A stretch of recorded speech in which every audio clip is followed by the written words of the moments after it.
Enver Hoxha, Imperialism and Revolution 1978, The Institute of Marxist-Leninist Studies at the CC of the PLA, Iran 1979, foreword to the first edition. From the time the Manifesto of the Communist Party of Marx and Engels was published in 1848 to this day, the struggle between revolutionary Marxism and opportunism, in both the political and the ideological fields, has centered around one problem: is the revolution necessary for the transformation of society to a socialist basis or not? Do the conditions exist to carry out the revolution or not? Can it be carried out in the peaceful way, or is revolutionary violence indispensable? With all their theories, of which there are scores if not hundreds, the bourgeoisie and the opportunists have always tried to negate the incontrovertible truth that the fundamental contradiction of capitalist society is that between the exploiters and the exploited, to deny the place and role of the working class in history, and to negate the class struggle itself as the determining factor of the development and progress of human society. Their aim has always been to disorientate the proletariat ideologically,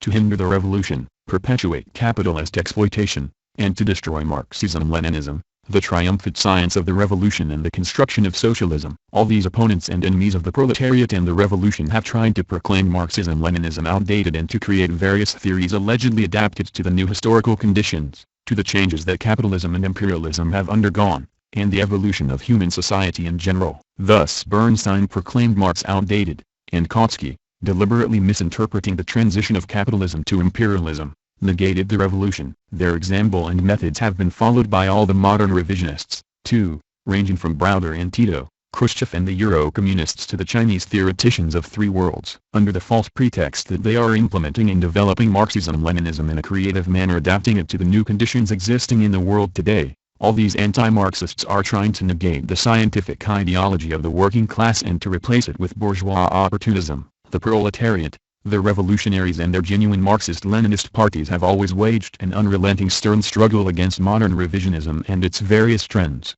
and this struggle will never cease. The revisionists, the reactionary bourgeoisie and its parties try to label our theory, Marxism-Leninism, a dogma, something rigid, petrified, which allegedly cannot adapt itself to the contemporary realities of the time, which are full of dynamism and life. But speaking of dynamism and vitality, Marxism-Leninism is the only theory with these qualities, because it is the theory of the working class, the most advanced class of society, the most revolutionary class, which thinks correctly, which produces the material blessings and is always in activity. The efforts of the bourgeoisie and its ideologists who are trying to convince mankind that Marxism-Leninism is allegedly outdated and out of step with modern times are intended to combat the scientific ideology of the proletariat and to replace it with theories which preach a degenerate life, the life of a lumpen, a society of unrestrained degeneration, a so-called consumer society. The theories which claim that the forms of a new society in continuous movement and advance have now allegedly been found, are also intended to deal a blow at the progressive revolutionary thinking of the proletariat,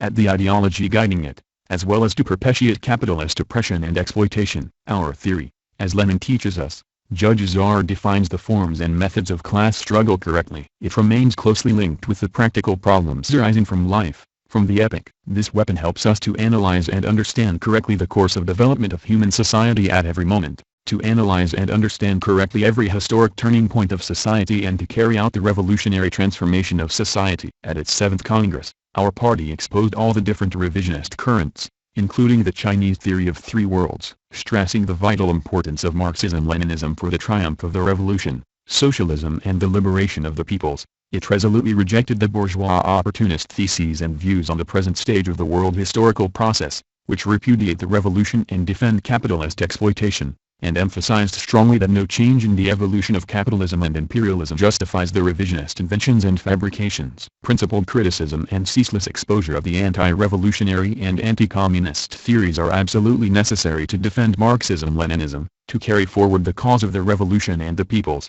to demonstrate that the theory of Marx, Engels, Lenin and Stalin is always young, and remains the unerring guide to future victories. April 1978. Note to the 2nd edition. The book Imperialism and the Revolution was first published, in Albanian, in April 1978 for distribution within the party. In accord with the wishes of the communists who have read this book, it is now made available to the public. Some events that have taken place during the period since the first publication have also been included. December 1978. Part 1. 1. The Strategy of Imperialism and Modern Revisionism. In analyzing the present international situation and the situation of the world revolutionary movement, The 7th Congress of the Party of Labour of Albania pointed out the dangers imperialism and modern revisionism represent for the revolution and the liberation of the peoples, stressed the need for a merciless fight against them and the active support that must be given to the Marxist-Leninist movement in the world. These questions have great importance because the construction of socialism, the struggle to strengthen the dictatorship of the proletariat and the defense of the homeland are inseparable from the international situation and the general process of world development. Today big forces, representatives of darkness, of the enslavement and exploitation of the proletariat and the peoples, American imperialism and its agencies, Soviet social imperialism, Chinese social imperialism, the big bourgeoisie and reaction, have risen against and are fighting Marxism-Leninism. Such counter-revolutionary ideological currents as social democracy, modern revisionism and many other counter-revolutionary currents have also risen against our revolutionary ideology. In our struggle against all these enemies we must base ourselves firmly on the Marxist-Leninist theory and the world proletariat. Our struggle on the theoretical plane will be crowned with success when we make a correct dialectical analysis of the international situation, of events which are developing, the objectives and aims of all the social forces in motion, which are in contradiction and struggle with one another. Scientific analysis of the international situation and clarification of the strategy of the revolutionary struggle help us to find the correct tactics in differing circumstances, in order to win battle after battle. That is how our party has always acted. Socialism is in struggle with capitalism, the world proletariat is locked in a merciless and continuous struggle with the capitalist bourgeoisie. The peoples of the world are in struggle with their external and internal oppressors. The world proletariat is guided in the struggle by its Marxist-Leninist ideology, which explains the necessity for the struggle and mobilizes the forces in battle. This is why capitalism and imperialism have always organized a bitter struggle against the theory of Marx, Engels, Lenin and Stalin. Karl Marx discovered the laws of social development, of revolutionary transformations and the transition of society from lower to a higher social order. He made a scientific analysis of private ownership of the means of production, the capitalist mode of distribution and the surplus value which the capitalist seizes. He created the scientific theory on classes and the class struggle, and defined the ways of the struggle of the proletariat to overthrow the bourgeoisie, to destroy the capitalist system, to establish the dictatorship of the proletariat, and build socialist society. Various reactionary theoreticians in all countries of the world have striven in every way to denigrate Marx's theory, to throw mud at it, to distort it and combat it, but this theory, which is a true science, has succeeded in dominating progressive human thinking and has become a powerful weapon in the hands of the proletariat and the peoples in the fight against their enemies. By applying the Marxist theory and developing it further, Lenin gave the proletariat and its vanguard, the Marxist-Leninist Party, a scientific theory on the conditions of imperialism and proletarian revolutions. Lenin developed Marxism not only in theory but also in practice. Applying the doctrine of Karl Marx, he led the Bolshevik Revolution and carried it through to victory. Lenin's work was further developed by Stalin. The triumph of the Great October Socialist Revolution dealt the first crushing blow to imperialism, the entire world capitalist system. It marked the beginning of the general crisis of capitalism which has grown deeper and deeper. The creation and consolidation of the Soviet state was a colossal victory which showed the proletariat and the peoples that the enemy they faced, capitalism and imperialism, could be conquered and destroyed. The Soviet Union was the living proof of this. Infuriated by the loss the October Revolution in Russia inflicted on it, the imperialist and capitalist world coalition reinforced its instruments of political, economic and military struggle against the new state of the proletarians and the spread of Marxist-Leninist ideology throughout the world. The imperialists, the reactionary bourgeoisie, European and world social democracy, together with the other parties of capital, prepared the war against the Soviet Union. Together with the Hitlerites, the Italian and Japanese fascists, they also prepared the Second World War. But in this war the vitality of socialism and Marxism-Leninism,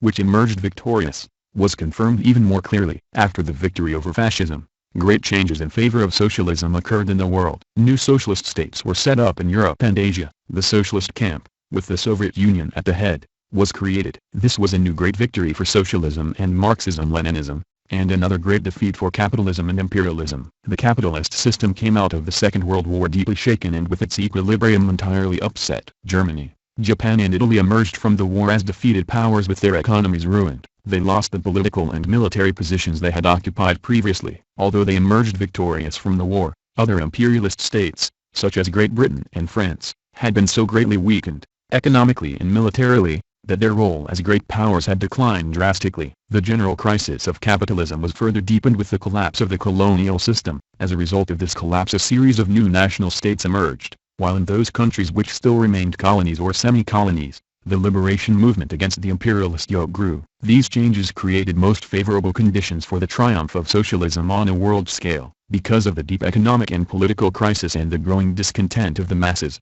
many capitalist states were on the verge of revolutionary outbreaks. In these extremely grave and critical circumstances, American imperialism came to their aid. Unlike the other imperialist powers, the United States of America emerged stronger from the war. Not only had it suffered no damage, but it had accumulated colossal wealth and had immensely increased its economic and military potential, and its technical scientific base. Fattened on the bloodshed by the peoples, this imperialism became the sole leadership of the entire capitalist world. American imperialism mobilized all the reactionary forces of the capitalist world to rescue the old capitalist order and crush any revolutionary and national liberation movement which endangered it, to destroy the socialist camp and restore capitalism in the Soviet Union and the countries of people's democracy and to establish its hegemony everywhere in the world. To attain its objectives, U.S. imperialism, along with world capital, set in motion its gigantic bureaucratic military state machine, its great economic, technical and financial potential, all its human forces. U.S. imperialism assisted the political,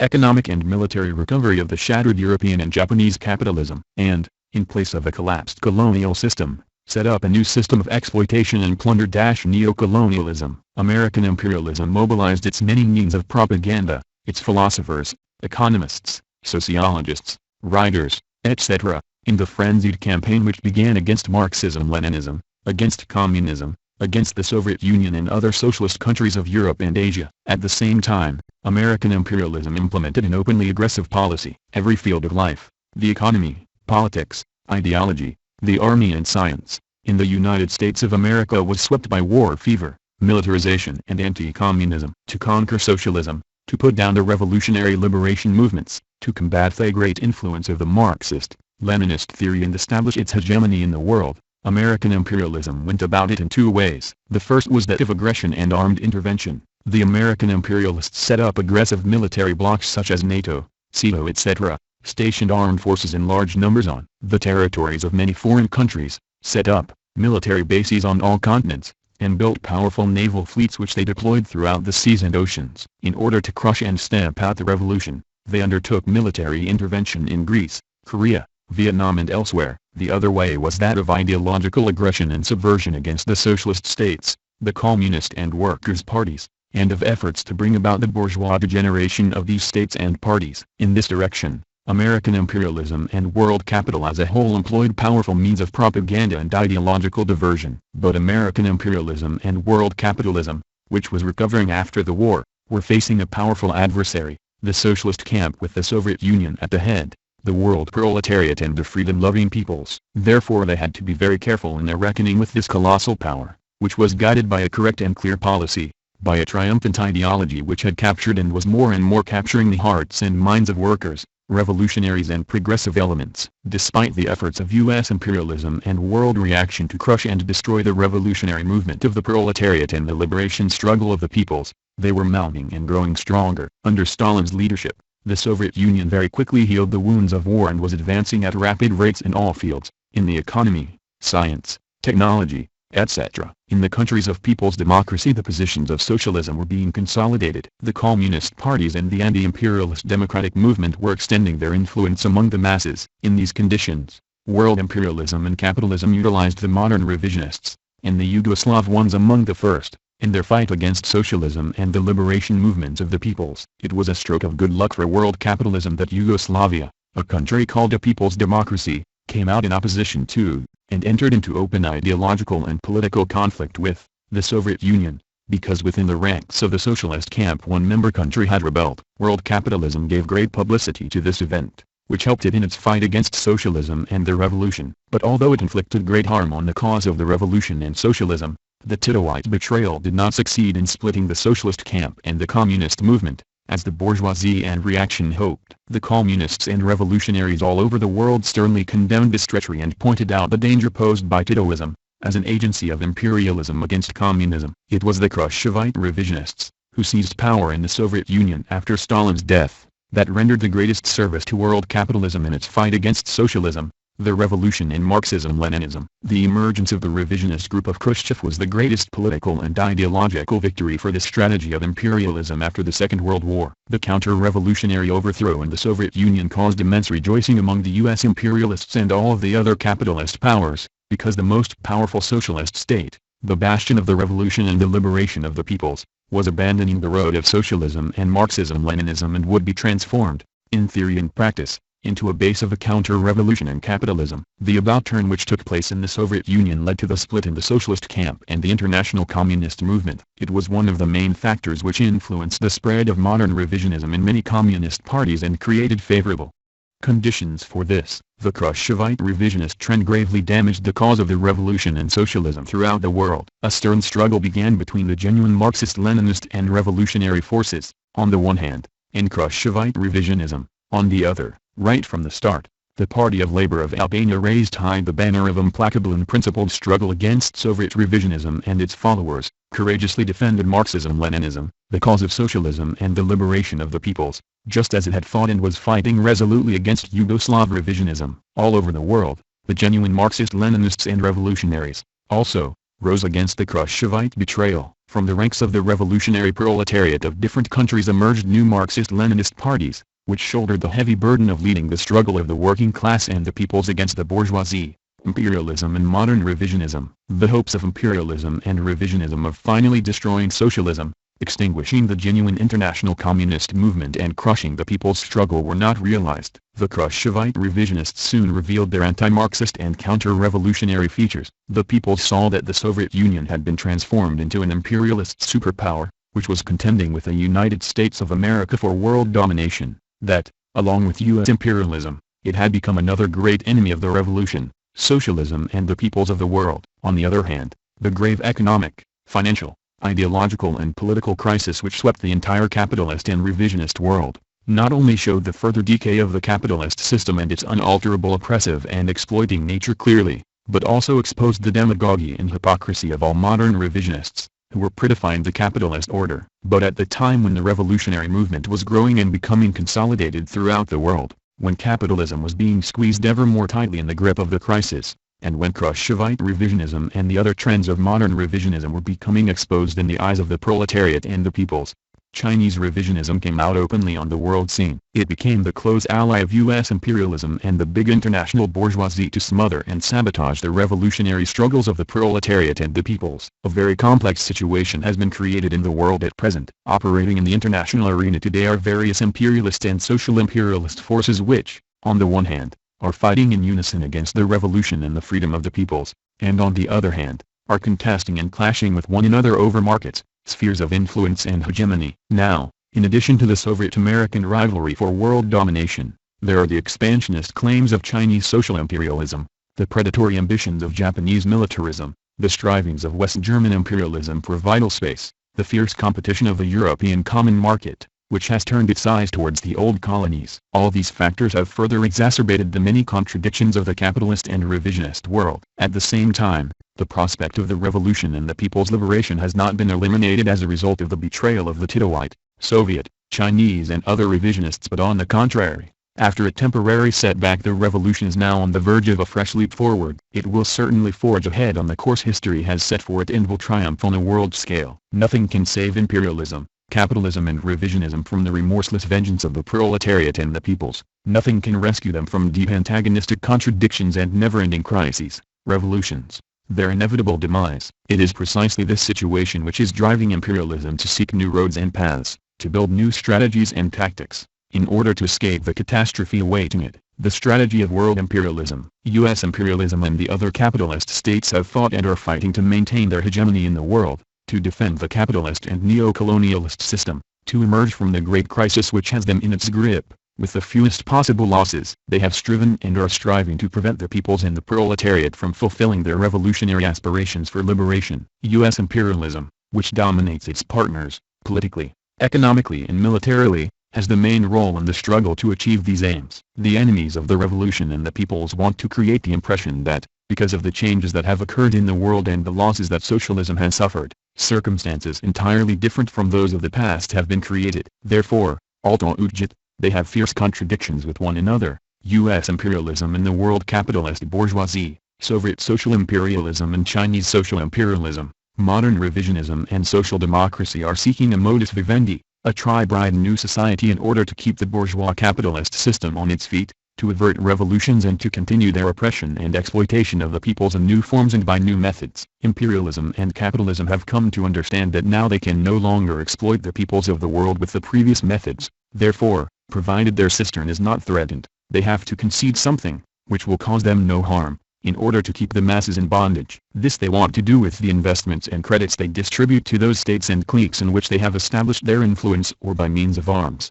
that is, local wars, either by taking a direct part to them or by inciting one state against another. Local wars serve to make those countries which fall into its trap more deeply subject to the hegemony of world capital. All the theoreticians in the service of world capital, in the West and in the East, are trying to find the formula for this new society greater than. At present they have this new form in the capitalist revisionist society of the Soviet Union, which is nothing but a degenerate society. They have found it in the capitalist system of Yugoslav self-administration and in some so-called socialist-oriented regimes of the Third World. They are trying to find a capitalist new society of this type also in the Chinese variant, which is now crystallizing. From the programmatic statements which President Carter made on May 22, 1977, in which he presented the outlines of an allegedly new policy of the United States of America, it is clear that the general and fundamental characteristic of this new policy in the present conditions is the fight of this superpower to cope with the proletarian revolution and the national liberation wars of peoples who aspire to liberate themselves from the yoke of big world capital,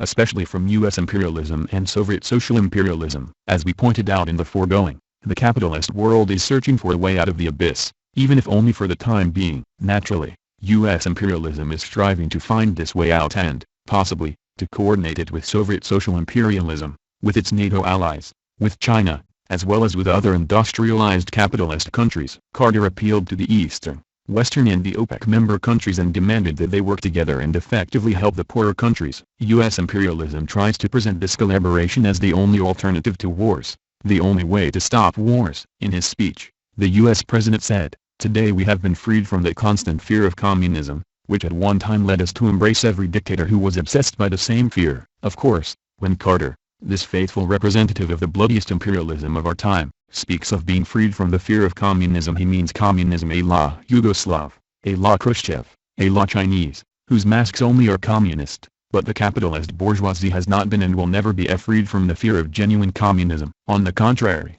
imperialism and social imperialism have always been terrified of genuine communism and they will be even more terrified of it. It is this fear and dread that are driving the imperialists and the revisionists into each other's arms, to coordinate their plans and seek the most appropriate forms in order to prolong the existence of their rule of oppression and exploitation. In these moments of deep economic, political and military crisis, the imperialists of the United States of America are trying to consolidate the victories of imperialism, attained through the betrayal by modern revisionism in the Soviet Union, the former countries of people's democracy and in China, and to use them as a barrier against the revolution and the revolutionary liberation struggle of the proletariat and the peoples. The U.S. president also admits that, out of fear of communism, in the past the capitalists and the imperialists embraced and supported the fascist dictators like Mussolini, Hitler, Hirohito, Franco, etc. The fascist dictatorships in the respective countries were the ultimate weapon of the capitalist bourgeoisie and world imperialism against the Soviet Union of the time of Lenin and Stalin and against the world proletarian revolution. The U.S. president declares with an air of confidence that the communist,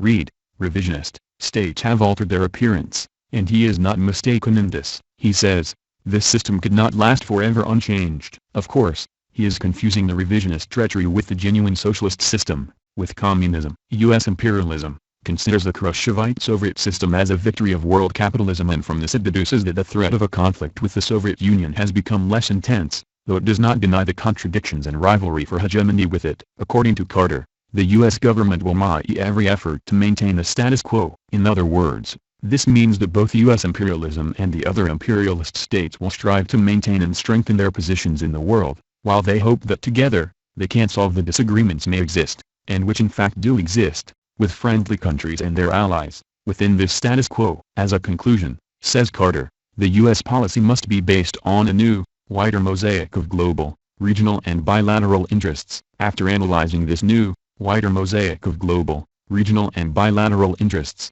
he reaffirms that the United States of America will honor all its commitments to NATO, which must be a strong organization, because the alliance of the United States of America with the great industrialized democracies is indispensable, since it defends the same values, and therefore we all should fight for a better life. As can be seen, the United States of America 2. is joining the Soviet modern revisionists, the Chinese revisionists and the big industrialized democracies in their efforts to create a new reality, a new world. In other words, through demagogy, the United States of America is trying to adapt its policy to the new situations in order to maintain the status quo, to halt the drive of Soviet hegemonism, to weaken Soviet social imperialism and to win China over to its side, so that it is ever more deeply committed to the imperialist camp. In order to quell the revolutionary struggles of the proletariat and the peoples, the United States of America has to make some phony political concessions. But it is making no concessions in military matters, no concessions in the policy of keeping the states and the peoples in bondage and under control, in the policy of the exploitation of the national wealth of the other countries to its own advantage and that of the industrialized countries. This is the new policy of the United States of America. It is clear to us that this is by no means a new policy, but an old predatory imperialist, neo-colonialist, enslaving policy of ruthlessly exploiting the peoples and their wealth, a policy of putting down revolutions and national liberation wars. U.S. imperialism now wants to give this old, permanent policy an allegedly new, fresh coat of paint, to arm counter-revolutionary elements, whether in power or not, with weapons to fight communism, which raises the peoples and the proletariat in liberation wars and revolution. Contrary to the Chinese theory of three worlds, which is a fraudulent capitalist and revisionist theory, U.S. imperialism is still on the offensive. It is striving to preserve its old alliances and to create new ones to its own advantage and to the disadvantage of Soviet social imperialism or whoever else might threaten U.S. imperialist power. In particular, it is trying to strengthen NATO, which has been and remains an aggressive political and military organization. In all its strategic maneuvering, the United States of America is not aggravating its relations with the Soviet Union beyond a certain point and is continuing the SALT negotiations with it, although Carter stated that it was going ahead with the production of neutron bombs. Despite this, between the United States of America and the Soviet Union, there is an obvious tendency towards maintaining the status quo. Of course, while the United States of America and NATO are striving to preserve the status quo with the Soviet Union, at the same time, they have contradictions with it, but these contradictions have not yet reached such a level as to justify the Chinese refrain that war in Europe is imminent. At present, U.S. imperialism is supporting China so that it becomes stronger militarily and economically. U.S. capital is pouring into China, where not only the principal American banks, but also the American state, are making large investments through credits. The United States of America is playing the China card heavily, but is hedging its underscore bets. At the same time, it is continuing to play the card of Japan, too. The United States of America wants smooth waters between itself and Japan, wants the aid between them to be mutual so that Japan, according to the American aims, will be strengthened and become like an Israel in the Far East, the Pacific, Southeast Asia and, why not, if required and when the time comes, in its confrontation with China too. Eventually, this is the situation in which China signed the Treaty of Friendship and Cooperation with Japan. But this treaty has begun to assume major dangerous and ugly proportions for the fate of the world from many angles, and it will do in the future, because close economic and military collaboration will be established between Japan and China, which will have as its objective the creation of separate and joint spheres of influence, particularly in Asia, Australia and the whole Pacific Basin. Naturally, this collaboration will begin to be built under the shadow of the alliance with the United States of America and the propaganda of war against Soviet social imperialism. The main aim of the Sino-Japanese alliance is the containment and weakening of the Soviet Union, its eviction from Siberia, Mongolia and elsewhere, the elimination of its influence in the whole of Asia and Oceania, and all the ASEAN member countries. This is the strategy of U.S. imperialism, but at the same time, also of Chinese imperialism and Japanese militarism. The United States of America will try to assist China and Japan and keep them under its direction, to strengthen the alliance with them and hurl them against the Soviet Union. But there is also the possibility that the day may come when the diabolic, hypocritical, empire-building, unprincipled policy and the imperialist militarist spirit, pursued by China and Japan, will turn against the superpower which helped them to recover, just as Germany did in the past, when it became a terrible fascist power, attacked the allies of the United States of America and went to war even with the latter. In the time of Hitler, the United States of America will try to hold the balance between the Chinese power and the rising Japanese power. But one fine morning, this balance will slip from its grasp and the Sino-Japanese imperialist militarist alliance will become a threat not only to the Soviet Union, but also to the United States of America itself, because the interests of these two big imperialist countries of Asia, China and Japan, converging their aims of domination in Asia and elsewhere, and of weakening U.S. imperialism and Soviet social imperialism. In NATO, the United States of America has a dominant position in great military, political and economic influence. However,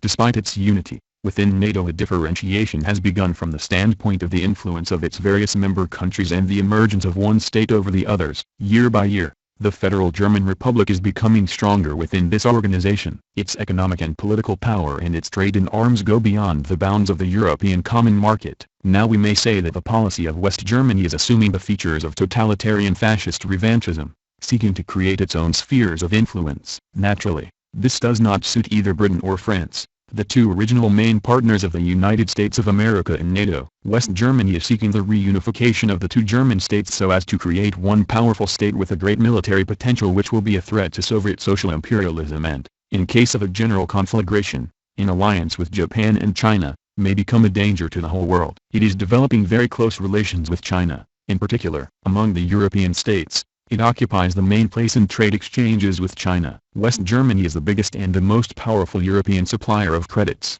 technology and modern armaments to China. Britain and France are also very interested in China, therefore they are developing their relations with it. However, China is more interested in Bonn. This is worrying Britain and France, because by becoming stronger, the Federal German Republic may become even more dominant over the other partners of NATO and the European common market. Hence we observe that both the British and the French governments speak of friendship and relations with China, but they do not forget to stress that they want further development of their economic and friendly relations with the Soviet Union, too. Bonn says this, too, but it is rapidly developing its relations with China, which presents itself as the main enemy of the Soviet Union. The fascist group around Strauss, the Hitlerite generals, the powerful real revanchists of Bonn, are openly advertising themselves as China's closest allies. Therefore, China does not regard Federal Germany in the same light as France and Britain. The strategy of Soviet social imperialism, having seized state power in the Soviet Union, the Khrushchevites set themselves as their main objective the destruction of the dictatorship of the proletariat,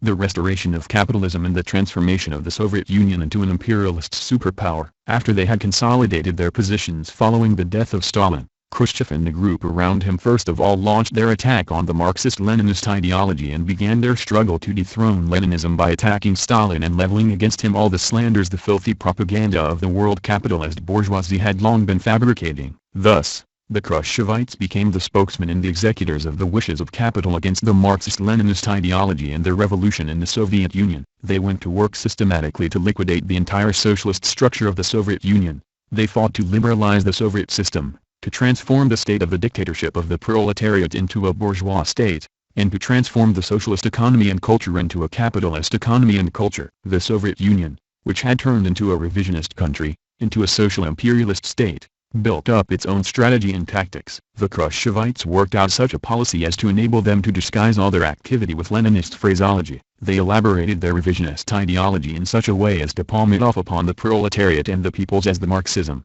Leninism of the new period. So they could tell the communists, inside and outside the country, that the revolution was continuing in the Soviet Union in the new political, ideological and economic conditions of world development, and not only that this revolution was continuing there, but that this country was allegedly going over to the stage of the construction of a classless communist society, where the party and the state were withering away. The party was stripped of its attributes as the vanguard of the working class, as the sole political leading force of the state and society, and was transformed into a party dominated by the apparatchiki and the KGB. The Soviet revisionists called their party the party of the entire people and reduced it to such a condition that it could no longer be the party of the working class, but the party of the new Soviet bourgeoisie. On the other hand, the Soviet revisionists preached Khrushchevite peaceful coexistence as the general line of the international communist movement and proclaimed peaceful competition with U.S. imperialism as the road to the triumph of socialism in the Soviet Union and other countries. They also declared that the proletarian revolution had allegedly entered a new stage, that it could triumph also in ways other than the seizure of state power by the proletariat through violence. According to them, state power could be taken in peaceful, parliamentary and democratic ways, through reforms. Gambling on the name of Lenin and the Bolshevik Party, the Khrushchevite revisionists did their utmost to impose this anti-Marxist line of theirs, this revision of the Marxist-Leninist theory in all fields, on all the communist parties of the world. They wanted the communist and workers' parties of the world to adopt this revisionist line and transform themselves into counter-revolutionary parties, into blind tools of the bourgeois dictatorship, to serve capitalism. But this was not fully achieved as they desired. First and foremost because the Party of Labor of Albania remained unwavering in its consistent implementation of Marxism-Leninism and in defense of its purity. At those moments there were some other parties which, for their own, not purely Marxist-Leninist reasons, wavered, did not fully accept the Khrushchevite orientations, while some accepted them reluctantly, but later submitted to them. At those moments, the Communist Party of China, too, opposed the Khrushchevites, but as the facts show, it proceeded from aims and objectives quite the opposite of those which impelled the Party of Labor of Albania to throw itself into the struggle against Khrushchevite revisionism. With their advent to power, the Khrushchevites also prepared the platform of their foreign policy. Just like U.S. imperialism, Soviet social imperialism, too, based its foreign policy on expansion and hegemonism by means of the armaments race, pressure and blackmail, and military, economic and ideological aggression. The aim of this policy was the establishment of social imperialist domination over the whole world. In the Comecon countries, the Soviet Union is implementing a typically neo-colonialist policy. The economies of these countries have been transformed into appendages of the Soviet economy.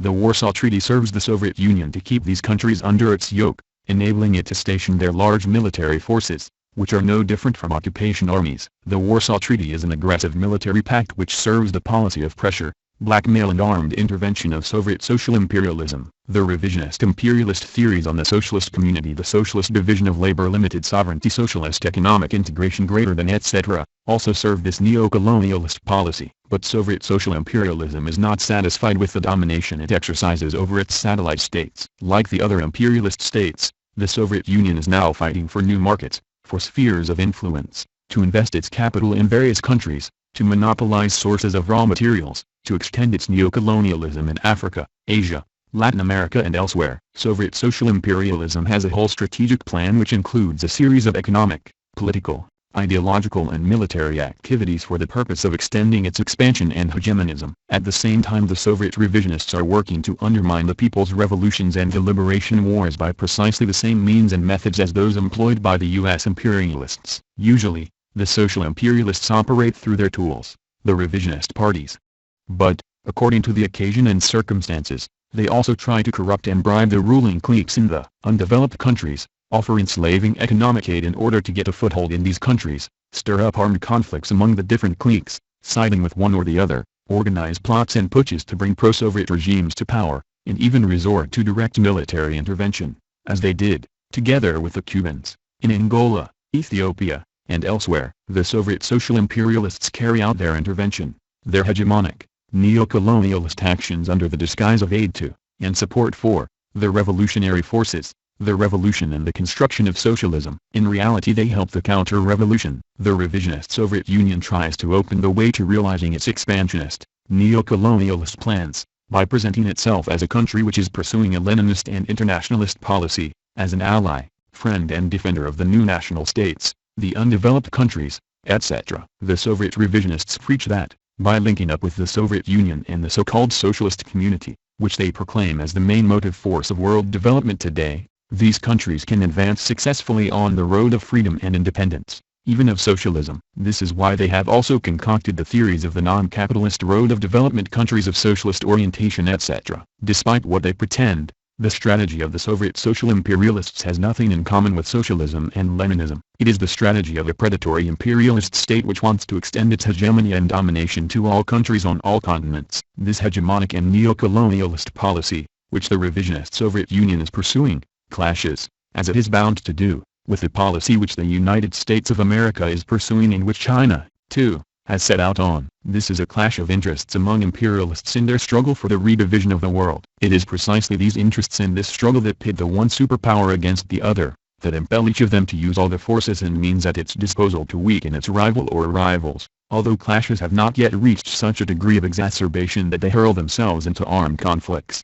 The strategy of Chinese social imperialism. The events and facts are demonstrating ever more clearly that China is sinking deeper and deeper into revisionism, capitalism and imperialism. On this road, it is working to attain a series of strategic objectives, on a national and national level. On a national level, Chinese social imperialism has set itself the task of abolishing any measure of a socialist character which may have been taken after liberation, and building in the country a capitalist system in the base and the superstructure, of making China a great capitalist power by the end of this century through the implementation of the so-called four modernizations of industry, agriculture, the army and science. It is striving to create such an internal organization of the country as to ensure the domination of the old and new Chinese capitalist bourgeoisie over the Chinese people. Chinese revisionism is trying to establish this organization and this domination in the fascist way, by means of the club and depression. It is working to create a unity between the army and the civilian base, so that the latter serve this army of oppression. The forms and methods which have attracted the attention of the Chinese leadership most and which may be implemented in China are those of the Titoites, especially the system of Yugoslav self-administration. Many Chinese commissions and delegations of all sectors and profiles have been charged with studying this system and the experience of Yugoslav capitalist socialism in general,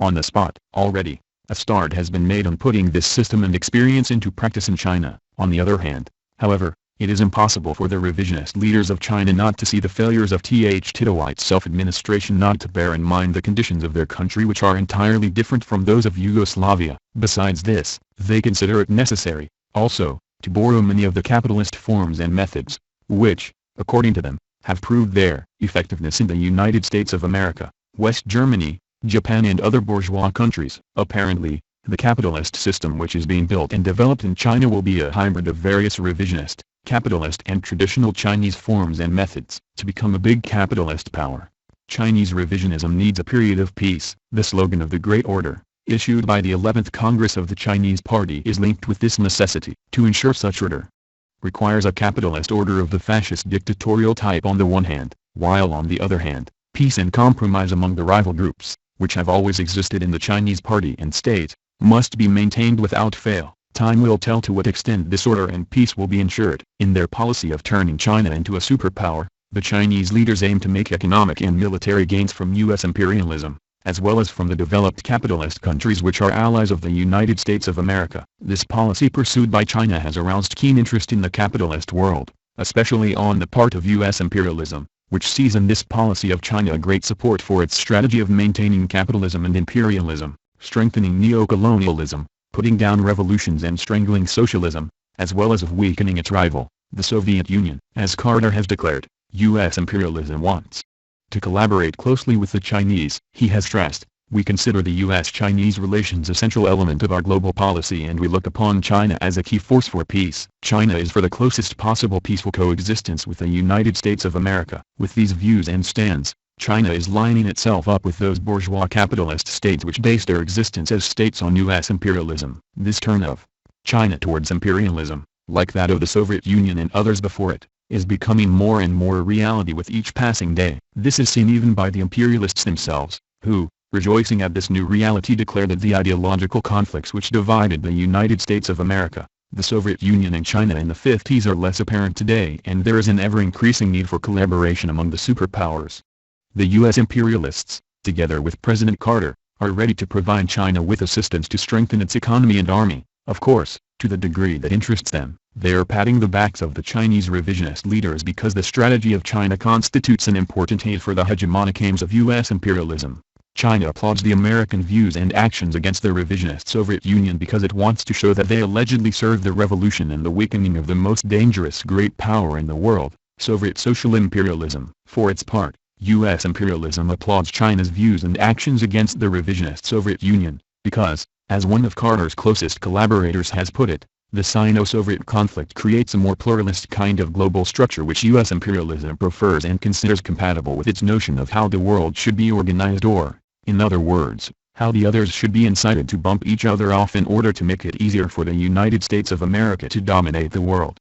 China's pragmatic and venal policy has led it to become an ally of U.S. imperialism and proclaim Soviet social imperialism as the main enemy and threat. Tomorrow, when China sees that it has achieved its objective of weakening Soviet social imperialism, when, in its logic, it sees that U.S. imperialism is becoming stronger, since it relies on one imperialism to fight the other, it may continue the fight on the other flank. In this case, U.S. imperialism could become the more dangerous and then China must automatically reverse its previous stand. This is a real possibility. At their 8th Congress in 1956, the Chinese revisionists considered U.S. imperialism the main threat. Later, at their 9th Congress, in April 1969, they proclaimed that the two superpowers, U.S. imperialism and Soviet social imperialism, comprised the main danger. Later, following the 10th Congress which was held in August 1973, and at the 11th Congress, they proclaimed Soviet social imperialism alone as the main enemy. With such waverings, with such a pragmatic policy, it is not impossible that the 12th or the 13th Congress could come out in support of Soviet social imperialism and proclaim U.S. imperialism as the main enemy, and this will go on until China,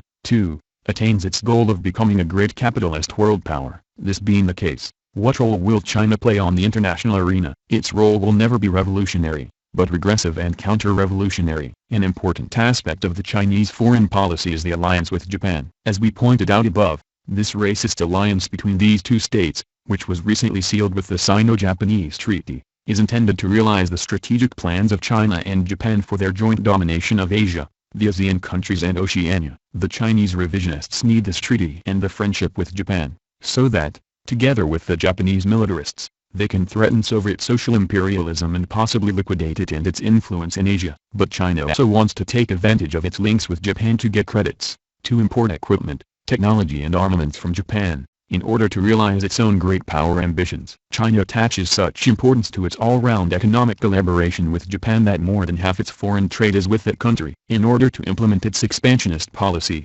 social imperialist China is working to extend its influence in Asia as much as possible. At present it has no influence at all in India, where both the United States of America and the Soviet Union bear separate and common interests within the context of the changes and alliances which the future may bring. China now wishes to start somewhat better diplomatic relations with India, but India has great pretensions towards Tibet. India will try to liquidate even that little influence China may have in Pakistan, because Pakistan is situated in a strategic position flanking Iran and Afghanistan. The rivalries over the great oil basin of the Middle East, in which U.S. imperialism is dominant, begin there. It is very difficult for China to penetrate there. It will follow a policy against the interests of the Arab peoples and in support of American interests until such time as it becomes strong. At the same time, China will help the United States of America to set up, jointly with such countries as Iran, Saudi Arabia, etc., a powerful barrier to Soviet political, economic and military penetration into this area vital to American and European imperialism. To achieve their aims, the Chinese social imperialists are devoting special attention to Western Europe. Their objective is to pit it against Soviet social imperialism. That is why they support NATO and the alliance of the European countries with the United States of America, the European Common Market and the United Europe in every way. In its strategic plan,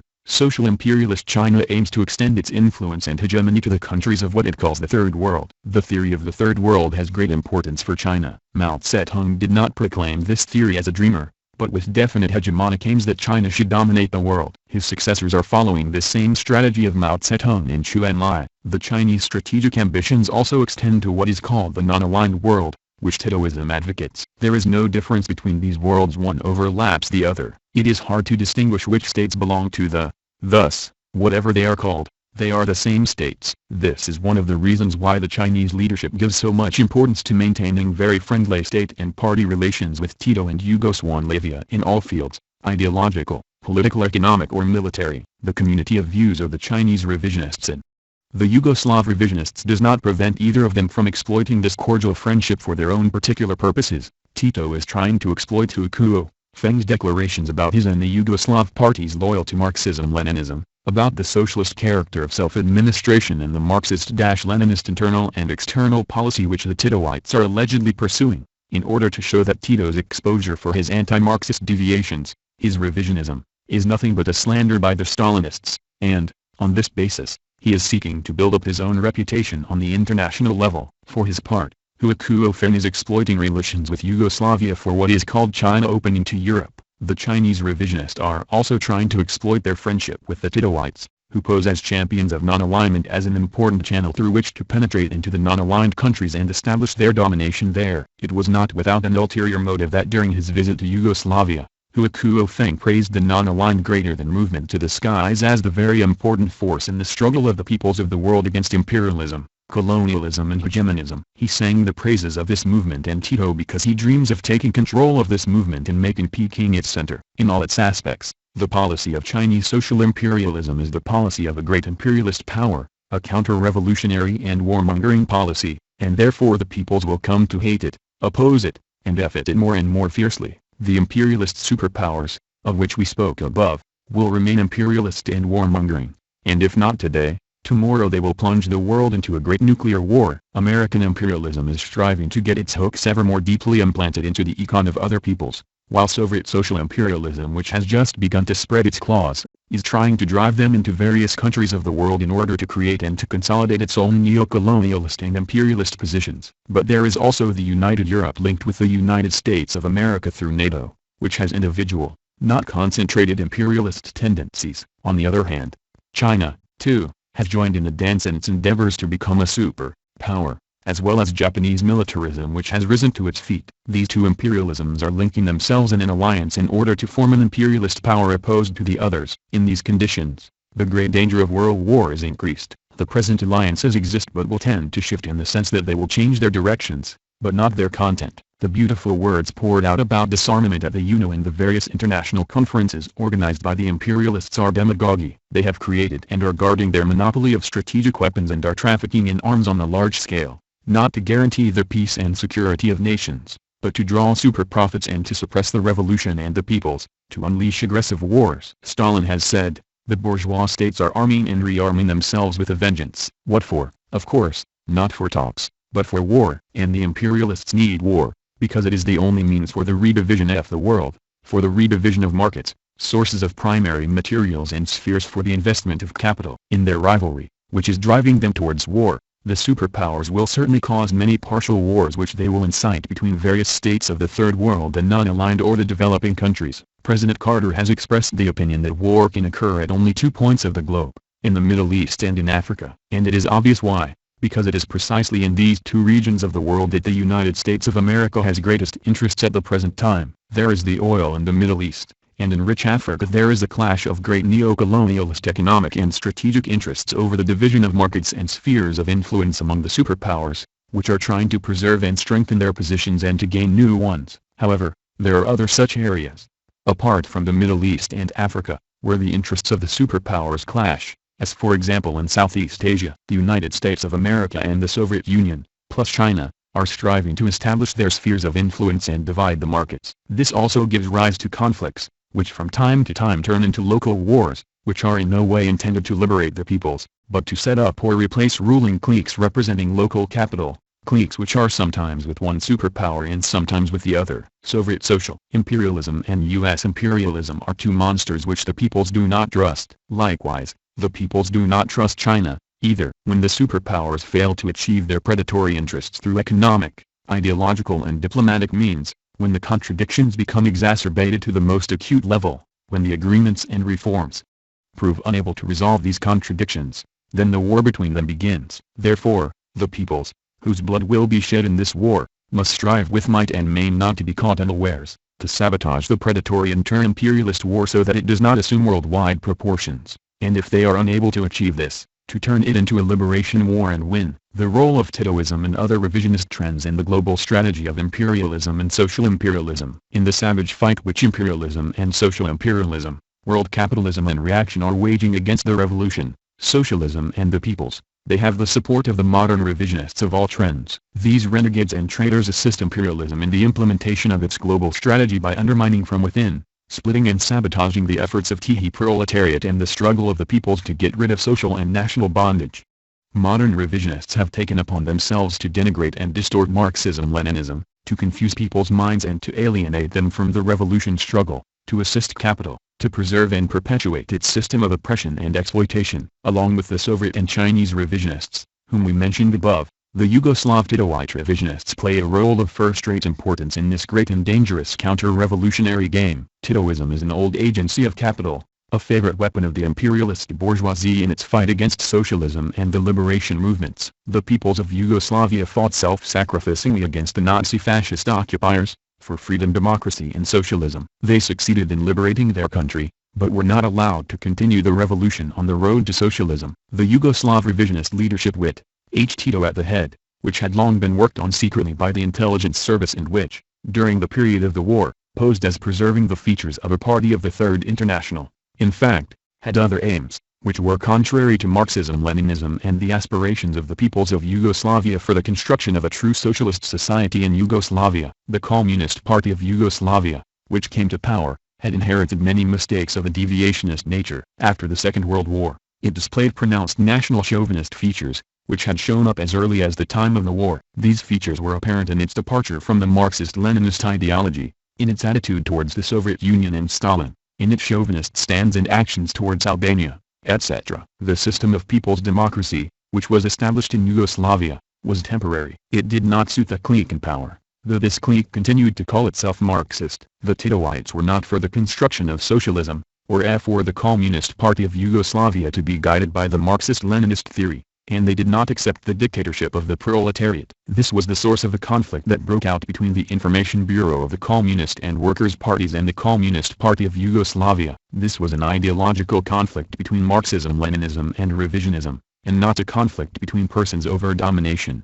As the revisionists tried to make out, Stalin defended the purity of the Marxist-Leninist theory, Tito defended the deviationist, revisionist, anti-Marxist trend of modern revisionism, following in the footstep of Browder and the other opportunists, who emerged on the eve of and during the Second World War. In the early post-liberation years, the Yugoslav leadership pretended that it was taking the construction of socialism in the Soviet Union as an example and proclaimed that it was allegedly building socialism in Yugoslavia. This was done to deceive the peoples of Yugoslavia who had shed their blood and aspired to genuine socialism. In fact, the Titoites were not, and could not be, for the socialist social order or the form of organization of the Soviet state, because Tito was for the capitalist system and for an essentially bourgeois democratic state, in which his clique would hold power. This state was to serve to create the idea that socialism was being built in Yugoslavia, a specific socialism of a more humane type, that is, precisely the kind of socialism which would serve as a fifth column in the other socialist countries. Less than pitch. Everything was well calculated and coordinated by the Anglo-American imperialists and the group around Tito. Thus, by playing the game of imperialism and world capitalism, and coming to terms with them, the Yugoslav revisionists placed themselves in opposition to the Soviet Union. From the time of the anti-fascist National Liberation War, in pursuit of their old plans, British and, subsequently, U.S. imperialism helped Tito not only to break away from the Soviet Union, but also to carry out acts of sabotage against it, and especially to work to detach other countries of people's democracy from the socialist camp, in order to isolate the Soviet Union from all these countries and unite them with the West. This was the policy of world capitalism and its agency, Titoism. The rabid anti-communist, Churchill, took a direct and personal part in ensuring that Tito and his group were placed in the service of capitalism. During the war he sent his most trusted friends, as the British leader put it, and later his own son, to Tito's staff. Eventually, he himself met Tito in Naples of Italy in May 1944.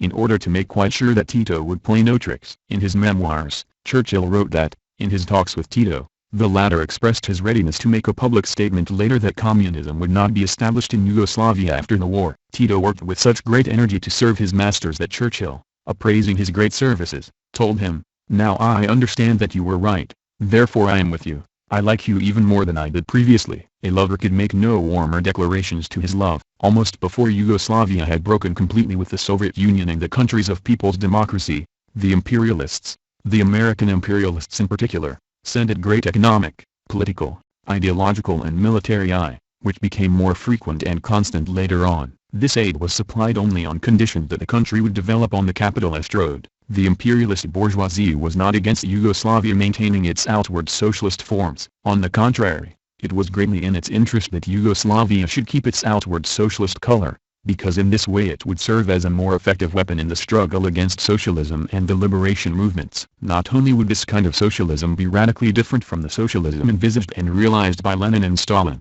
but it would even come out against it. Within a relatively short time Yugoslavia became the socialist mouthpiece of U.S. imperialism, a diversionist agency to assist world capital. From 1948 to this day, Titoism has been characterized by feverish activity against Marxism, Leninism to organize a propaganda campaign everywhere in the world to present the Yugoslav system as the form of a genuine socialist order, a new society and non-aligned socialism which is no longer like the socialism Lenin and Stalin built less than pitch in the Soviet Union, but a socialist order with a human face which is being tried for the first time in the world and which is yielding brilliant results. The aim of this propaganda has always been to lead the peoples and progressive forces fighting for freedom and independence everywhere in the world up a blind alley. The Yugoslav revisionists adopted those forms of running their country that the Trotskyites and the other anarchist elements, encouraged by the capitalist bourgeoisie, tried to adopt in the Soviet Union in the time of Lenin, in order to sabotage the construction of socialism there. While he talked about building socialism, by adopting these forms, Tito completely distorted the Marxist-Leninist principles on building up industry, agriculture, etc. The republics of Yugoslavia assumed such features of administration and organizational political leadership that democratic centralism was liquidated and the role of the Communist Party of Yugoslavia faded into insignificance. The Communist Party of Yugoslavia changed its name. It was transformed into the League of Communists of Yugoslavia, which looks like a Marxist name, while in its content, norms, competences and aims it is anti-Marxist. The League became a spineless front, was stripped of the distinguishing features of the Marxist-Leninist Party, preserved the old form, but no longer played the role of the vanguard of the working class, was no longer the political force which led the Federative Republic of Yugoslavia, but, according to the Titoite revisionists, allegedly performed only general educational functions. The Titoite leadership placed the party under the control of the UDB, to which it was subordinated, turned it into a fascist organization, and the state into a fascist. We know full well the great danger of these activities, for Kozizaks, the agent in the pay of the Titoites, tried to achieve the same thing in Albania. Tito, Rankovic and their agents entirely liquidated anything which might have had the true color of socialism. Titoism waged a fierce fight against the attempts of those internal elements who sought to blow up this agency and this capitalist revisionist organization, as well as against all the Marxist-Leninist propaganda which was conducted abroad to unmask the regime which posed as socialist. The Titoite leadership quickly abandoned the collectivization of agriculture which had begun in the early years, set up the capitalist street-aid farms, encouraged the development of private property in the countryside, allowed land to be bought and sold freely, rehabilitated the kuyaks, left the field free for the private market to flourish in town and country, and carried out the first reforms which strengthened the capitalist direction of the economy. Meanwhile, the Titoite bourgeoisie was searching for a new form to camouflage the Yugoslav capitalist order, and this form was found.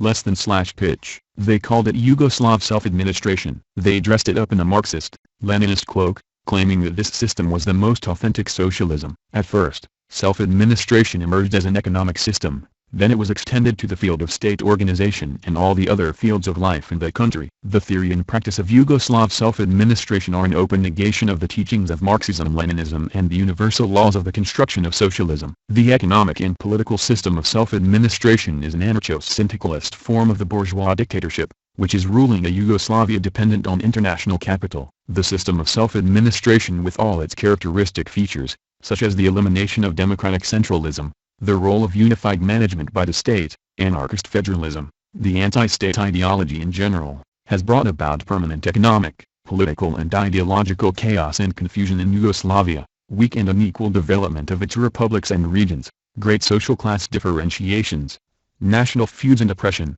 and the degeneration of spiritual life. It has brought about great fragmentation of the working class, by putting one detachment of it in competition with another, while fostering the bourgeois sectional, localist and individualist spirit. The working class in Yugoslavia not only does not play the hegemonic role in the state and society, but the system of self-administration places it in such conditions that it is unable even to defend its own general interests and to act as a unified and compact class. From the capitalist world, particularly from us imperialism, large amounts of capital have poured into Yugoslavia in the form of investments, credits and loans. It is precisely this capital which constitutes the material basis of the development of Yugoslav capitalist self-administrative socialism. Less than pitch. Its indebtedness alone amounts to over $11 billion.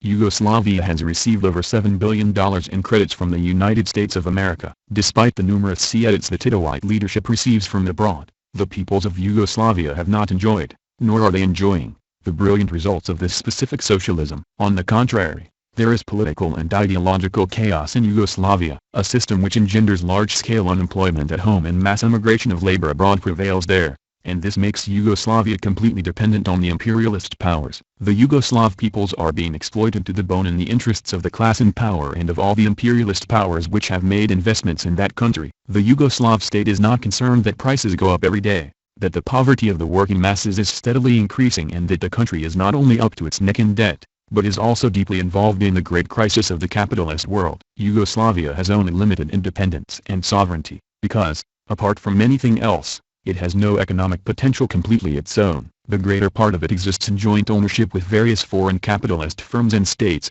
therefore it is bound to suffer the destructive effects of the crisis and foreign exploitation. But it is not accidental that world capitalism gives Yugoslav self administration such great political and financial support and sings in harmony with the Titoite propaganda to pass this system off as a new tested form of the construction of socialism for all countries. It does this because the form of Yugoslav self-administration provides a way of ideological and political subversion and sabotage against the revolutionary liberation movements of the proletariat and the peoples, a way to open the road to the political and economic penetration of imperialism into the various countries of the world. Imperialism and the bourgeoisie want to keep self-administration as a reserve system for various circumstances and different countries, in order to prolong the life of capitalism, which does not give up the ghost easily, but is striving to find various forms of government at the expense of the peoples. The Yugoslav theories and practices of non-alignment render a great service to various imperialists, for they help them hoodwink the peoples. This is in the interest of the imperialists and social imperialists alike,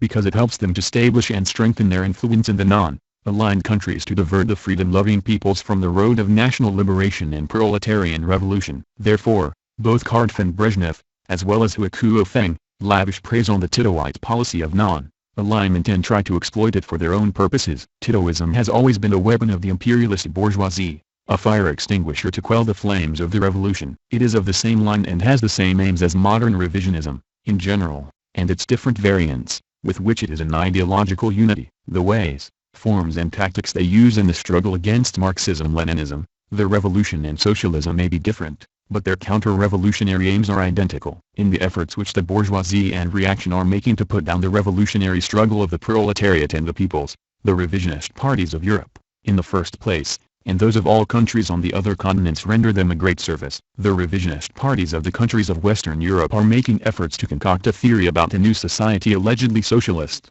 which will be achieved through structural reforms and in close coalition with the social democratic parties, and even with the right-wing parties. This society, according to them, will be built on new foundations, through social reform, social peace, the parliamentary road and the historic compromise with the bourgeois parties. The revisionist parties of Europe, such as those of Italy, France and Spain, and following them all the other revisionist parties of the West, deny Leninism, the class struggle, the revolution and the dictatorship of the proletariat. All of them have embarked on the road of compromise with the capitalist bourgeoisie. They have named this anti-Marxist line Eurocommunism. Eurocommunism is a new pseudo-communist trend which is and is not in opposition to the Soviet revisionist bloc. This wavering stand is explained by their aim to have a coexistence of ideas with European social democracy and the whole welter of views sating in the cauldron of Europe. The Eurocommunists can unite with anybody at all except those who fight for the triumph of the revolution and the purity of the Marxist-Leninist ideology. All the revisionist, opportunist and social democratic trends are going the whole length to assist the superpowers in their diabolical active to suppress the revolution and the peoples. The support of all these trends for the allegedly new organisms of the bourgeoisie has a single aim,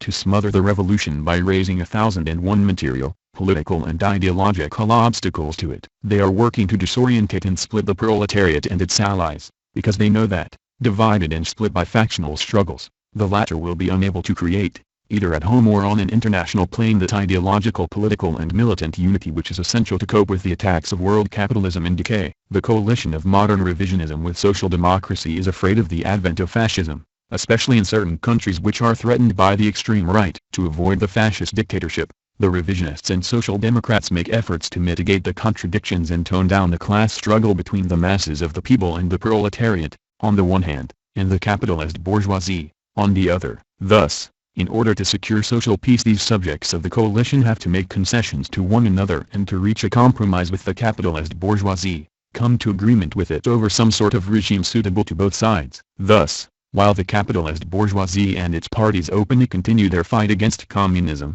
the revisionist parties endeavor to distort Marxism-Leninism, the guiding ideology of the revolution. The trade unions, which are reformist and are especially educated and trained in compromises with the owning class and only for economic claims and not for strikes with political demands and aims of the seizure of state power by the proletariat, have become the mainstay of the revisionist parties of Europe. Naturally, their bargaining is aimed at striking a balance between the demand and the offer. One side begs alms and the other side determines the size of this alms. The two sides, both the reformist trade unions and the revisionist parties, and the owning class with its parties, state power and trade unions, are threatened by the revolution, by the proletariat and its genuine Marxist-Leninist parties. Therefore, they are in search of a reactionary compromise, a solution that cannot be the same in all the capitalist countries, because of the differences in the strength of capital, the depth of the crisis and the extent of the contradictions eroding them from within. The revolution, the only weapon to defeat the strategy of the enemies of the proletariat and the peoples. All the enemies, the imperialists, social imperialists and various revisionists, together or separately, are fighting to mislead progressive people, to discredit Marxism-Leninism, and especially to distort the Leninist theory of the revolution, to suppress the revolution and any kind of popular resistance and national liberation struggle. The arsenal of the enemies of Marxism-Leninism is large, but the forces of their revolution are also colossal. These are the forces which are stirring, clashing and fighting with the enemies of the revolution and which have ruined the peace of mind of the capitalist world and world reaction and are making life impossible for them. A specter is haunting Europe, the specter of communism. All the powers of old Europe have entered into a holy alliance to exorcise this specter. This observation of Marx and Engels is still valid today. Imperialism, social imperialism and modern revisionism think that the danger to them from communism has been eliminated, because, thinking that the heavy blow which the revolution has suffered from the revisionist betrayal is irreparable, they are underestimating the strength of Marxism-Leninism, and overestimating the material, suppressive military,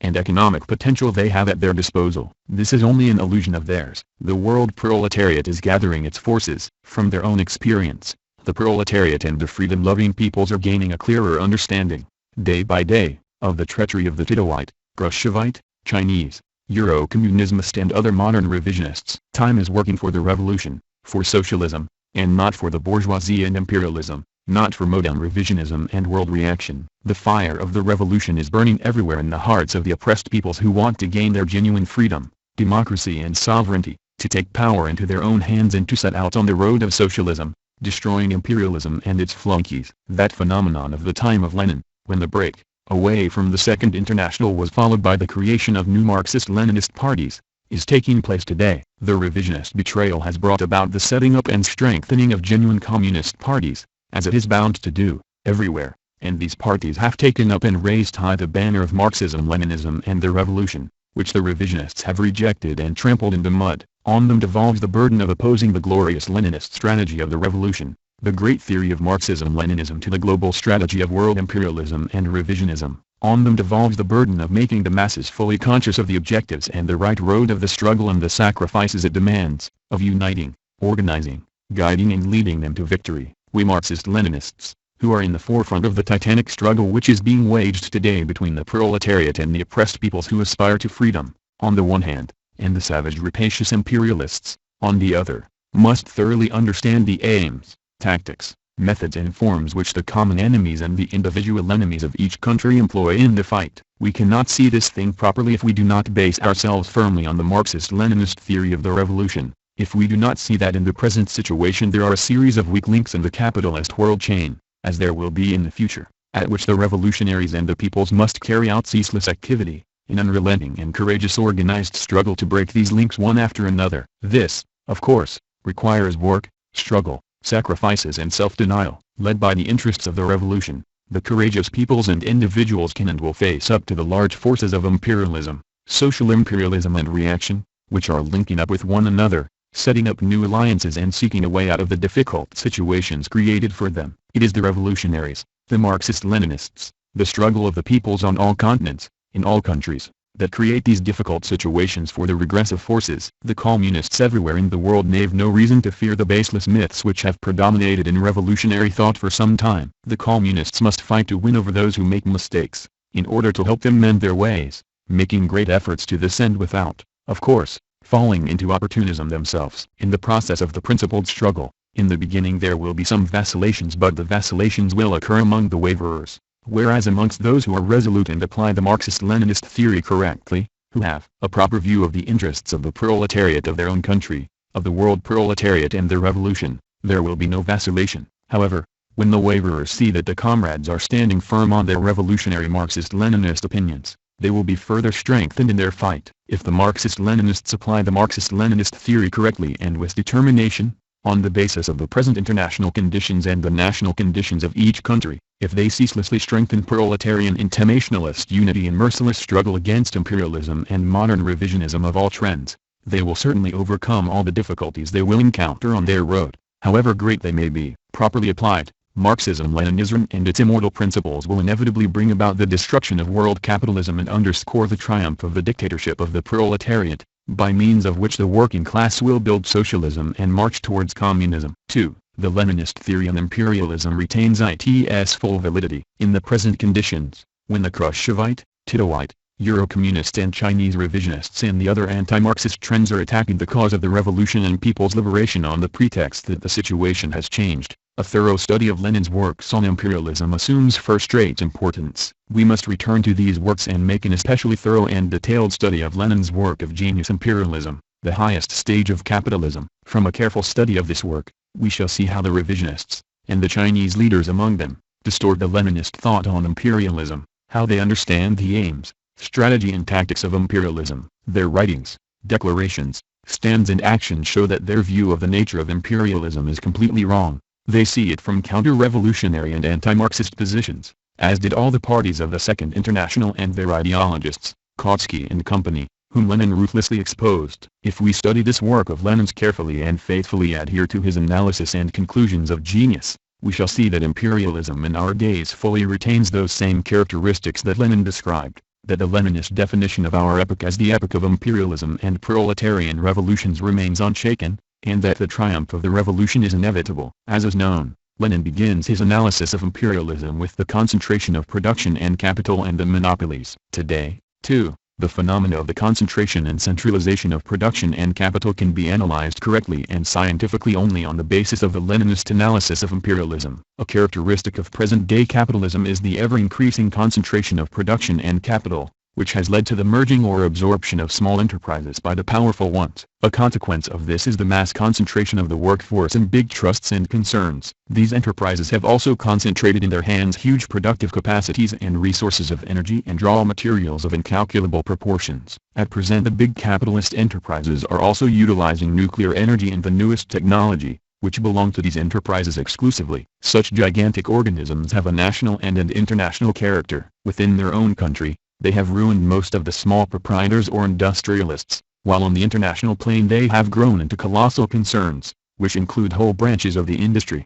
agriculture, construction, transport, etc. of many countries. Wherever these concerns have extended their tentacles, wherever the concentration of production has been achieved by a tiny handful of multimillionaire capitalists, the tendency to the liquidation of the small owners and industrialists is becoming more widespread and pronounced. This has led to the further strengthening of monopolies. This transformation of competition into monopoly, said Lenin, is one of the most important phenomena, if not the most important, in the economy of present-day capitalism. Speaking of this feature of imperialism, he adds, the rise of monopolies as the result of concentration of production in general is a universal and fundamental law of the present stage of development of capitalism. The development of capitalism in today's conditions fully confirms the above conclusion of Lenin's. Nowadays, the monopolies have become the most typical and common phenomenon, which determines the physiognomy of imperialism, its economic essence. In the imperialist countries, like the United States of America, the Federal German Republic,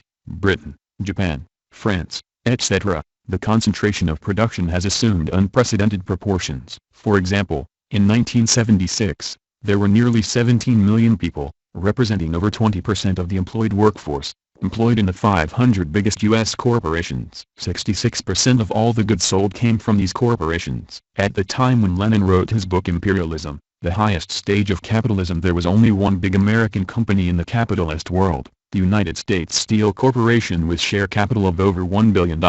Whereas in 1976 the number of billionaire companies was about 350. In 1975, the General Motors Corporation automobile, TL this supermonopoly, had a total capital in excess of $22 billion and exploited an army of nearly 800,000 workers. Next comes the monopoly Standard Oil of New Jersey, which dominates the oil industry of the United States of America and other countries and which exploits over 700,000 workers. In the automobile industry there are three big monopolies which account for more than 90% of production in this branch. In both the aviation and the steel industries, four very big companies account for 65 and 47% of production respectively. The same process has occurred and is occurring in the other imperialist countries, too. In the Federal German Republic, 13% of the total number of enterprises have concentrated about 50% of the production and 40% of the labor power of the country. In Britain, 50 big monopolies dominate everything. The British Steel Corporation accounts for over 90% of the steel production of the country. In France,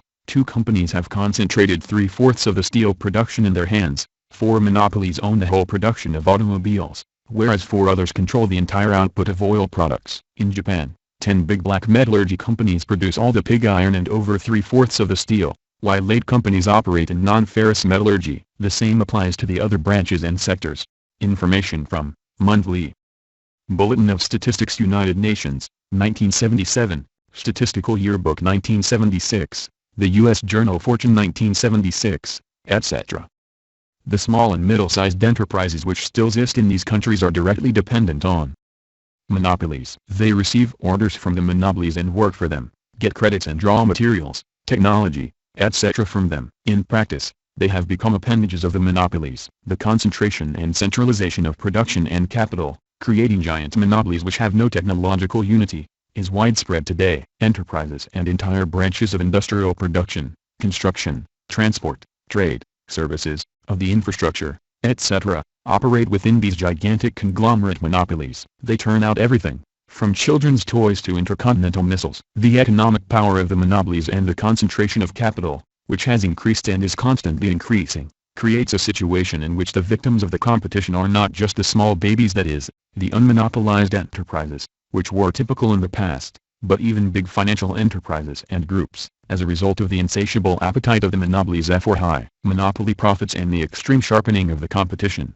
This process has assumed colossal proportions during the last 2 decades. The mergers and takeovers in the capitalist world today are 7 to 10 times greater than in the years prior to the Second World War. The mergers and combinations of industrial, trading, farming and banking enterprises have led to the creation of new forms of monopolies, to the creation of big industrial, commercial or industry corporations, forms which are finding wide application not only in the capitalist countries of the West, but also in the Soviet Union, Czechoslovakia, Yugoslavia, and other revisionist countries. In the past, the monopoly combines carried on the transport and selling of goods with the help of other independent firms, whereas today, the monopolies control production, transport and marketing. The monopolies not only try to eliminate competition between the enterprises under their control, but have also extended their clutches to monopolize all the resources of raw materials, all the regions rich in important minerals, like iron, coal, copper, uranium, etc. This process is going on the national and the international plane. The concentration of production and capital assumed colossal proportions, especially after the Second World War, with the expansion and development of the sector of state monopoly capitalism. State monopoly capitalism means the subordination of the state apparatus to monopolies, the establishment of their complete domination in the economic, political and social life of the country. In this way, the state intervenes directly in the economy in the interest of the financial oligarchy, in order to ensure the maximum profit for the class in power through the exploitation of all the working people, as well as to strangle the revolution and the people's liberation struggles. State monopoly property, as the most characteristic basic element of state monopoly capitalism, does not represent the property of one individual capitalist or group of capitalists, but the property of the capitalist state, the property of the bourgeois class in power. In various imperialist countries, the state monopoly capitalist sector accounts for 20 to 30% of the total production. State monopoly capitalism, which represents the highest stage of concentration of production and capital, is the main form of property prevailing today in the Soviet Union and the other revisionist countries. This state monopoly capitalism is in the service of the new bourgeois class in power. In China, too, through a number of reforms, such as the establishment of profit as the main aim of the activity of the enterprises, the application of capitalist practices in organization, management and remuneration, the creation of economic regions, trusts and combines very similar to the Soviet, Yugoslav and Japanese ones, the opening of doors to foreign capital, the direct links of enterprises with foreign monopolies, etc. The economy is assuming forms typical of state monopoly capitalism. At present, in the capitalist and revisionist world, the concentration and centralization of production and capital have reached an interstate level. The European Common Market, Comecon, etc., which represent the union of monopolies of various imperialist powers, also encourage and realize this tendency in practice. Analyzing the forms of international monopolies, in his time Lenin spoke of the cartels and syndicates. In today's conditions, when the concentration of production and capital has reached very large proportions, the monopoly bourgeoisie has also found other forms for the exploitation of working people. These are the multinational companies. In their outward appearance, these companies seek to give the impression that they are under the joint ownership of capitalists of many countries. In fact, in regard to their capital and control, the multinational companies belong mainly to one country. Although they carry out their activities in many countries, they are expanding more and more through the absorption of local companies and firms, big and small, which cannot cope with the savage competition. The multinational companies open up subsidiaries and extend their enterprises to those countries where the prospects for maximum profits seem most secure. The U.S. multinational company Ford, for example, has set up 20 big plants in other countries, in which 100,000 workers of various nationalities are employed. Between the multinational companies and the bourgeois state there are close links and reciprocal dependence, which are based on their exploiting class character. The capitalist state is used as a tool in their service for their aims of domination and expansion on both the national and the international plane. In regard to their major economic role and the great way they carry in the whole life of a country, some multinational companies, individually, constitute a mighty economic force which, in many instances, is equal to or even exceeds the budgets or production of several developed capitalist countries taken together. The production of one of the powerful multinational companies of the United States of America, General Motors Corporation, is greater than the industrial production of Holland, Belgium and Switzerland taken together. They intervene to secure special favors and privileges for themselves in the countries in which they operate. For example, in 1975, the owners of the electronics industry of the United States of America demanded that the Mexican government change its labor code, which envisaged some safety measures,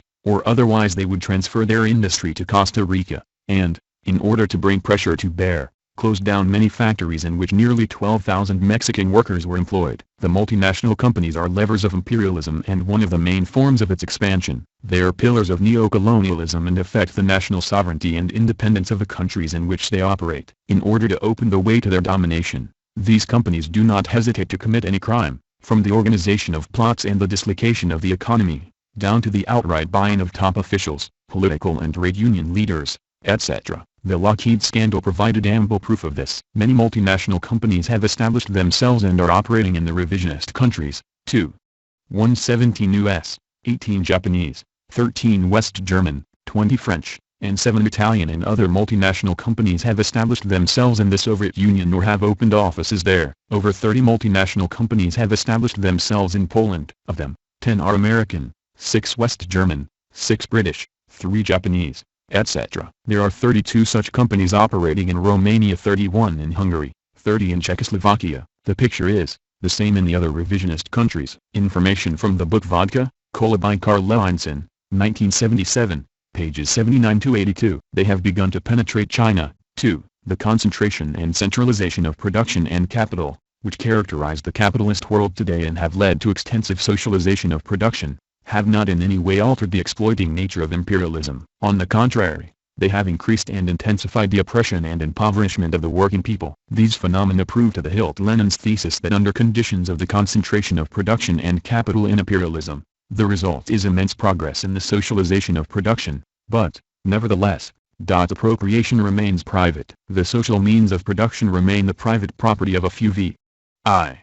Lenin. The monopolies and multinational companies remain great enemies of the proletariat and the peoples. The intensification of the process of concentration of production and capital which is taking place in our time, has further exacerbated the basic contradiction of capitalism, the contradiction between the social character of production and the private character of appropriation, along with all the other contradictions. Today, just as in the past, the colossal income and super profits realized from the savage exploitation of workers are appropriated by a handful of capitalist magnates. Likewise, the means of production, with which the united branches of industry have been equipped, are the private property of capitalists, while the working class remains enslaved to the owners of the means of production and its labor power remains a market commodity. Nowadays the big capitalist enterprises no longer exploit tens or hundreds of workers but hundreds of thousands of them. As a result of the ruthless capitalist exploitation of this great army of workers, the surplus value seized by the U.S. corporations in 1976 alone, is estimated at over $100 billion,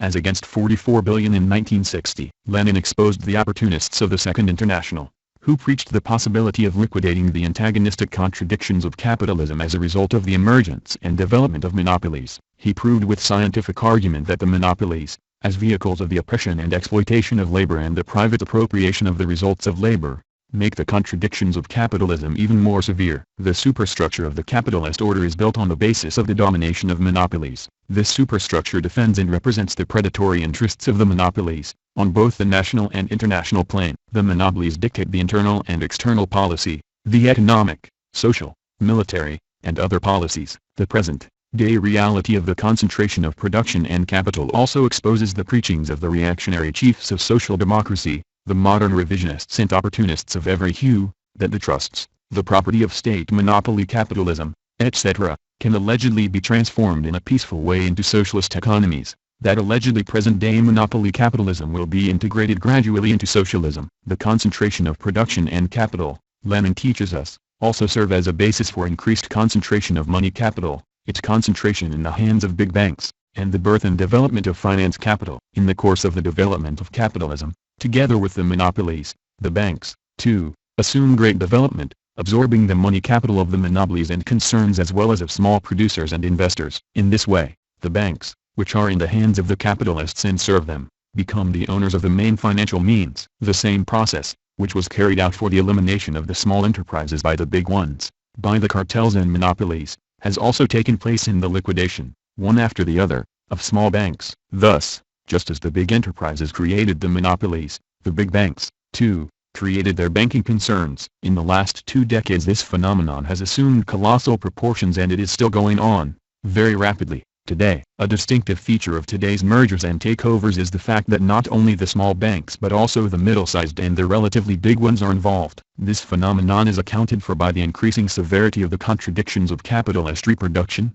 the extension of the struggle of competition and the grave crisis of the financial and monetary system of the capitalist world. 26 big financial groups dominate in the United States of America. The biggest of them is the Morgan Group, with 20 big banks, insurance companies, etc., and with share capital of $90 billion. The level of the concentration and centralization of banking capital is also very high in the other main capitalist countries. In West Germany, 3 out of 70 big banks own over 58% of all banking assets. In Britain, all banking activity is controlled by 4 banks known as the Big Four. The level of concentration of banking capital is also high in Japan and France, too. Lenin has proved that banking capital is interlocked with industrial capital. At first, the banks are interested in the fate of the credits they advance to the industrialists. They mediate to ensure that the industrialists who receive the credits reach agreement among themselves to avoid competition with one another because the banks, themselves, would also suffer from this. This was the first step of the banks in their interlocking with industrial capital. With the development of the concentration of production and money capital,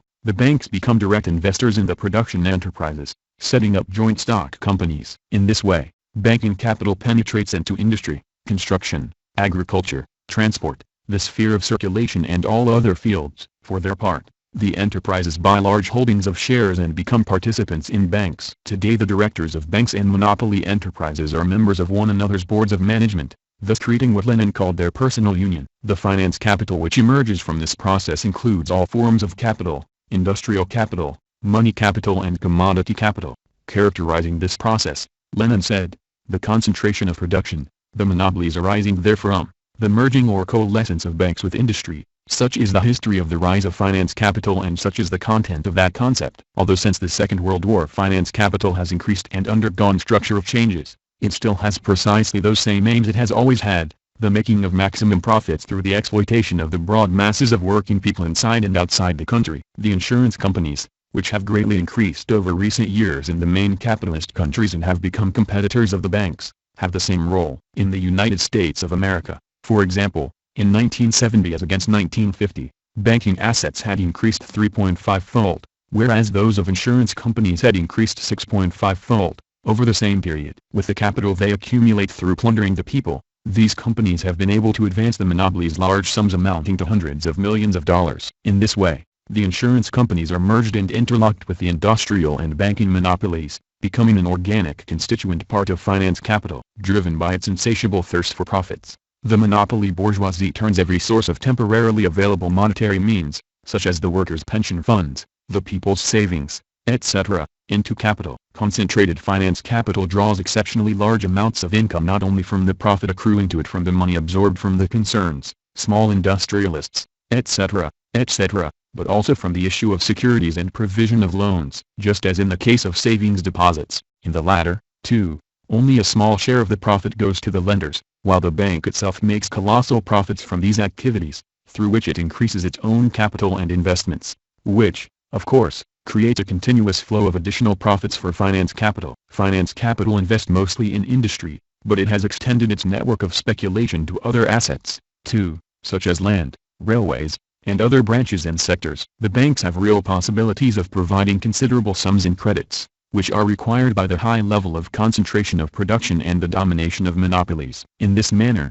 favorable conditions are created for the big monopoly combines to step up their savage exploitation of the working masses both at home and abroad, in order to ensure maximum profits. With the restoration of capitalism in the Soviet Union and the other revisionist countries, the banks there assumed all the features characteristic of monopolies. In these countries, the banks serve the exploitation of the broad masses of the working people, both at home and abroad, in the same way as in all other capitalist countries. In recent years, trade on time payment meant under which customers buy consumer goods, especially durable consumer items, has increased rapidly in the capitalist and revisionist countries. The provision of such credits ensures the bourgeoisie markets for the sale of goods. The capitalists make colossal profits from the high interest rates charged, while the debtors are bound hand and foot to the creditors and the capitalist firms. The debts and other obligations of the working people to the banks and money-lending institutions have greatly increased at the present time. In the United States of America alone, in 1976 the indebtedness of the population from such credits had reached the sum of $167 billion, as against $6 billion in 1945, while in the Federal German Republic the indebtedness of the population had amounted to more than 46 billion marks. The increased concentration and centralization of banking capital has led to increased economic and political domination by the financial oligarchy and the use of a series of forms and methods to increase the economic bondage, the impoverishment and misery of the broad masses of working people. The development of finance capital enabled a small group of powerful industrial capitalists and bankers not only to accumulate great wealth but also to concentrate real economic and political power, which makes itself felt in the entire life of a country, in their hands. These all-powerful people are those who head the monopolies and banks and constitute what is called the financial oligarchy, proceeding from the fact that the large companies have now been transformed into shareholders' companies, in which even some worker may have a few token shares. The apologists of capitalism labor to prove that capital has now allegedly lost the private character which it had in the time when Marx wrote Capital or when Lenin analyzed imperialism, that it has supposedly become people's capital. But this is a fable. Today, as in the past, powerful private industrial, financial groups dominate the imperialist countries, the Rockefellers, Morgans, DuPonts, Mellons, Fords, the Chicago, Texas, California and other groups in the United States of America. The financial groups of the Rothschilds, Beharings, Samuels, etc., in Britain, Krupp, Siemens, Mannesmann, Thyssen, Gerling, etc., in West Germany, Fiat, Alfa, Romeo, Montedison, Olivetti, etc., in Italy, the great families in France, and so on. As the possessor of industrial and finance capital, the financial oligarchy has established its economic and political domination over the entire life of the country. It has even subordinated the state apparatus, which has been transformed into a tool in the hands of the financial plutocracy, to its own interests. The financial oligarchy dismisses and appoints governments, dictates the internal and foreign policy. In internal life, it is linked with the reactionary forces, with all those political,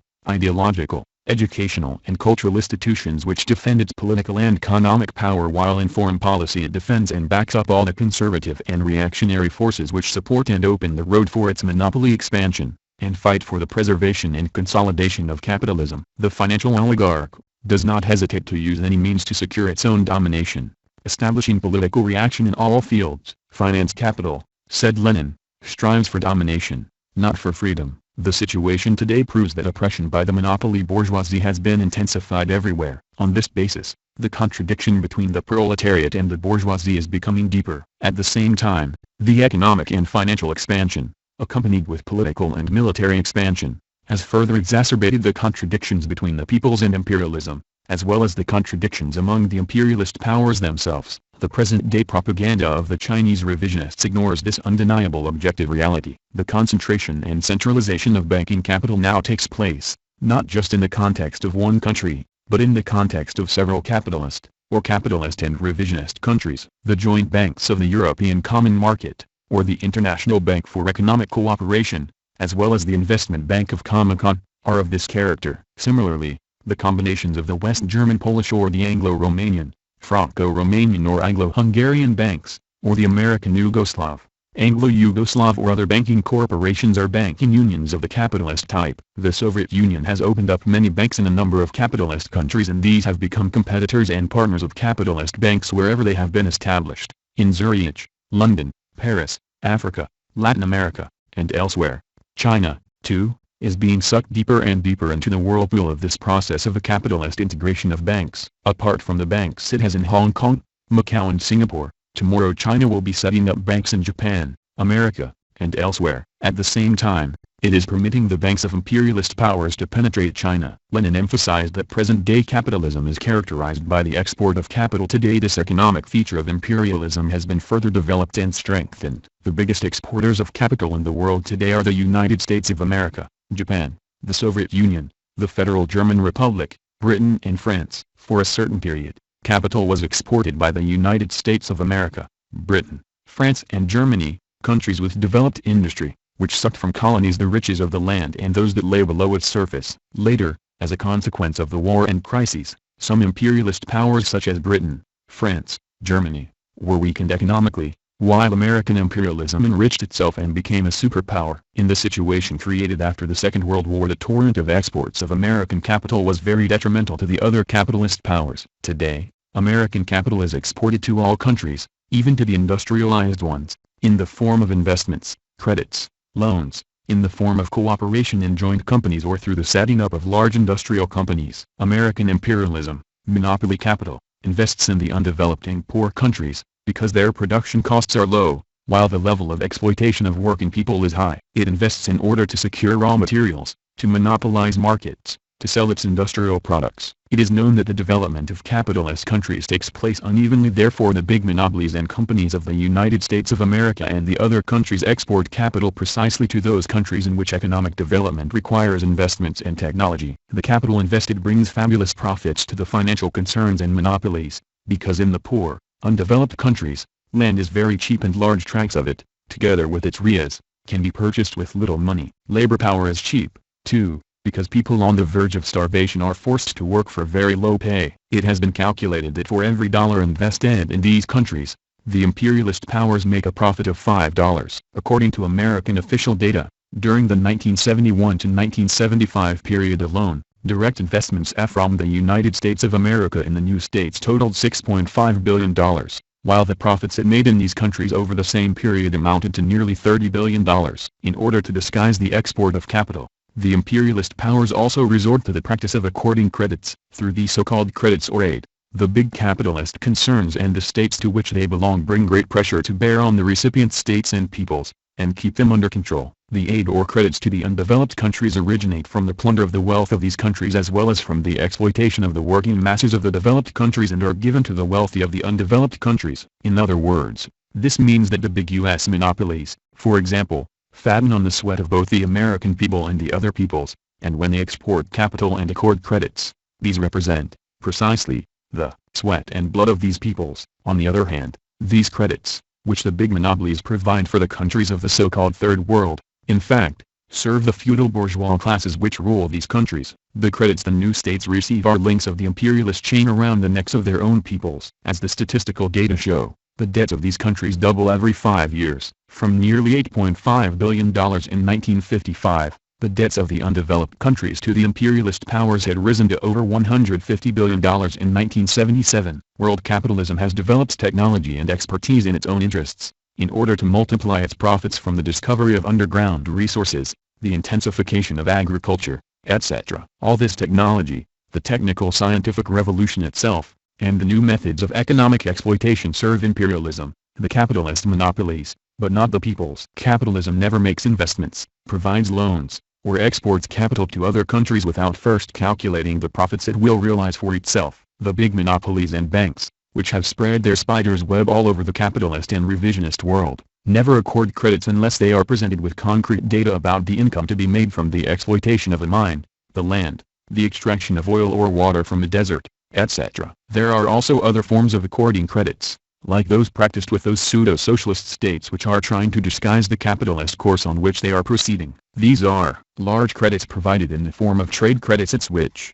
of course, must be repaid within a short time. These are provided jointly by many capitalist countries which have calculated in advance the economic as well as political profits they will draw from the recipient state, taking into account both its economic potential and ability to pay. In no case do the capitalists provide their credits for the construction of socialism. They provide them to destroy socialism. Therefore, a genuine socialist country never accepts credits, in any form, from a capitalist, bourgeois, or revisionist country, like the Khrushchevite Soviet revisionist, the Chinese revisionists. Also, employ many slogans, many quotations, build many phrases which sound Leninist revolutionary but their real activity is reactionary, counter-revolutionary. The Chinese leaders try to present even their opportunist stance towards, and relations with, the imperialist countries as if they are in the interest of socialism. These revisionists use this camouflage with the intention of keeping the masses of the proletariat and the people in the dark, so that they will not be able to transform their discontent into a powerful means to carry out the revolution. Let us take,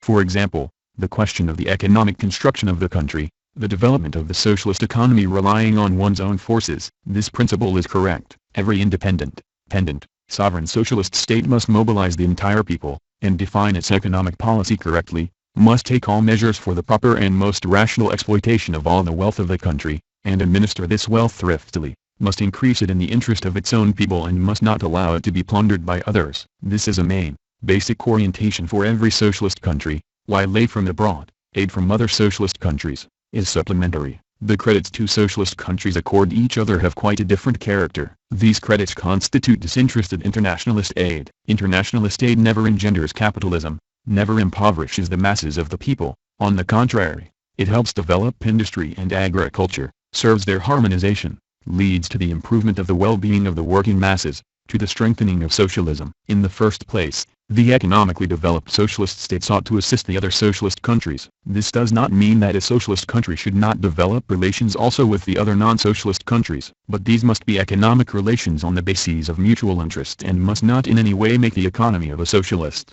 or any other non-socialist country, dependent on the more powerful countries. If these relations among states are based on the exploitation of small, economically weak states by big and powerful states, then such aid must be rejected, for it is enslaving. Lenin says that finance capital has cast, in the literal meaning of the word, its nets over all the countries of the world. The capitalists' monopolies, cartels and syndicates work systematically. First they seize the internal market of their own country, get industry, agriculture, under their control, enslave the working class and other working people, make super profits, and then create great possibilities to monopolize markets all over the world. Finance capital plays a direct role in this, we see today. And this completely tallies with Lenin's teachings on imperialism as the final stage of capitalism, that the two superpowers, American imperialism and Soviet social imperialism, are contending over the division of the world, to capture markets. The problem of oil, for instance, which has become acute throughout the world, is, first of all, the domain of the big American monopoly companies,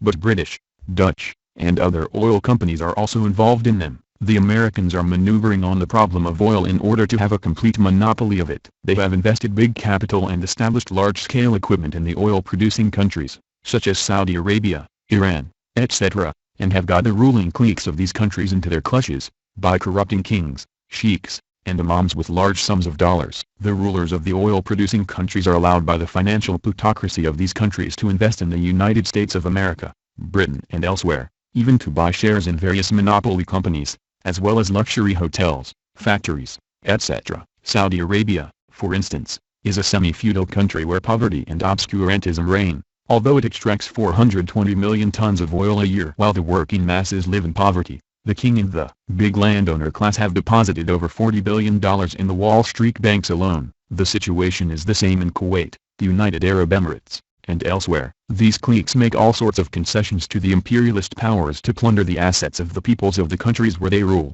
with the aim of getting a share of the profits for themselves. The investments made by the oil-producing countries, and which are the property of the ruling cliques, constitute a union, of course, on a very small scale, of the capital of these cliques with American or British capital. On the face of it, it seems as if the ruling cliques of the oil-producing countries have a sort of partnership of investments with American, British, or French imperialism, and allegedly influence the economies of the latter. In reality, quite the opposite is the case. The profits of American imperialists and the other imperialists are enormously big in comparison with the profits allocated to these cliques. This is a characteristic of present-day neocolonialism, which, in order to be able to exploit the riches of some countries to the maximum, makes some cautious concessions in favor of the bourgeois capitalist, or feudal ruling groups, of course, not to its own detriment. This example confirms the correctness of Lenin's thesis, that the interests of the bourgeoisie of various countries can very easily become interlocked, just as the interests of private monopolies can be interlocked with those of state monopolies. The big monopolies may also combine with the monopolies which are less powerful but which control great assets,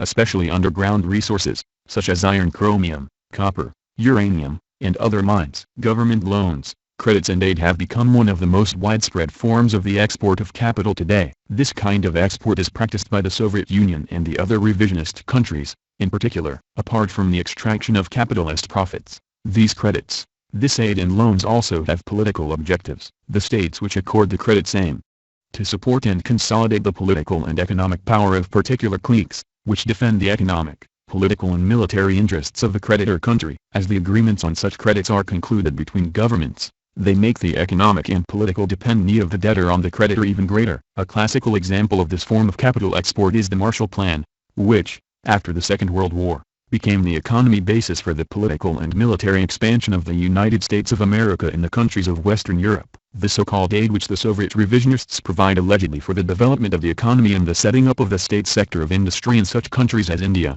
Iraq, and elsewhere, is of the same nature. At present, American imperialism, Soviet social imperialism, and the capitalism of the industrialized countries have reached such a stage of development that the profit they realize from the accumulation of capital has grown extremely. The accumulation of capital creates large profits, which go into the pockets of the monopolists, the financial oligarchy, who do not put this income at the service of the poverty-stricken working people, but export it to those countries from which other, greater profits may accrue to them. These are the countries which China calls the Third World. However, they make investments of this kind in the developed capitalist countries, too. Many books have been written about the process of penetration of American capital into Europe and its political and economic aims. A clear picture of this is given in the book by the American author Jeffrey Owen. At the beginning of the chapter The International Companies, he says that the development of American investments abroad has been made according to the concept that the American firms represent not companies with overseas interests, but international companies. The headquarters of these companies are in the United States of America. This means that the various big American firms think not only of covering their own country and the needs of industry and clients within the United States of America, but also of extending their networks to foreign countries. These companies invest their excess capital in other countries in order to make bigger profits. Such giant corporations as Socony Mobile, Standard Oil of New Jersey, etc., make nearly half their profits from the plunder and exploitation of foreign countries. About 500 companies secure profits of about $10 billion outside the country every year. There are more than 3,000 such enterprises with investments in foreign countries. This is how such formulas in terms as multinational companies, or international capitalism, etc., have come into daily use in journalism and banking operations. Jeffrey Owen says that in 1929 over 1,300 European companies were owned or controlled by American firms. This was the first stage of the American offensive on European industry. The pressure of the Second World War, which was being prepared, temporarily halted the invasion of American capital. From 1929 up to 1946, the amount of direct investments by American companies in other countries of the world fell from $7,500 million to $7,200 million. However, after the Second World War, in 1950, the amount of American investments abroad had risen to $11,200 million, half of it concentrated in the Latin American countries and Canada. The investments in Latin America were made to exploit the raw materials, oil, copper, iron ore, bauxites, as well as bananas and other agricultural products. In Canada they were mainly in mining and oil and developed on a wide scale because of its proximity and other conditions facilitating penetration. The Europe of the 1950s also became another important target for American investments. Investments on this continent were extended rapidly in communications, mass production goods and complex equipment. Together with investments, American goods and products poured in. The author in question points out that the situation created after the Second World War in the capitalist market gave an even greater impulse to American investments. Here are the figures on the increase of these investments abroad. In 1946 they totaled $7,200 million and then they began to rise to $11,200 million in 1950, $44,300 million in 1964 and over $60,000 million in 1977. By incessantly extending their operations on a worldwide scale, the American companies have made the competition with the local firms much fiercer and increased the fear of domination by the American giants. This problem is even more acute in the undeveloped countries where the American firms dominate the key branches of industry and exercise a preponderant influence in the national economy of these countries. In other words, these giant American companies control the local economies and governments and in fact they run them. The prolonged struggle which went on between the American oil companies and the Mexican government and which ended in 1938 with the collapse of the Mexican government's policy of opposition, is well known. There was a similar outcome to the struggle between the British oil monopoly and the Iranian government. which resulted in the toppling of Mossadegh. Such ruinous conflicts are going on all the time, and they end with the triumph of the big American trusts. The big oil companies operate worldwide. For them it has become normal and necessary to completely control all the capital and production of this branch, to control governments, etc., in the countries where they have invested, because, if they lack these possibilities, then difficulties would arise in the coordination of their activity on a world scale. This is why the big foreign companies oppose the efforts of the local capitalists to get a bigger share in the profits than that the American investors or those of other imperialist countries allow them. The American companies in Europe, Canada, Asia, Africa, and elsewhere, have created such a situation that in practice they control the economies of many countries. The governments of these countries stand in great fear of the United States of America, which has made itself the leadership of the European economy, just as it has done in military matters. Therefore, the industrialized capitalist countries of Europe try to hinder the invasion of American capital, which has been and is pouring in ever greater amounts into them. The Chinese leadership claims that the European states, industrialized since the 19th century, are making more investments in the United States of America. But it is known that while the investments of European capital in the United States are made mainly in the form of securities, shares, bonds, deposits, etc., the American investments in Europe have dominant positions in the most important branches of the European economy. Endeavoring to justify the increase of American investments, Jeffrey Owen claims that the European countries want and are making efforts to develop their industries on scientific bases, as, for instance, the electronics and computer industries. These industries can contribute to a certain extent to technical progress, the rise of exports and the overall economic growth of these countries. But the American companies are more advanced in this field than their European rivals, and they control this technical progress in their own interests. In computer manufacturing, for instance, the respective European companies have established telos links to protect themselves against competition from the American international business machine, IBM, corporation, which controls more than 70% of the American market and an even greater proportion of the world market. Likewise, the big American companies have the tendency to embark on joint ventures with the local enterprises. In order to camouflage their exploitation, many firms avoid having 100% ownership of subsidiaries, and set up companies on a 49-51% or 50-50 joint investment basis. That is how the Americans have gone about it in Japan, and that is how they have gone about it in Yugoslavia, too, which tries to create the impression that it is building socialism, relying on its own forces, whereas in reality the Titoites have divided Yugoslavia economically among the United States of America and the big firms of the developed industrial countries. By doing so, the Titoites have also restricted the freedom and independence of Yugoslavia. There is a tendency among many of these big American companies, like General Motors, Ford, Chrysler, General Electric, etc., to have, in fact, 100% ownership of their subsidiaries in foreign countries. However, these subsidiaries, according to Owen, never forget the problem of nationalization, and their answer to this is that it is not a question of setting up companies with local investors, but of encouraging international ownership of the shares in the mother companies. This is the concept of the international of capitalism, of which General Motors in particular, is the ardent champion. These orientations of imperializing American capital or of the American industrial establishment which invests outside the United States of America in order to create its colonies and empire, are just a few facts which clearly illustrate the thistles that U.S. imperialism has not been weakened in the least, despite what the Chinese revisionists pretend. On the contrary, it has grown stronger, has gained large concessions in foreign countries, and is running many important branches of their economy. It has also caused the governments of other countries innumerable difficulties, frequently makes the law in these countries, and has many governments under its control and direction. Of course, this process has its ups and downs, but the general trend does not indicate the weakening of U.S. imperialism. We are now living at a time when another superpower, Soviet social imperialism, is exporting its capital and is bent on exploiting the different peoples. The capital exported by this superpower results from the surplus value realized in the Soviet Union, which has been transformed into a capitalist country. The restoration of capitalism has led to a polarization of the present-day Soviet society, in which a small section rules and exploits the overwhelming majority of the people. Now, the stratum consisting of the bureaucrats, the technocrats and the upper creative intelligentsia has been created and assumed the form of a separate bourgeois,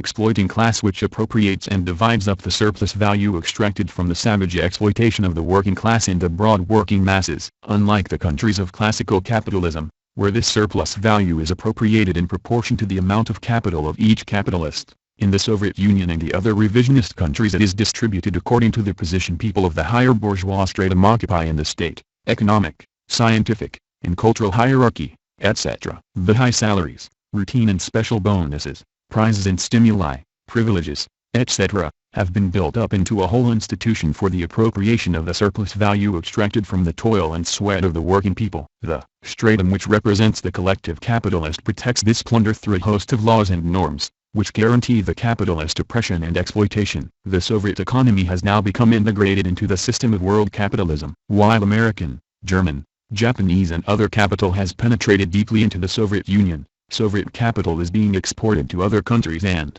in various forms, is merging with local capital. It is common knowledge that the Soviet Union economically exploits the satellite countries, in the first place. But now it is competing and contesting with the other capitalist states for markets, spheres of investment, for the plunder of raw materials, the preservation of neo-colonialist laws in world trade, etc. Bent on extending its hegemony, the new Soviet bourgeoisie exports capital, but here it comes up against competition not only from U.S. imperialism, which is very powerful, but also from the other developed capitalist states, such as Japan, Britain, West Germany, France, etc. In their quest for super profits, these states export capital not only to Africa, Asia and Latin America, but also to the East European countries which are under the tutelage of the revisionist Soviet Union, and export capital even to the Soviet Union itself. The ruling cliques of the so-called socialist countries, like the Soviet Union, Czechoslovakia, Poland, etc., and now China, too, allow foreign capital to flow into their countries,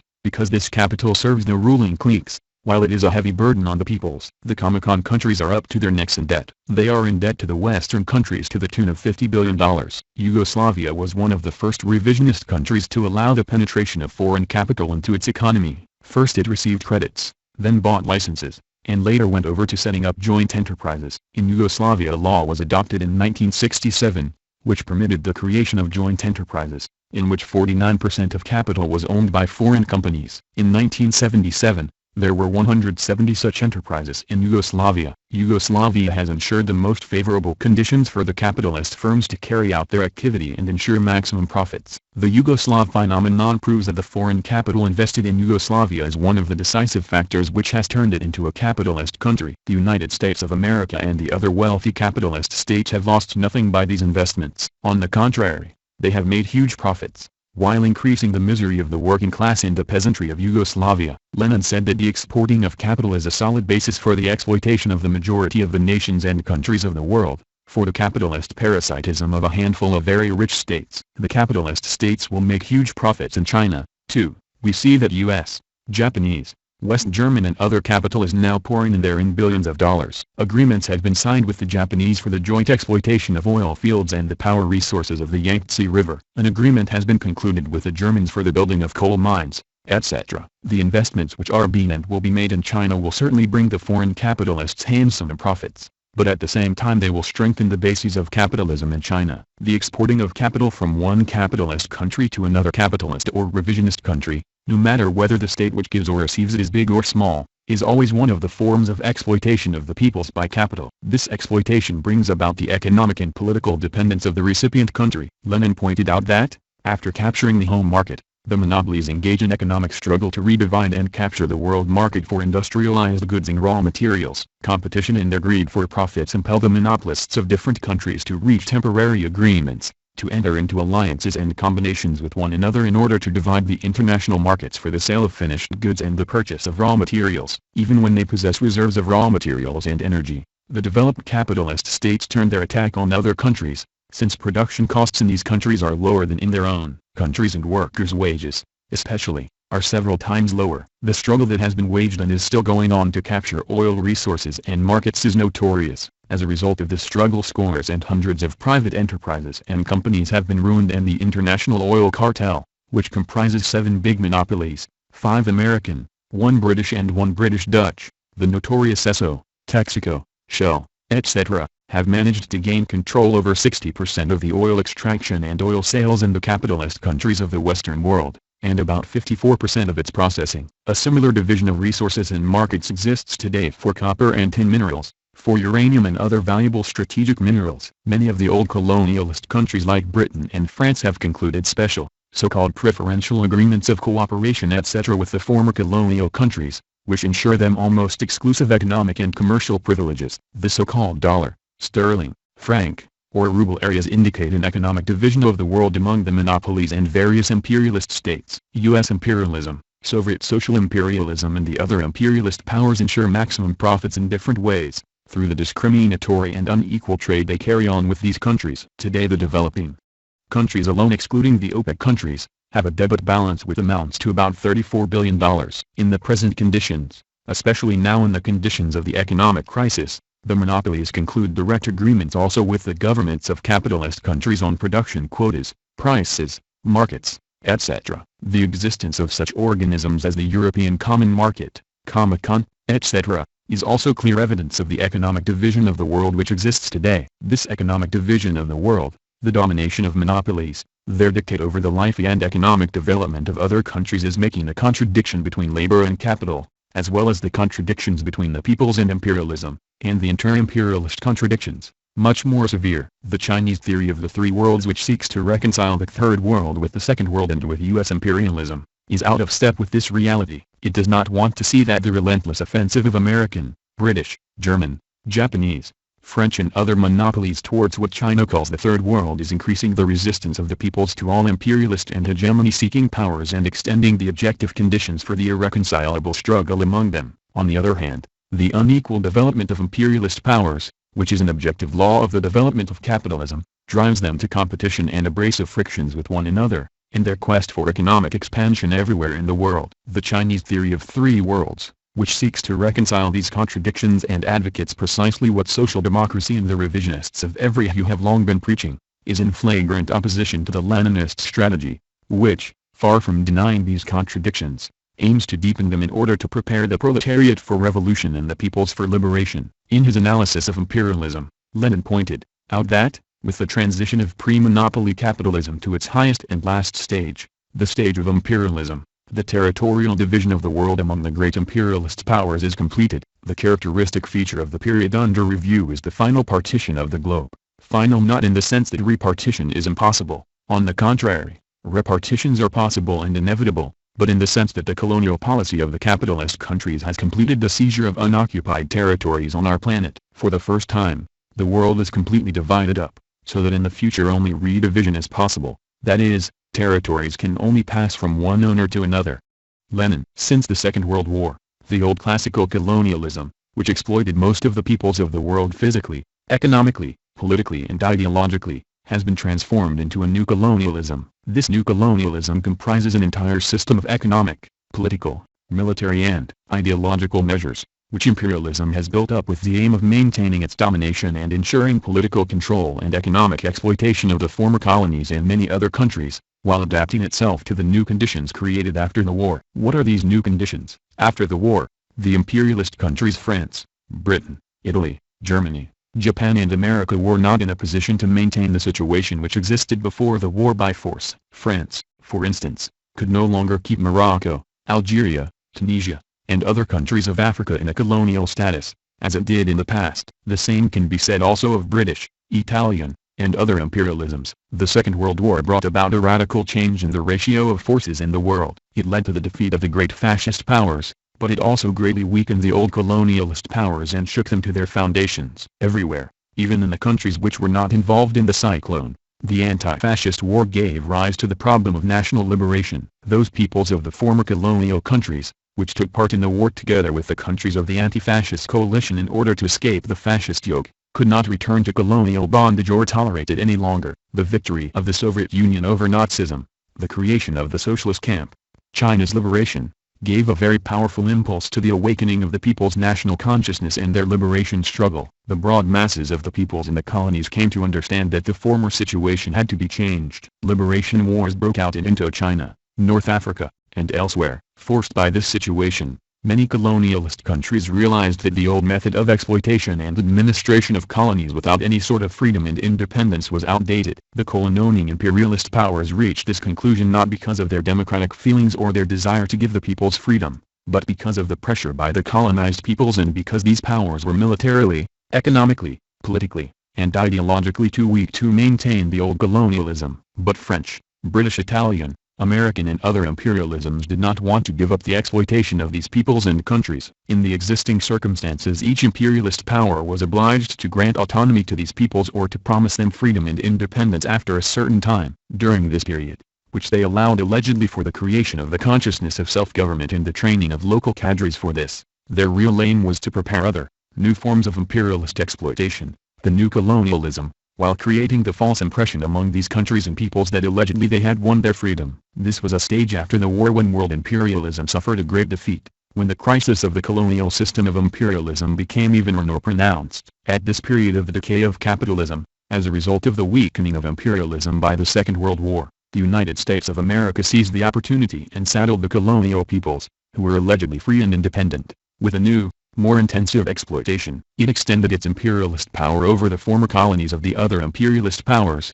which had already been weakened in one way or another. Although they had won recognition of that sort of independence and freedom, which the former colonialist powers granted them, many former colonial peoples were forced to take up arms, because the imperialists were not disposed to give them this freedom and this independence immediately. The French imperialists, in particular, even after the war, were still trying to preserve the power of France, or its grandeur. Thus, the peoples of Algeria, Vietnam, and many others started their protracted struggle for liberation and, in the end, they won it. Here we are not going into detail about how they achieved it, which were the social forces that fought, etc. The fact is that the old French and British imperialism was weakened. Thus Lenin's theses that imperialism was in decay, that the old capitalist imperialist society was being eroded by the revolutionary movements and the freedom-loving aspirations of the peoples, who had been oppressed and enslaved up till the time, was confirmed. During this period American imperialism grew fat, expanded the dollar area, placed territories of the franc and sterling areas under its control,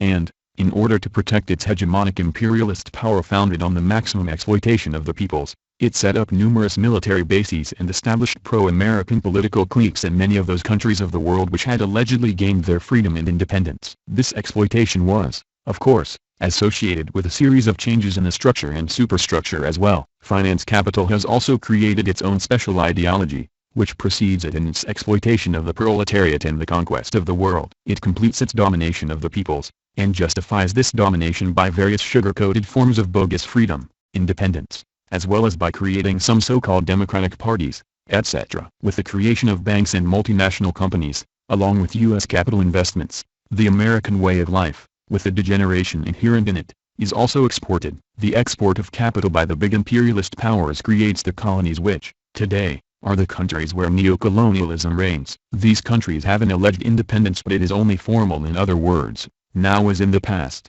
the same process of the export of capital is going on, though in different forms, with honeyed explanations and propaganda. The ruthless exploitation of the peoples of these countries remains the same or becomes even more ferocious, and the plunder of natural assets continues. The biggest neo-colonialist power of our time is the United States of America. In the 3 years, 1973 to 1975, the government and private capital investments of the United States of America in the former colonies, dependent or semi-dependent countries, represented about 36% of the total investments of the most developed capitalist and revisionist countries in these regions. The economic, political and military treaties and agreements between the imperialist powers and the former colonial countries are enslaving, are weapons in the hands of imperialism to keep these countries in bondage. The words of Lenin, who stressed the need constantly to explain and expose among the broadest working masses of all countries, and particularly of the backward countries, the deception systematically practiced by the imperialist powers which, under the guise of politically independent states,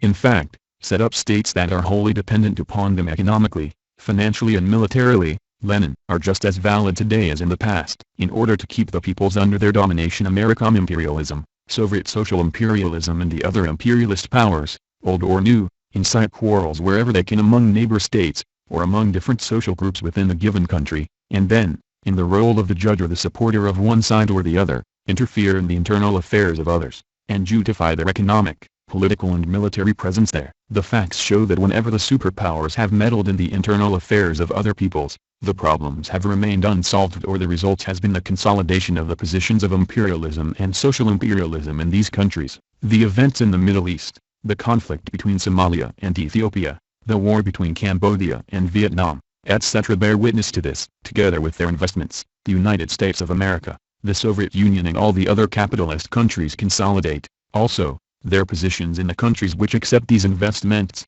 as they struggle for markets and spheres of influence. This leads to frictions among different capitalist states, and among big concerns which are not linked with or interdependent on one another. These frictions kindle local wars and may even lead to a general war, as Leninism teaches us. A war that breaks out for these reasons, whether local or general, has a predatory and not a liberation character. Only when the peoples rise against foreign invaders, when they rise against the local capitalist bourgeoisie, which is closely linked up with imperialism, social imperialism and world capital, is this a just liberation war. The representatives of big world capital are indulging in a great deal of talk about the alleged need for amendments to the present system of international economic relations and the creation of a new world economic order greater than which the Chinese leaders, too, support. According to them, this new economic order greater than will serve as a basis for global style 180 or IRPA. Heavy revisionists speak about the creation of a so-called new structure of international economic relations. These are efforts and plans of imperialist and neo-colonialist powers,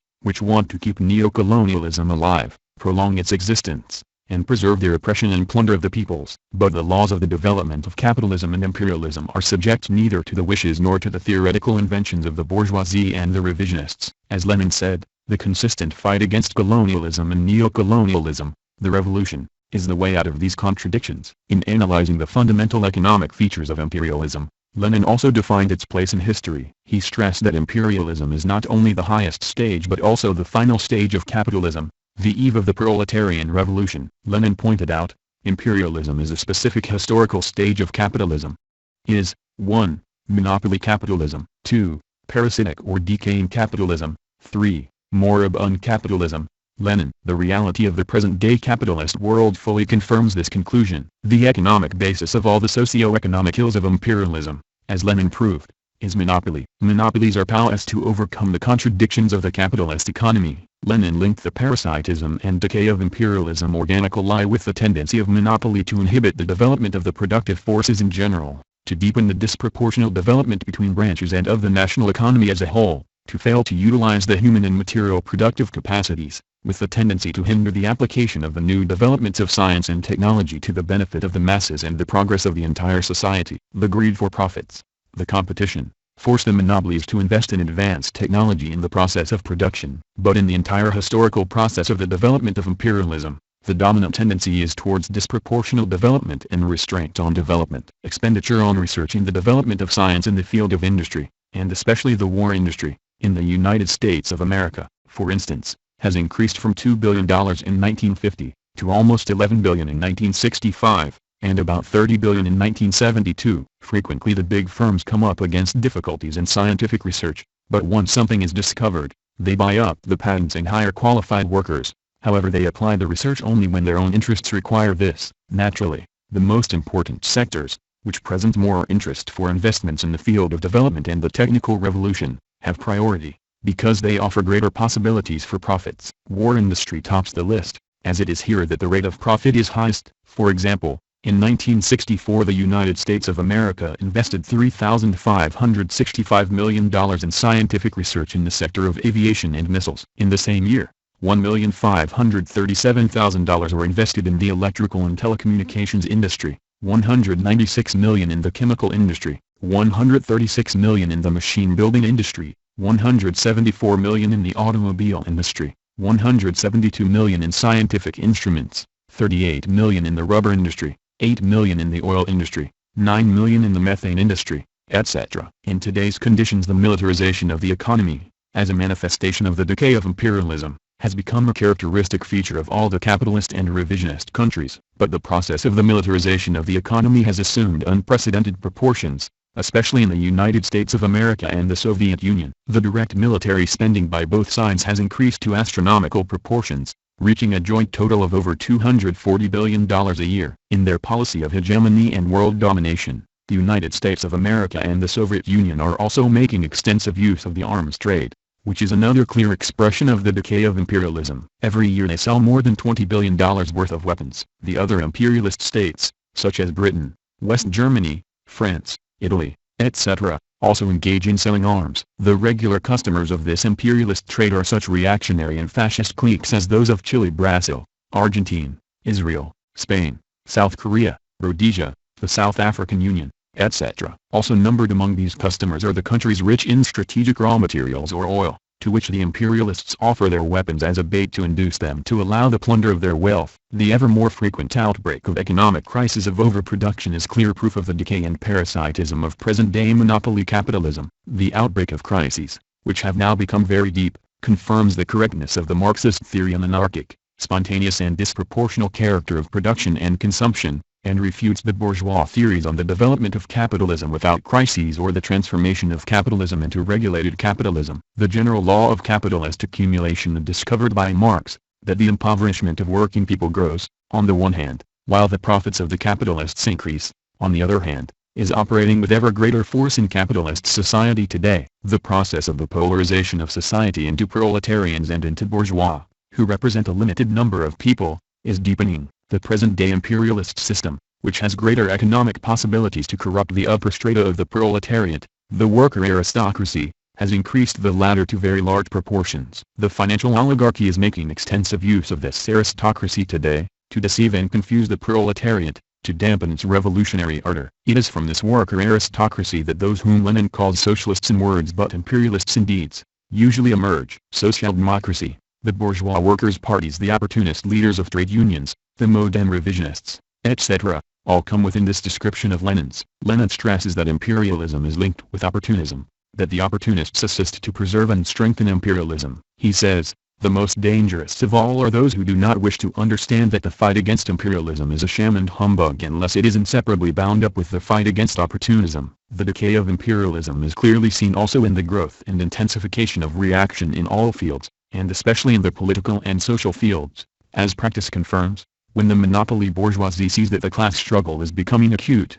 it casts off all disguise and denies the working masses even those few rights they have won by shedding their blood. The fascist regimes and dictatorships which have been established in many countries of the world are evidence of this. All this rotten system, which is in a chaotic state, is propped up by a huge Praetorian army, by very large numbers of police mobilized and armed to the teeth. All these military and police forces are set in motion to prevent or suppress any kind of resistance which goes beyond the limits defined by a jungle of laws made by the ruling bourgeoisie. The cadres of the armed forces and other instruments of oppression live in affluence and receive fat salaries. In Italy, for instance, you hear nothing but talk about the army, the police, the carabinieri, about security agents who are decorated, but also killed. In this very confused situation which prevails in the bourgeois states, gangsterism has developed and become widespread, and this is bred by the capitalist order itself. It is an expression of its degeneration, a reflection of the desperation and confusion to which the bourgeois system of oppression and exploitation gives rise. The bourgeoisie tries to prevent those cases of gangsterism which cause it problems and worry the bourgeois state, but it incites and uses gangsterism to terrorize the broad working masses who live in poverty. In many capitalist countries gangsterism has become an industry and has extended from robbing banks and stores to kidnapping people and holding them to ransom for large sums of money. In some countries gangsterism has been organized in different groupings. These groupings often have names with a revolutionary or communist sound.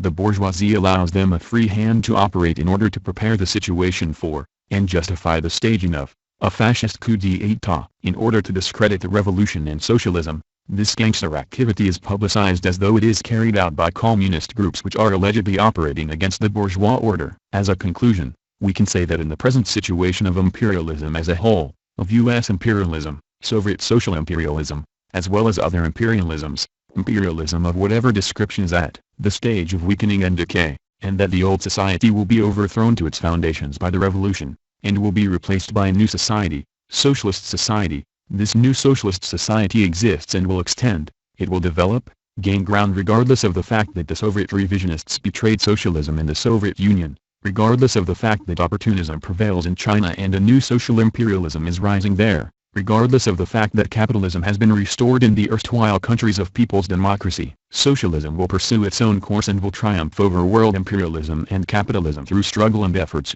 but never, in any way, through reforms and peaceful parliamentary roads, as Khrushchev preached and as all the revisionists are preaching. It will triumph by remaining loyal to the Leninist theory on imperialism and the proletarian revolution, and never by following the present-day revisionist theories which proclaim state monopoly capitalism to be an allegedly new, special stage of capitalism, to be the birth of socialist elements in the bosom of capitalism. Proceeding from Lenin's conclusions on the nature of imperialism and its place in history, as a result of the contradictions eroding it from within and people's liberation and revolutionary struggles. The whole of world imperialism as a social system no longer has that undivided power to dominate it once possessed. This is the dialectics of history, and it confirms the Marxist-Leninist thesis that imperialism is on the decline, in decadence and decay. The trend towards the weakening of capitalism and imperialism is the main trend of world history today. Marx and Lenin argued this on the basis of concrete facts, historical events, and materialistic dialectics. The trend towards united efforts by states opposed to imperialism also leads to the weakening of imperialism. But this latter tendency,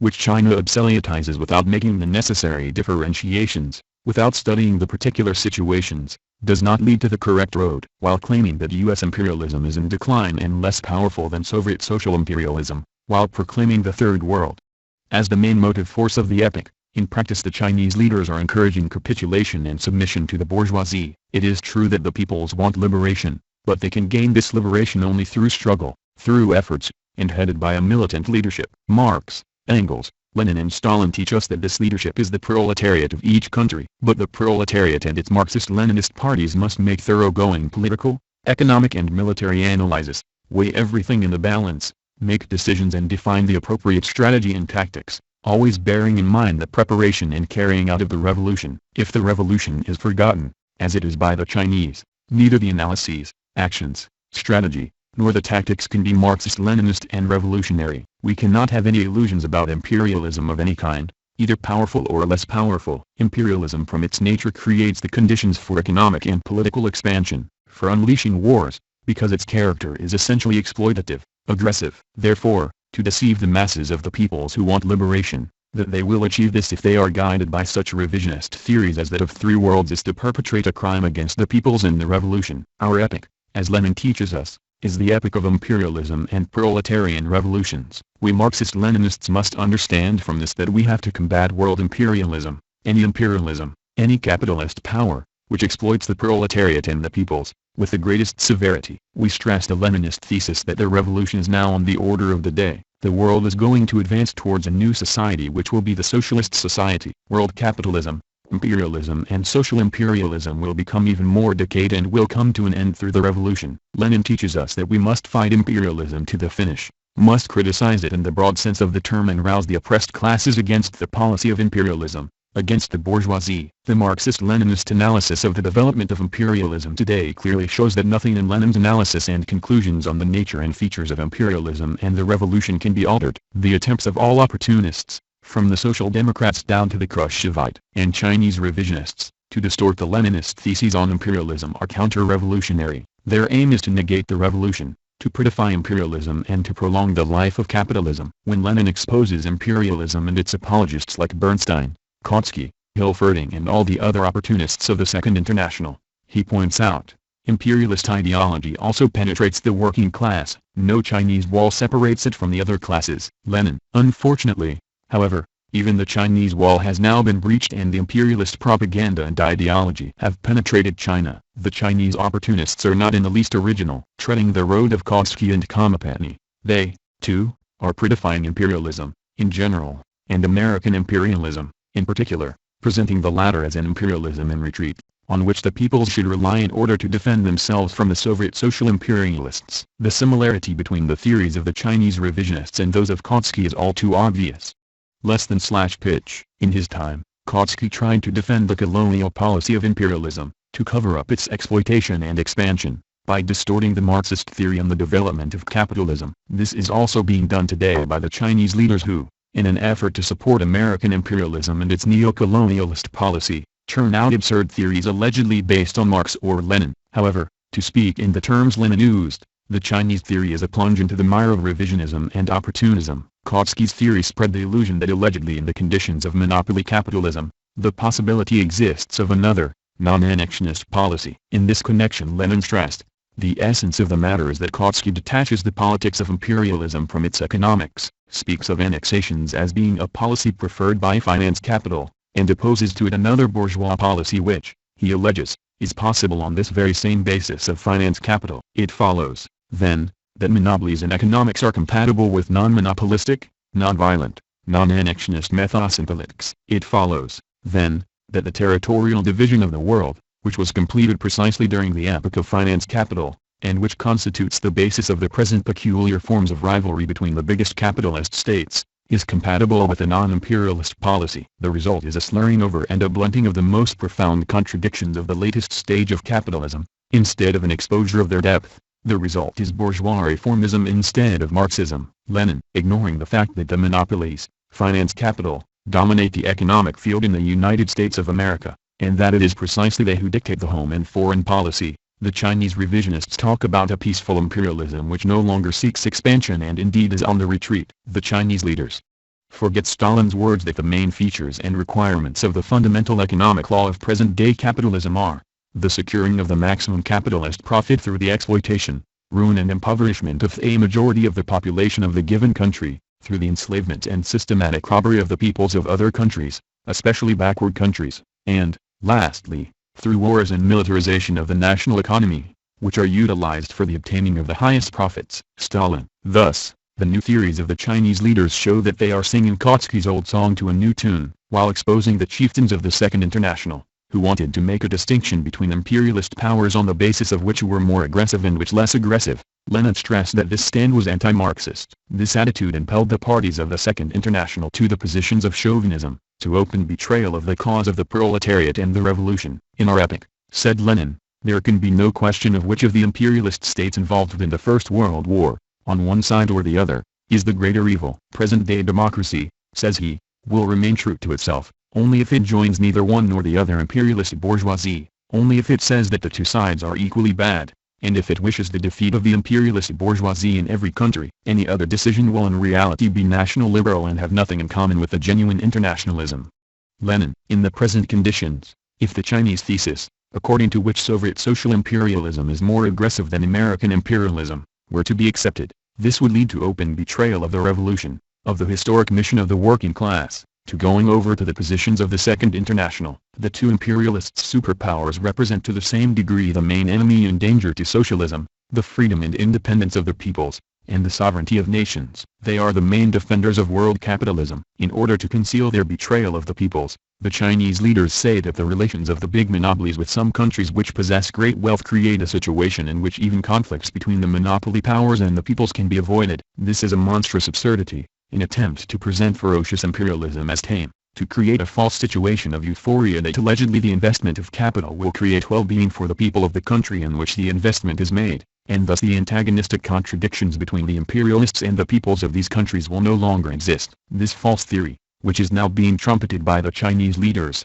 has been concocted by imperialism in order to extend its domination everywhere in the world and to assist the reactionary cliques ruling in the various countries to oppress their own peoples and to sell their countries to the foreigners. These theories are a repetition, in new, refined forms, of the reactionary theories of the opportunists of the Second International. At the time of the First World War, Lenin exposed Trotsky's anti-Marxist theory of multi-imperialism. Kautsky alleged that wars could be prevented under imperialism through an agreement among the capitalists of various countries. In his polemic with Kautsky, Lenin said, in the realities of the capitalist system, and not in the banal Philistine fantasies of English Parsons or of the German Marxist Kautsky, inter-imperialist or inter-imperialist alliances, no matter what form they may assume, whether of one imperialist coalition against another, or a general alliance embracing all the imperialist powers, are inevitably nothing more than a truce in periods between wars. Lenin. These teachings of Lenin's are very relevant in the present conditions when the Chinese revisionists are talking about, and making feverish efforts to set up, an alliance and a great world front of all the fascist and feudal,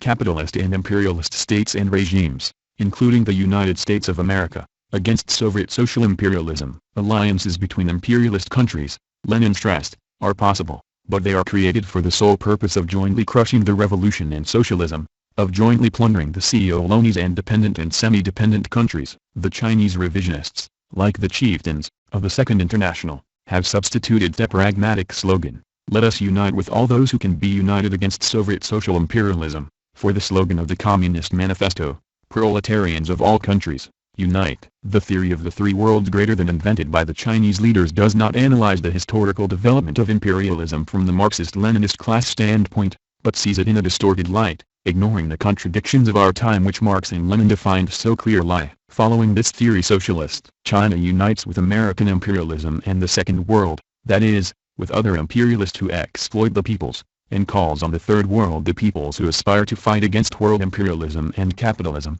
whether American imperialism or Soviet social imperialism, to unite against Soviet social imperialism only. The Titoite theory of non-aligned countries, too, is just as anti-Marxist as the theory of the three worlds. These two theories are the rails of the one railroad on which the train of American imperialism and Soviet social imperialism is running, a train loaded with the wealth plundered from the peoples of the world. The Titoites and the China revisionists are trying to open some holes in the trucks of this imperialist and social imperialist train, so that a little oil, sugar, a few dollars, pounds, francs or rubles may leak out. These rails, which have been laid over the backs of the oppressed peoples, and which are intended to keep these peoples in permanent bondage, are two theories just as reactionary as all the other anti-Marxist theories of the Trotskyites, anarchists, Bukharinites, Grushevites, of the supporters of Togliatti, Kirillo, Marquise, etc., etc. Life is constantly confirming Lenin's theses of genius on imperialism. Capitalism has entered the phase of its decay.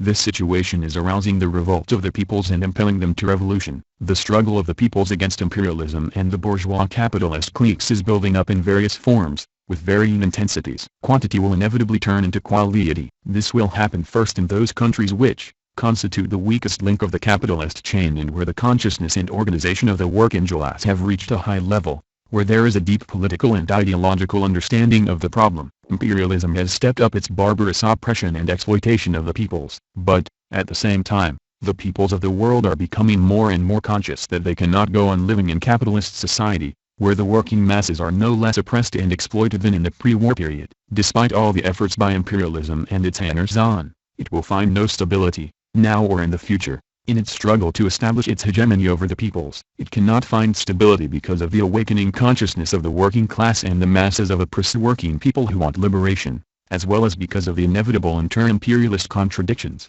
The peoples are seeing, and later they will see ever more clearly, that world imperialism and capitalism are not based solely on the economic, military, political and ideological strength of the two superpowers, but are based also on the wealthy classes which keep the peoples of their own countries in bondage, under exploitation and under fear, so they will not rise up to gain their true freedom and independence. The broad masses of various peoples of the world have also begun to understand that the present-day bourgeois capitalist society, the exploiting system of world imperialism, must be overthrown. For the peoples this is not just an aspiration. In many countries they have taken up arms. Therefore, there is no need to concoct theories which divide the world into 3 or 4 parts, into aligned and non-aligned, but the great objective historical process must be seen and interpreted correctly. According to the teachings of Marxism Leninism, the world is divided in two, the world of capitalism and the new world of socialism, which are locked in a merciless struggle with each other. In this fight the new, the socialist world, will triumph, while the old capitalist society, the bourgeois and imperialist society, will be overthrown. 3. The Revolution and the Peoples. Marx showed with scientific argument the necessity for the destruction of capitalist society and the construction of a more advanced society, socialism and then communism. Developing Marx's thought, in his book Imperialism, the highest stage of capitalism, Lenin showed that the present epoch is the epoch of imperialism and proletarian revolutions. This is the epoch of the destruction of the old capitalist order, colonialism and imperialism, of the seizure of state power by the proletariat and the liberation of the oppressed peoples, the period of the triumph of socialism on a world scale. This means that today we are living in the epoch of the replacement of the old exploiting society, which is intolerable for the majority of mankind, for the oppressed and exploited, with a new society in which the exploitation of man by man is done away with once and for all. It was precisely from these fundamental teachings and its Marxist-Leninist analysis of the process of world development today that our party proceeded when, at its 7th Congress, it put forward the thesis that the world is at a stage in which the question of the revolution and liberation of the peoples is a problem demanding solution. The struggle of the proletariat against the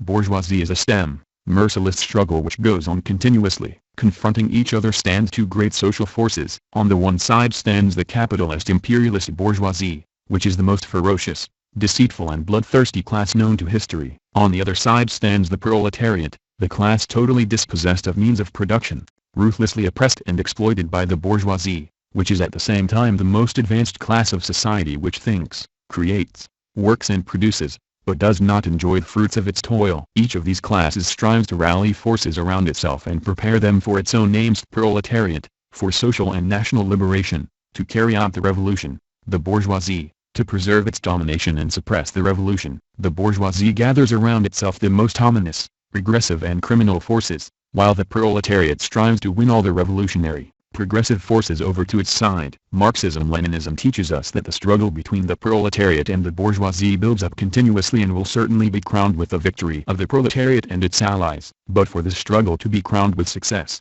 the proletariat must be organized, must have its own vanguard party, must make the broad masses of the people conscious of the necessity for revolution, and lead them in the fight to seize state power, to establish its own dictatorship, to build socialism and communism, the classless society. There are many hotheads in the world, with good or evil intentions, who think that the revolution can be carried out at any time, at any moment, at any place. But such people are mistaken. The revolution cannot be carried out at any time and at any place, according to one's wishes. The revolution breaks out and is carried through at that link of the capitalist chain which is the weakest. For the revolution to break out and triumph, the appropriate objective and subjective conditions must exist, and the favorable moment must be found for launching into revolution. The main thing is that, when they start the revolution, the broad masses of the people, with the proletariat at the head, must be determined and prepared to carry it through to the end. Lenin stresses that the revolution is carried out by the people of each country, that it is not exported. This does not mean that the Marxist-Leninists, wherever they are militating, should not feel themselves in solidarity, should not be linked with one another by the purest feelings of proletarian internationalism, and should not assist the struggle of the proletariat and peoples of other countries for their liberation. On the contrary, all communists, all proletarians, all the revolutionary forces in the various countries are duty-bound to assist the revolution in each particular country and all over the world, through propaganda, agitation, material aid, the example of their determination and selflessness, and by faithful adherence to Marxism-Leninism. Of course, success in the utilization of this assistance depends, first of all, on the preparation of the proletariat and its party, on the development of the revolutionary struggle in this or that country. In the manifesto of the Communist Party, Marx and Engels show that the interests of the proletariat and the people of one country are inseparable from the interests of the proletariat and peoples of the entire world. As Lenin teaches us and life has confirmed, the revolution triumphs in each country individually. Therefore, this triumph depends, first of all, on the working class and its revolutionary party of each country, on their ability to implement the teachings of Marx, Engels, Lenin and Stalin on the revolution in the concrete conditions. However, a great deal of confusion has been created around these teachings and especially around the Leninist theory on the revolution. Many mines have been laid by the Titoite, Sovieti, Euro-communist Chinese and other modern revisionists, who have taken it upon themselves to mislead people on the issue of the revolution and to prevent its outbreak. Today, when this question is put forward for solution, it is an imperative duty for the Marxist-Leninists to dispel the fog the revisionists have spread about the revolution, to unmask their maneuvers and deliberate misrepresentations about the revolution, to unmask their maneuvers and deliberate misrepresentations about this problem, to expose their counter-revolutionary, chauvinist, hegemonic intentions, and to ensure that the teachings of Marxism-Leninism on the revolution are understood and applied correctly. We must defend and implement the Marxist-Leninist teachings on the revolution. Marxism-Leninism teaches us, and the experience of all revolutions has confirmed, that for the revolution to break out and triumph, the objective and subjective factors must exist. Lenin formulated this teaching in his book The Collapse of the Second International and developed it further in his book Left-Wing Communism, in Infantile Disorder, and other writings. Dwelling on the revolutionary situation as the objective factor of the revolution, Lenin describes it as follows. 1. When it is impossible for the ruling classes to maintain their rule in an unchanged form, due to the deep crisis, which has involved these classes, a crisis which causes discontent and indignation among the oppressed classes. Usually, for the revolution to break out, he says, it is not enough for the lower strata not to want to live in the old way, it is necessary also that the upper strata should be unable to live in the old way. 2. When the want and suffering of the oppressed classes have become acute. 3. When, as a consequence of the above causes, there is a considerable increase in the activity of the masses, who are drawn into independent actions of historic importance. In other words, this truth can be expressed in this way: revolution is impossible without a nationwide crisis, affecting both the exploited and the exploiters. Lenin, without these objective changes, he emphasizes, which are independent not only of the will of separate groups or parties, but even of separate classes, a revolution, as a general rule, is impossible. Lenin: but not every revolutionary situation gives rise to revolution, says Lenin. In many cases, he says, revolutionary situations like those of the years 1860 to 1870 in Germany, or of the years 18,591,861 and 1879 to 1880 in Russia, were not transformed into revolutions, because of the absence of the subjective factor, that is, the high level of consciousness and readiness of the masses for the revolution, the ability of the revolutionary class, as Lenin puts it, to carry out revolutionary mass actions strong enough to break, or dislocate, the old government, which, never, not even in a period of crisis, falls if it is not dropped. Lenin. In preparing the subjective factor, as Lenin wrote in his early works, the Revolutionary Party of the working class, its leadership, education and mobilization of the revolutionary masses play a decisive role. The party achieves this both by working out a correct political line, which responds to the concrete conditions and the revolutionary desires and demands of the masses, and through a colossal amount of work, involving intensive and politically well-pondered revolutionary actions, which make the proletariat and the working masses conscious of the situation in which they are living, of the oppression and exploitation, of the barbarous laws of the bourgeoisie, and the absolute necessity for the revolution as a means to overthrow the enslaving order. In this way, the poor strata will react with such intensity that even the wealthy, the bourgeoisie in power, shaken also by other internal and external contradictions, will have difficulty in continuing to rule as before. When these conditions are fulfilled, when the objective and subjective factors, which are linked with each other, exist, then it is possible for the revolution not only to break out but also to triumph. Revolutionaries always ponder deeply over these theses of genius of Lenin,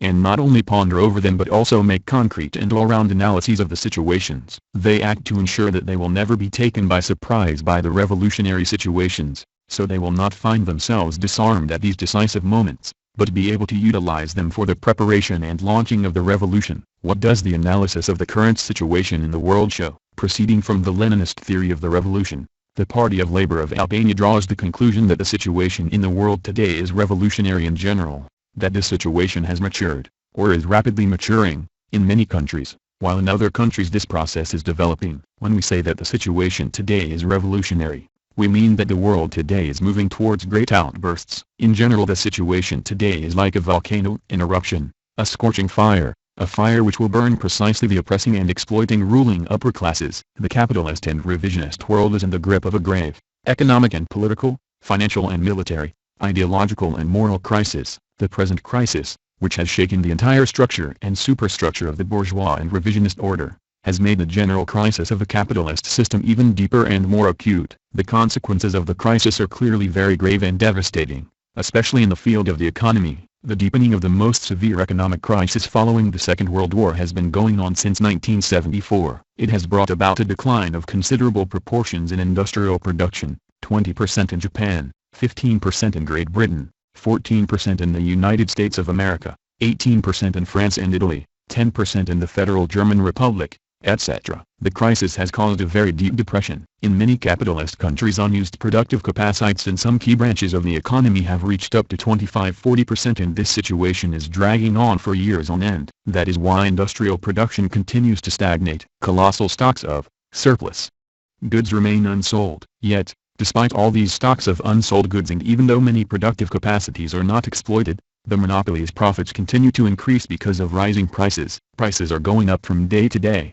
While inflation has reached very high figures in certain countries, price rises and, in particular, inflation, have become a very convenient means in the hands of the monopolies and the capitalist and revisionist state to saddle the working class and other working people with the heavy burden of the crisis. Under the pretext of checking inflation, the capitalist and bourgeois revisionist states increase the taxes on the incomes of the working masses and freeze their wages, and at the same time reduce taxation on the profits of the monopolies, devalue the currency, etc. These measures are directed against the working class and all working people, step up their exploitation and reduce their standard of living. The long drawn-out economic crisis has worsened the living conditions of the working class and peasant masses and made life very much harder for them. Unemployment has increased to proportions seldom seen before, and has become chronic, a major ulcer of bourgeois and revisionist society. In the capitalist revisionist world, 110 million people have been thrown out in the streets. Only in the United States of America not less than 7–8 million are unemployed. Today, hundreds of millions of people are living on the verge of starvation or actually starving. Hundreds of millions of people are tortured with the anxiety over insecurity for the morrow. The poverty and insecurity for the broad masses of working people, as well as the reactionary, anti-popular internal and external policies followed by the capitalist and bourgeois revisionist regimes have added and are continuously adding to the discontent of broad strata of the population. This grave situation has aroused their incontainable anger, which is expressed in strikes, protests, demonstrations, in clashes with the repressive organs of the bourgeois and revisionist order. and in many cases, even in real revolts. The popular masses are growing ever more hostile to the regimes ruling them, striving, even in this situation of crisis, to safeguard their maximum profits. The governments of imperialist, capitalist and revisionist countries make all sorts of fraudulent promises and proposals to placate the discontent and anger of the masses and divert their minds from revolution. Meanwhile, the poor are becoming even poorer, the rich even richer, the gap between poor and rich even richer, the gap between poor and rich social strata, between the developed capitalist countries and the undeveloped countries is growing deeper and deeper. The present crisis has also extended to political life, inciting contradictions among the ruling circles of the capitalist and revisionist states. Clear evidence of this is the great increase in government crises and the frequent replacement of teams in power. The bourgeoisie and the ruling cliques are compelled to change the horses in their government teams more and more frequently, with the aim of deceiving the working people and bolstering their hopes that the fresh team will be better than the old one, be convincing them that the latter are to blame for the crisis and for failing to get out of it, while the former will improve the situation, and so on. This whole fraud, which is continuously conducted on broad proportions, is camouflaged with false slogans about freedom, democracy, etc., especially during electoral campaigns. At the same time, the bourgeoisie in the capitalist and revisionist countries is reinforcing its savage weapons of violence, the army, the police, the secret services, the courts, the control by its dictatorship over every movement and effort of the proletariat. In the capitalist and revisionist countries today there is an obvious trend towards increased bourgeois violence and the limitation of democratic rights. The tendency towards the development of fascism in the life of the country and preparations for the establishment of fascism, at the moment when the bourgeoisie considers it impossible to rule by democratic methods and means, is becoming ever more evident. The economic, financial and political crisis has gripped not only the monopolies, the governments, the political parties and forces inside each particular country, but also the international alliances, the economic, political and military blocs, like the European Common Market and Comecon, the European Community, NATO and the Warsaw Treaty. The contradictions, frictions, contests and quarrels between partners of these alliances and blocs, are manifesting themselves ever more openly and abrasively. Another expression of the crisis and attempts to get out of it can be seen in the armaments race, the all-round preparations for war and the instigation of local wars by the superpowers and the other imperialist powers, such as those in the Middle East, the Horn of Africa, the Western Sahara, Indochina and elsewhere. This course serves the hegemonic and expansionist plans of one or the other imperialist power. It keeps alive and develops the war industry and the arms trade, which have assumed unparalleled proportions today. But all these political and military means are only palliatives which do not and cannot cure the ills of the gravely ailing capitalist revisionist system. To the present economic and political crisis of the capitalist and revisionist world must also be added the unprecedented ideological and moral crisis. At no other time has there been such ideological confusion and moral corruption as that which is being seen today. At no other time have there been so many variants of bourgeois theories,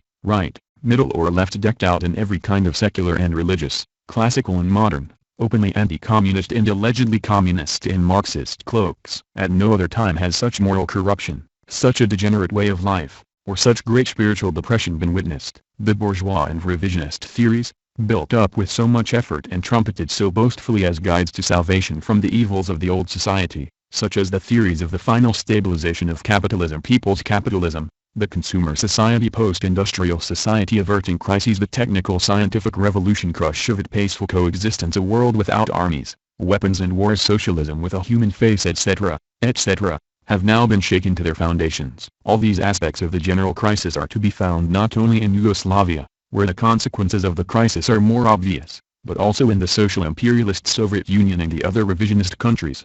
Oppression and exploitation have been stepped up everywhere in these countries. All of them are suffering from the ills of capitalism, from the quarrels and conflicts over power and privileges in the ranks of the leaders and the upper strata. Everywhere the popular masses are seething with dissatisfaction and anger. Thus, great possibilities for the revolution exist in these countries, too. The law of the revolution operates there the same as in every other bourgeois country. It is precisely this situation of the present general crisis of capitalism, the trend of which is to become steadily deeper, that makes us draw the conclusion that the revolutionary situation has already enveloped or is in the process of enveloping the majority of capitalist and revisionist countries, and hence, that this situation has placed the revolution on the order of the day. Under the ever greater pressure of the crisis and the defeats they have suffered in their predictions and their maneuvers to strangle the revolution, the bourgeoisie and the revisionists are trying to find new expedients and to fabricate other fraudulent theories. Today, The modern revisionists have unfurled the banner of defense of the capitalist system, of oppression and exploitation of the peoples,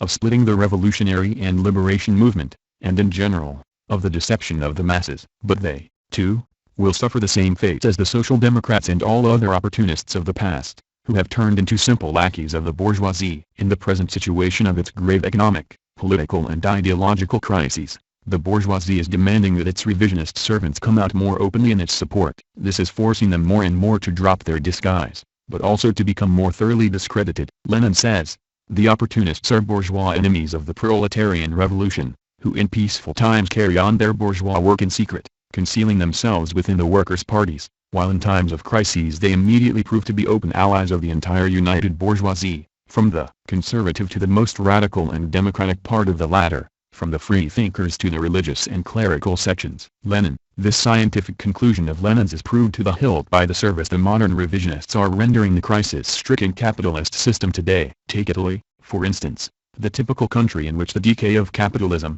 in its base and superstructure, is reflected. From the end of the Second World War up till now, the Christian Democrats, the party of the big bourgeoisie, the party of the Vatican, which has gathered all the religious reactionary bourgeoisie and elements of the right around itself, have been in power in Italy. Their government is ruling a country which is in a state of bankruptcy. Right from 1945 to this day, the top strata of the bourgeoisie have been in the grip of such a grave crisis that, within that period, there has been a succession of about 40 governments, on a color: Christian Democrat, Socialist Christian Democrat, Tripartite, Christian Democrat Socialist Social Democrat, Centro-Sinistra governments, Centro-Destra governments, etc. The deep government crisis in Italy reflects the situation of the internal general crisis from which no way out can be found. The quarrels, conflicts, political murders and scandals, such as the removal of President Leone, the murder of the head of the Christian Democrat Party, Moro, etc., which are becoming more and more frequent, are consequences of the crisis. Italy has become a bridgehead of the United States of America. Its bankrupt economy,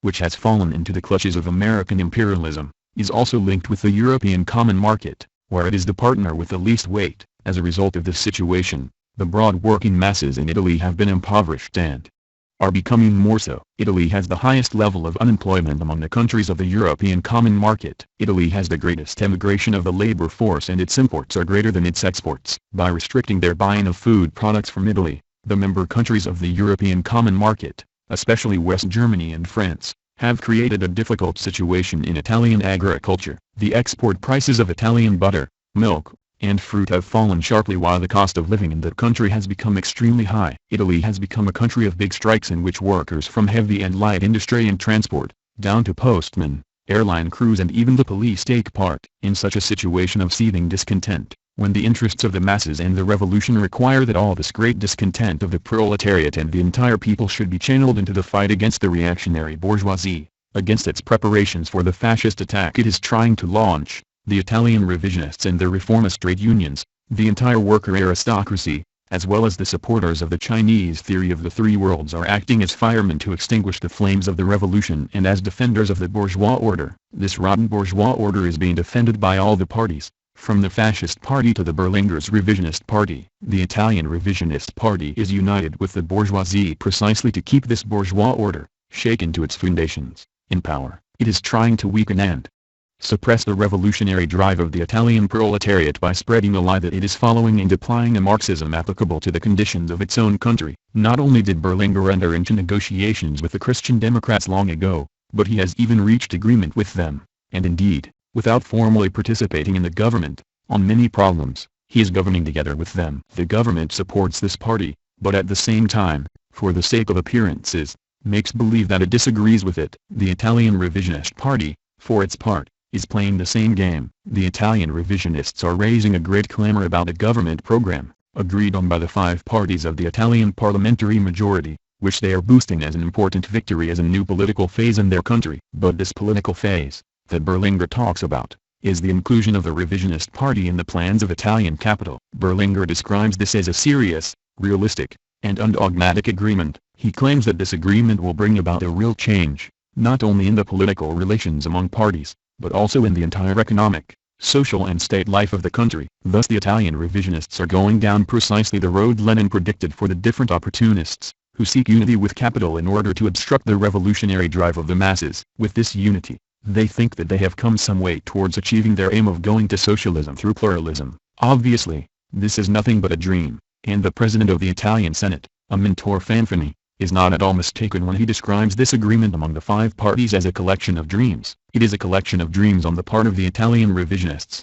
whereas on the part of the forces of capital, it is by no means a dream, but a well-pondered act designed to liquidate the ideas of communism in Italy, and to block the claims of the Italian people and proletariat and suppress their revolutionary struggle for the construction of a new society. The Italian revisionists are now receiving a few crumbs, but, claiming that the government needs the participation of the revisionist party, they are trying to have their party brought completely into the government, like a fish in its element. In a word, the Italian revisionist party is trying to become totally involved in the reactionary mess of Italian monopoly capital. Berlinguer's party is an utterly degenerate party ideologically, with a completely reformist, parliamentarist, social democratic program. It supports the order established by the pseudo-democratic constitution in the formulation of which the Italian communists themselves, headed by Togliatti, took part. It is precisely under this constitution that the reactionary and clerical bourgeoisie has been making the law in Italy and oppressing the proletariat and the broad masses of the people for the past 3 decades. The so-called Italian communists find this oppression just and in conformity with the constitution. Inside or outside the Italian parliament, through the press organs, television and radio, the Italian revisionist party, together with the other parties of the bourgeoisie, with the Christian Democrat Party at the head, is carrying out a policy accompanied with unrestrained demagogy which stupefy the Italian public, confuse and disorganize it day by day, in order to weaken the revolutionary will of the proletariat and the political consciousness of the working masses. Italian reaction and the Vatican are in great need of all this activity. The Italian revisionist party is trying to suppress the revolutionary movement of the masses of the people, headed by the proletariat, in order to hinder the revolution, to help the bourgeoisie out of its predicament and avert the overthrow of the existing order. Take another example, Spain. After the death of Franco, King Juan Carlos came to power in Spain. He is the representative of the Spanish big bourgeoisie, which, seeing that during its long rule the fascist regime had plunged the country into a grave crisis, came to the conclusion that Spain could no longer be governed as in Franco's time. Therefore certain changes had to be made in the form of government, and Franco's discredited phalange could no longer be kept in power. After a series of changes of heads of government,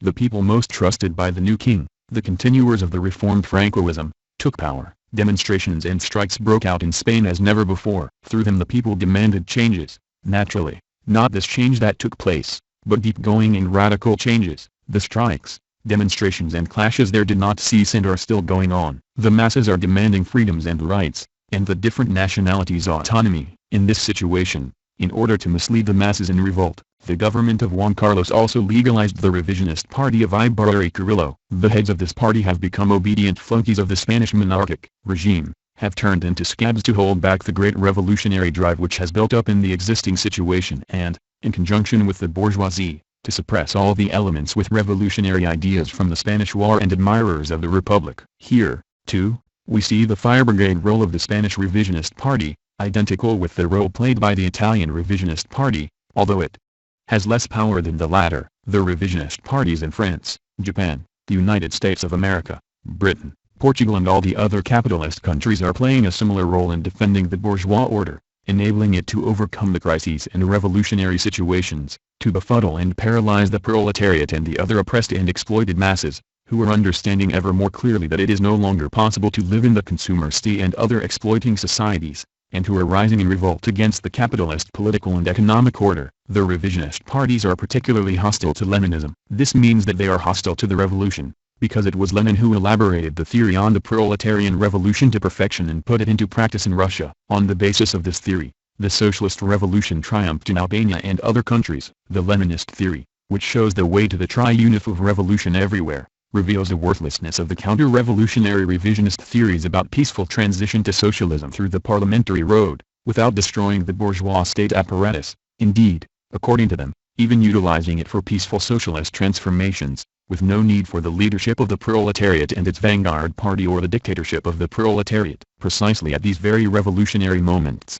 when there are great possibilities for the revolution to break out at the weakest links of the capitalist chain, when there is extremely great need to raise the class consciousness of the proletariat, to prepare the subjective factor, to build up confidence in the correctness and universal character of the Marxist-Leninist theory, which shows the true road to the seizure of state power by the proletariat and other oppressed masses, The revisionists are rendering the bourgeoisie an invaluable service in its efforts to cope with and avert the revolution. That is why the bourgeoisie is striving in every way to involve the revisionist parties and the trade unions under their influence in the fight against the revolution and communism. This is precisely the objective that the whole line of American imperialism, world capitalism and the bourgeoisie of every country is intended to achieve. The bourgeoisie wants the revisionist parties to place themselves openly and totally in the service of capital by operating under communist colors and allegedly fighting to change the situation, to create a new hybrid society in which not only the owning class and wealthy classes, but allegedly the poorer classes, too, will have their say, with the revisionist, communist parties and the socialist parties passing themselves off as their representatives and champions. The revisionists in power, in particular, the Yugoslav, Soviet and Chinese revisionists, are rendering world capitalism a very great service in the struggle to hold back and stamp out the revolutions. The Yugoslav revisionists are declared enemies of Leninism. They are the most ardent propagandists of the negation of the universal character of the laws of the socialist revolution embodied in the October Revolution and reflected in the Leninist theory of the revolution. They preach that allegedly the world today is moving towards socialism spontaneously, therefore there is no need for revolution, for class struggle, etc. The Yugoslav revisionists present their capitalist system of self-administration as a model of true socialism, alleging that it is a panacea both against the evils of Stalinist socialism and against the evils of capitalism. According to them, the establishment of this system allegedly does not require violent revolution, the dictatorship of the proletariat, state socialist ownership, or democratic centralism. Self-administration can be established quietly and gently by agreement and collaboration between ruling circles, between employers and workers, between the government and property owners. It is precisely because Yugoslav revisionism is an enemy of Leninism and sabotages the revolution that international capitalism, and especially American imperialism, is so generous in providing Tito-white Yugoslavia with financial, material, political and ideological aid. In words, the Soviet revisionists do not reject Leninism and the Leninist theory of the revolution, but they fight it in practice with their counter-revolutionary stands and activity. They are no less afraid of the proletarian revolution than the American imperialists or the bourgeoisie of any other country, because in their own country the revolution topples them from the throne, strips them of their power and class privileges, while in the other countries it ruins their strategic plans for world domination. They try to present themselves as continuators of the October Revolution, as followers of Leninism, in order to deceive the proletariat and the working masses both in the Soviet Union and in other countries. They talk about developed socialism and transition to communism in order to put out any discontent, revolt, and revolutionary movement of the working masses in their country against the revisionist rule, and to suppress them as counter-revolutionary anti-socialist acts. Outside their country, they use Leninism as a mask to conceal their anti-Marxist, anti-Leninist theories and practices, to open the way for the expansionist and hegemonic plans of social imperialism. The Soviet revisionists present the violent revolution in the developed capitalist countries as very dangerous at the present time, when, according to them, any revolutionary outburst could be transformed into a thermonuclear world war which will exterminate mankind. Therefore, they recommend the revolution on the peaceful road, the transformation of parliament from an organ of bourgeois democracy into an organ of democracy for the working people as the most suitable road today. They also present, they taught the so-called easing of tension, which serves the aims of Soviet foreign policy, as the general trend of world development today, which will allegedly lead to the peaceful triumph of the revolution on a world scale. For demagogical purposes they do not deny the dictatorship of the proletariat. Indeed, in theory they come out in defense of it, saying that, in specific instances, even violent revolution may be used. But they need these declarations especially to justify their plots and armed putches which they organize in one country or another to establish pro-Soviet reactionary regimes and cliques there,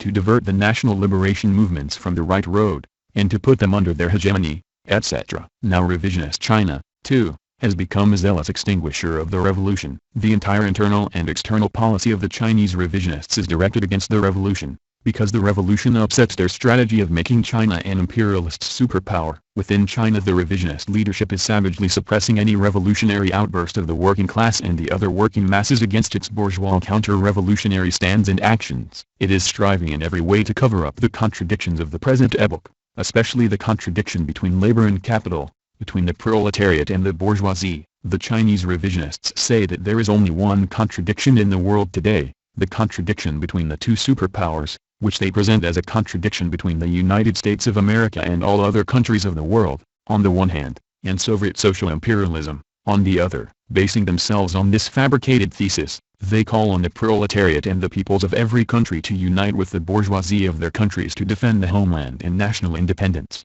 against the danger which comes only from Soviet social imperialism. With this the Chinese revisionists preach to the masses the idea of renouncing the revolution and the liberation struggle. To the Chinese revisionists the problem of the proletarian and national liberation revolution is simply not a current issue, also because, according to them, nowhere in the world is there a revolutionary situation. Therefore, they advise the proletariat to shut itself up in libraries and study theory because the time for revolutionary actions has not come. In this context, it is clear how hostile and counter-revolutionary is the policy of the Chinese revisionists, who are splitting the Marxist-Leninist movement and hindering the unity of the working class in the fight against capital. The Chinese press and, as well as the speeches of the Chinese leaders, make no mention at all of the big demonstrations and strikes, which the entire proletariat is organizing in different capitalist countries today. This is because they do not want to encourage the revolt of the masses, because they do not want the proletariat to utilize these situations in their fight against oppression and exploitation. How hypocritical sound their bombastic and empty slogans that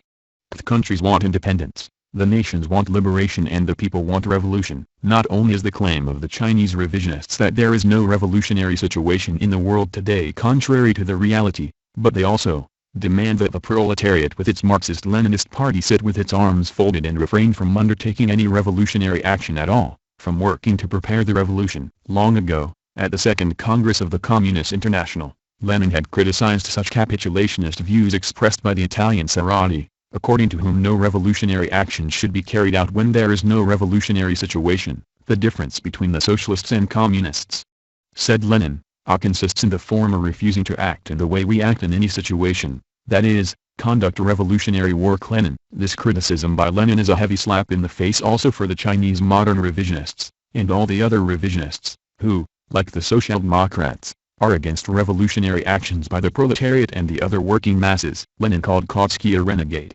because he had completely distorted Marx doctrine, tailoring it to suit opportunism, and that he had repudiated revolution in deeds, while accepting it in words. Lenin. The Chinese revisionist leaders go a little further than Kautsky. They do not admit the necessity of the revolution even in words. This reactionary line explains the profoundly counter-revolutionary policy and attitudes of the Chinese revisionist leadership, which is seeking in every way to enter into alliances and collaborate with U.S. imperialism and the other developed capitalist countries, supports the European Common Market and NATO. By entering into alliance and seeking unity with the U.S. imperialists, who, together with the Soviet social imperialists, are the most ferocious oppressors and exploiters and the arch-enemies of the proletariat and the peoples, as well as with the other imperialist rulers, with the blackest world reaction, while demanding that the proletariat of the European countries and the other developed capitalist countries bend their backs and submit to oppression by the bourgeoisie. The Chinese revisionists themselves are also participating in this oppression and uniting with world capitalism in the fight against the revolution,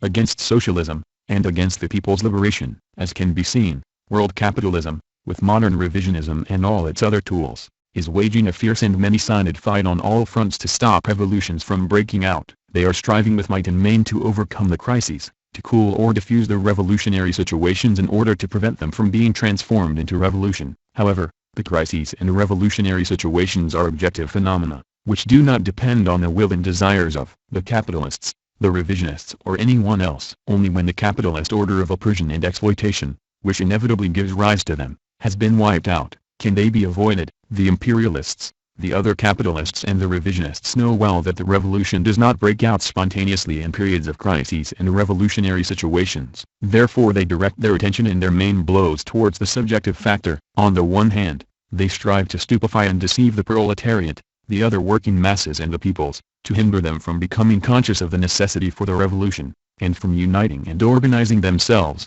On the other hand, they fight to destroy the international Marxist-Leninist movement, to stop it from building up and gaining strength, so that it will not become a great leading political force of the revolution, so that the genuine Marxist-Leninist parties of each country will not gain the political and ideological capacity to be able to unite, organize, mobilize, and lead the masses in revolution and to victory. But, however much the imperialists, the capitalists, the revisionists and reactionaries strive and struggle, they cannot stop the wheel of history from rolling onwards. Their strivings and struggle will come up against the revolutionary strivings and struggle of the proletariat and the freedom-loving peoples, while the modern revisionists will suffer the same fate as the Social Democrats and all the opportunists of the past, all the lackeys of the bourgeoisie and imperialism. The people's liberation struggle, a component part of the world revolution. When we speak of the revolution, we do not mean only the socialist revolution. In the present epoch of the revolutionary transition from capitalism to socialism, the people's liberation struggle, the national democratic, and the imperialist revolutions,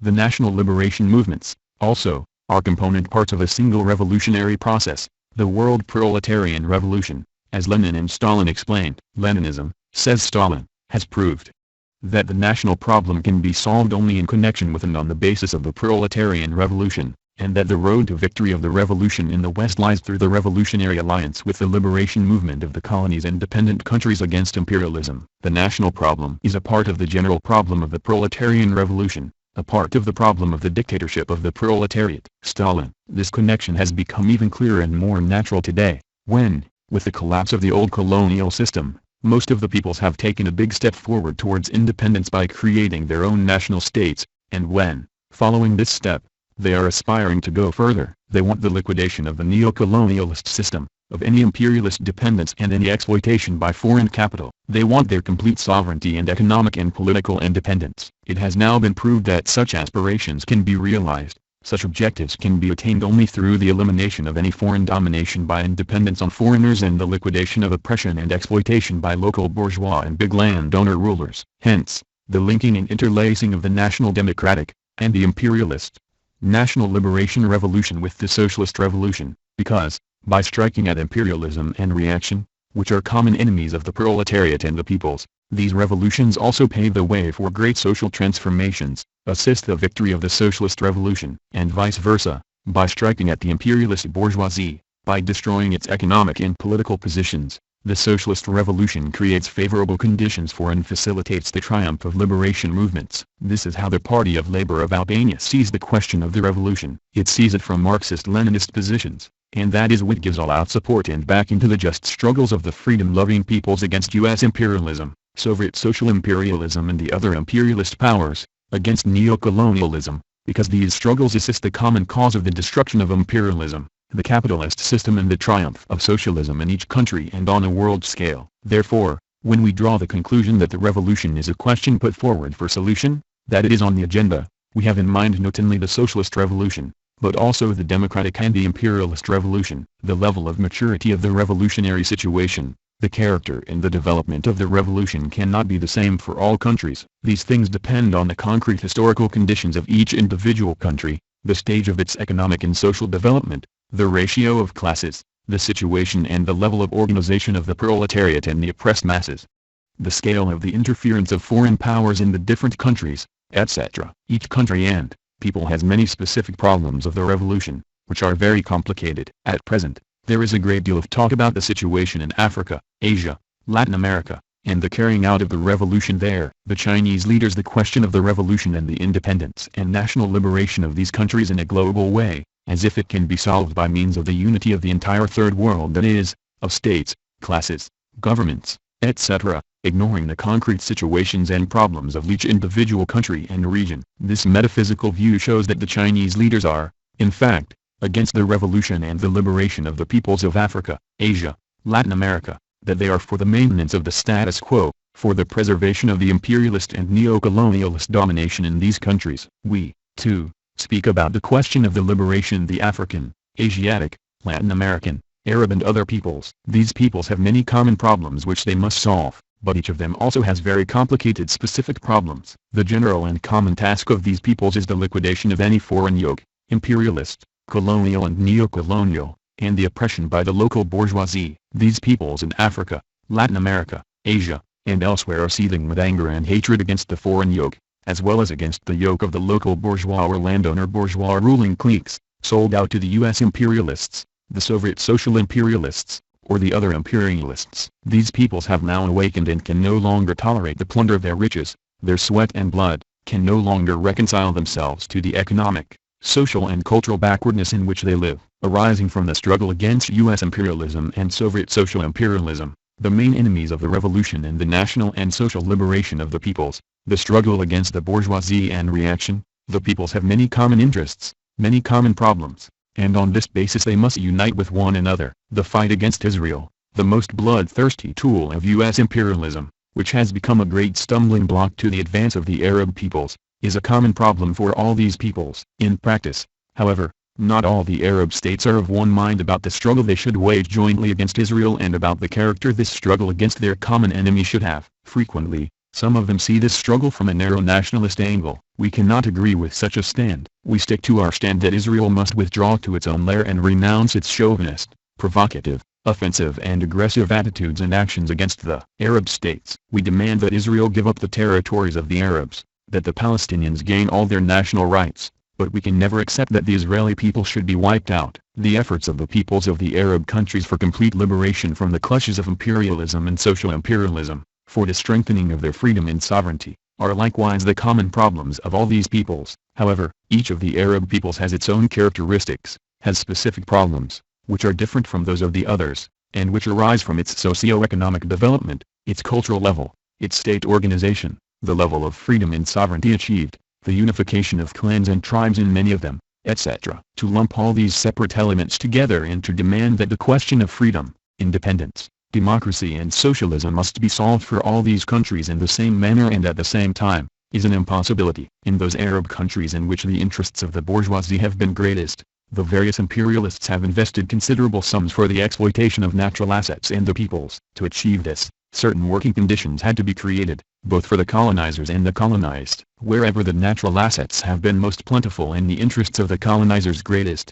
there the exploitation of the people and their wealth also have been more intensive. Naturally, the exploitation of assets has also brought about a certain development, but this cannot be considered as an overall, harmonious development of the economy of this or that country. The colonizers financed and assisted the chieftains of the principal tribes, who sold their souls and the riches of the peoples to the imperialist occupiers. In return they were given a small percentage from the colossal profits made by the colonizers. Depending on the circumstances and the power of the state which had enslaved them, with these profits and the aid of their foreign patrons, the tribal chiefs created some sort of allegedly independent state, with the support and under the control of the colonizing country. In this way, with the aid of the colonizers, the tribal chiefs were turned into the wealthy bourgeois stratum of sheiks, who sold or territories, together with their peoples, for next to nothing, putting the peoples under a double bondage, that of the foreign colonizers and their own. Thus, the strata of the big bourgeoisie, the big landowners, medieval kings, on the one hand, and the slaves, the proletariat working on the foreign concessions, on the other, were created and confronted one another in the Arab countries. With the money and profits the foreign exploiters granted them, the upper strata adopted the mode of living of the European and American bourgeoisie. Their sons even attended the colonizers' schools, where they acquired some Western culture. They passed themselves off as the representatives of their people's culture, but in fact, they were trained to keep the working masses in bondage and to allow the colonizers to continue the ruthless exploitation of the latter. That Arab state which had greater wealth, developed more rapidly, another which was not so wealthy, developed more slowly, while the state which was poor, remained at a very low level of development. Having an organization suitable for the imposition of radical oppression, and also having the armed forces in their hands, colonialism, the state power of feudal monarchs and the big landowning bourgeoisie nipped in the bud any attempt at revolt, any claim, even for some very limited economic rights, let alone for political demands in the revolution. In the development of the Arab states at the present day, they are not all faced with solving the same problems. The king of Saudi Arabia, for instance, has different problems and views the economic, political, organizational and military questions differently from the emirs of the Persian Gulf, who see these questions from quite another angle and over a different range. Similarly, Iraq, Syria, Egypt, Libya, Tunisia, Algeria, Morocco, Mauritania, etc., all see their own problems from different points of views. Therefore, when we speak of the Arab peoples, we arrive at the conclusion that, though they have many common interests, their problems are not identical and cannot be solved in the same way in one country as in another. Similarly, we cannot say that an alliance and a single opinion about the solution of common problems exist among these countries. The problems are different for each Arab state not only because of the differing stands of the governments of one or the other country, but also because of the attitudes of the colonial and neo-colonial states which still continue to make the law in most of them. What has been said about the Arab peoples also applies to the peoples of the African continent. Africa is a mosaic of peoples with an ancient culture. Each African people has its own culture, customs, way of life, which, with some variations, are at a very backward stage, for well-known reasons. The awakening of the bulk of these peoples has only recently begun. De jure, the African peoples, in general, have won their freedom and independence. But there can be no talk of genuine freedom and independence, since most of them are still in a colonial or neo-colonial state. Many of these countries are governed by the chieftains of the old tribes who have seized power and rely on the old colonialists, or the U.S. imperialists and the Soviet social imperialists. The methods of government in these states at this stage are not and cannot be other than a marked survival of colonialism. The imperialists are ruling most of the African countries again through their concerns, their capital invested in industry, banks, etc. The overwhelming bulk of the wealth of these countries continues to flow to the metropolises. Some of the African countries have fought for that freedom and independence they enjoy today, while the others have had it granted without fighting. During their colonial rule in Africa, the British, French and other colonizers oppressed the peoples, but they also created a local bourgeoisie, more or less educated in the Occidental manner. The leading figures today have also emerged from this bourgeoisie. Among them there are many anti-imperialist elements, fighters for the independence of their sovereign countries, but the majority either remain loyal to the old colonizers, in order to preserve the close relations with them even after the formal abolition of colonialism, or have entered into economic and political dependence on the U.S. imperialists or the Soviet social imperialists. The colonizers did not make large investments in the past. This was the case, for instance, with Libya, Tunisia, Egypt, etc. However, the colonizers drained the wealth of all these countries, seized large tracts of land, and developed a proletariat, by no means small in number, in some special branches of the industry, such as in the extraction and processing of raw materials. They also drew large numbers of workers to the metropolises, such as to France, for instance, but also to Britain, as a cheap labor force which worked in the colonizers' mines and the factories. In the other parts of Africa, especially in Black Africa, industrial development remained more backward. All the countries of this region were divided up, especially between France, Britain, Belgium and Portugal. Great underground riches, like diamonds, iron, copper, gold, tin, etc., were discovered there long ago, and industry to mine and process minerals has been set up there. In many African countries, large, typically colonial cities, were built, where the colonizers lived a fabulous life. Now, on the one hand, the local great bourgeoisie and its wealth is growing and developing there, while on the other hand, the impoverishment of the broad masses of working people is increasing still more. In these countries a certain degree of cultural development has been achieved, but it has more of a European character. The local culture has not developed. It has generally remained at the stage reached by the tribes and is not represented outside them, in the centers with towering skyscrapers. This has come about because, outside the large centers, where the colonizers lived, stark misery and extreme poverty existed. Hunger, disease, ignorance and ruthless exploitation of the people, in the full meaning of the term, reigned supreme. The African population remained culturally and economically undeveloped and continuously diminished in numbers, declining because of colonial wars, the savage racial persecution, and the traffic in African Negroes, who were sent to the metropolises, the United States of America, and other countries to work like animals in the plantations of cotton and other crops, as well as in the heaviest jobs in industry and construction. For these reasons, the African peoples still have a great struggle ahead of them. This is and will be a very complicated struggle, differing from one country to another, because of the state of their economic, cultural and educational development, the degree of their political awakening, the great influence which the different religions, such as the Christian and Muslim religions, the old pagan beliefs, etc., exert on the masses of these peoples. This struggle becomes still more difficult since many of these countries are actually under the domination of neo-colonialism combined with that of local bourgeois capitalist cliques. The law there is made by those powerful capitalist and imperialist states which subsidize or control the ruling cliques,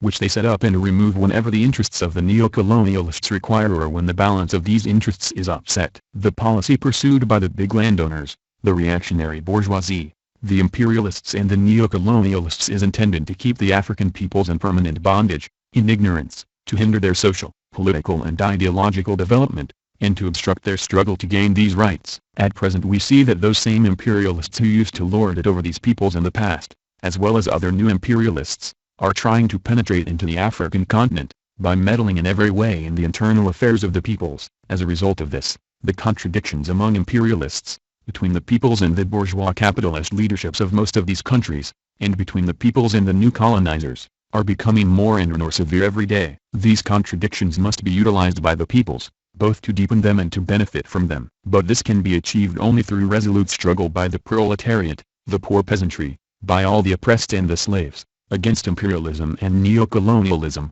against the local big bourgeoisie, the big landowners and their whole establishment. A special role in this struggle devolves upon progressivists and Democrats, the revolutionary youth and patriotic intellectuals, who aspire to see their own countries advancing free and independent, on the path of development and progress. Only through continuous and organized struggle by them will life be made difficult for the local and foreign oppressors and exploiters and government impossible. This situation will be prepared in the specific circumstances of each African state. British and U.S. imperialism have not given to the peoples of Africa any freedom. Everybody can see what is happening in South Africa, for instance. The white racists, the British capitalists, the exploiters, are ruling there, savagely oppressing the colored peoples of that state, where the law of jungle prevails. Many other countries of Africa are dominated by the concerns and capital of the United States of America, Britain, France, Belgium, and other old colonialists and imperialists, who have become somewhat weaker, but who still hold the keys to the economies of these countries. The peoples of Asia,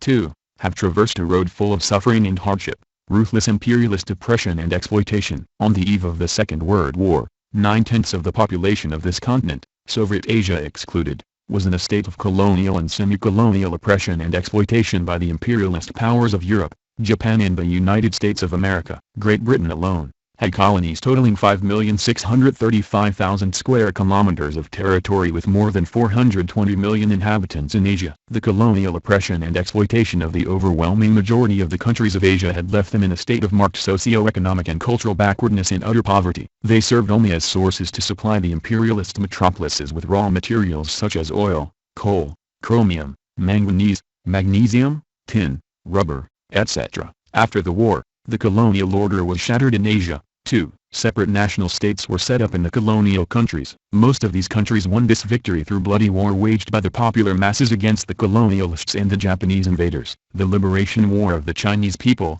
which led to the liberation of China from Japanese imperialist rule, the routing of the reactionary forces of Chiang Kai-shek and the triumph of the Democratic Revolution, was of special importance for the collapse of colonialism in Asia. For a time, this victory, in such a large country as China, exerted an extensive influence on the liberation struggle of the Asian peoples and the peoples of other countries dominated by, or dependent on, the imperialist powers. But this influence gradually declined, because of the line followed by the Chinese leadership after the founding of the People's Republic of China. The Chinese leadership proclaimed that China had set out on the road of socialist development. The revolutionaries and the freedom-loving peoples of the world, who wanted and expected China to become a powerful bastion of socialism and world revolution, ardently welcomed this proclamation. But their desires and hopes were not being fulfilled. Hard though it was for people to believe, the facts and the very troubled and confused situation which prevailed in China showed that it was not marching on the socialist road. Meanwhile, the struggle of the Asian peoples had not ended with the destruction of colonialism. While being obliged to recognize the independence of the former colonial countries,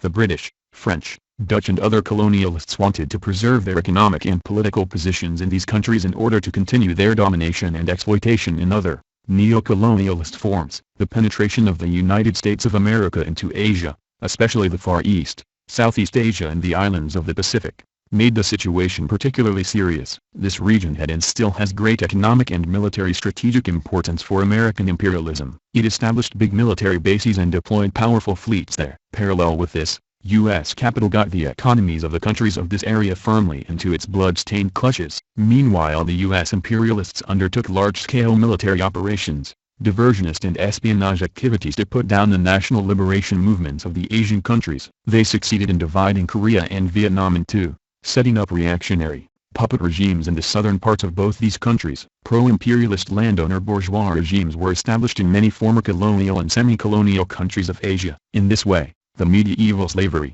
the savage rule of maharajas, kings, sheiks, samurais, and modernized capitalist gentlemen was preserved there. These regimes sold their countries to the imperialists again, especially to U.S. imperialism, thus immensely hindering the socio-economic and cultural development of these countries. Under these conditions, the peoples of Asia, who were again languishing under the heavy imperialist and landowner bourgeois yoke, could not lay down their arms, but had to continue their fight for liberation to get rid of this yoke. Generally, this struggle was led by the communist parties. Wherever these parties had succeeded in establishing sound links with the masses, making them conscious of the liberation aims of the war, and mobilizing and organizing them in revolutionary armed struggle, positive results were reached. The historic victory which the peoples of Indochina, especially the Vietnamese people, won over the U.S. imperialists and their local landowner bourgeois stooges, showed the entire world that imperialism, even a superpower like the United States of America, with all its mighty economic and military potential, with all the modern means of war at its disposal, which it uses to put down the liberation movements, is unable to subjugate peoples and countries, whether big or small, when they are determined to make any sacrifice and fight selflessly to the finish for their freedom and independence. Liberation armed struggles have been waged and are still going on in many other countries of Asia, like Burma, Malaysia, the Philippines, Indonesia and elsewhere, had it not been for the anti-Marxist and chauvinist interferences and stands of the Chinese leadership, which have brought about splits and disorientation among the revolutionary forces and the communist parties leading these forces. These struggles would certainly have scored greater successes and victories. On the one hand, the Chinese leaders proclaimed their support for the liberation wars in these countries, while on the other hand, they supported the reactionary regimes, welcomed and farewelled the chiefs of these regimes with paeans of praise and 1,000 honors. They have always followed the strategy and tactic of subordinating the liberation movements of the Asian countries to their pragmatic policy and hegemonic interests. They have always brought pressure to bear upon the revolutionary forces and their leadership in order to impose this policy on them. They have never been really concerned about the question of people's liberation and the revolution in the countries of Asia, but only about the realization of their chauvinist ambitions. They have not helped these peoples but have hindered them. The question of the revolution and the liberation struggle in Asia has never demanded solution so forcibly and imperatively as it does now. It has never been more complicated and difficult to solve. This complication and these difficulties have resulted mainly from the aims and activities of the American imperialists, as well as from the anti-Marxist, anti-popular, hegemonic and expansionist aims and activities of the Soviet and Chinese revisionists and social imperialists. The United States of America is aiming and striving with might and main to preserve and strengthen its strategic, economic and military positions in Asia, for it considers these positions of vital importance to its imperialist interests. The Soviet Union, too, is aiming and striving by all means and with all forces to expand the positions it has already occupied in Asia. China, on its part, has openly displayed its pretension to become the ruler of Asian countries, by forming alliances, to this end, with the United States of America, and especially with Japan, and directly opposing the Soviet Union. Japan, also, has the ambition to dominate Asia, the old ambition of Japanese imperialism. That is why the Soviet Union is so greatly afraid of the Sino-Japanese alliance and is opposing it so strongly. But neither does American imperialism want this alliance to become so solid that it goes beyond the limits which might infringe American interests. Although it encouraged and gave its blessing to the signing of the treaty between China and Japan, from the standpoint that this treaty might contain the Soviet expansion which is to the detriment of American domination. India, which is a big country, also, has ambitions of becoming a great power with the atomic bombs and great weight in Asia, of playing a special role, in particular concerning the strategic position it has at the nodal point of the expansionist interests of the two imperialist superpowers, American and Soviet, in the Indian Ocean, the Persian Gulf and on its northern and eastern borders. British imperialism has not given up its aim of domination in the Asian countries, either, and certain other capitalist imperialist states also have similar aims. That is why Asia has become one of the areas of the fiercest inter-imperialist rivalries today, and consequently, many dangerous hotbeds of world conflagrations, for which the peoples will pay the price, have been created there. In order to quell the revolutions and the liberation struggle in the countries of Asia and open the way to the realization of their hegemonic and expansionist plans, the Soviet and Chinese revisionists, in feverish competition with each other, have been and are engaged in a very filthy job of splitting and destroying the ranks of the communist parties and the revolutionary and freedom-loving forces of these countries. This activity was one of the main causes of the catastrophe suffered by the Communist Party of Indonesia, and of the splitting and destruction of the Communist Party of India, etc. They advocate the alliance and unity of the proletariat and the broad popular masses with the local reactionary bourgeoisie, while each of them is trying to win the friendship of this ruling bourgeoisie, for its own ends. The interference of the Soviet and Chinese social imperialists in the various countries of Asia from their hegemonic and expansionist positions and ambitions has faced the liberation movements of these peoples with great dangers and has even put the victories of the liberation war in Vietnam, Cambodia and Laos directly in jeopardy. The revolutionary and freedom-loving forces of the Asian countries, which are led by the Marxist-Leninist communist parties, have to face up to and eliminate both the danger from local reaction, which is armed by its imperialist patrons, and the dangers from the splitting and disruptive activities, and the hegemonic and expansionist plans of the Soviet and Chinese revisionists. They also have to free themselves from a series of old reactionary, mystical, Buddhist, Brahmanic and other religious ideas and concepts, which hold back the liberation movement. They also have to prevent new reactionary ideas and concepts from striking root, such as the revisionist ideas of Khrushchevism, Maoism, and other just as reactionary theories, which disorientate and deceive the masses, deprive them of their militant class spirit, and lead them into wrong and hopeless paths. The liberation struggle ahead of the peoples of Asia is truly difficult and has many obstacles indeed, but there never has been, and never will be, an easy liberation struggle or revolution, without great difficulties and obstacles that must be overcome, which do not require bloodshed and many sacrifices to achieve ultimate victory. The countries of Latin America, in general, have a higher level of capitalist development than the countries of Africa and Asia, but the degree of dependence of the Latin American countries on foreign capital is not lower than that of the overwhelming majority of African and Asian countries. Unlike the African and Asian countries, most of the countries in Latin America proclaimed themselves independent states much earlier, since the first half of the 19th century, as a result of the liberation struggles of the peoples of that continent against the Spanish and Portuguese colonizers. Had these countries not fallen under another yoke, the semi-colonial yoke of British, French, German, American and other foreign capital, right after they shook off the Spanish or Portuguese colonial yoke, they would have made much greater progress. Up to the beginning of this century the British colonialists were the masters of the situation on this continent. They plundered colossal amounts of raw materials from these countries, built ports, railways, power stations in the exclusive service of their concessionary companies, and traded their industrial goods produced in Britain.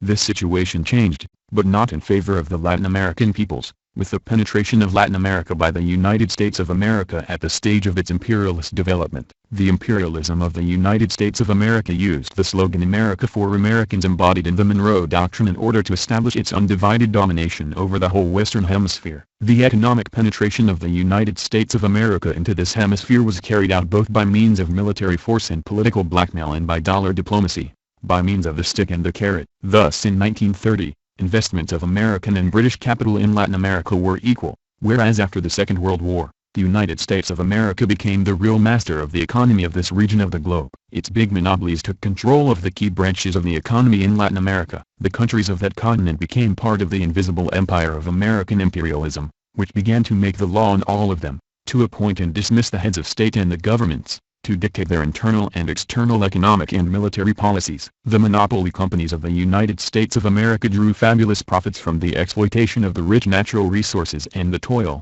sweat and blood of the Latin American peoples. For each dollar invested in the various countries of this continent they took $4 or $5 profit. This situation still prevails to this day. Although the capital investments by the imperialist states in Latin America led to the setting up of some modern industry, particularly the extracting industry as well as light and food processing industry, these investments have been a very great hindrance to the general economic development of the Latin American countries. The foreign monopolies and the neo-colonialist policy of the imperialist states have given the economic development of these countries a distorted, one-sided form, a monocultural character, turning them simply into specialized suppliers of raw materials. Venezuela, oil; Bolivia, tin; Chile, copper; Brazil and Colombia, coffee; Cuba, Haiti and the Dominican Republic, sugar; Uruguay and Argentina, livestock products; Ecuador, bananas, and so on. This one-sided character made the economy of these countries utterly unstable, utterly incapable of rapid and all-round development, completely at the mercy of the changes and fluctuation of prices on the capitalist world market. Any decline in production and any manifestation of economic crisis in the United States of America and the other capitalist countries was bound to be reflected negatively, indeed even more drastically, in the economies of the countries of Latin America. 2. After the Second World War, the imperialist metropolises began to make direct large-scale investments in the various branches of industry, mining, farming, to buy up national enterprises, etc. They extended their domination over whole sectors of production, and stepped up the plunder of the countries of Latin America to the maximum. At the same time, they encouraged provision of loans and financing at high interest rates, thus binding these countries even more tightly to the foreign domination and to the domination of the United States of America. First of all, Brazil alone has debts to the foreign banks amounting to almost $40 billion and Mexico nearly $30 billion. Capitalist development in Latin America has remained generally backward also because there are still many survivals of the latifundia which have not completely lost their feudal character. That is why in some of the Latin American countries there is very marked backwardness, as in those of Asia and Africa. In the countries of Latin America an oligarchy, a very powerful monopoly big bourgeoisie dependent on imperialist economic policy and direct imperialist interference, has been created, which together with the big landowners has state power in its hands and, always with the support of American imperialism and together with it, ruthlessly oppresses and exploits the working class, the peasantry and the other strata of working people who live in abject poverty. This development has also created quite a large industrial proletariat which, together with the agricultural proletariat and the building and services workers, makes up nearly half the population, unlike Africa and Asia where, in most countries, the working class is very small. Besides this, in Latin America the peasantry and the working class, which has emerged from its ranks, have a rich militant revolutionary tradition gained in the ceaseless struggles for freedom, handiwork and bread, a tradition which has been developed further in the battles against the local oligarchy and foreign monopolies, against American imperialism. The peoples of Latin America rank among the peoples who have fought and shed their blood the most against their internal and external oppressors and exploiters. In these battles they have had more than a few victories, and not minor ones either, but the complete victory of democratic freedoms, the wiping out of exploitation, securing national independence and sovereignty, has still not been won in any Latin American country. The Latin American peoples cherished many hopes, had many illusions, about the victory of the Cuban people, which became an inspiration and encouragement to them in their struggle to shake off the yoke of the local capitalist and landowner rulers and American imperialists. However, these hopes and this inspiration soon faded when they saw that Castro-white Cuba was not developing on the road of socialism but on that of revisionist-type capitalism, and faded even more quickly when Cuba became the vassal and mercenary of Soviet social imperialism. In Latin America today, as on all continents, the situation is complicated. In most of these countries the situation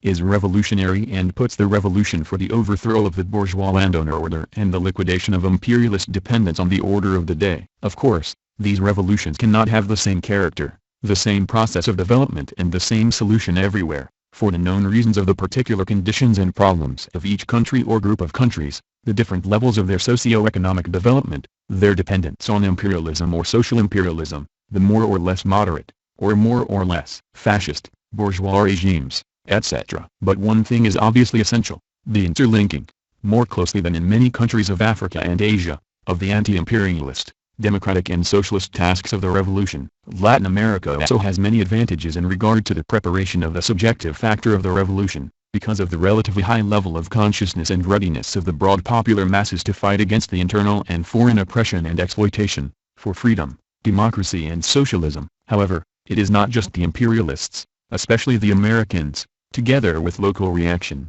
but also the local revisionists and the other opportunist stooges of capitalism, as well as the Soviet and Chinese revisionists, who are obstructing, confusing, and fighting with all their strength against the full preparation of this factor. Sticking to its policy of keeping Latin America as its exclusive domain, from which it extracts colossal super profits, American imperialism is maneuvering with all its means, military force, secret agents, demagoguery and deception, to prevent any other imperialism from predominating there, to ensure that the revolution will not break out and triumph in any of these countries. Thus it wants to preserve both the total dependence of the Latin American countries on the United States of America and the bourgeois landowner order in these countries. An important weapon in the hands of the United States of America to this end is the so-called Organization of American States, which is under the command of the President, the Pentagon and the State Department of the United States. The Constitution of this organization gives the United States the right to intervene in any way and with any means, even military means, to maintain the status quo, both internal and external,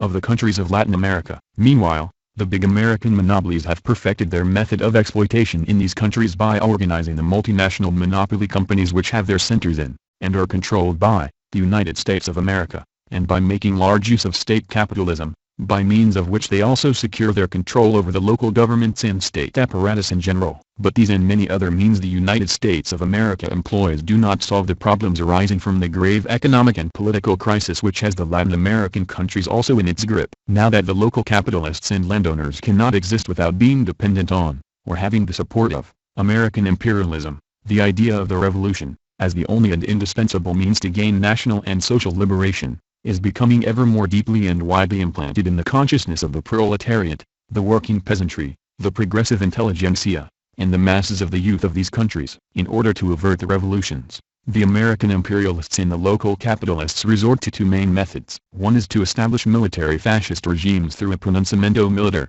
military putsch, when they see that their positions are more immediately threatened. This is what they did in Brazil, Chile, Uruguay, Bolivia and elsewhere. The other method is to organize democratic bourgeois regimes with marked limitations and large gaps in fundamental freedoms, as in Venezuela, Mexico, or as they are doing now in Brazil, trying, in this manner, to ease the revolutionary tensions and give the impression that the bourgeoisie of these countries and, To an even greater extent, the administration of the United States of America and its president are allegedly concerned about human rights. However, such means and maneuvers cannot solve the problems of the crisis, cannot avert revolutionary situations, cannot wipe the revolution off the agenda. The proletariat and all the revolutionary forces in the Latin American countries are faced with very important revolutionary tasks. In order to perform such tasks, that is, to carry out the revolution, to win their complete national independence, to establish democratic freedoms and socialism, they have to fight in many directions, against the local bourgeois and latifundist oligarchy,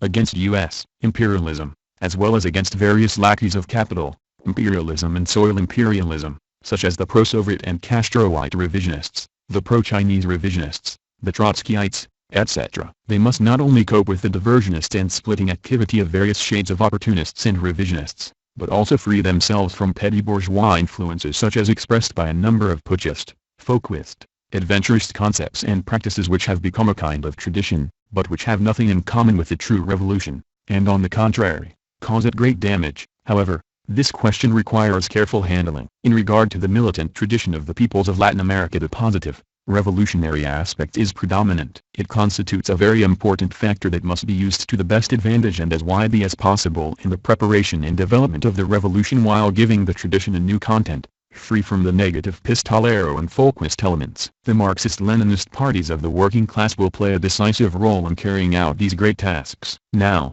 not only have such parties been created in almost every country of Latin America, but most of them have taken important steps forward in the work of preparing the proletariat and the masses of the people for revolution, in irreconcilable struggle against the revisionists and other opportunists, against all the lackeys of the bourgeoisie and imperialism, against Castroite, Khrushchevite, Trotskyite, Three Worlds and other such views and practices. They have worked out a correct political line and accumulated sufficient experience in the struggle to put this line into practice, becoming the bearers of all the revolutionary tradition of the past, in order to use it and develop it further to the advantage of the workers and liberation movement, the preparation and raising of the masses and revolution. The revolutionary situations existing today make it essential for these parties to maintain the closest possible contacts and consult with one another as frequently as possible, to be able to gain the maximum benefits from one another's experience and coordinate their stands and actions on the common problems of the struggle against the reactionary bourgeoisie and imperialism, against Soviet, Chinese and other brands of modern revisionism, and on all the problems of the revolution. Now that the peoples have awakened and refuse to live any longer under the imperialist and colonial yoke, now that they are demanding freedom, independence, development and progress, and are seething with anger against foreign and internal oppressors, now that Africa, Latin America and Asia have become a boiling cauldron, the old and new colonialists are finding it difficult, if not impossible, to dominate and exploit the peoples of these countries by means of the previous methods and forms. They are quite unable to do without their plunder and exploitation of the wealth, the toil and the blood of these peoples. That is why all these efforts are being made to find new methods and forms of deception, plunder and exploitation, to dispense some alms, which, again, do not benefit the masses, but the bourgeois and owner ruling classes. Meanwhile, the question has been made even more complicated, because Soviet social imperialism long ago began to penetrate and entrench itself more and more deeply in the former colonies and semi-colonies, and because social imperialist China has begun to make feverish efforts to get in there, too. The revisionist Soviet Union carries out its expansionist interferences under the guise of its allegedly Leninist policy of aid for the people's liberation struggle, posing as the natural ally of these countries and peoples. As a means to penetrate into Africa and elsewhere, the Soviet revisionists employ and spread slogans of a socialist color in order to deceive the peoples who aspire to liberate themselves, to liquidate oppression and exploitation, and who know that the only road to complete national and social liberation is socialism. The Soviet Union also involves its allies, or better, its satellites, in its interference. We are seeing this concretely in Africa, where the Soviet social, imperialist and their Cuban mercenaries are intervening on the pretext that they are assisting the revolution. This is a lie. Their intervention is nothing but a colonialist action aimed at capturing markets and subjugating peoples. The intervention of the Soviet Union and its Cuban mercenaries in Angola is of this nature. They have never had the slightest intention of assisting the Angolan revolution, but their aim was and is to get their claws into that African country which had won a certain independence after the expulsion of the Portuguese colonialists. The Cuban mercenaries are the colonial army dispatched by the Soviet Union to capture markets and strategic positions in the countries of Black Africa,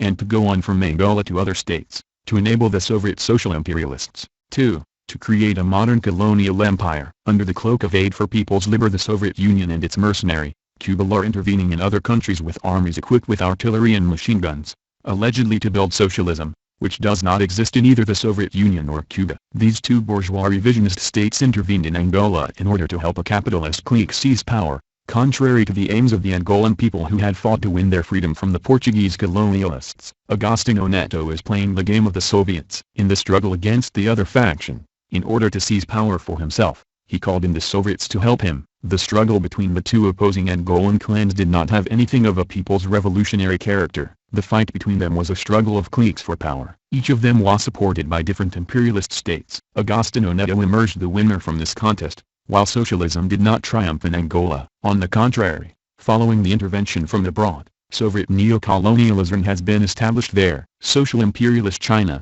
too, is making great efforts to penetrate into the former colonial and semi-colonial countries. An example of how China intervenes is provided by Zaire, a country ruled by the clique around Mobutu, the wealthiest and most bloodthirsty clique on the African continent. In the fighting which flared up in Zaire recently, the Moroccans of the Sharifian Kingdom of Morocco, the French Air Force, and China, too, all rushed to the aid of Mobutu, the murderer of Patrice Lumumba. The assistance given by the French is understandable, because with their intervention they were defending their concessions and concerns in Katanga, and at the same time, protecting their men, as well as Mobutu and his clique. But what do the Chinese revisionists want in Katanga? Whom are they assisting there? Are they helping the people of Zaire who are being suppressed by Mobutu and his clique and by the French, Belgian, US and other concession holders? Or are not they, too, assisting the bloodthirsty Mobutu clique? The fact is that the Chinese revisionist leadership is assisting this clique not indirectly, but quite openly. To make this assistance more concrete and more demonstrative, it sent its foreign minister, Huang Hu there, as well as military experts and military and economic aid. Thus, it acted in an anti-Marxist, anti-revolutionary way. China's interference has exactly the same features as that of King Hassan of Morocco and that of France. The Chinese social imperialists are interfering not only in the affairs of that country, but also in other affairs of the peoples and countries of Africa and other continents, especially in those countries into which they are striving to penetrate in every way, in order to establish economic, political and strategic bases there. Even the United States of America dare not assist Pinochet, the fascist hangman of Chile, so openly as China is doing. Indeed, the Americans do not assist the reactionary rulers of other countries in this way, even although they have great interests at stake there. This does not mean that the US imperialists are renouncing their own interests. They do defend these interests, defend them very strongly, but in more subtle ways. With the stand it is maintaining, the so-called socialist China is going against the interests and aspirations of the peoples, the communists, the revolutionary elements, against the aspirations of all the progressive people of Latin America. China is taking under its protection the various dictators who are ruling the peoples and, with terror and any other means, are suppressing the efforts of revolutionaries, the proletariat and the Marxist-Leninist parties that are fighting for national and social liberation. With such stands, it has taken the road of counter-revolution. Under the guise of Marxism Leninism it is trying to show that it is allegedly exporting the idea of the revolution to various countries, but in fact, China is exporting the idea of a counter-revolution. In this way it is helping US imperialism and the fascist cliques in power. The imperialist or social imperialist powers are striving to the same extent to prevent the African, Asian, or Latin American peoples from developing their revolutionary struggle stage by stage, against the oppression and savage exploitation by their leaderships and the imperialists, who are ruling in agreement with them and sucking their blood. The duty of revolutionaries, progressives, and patriots in the countries with a low level of socio-economic development and dependent on the imperialist and social imperialist powers is to make the peoples conscious of this oppression and exploitation, to educate, mobilize and organize them and hurl them into the liberation struggle,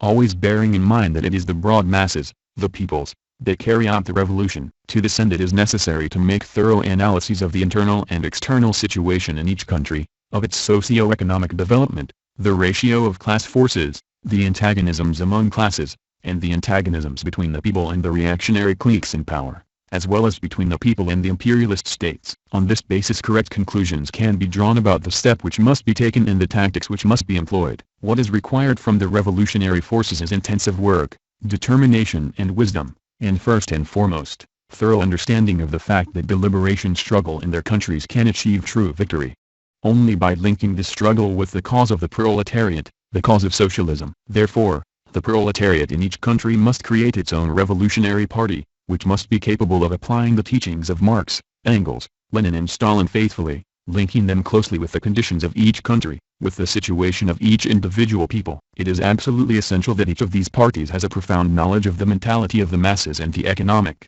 political, ideological and cultural development of its country, and does not act in a capricious and adventurist way, in a blanquist way, but fights persistently to rally round itself the allies of the proletariat, the broad masses of the people. The revolutionaries and the masses of the people need to prepare themselves persistently, bearing in mind the activities of the reactionary bourgeoisie and the big landowners in power, and the foreign oppressors, as well as the intrigues of neo-colonialists. These are important factors, which the revolutionary elements and the peoples must face up to with maturity, with sound organization and revolutionary tactics. Naturally, not only are ties of cooperation, coordination and exchange of experience not excluded, but it is essential to establish them between the revolutionary forces and elements of various countries. This is made easier because they have many similar conditions, such as oppression and exploitation by neo-colonialists and the reactionary bourgeoisie, and a common culture, as well as the common goal of liberation from this oppression and exploitation. The conditions and interests they have in common impel the revolutionary and progressive elements of all these countries to hold consultations,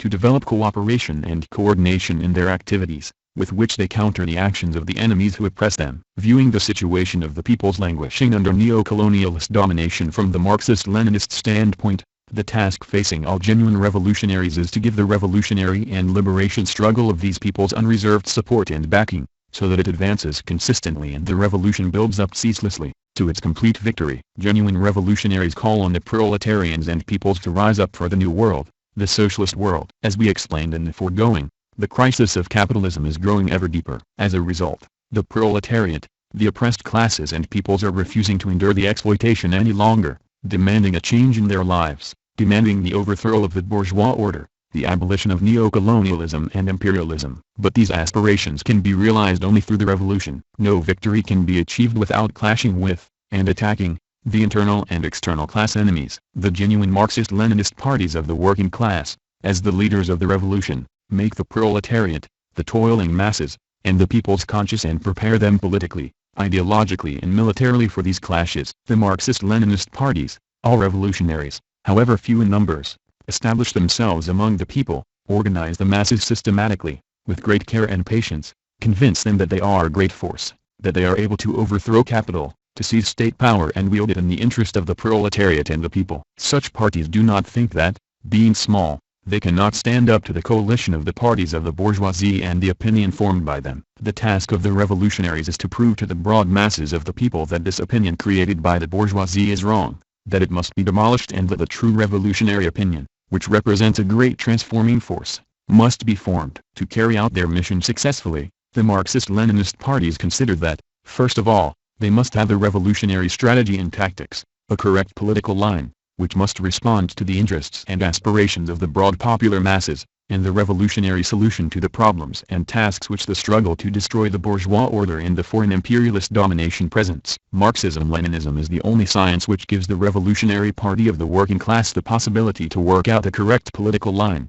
to define the strategic aim and tasks clearly, and apply revolutionary tactics and methods for their realization. Enlightened by Marxism Leninism and in conformity with the concrete socio-economic and political conditions of the country and the international circumstances, the Marxist-Leninist party knows how to orientate itself and stand at the head of the masses at any time and at every stage of the revolution, be it a democratic, national liberation, or socialist revolution. A revolutionary strategy and a correct political line based on Marxism-Leninism, the revolutionary practice of the world proletariat and the class struggles of its own country, makes it possible to clearly define the strategic aim at the given stage, to determine who are the chief internal and external enemies against whom the main blow should be struck, who the internal and external allies of the proletariat are, etc. The Marxist-Leninist parties have as their aim the overthrow of the capitalist order and the triumph of socialism, whereas, when the revolution in their country is confronted with tasks of a democratic and anti-imperialist character, they aim to develop it unceasingly, to raise it to a socialist revolution, to go over as quickly as possible to the fulfillment of socialist tasks. Both the strategic aim of the Marxist-Leninist parties and the roads to achieve it are totally different from those of the false communist and workers' parties. The former cannot conceive of achieving this aim except by overturning the capitalist relations of production and destroying the old state apparatus, the whole bourgeois superstructure, to its foundations. They adhere to the teachings of Lenin, who says, "The essence of the revolution is that the proletariat destroys the administrative apparatus and the entire state apparatus, replacing it with a new apparatus comprised of the armed workers. Lenin. The latter preached the preservation of the old state apparatus, though in words they claim that they stand for socialism. According to them, socialism can be established through reforms, through the parliamentary road, even by using the old state machine. A number of so-called communist parties are now proving to be even more zealous than the declared bourgeois parties in their defense of the existing capitalist order. For instance, the revisionist party of Ibarra Carlo brazenly defends the monarchic regime of Juan Carlos, at a time when some Spanish bourgeois parties are demanding its replacement with a republican regime. Likewise,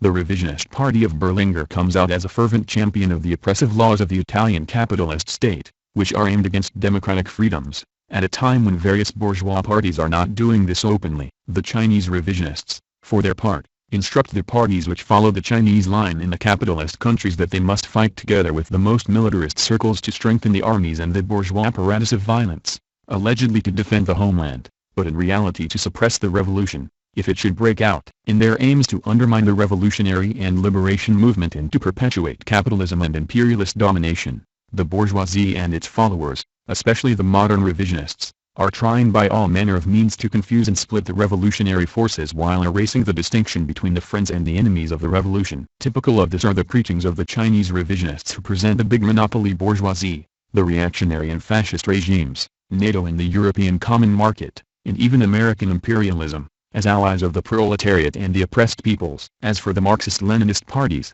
they consider that an absolutely essential condition for building a genuinely revolutionary strategy is the establishment of a clear-cut dividing line between the motive forces of the revolution and its enemies and a clear definition of the main internal and external enemy against whom, as Stalin pointed out, the main blow must be aimed, without underrating and overlooking the fight against the other enemies. In our time, in the conditions of imperialism, the main internal enemy of the revolution, not only in the developed capitalist countries, but also in the oppressed and dependent countries, is the local big bourgeoisie which stands at the head of the capitalist order and fights with all its means, with violence and oppression, demagogy and deceit, to preserve its domination and privileges, to smother and extinguish any movement of the working people which jeopardizes its state power and class interests in the slightest degree. On the other hand, in the actual conditions, the main external enemy of the revolution and the peoples is world imperialism, the imperialist superpowers, in particular, to advise and call on the proletariat and the oppressed peoples to rely on one superpower to fight the other,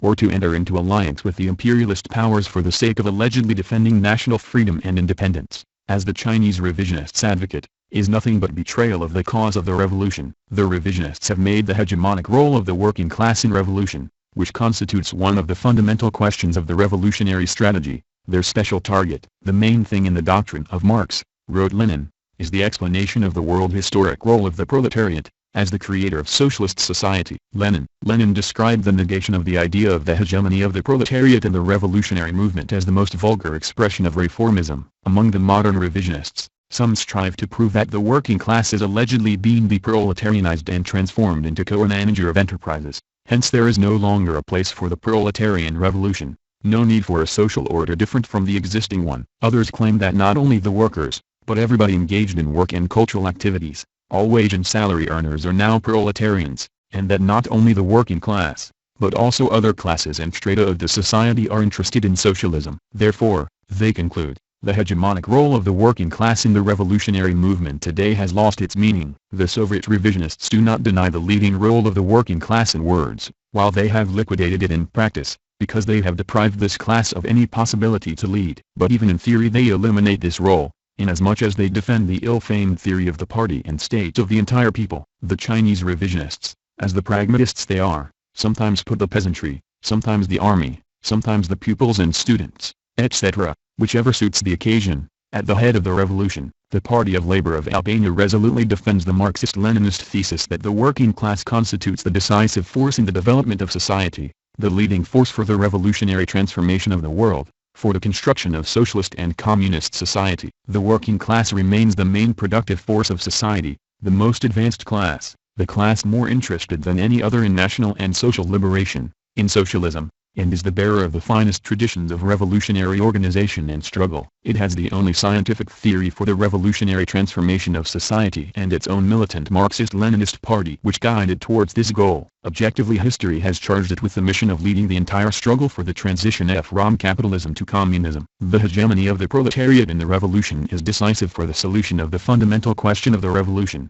the question of political power, in its own favor and that of the masses of the people. The new power may pass through different phases and may be given various names, in keeping with the concrete conditions in which the revolution is carried out and the various stages it may go through. But there can be no development of the revolution towards the triumph of socialism without the establishment of the dictatorship of the proletariat. Marxism Leninism teaches us this, and the experience of all triumphant socialist revolutions also demonstrates it. Therefore, whatever the circumstances in which the revolution may be carried out, the Marxist-Leninist Party never renounces its aim of establishing the dictatorship of the proletariat. All the revisionists of various hues and trends without exception, in one way or another, deny the need to establish the dictatorship of the proletariat, because they are against the revolution, because they stand for the preservation and perpetuation of the capitalist order. The proletariat with its Marxist-Leninist Party goes into battle together with its allies. This, too, is one of the most important questions of the revolutionary strategy. The natural and close ally of the proletariat is the poor peasantry, which is linked with it not just by the immediate strategic aim but also by the distant and ultimate strategic aim. Such allies are the poor strata of the urban working people too. The proletariat, together with the poor peasantry and the other oppressed and exploited working people, constitute the main motive forces of the revolution. The urban petty bourgeoisie also, which is constantly in the grip of big capital and under threat of total expropriation, can and should become an ally. The proletariat also tries and struggles to make allies of other strata of the population, such as the progressive section of the intelligentsia, which is exploited by internal and foreign capital. The weight of the intelligentsia has increased in capitalist and revisionist countries, but despite all the changes its position, character and the role of its work have undergone, it does not and never can constitute a class in itself, and neither is it nor can it be merged with the working class, as various revisionists claim. Therefore, as Lenin has shown and history has proved, the intelligentsia cannot be an independent socio-political force. Its role and place in society are determined by its socio-economic position and ideological and political convictions. No matter how much this position and these convictions may change, the intelligentsia can never replace the working class in its role of leading the revolution. The task of the proletariat is to win the progressive section of the intelligentsia over to its side, to convince it of the inevitability of the collapse of the capitalist system and the triumph of socialism, and make it an ally in the revolution. In the countries of Africa, Latin America, Asia, etc., with little socio-economic development and more dependent on foreign capital, and where the democratic and anti-imperialist tasks of the revolution have special importance, the middle peasantry and that section of the bourgeoisie, which is not linked with foreign capital and which aspires to an independent development of the country, can also be allies of the proletariat. The uniting of this section of the bourgeoisie with the democratic and anti-imperialist revolution depends on the correct strategy and tactics of the proletariat, the skillful and intelligent maneuvering of the revolutionary party of the working class. In this way, the proletariat with its party can convince not only the petty bourgeoisie, but also this bourgeoisie, to place itself under the leadership of the proletariat and rise to abolish the foreign domination and liquidate the savage capitalist big bourgeoisie, a tool of imperialism which oppresses and exploits the people, demoralizes them and corrupts their pure feelings, and centuries-old culture. To win over the other classes and strata which are interested in achieving the strategic aim at a given stage of the revolution as its allies, the proletariat has to do battle with the big bourgeoisie and the other reactionaries, as over every other issue. Foreseeing their defeat, the reactionary bourgeoisie and the big landowners make 1,000 attempts and maneuvers to draw the petty bourgeoisie, the peasantry and the progressive intelligentsia to their side, and to prevent them from becoming allies of the proletariat. They even try to deceive the working class itself, so that the revolution will not break out and, if it does, to ensure that it will not be carried through to the end, but will become bogged down or make an about turn. For their part, the proletariat and its Marxist-Leninist party work for and have all the possibilities to achieve unity of their allies around themselves against the common enemies, such as the big bourgeoisie, the big landowners, the imperialists and social-imperialists, and to prevent the strata of the peasantry and the petty bourgeoisie from becoming a reserve of big capital or the fascist dictatorship, as occurred in the time of Hitler in Germany, Mussolini in Italy, and Franco in the Spanish War. The Marxist-Leninist Party maintains a cautious and flexible attitude, especially towards its wavering, possible, or temporary allies, including the various strata of the middle bourgeoisie, which are linked by numerous threads, various interests, traditions and prejudices with the world of capital and imperialism, the proletariat and its vanguard, the Marxist-Leninist Party, without ever budging from their principled positions, are interested in attracting such forces, in spite of their waverings and instability, to the side of the revolution or the liberation struggle, or at least in neutralizing them, so that they do not become a reserve of the enemy. The laws of the revolution operate in the countries where the revisionists are in power also, as everywhere else. What is the position of the new bourgeoisie that is developing in the revisionist countries of Europe? It aspires to free itself from the all-round, savage oppression of the Soviet bourgeoisie, from Soviet social imperialism, but the two sides have fundamental interests in common. The bourgeoisie of these countries could not exist apart from the Soviet bourgeoisie, and even if it were to detach itself from this savage social imperialist big bourgeoisie, there is no doubt that it would soon come under the domination of the bourgeoisie of the developed capitalist states of Western Europe and U.S. imperialism. As well as this, in the revisionist countries which are being economically, politically and militarily integrated into the great Soviet social imperialist state, other strata of the population, besides the proletariat, are discontented because of the exploitation they are subjected to by the new bourgeoisie and the domination by Soviet social imperialism. For this reason they hate both their own ruling bourgeoisie and Russian hegemonism and neocolonialism. The proletariat of these countries needs to be awakened and made conscious of the historical necessity of coming out once again on the battlefield, of hurling itself into the fight to overthrow and rout the traitors in order to carry out the proletarian revolution again. To re-establish the dictatorship of the proletariat, it must create its new Marxist-Leninist parties and unite all the popular masses around itself, while adhering consistently to the principle that the decisive factor for the triumph of the revolution is the internal one, the revolutionary struggle of the proletariat and the people of the country themselves, whereas the external factor is of an auxiliary and secondary nature. The Marxist-Leninist parties do not ignore or underrate in the least the external allies of the revolution. At the same time, they take a principled and flexible stand towards the external allies, just as they do towards the internal allies. In accordance with the teachings of Lenin and Stalin and basing themselves on the existing conditions, they see the proletariat and its revolutionary movement in other countries, the revolutionary anti-imperialist movement of the oppressed peoples of the world and the genuinely socialist countries as the natural and reliable external allies of the revolutionary movement in each country. In particular cases, circumstances can also be created in which a socialist country, or a people fighting imperialist or social imperialist aggression, may find themselves on a common front even with various countries of the capitalist world which also are fighting the same enemy, as occurred in the period of the Second World War. In such cases, it is of first-rate importance to ensure that the interests of the revolution are always kept in mind, are never forgotten, obscured or sacrificed for the sake of the common front or alliance with these temporary allies. To ensure that this front or alliance is not transformed into a name in itself, it is especially important not to allow such allies to intervene to sabotage the revolution and to wrest the victory from it. The experience of the Communist Party of Albania in its stand towards the American and British allies in the years of the anti-fascist National Liberation War is significant. This stand was salutary for the fate of the revolution in Albania. The revolutionary strategy is indivisible from the revolutionary tactics employed by the Marxist-Leninist parties to achieve the aim and to fulfill the tasks of the revolution. While being part of strategy and in its service, tactics may change according to the ebb and flow of the revolutionary tide, the concrete circumstances and conditions, but always within the limits of the revolutionary strategy and Marxist-Leninist principles. The task of tactical leadership, says Stalin, is to master all forms of struggle and organization of the proletariat and to ensure that they are used properly so as to achieve with the given relation of forces the maximum result necessary to prepare for strategic success. Stalin, while adopting skillful tactics and forms of struggle to carry forward the cause of the revolution,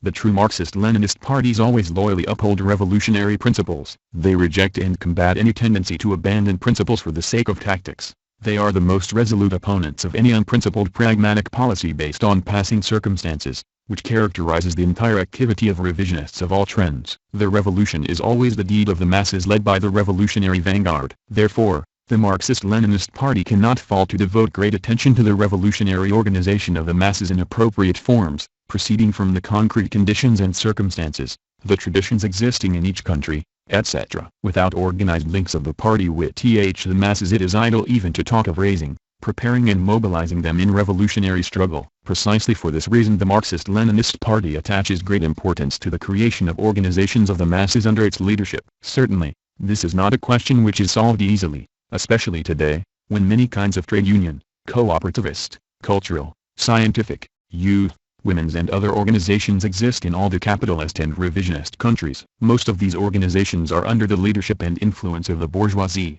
revisionists and the church. However, as Lenin teaches us, the communists must get in and work wherever the masses are. Therefore they cannot fail to work also in the mass organizations led or influenced by the bourgeoisie, social democrats, revisionists, etc. The Marxist-Leninists work in them to undermine the influence and leadership of the bourgeois and reformist parties, to spread the influence of the revolutionary party of the working class among the masses, to expose the fraudulent character of the programs and activity of the chiefs of these organizations, and to give the activities of the masses an anti-capitalist, anti-imperialist, anti-revisionist political character. Through the revolutionary work they carry out in the ranks of the masses, revolutionary factions can also be formed within these organizations. Indeed, the possibilities may be created to take over the leadership of these organizations and to set them on a correct course. But in any case, the Marxist-Leninist Party never gives up the aim of setting up revolutionary organizations of the masses under its leadership. The most important organizations of the masses are the trade unions. Generally speaking, in the capitalist and revisionist countries today,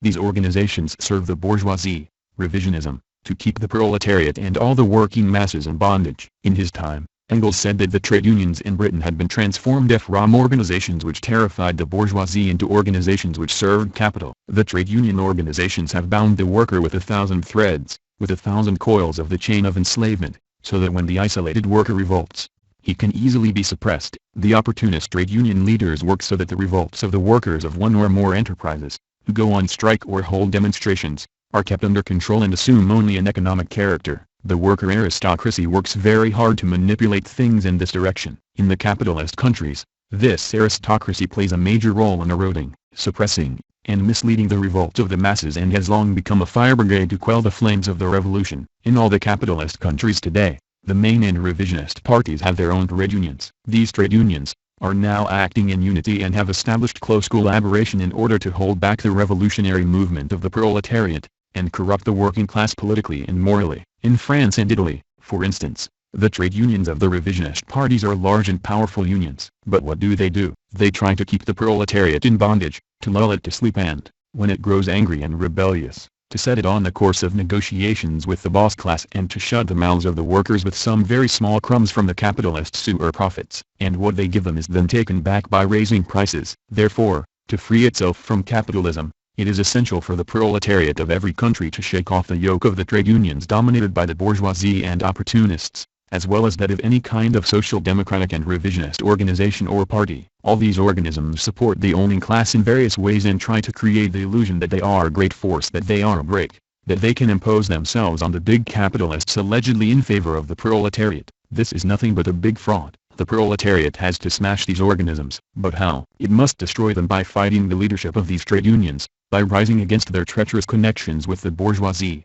by breaking up the social peace, which they want to establish, a peace which is disguised with the alleged revolts against the owning class which the unions engage in from time to time. It is possible to work to destroy these trade unions by getting into them in order to fight and erode them from within and oppose their unjust decisions and actions. This activity must involve the biggest and most powerful groups possible of workers in the factories. In every case the aim must be to achieve a steel unity of the proletariat in the fight not only against the employers but also against their agents, the trade union bosses. The forceful exposure of all the traitor elements at the head of trade unions, of the bourgeois degeneration of the trade union leadership and the reformist trade unions in general, frees the workers from many illusions they still have about this leadership and these trade unions. While infiltrating the existing trade unions, the Marxist-Leninists never descend to the trade unionist, reformist, anarcho-syndicalist, revisionist positions, which characterize the leadership of these trade unions. They never become partners with the revisionists and the other bourgeois and opportunist parties in the leadership of trade unions. Their aim is to expose the bourgeois character and reactionary role which the trade unions,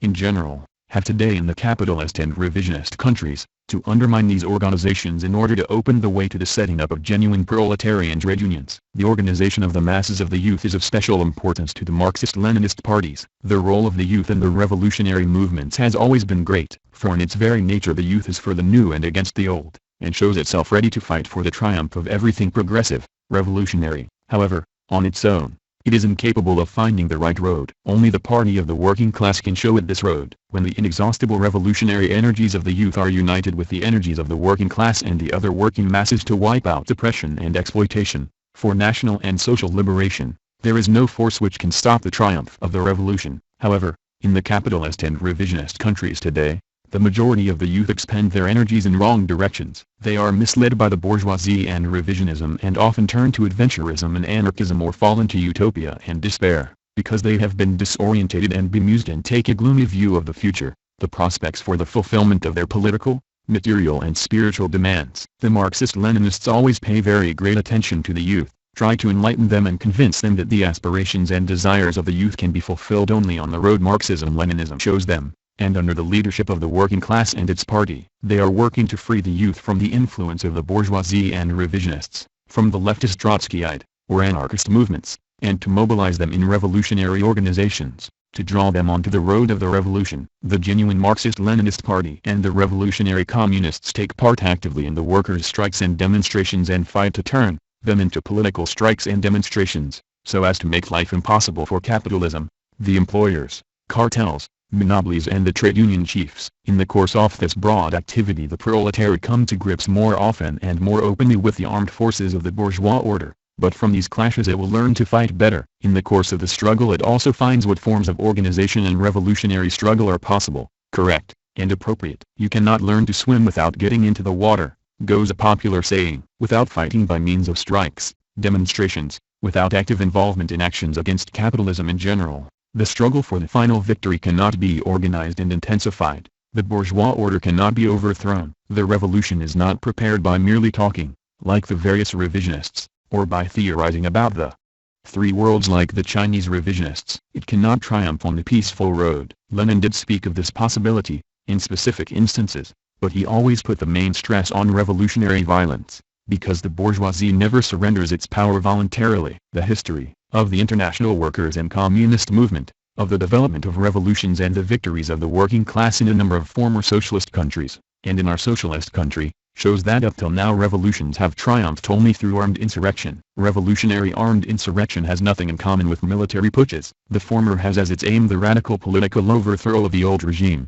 smashing it to its very foundations. The latter do not, and cannot, lead to the overthrow of the order of oppression and exploitation, or the liquidation of imperialist domination. The armed insurrection is based on the support of the broad masses of the people, whereas the putsch is an expression of mistrust of the masses, of isolation from the masses. Putschist tendencies in the policy and activity of a party which calls itself a party of the working class are a deviation from Marxism-Leninism. In accord with the concrete conditions of a country and the situations in general, the armed uprising may be a sudden outburst or a more protracted revolutionary process, but not an endless one without perspective, as advocated by Mao Zedong's theory of protracted people's war. If you compare the teachings of Marx, Engels, Lenin and Stalin on the revolutionary armed insurrection with Mao's theory on people's war, the anti-Marxist, anti-Leninist, anti-scientific character of this theory becomes clearly apparent. The Marxist-Leninist teachings on the armed insurrection are based on the close combination of the struggle in the city with that in the countryside under the leadership of the working class and its revolutionary party.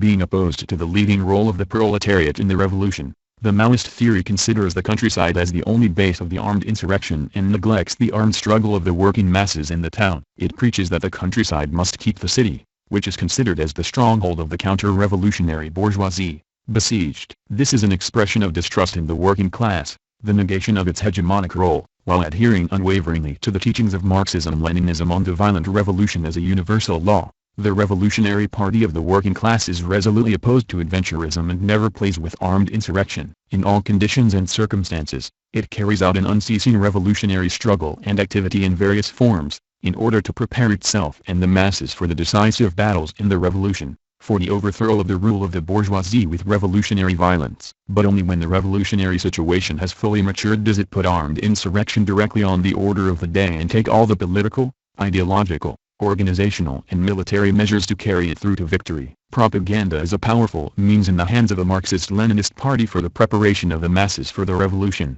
but it must be fiery, clear and convincing. Revolutionary propaganda is worthless if it is only phrase-mongering. Only an incisive propaganda, closely linked with the problems of life, with the general problems and local questions, a propaganda which creates and encourages the spirit of initiative among the broad masses, can educate the proletariat and the other working masses politically and ideologically, can get them into action and prepare them for revolution.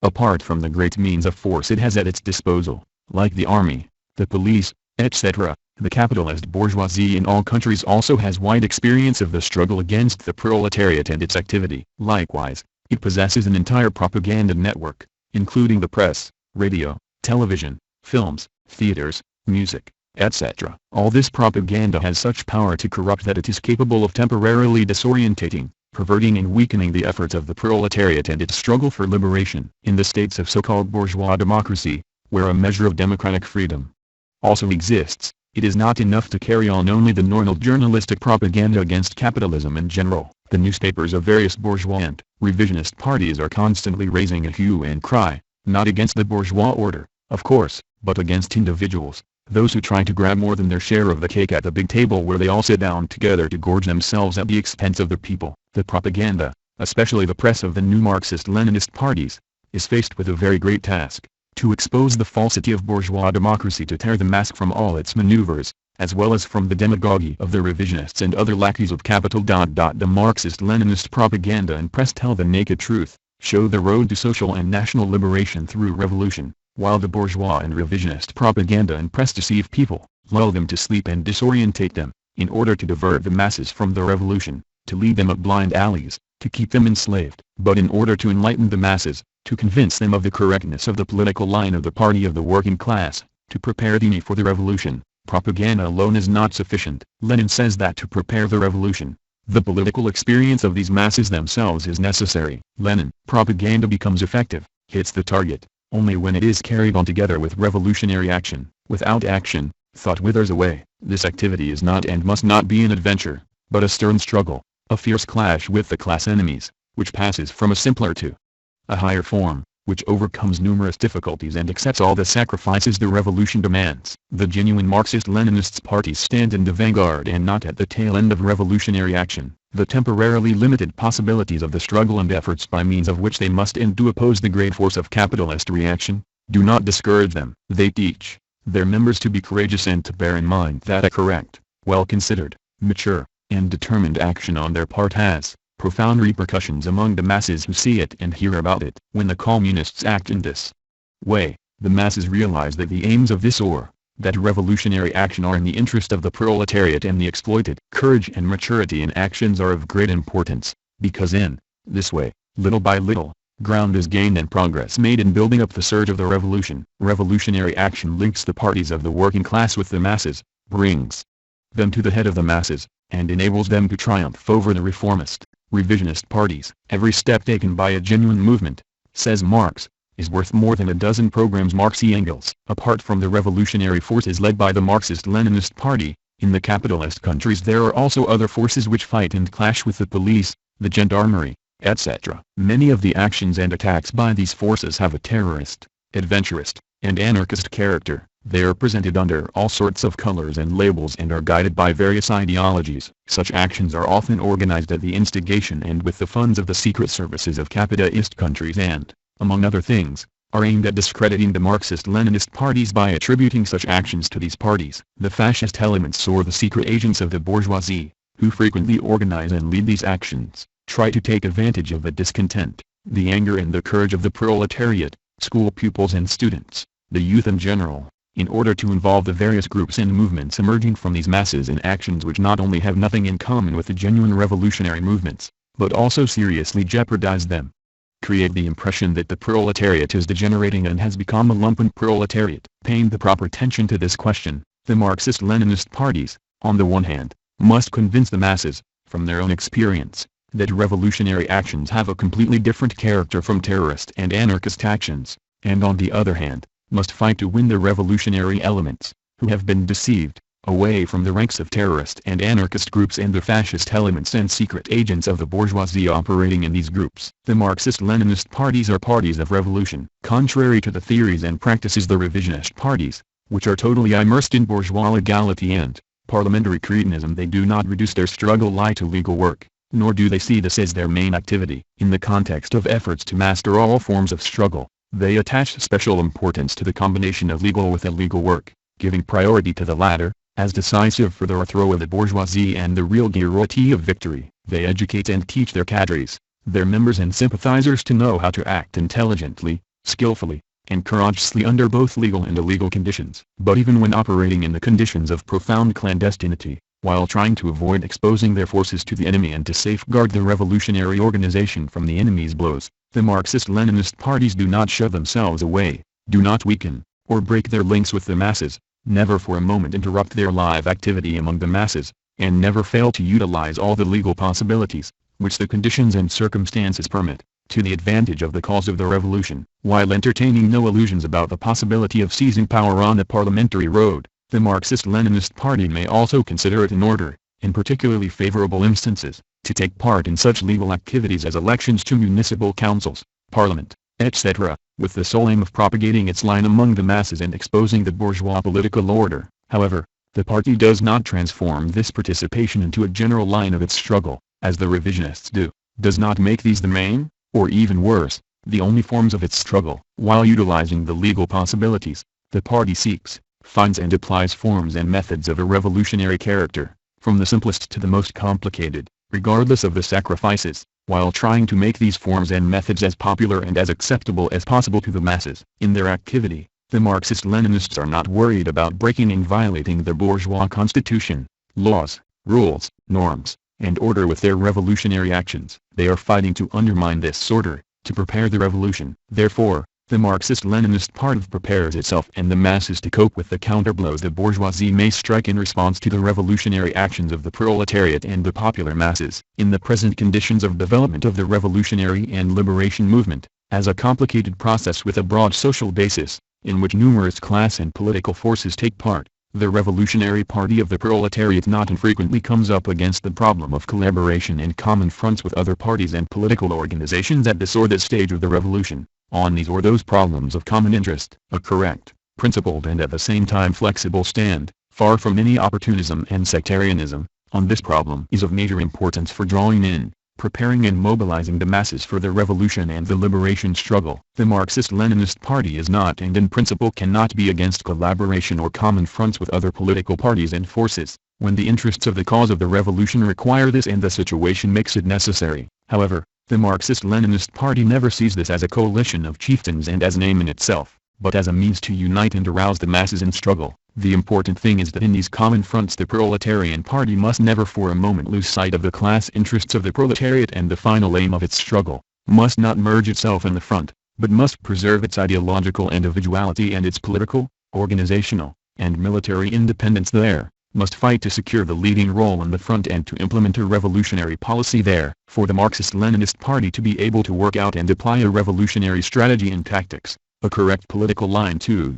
know how to find its bearings in difficult situations, with the enemies and overcome the obstacles, it is absolutely essential that it carry out great, wide-ranging work for the study and assimilation of the Marxist-Leninist theory. One of the reasons why the former communist parties in the capitalist countries turned into revisionist parties was precisely because they had utterly neglected the study and assimilation of Marxism-Leninism. The Marxist-Leninist doctrine was used only as an adornment, was turned into empty words and slogans, had not been implanted deeply in the consciousness of the party members, had not become part of their flesh and blood, and had not become a weapon for action. That small amount of work which was done for the study of Marxism-Leninism was aimed only at acquainting the party member with some cut-and-dried formulas, just enough to enable him to call himself a communist, to love communism in a sentimental way, while about how and in what manner this would be achieved he knew nothing, because he was not taught this. The leaders of those parties, who were not lacking in words but were short on deeds, lived in bourgeois environment and infected the proletariat of their countries with liberal and reformist ideas.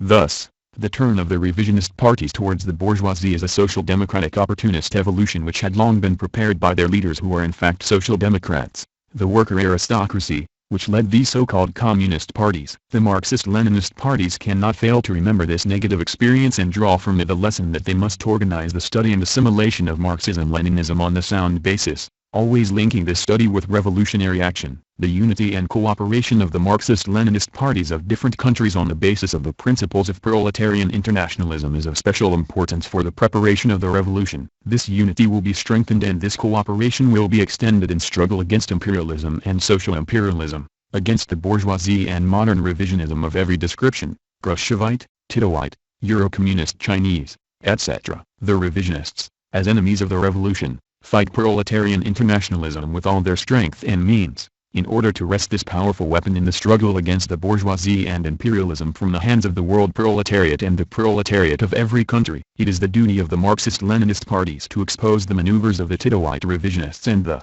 Euro-communists, greater than who call proletarian internationalism obsolete and outdated today, as well as those of the Soviet revisionists and Chinese revisionists who have distorted proletarian internationalism and are trying to use it as a weapon to realize their hegemonic, social imperialist aims. The Communist Party of China, which does not follow the principles of proletarian internationalism and does not support the revolutionary and liberation struggles of the peoples, has set out on the road of rapprochement and friendship with the social democratic and bourgeois parties, including the ultra-right and reactionary ones. At the same time, it is trying to create various groups dependent on and directed by it. It needs such groupings precisely in order to sabotage the genuine Marxist-Leninist parties and the progressive elements who have set to work to awaken the people, to rouse them to revolution against the ruling cliques which are linked with the superpowers. The small groups, which call themselves parties and toe the Chinese line, as the opportunists they are, do nothing but defend and propagate the revisionist theories of the group of Huo Feng and Teng Xiaoping and its counter-revolutionary actions. These groups are devoid of any individuality of their own or any determination to fight according to the Marxist-Leninist theory. The main slogan of these parties,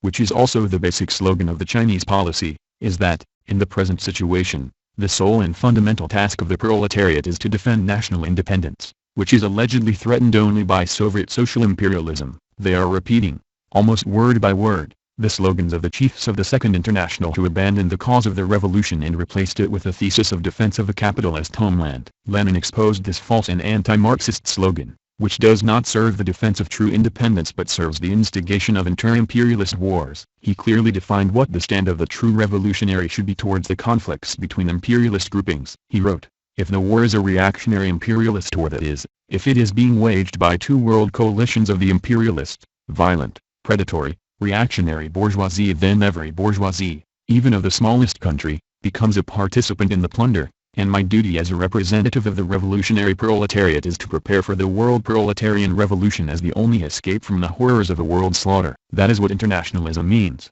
and that is the duty of the internationalist, the revolutionary worker, the genuine socialist. Lenin. The parties following the Chinese line have become apologists for the growth and strengthening of bourgeois armies, using the excuse that this is supposedly necessary for the defense of independence. They call on the working people to become obedient soldiers and to come out, together with the bourgeoisie, against all those who are fighting to weaken this main weapon of capitalist rule and exploitation. In a word, they want the proletariat and the working masses to serve as cannon fodder in the predatory wars which imperialism and social imperialism prepare. At the same time, these hangers-on of the Chinese have become ardent defenders of the bourgeois capitalist state institutions, especially of NATO, the European Common Market, etc., which they consider as the main factors for the defense of independence. Like the Chinese leaders, they whitewash and prettify these pillars of capitalist domination and expansion. They are assisting precisely those organisms which, in reality, have seriously violated the independence and sovereignty of their countries. For these pseudo-Marxists, alliance with the big bourgeoisie, defense of the bourgeois army, support for NATO, the European Common Market, etc., is a trouble-free road because it not only does not lead them to clashes with the bourgeoisie but, on the contrary, ensures its favors. These positions of these groupist elements without a future are leading them towards unification with the parties of Eurocommunism and the bourgeoisie, and this is bound to happen, because China itself is calling on the proletariat to unite with the bourgeoisie. Already, there is no difference whatsoever between these pseudo-Marxist-Leninists and Marxists. The Marxist-Leninists must be very much on guard against the empty phrases which the modern revisionists, the Social Democrats and the pseudo-Marxist-Leninists use about proletarian internationalism, the unity of proletarians in the defense of peace, etc. Proletarian internationalism is genuine when people work self-sacrificingly to assist and carry out revolutionary actions, to create a real situation of revolutionary struggle, in their own country in the first place. At the same time, as Lenin says, they must support, with propaganda, sympathy and material aid, this struggle and line in all countries without exception. Anything else, he teaches us, is a fraud and manipulavism. Therefore, we must be very much on our guard against such pseudo-Marxist, pseudo-revolutionary, pseudo-internationalist elements, whether individuals or small groups, or parties which call themselves Marxist-Leninist, but which, in fact, are not so, but are social chauvinist, centrist and petty bourgeois. All these parties which are beating their breasts about their proletarian internationalism, about the defense of peace, about reforms, etc., serve capital. The Chinese revisionists, also talk about proletarian internationalism at times, but they stand on nationalist and chauvinist positions. The Chinese leaders are among those who beat their breasts and swear to God that they are for proletarian internationalism, for peace, for the struggles of the proletariat and its claims, but in practice they stand aside and do nothing but issue deceptive phrases to split the revolutionary forces. The important task the Marxist-Leninist parties are faced with is to strengthen proletarian internationalism,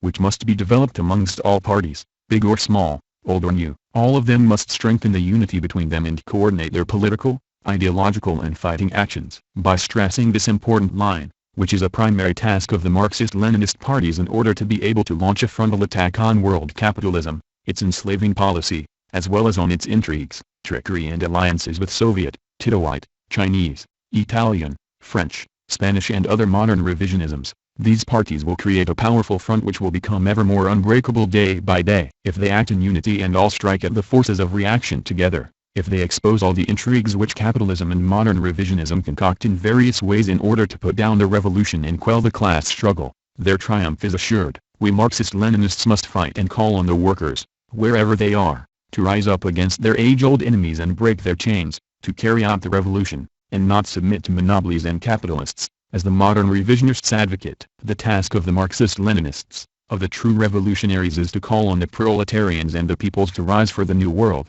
for their world, for the socialist world. Part 2.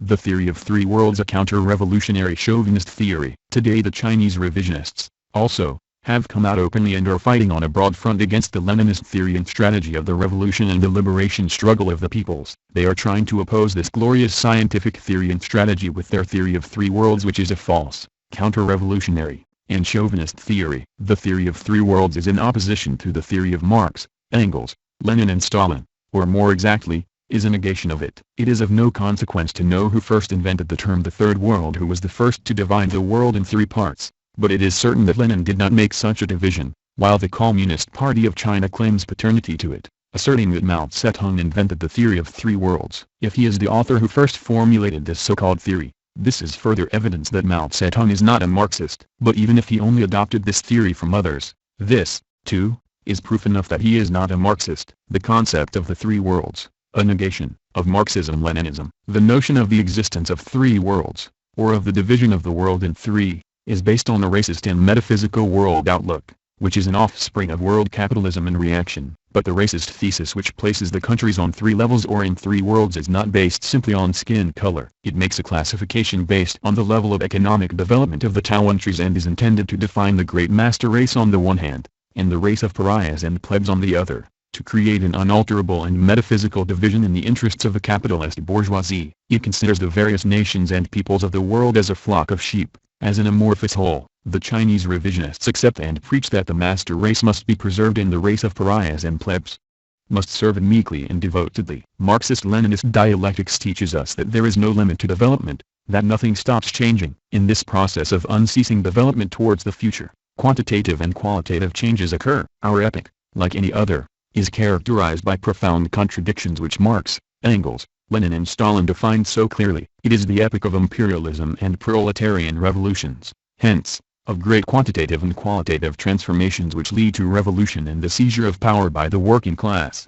In order to build a new socialist society, the whole of Marx's theory is founded on the class struggle and dialectical and historical materialism. Marx proved that capitalist society is a society divided into exploiting and exploited classes, that classes will disappear only when the classless society, communism, has been achieved. Today we are living in the stage of the collapse of imperialism and the triumph of proletarian revolutions. This means that in present-day capitalist society there are two main classes, the proletariat and the bourgeoisie, which are in a irreconcilable, life-and-death struggle with each other. Which of them will triumph? Marx and Lenin, Marxist-Leninist science, the theory and practice of the revolution, provide us with convincing proof that, in the final analysis, the proletariat will triumph by destroying, overthrowing the power of the bourgeoisie, imperialism and all exploiters, and will build a new society, socialist society. They teach us also that even in this new society, classes, that is, the working class and working peasantry, which are closely allied to each other,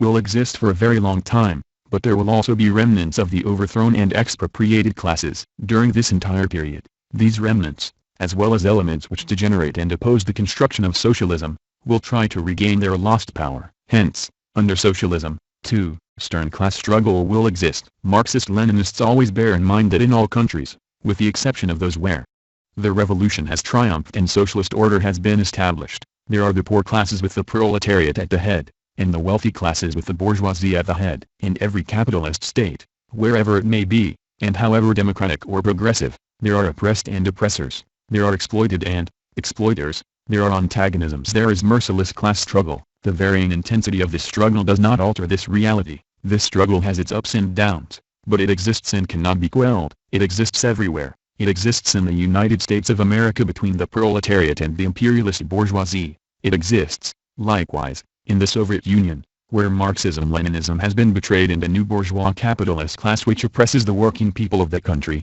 has been created. Classes and the class struggle exist also in the Second World, as in France, Britain, Italy, West Germany, Japan. They exist also in the Third World in India, Zaire, Burundi, Pakistan, the Philippines, etc.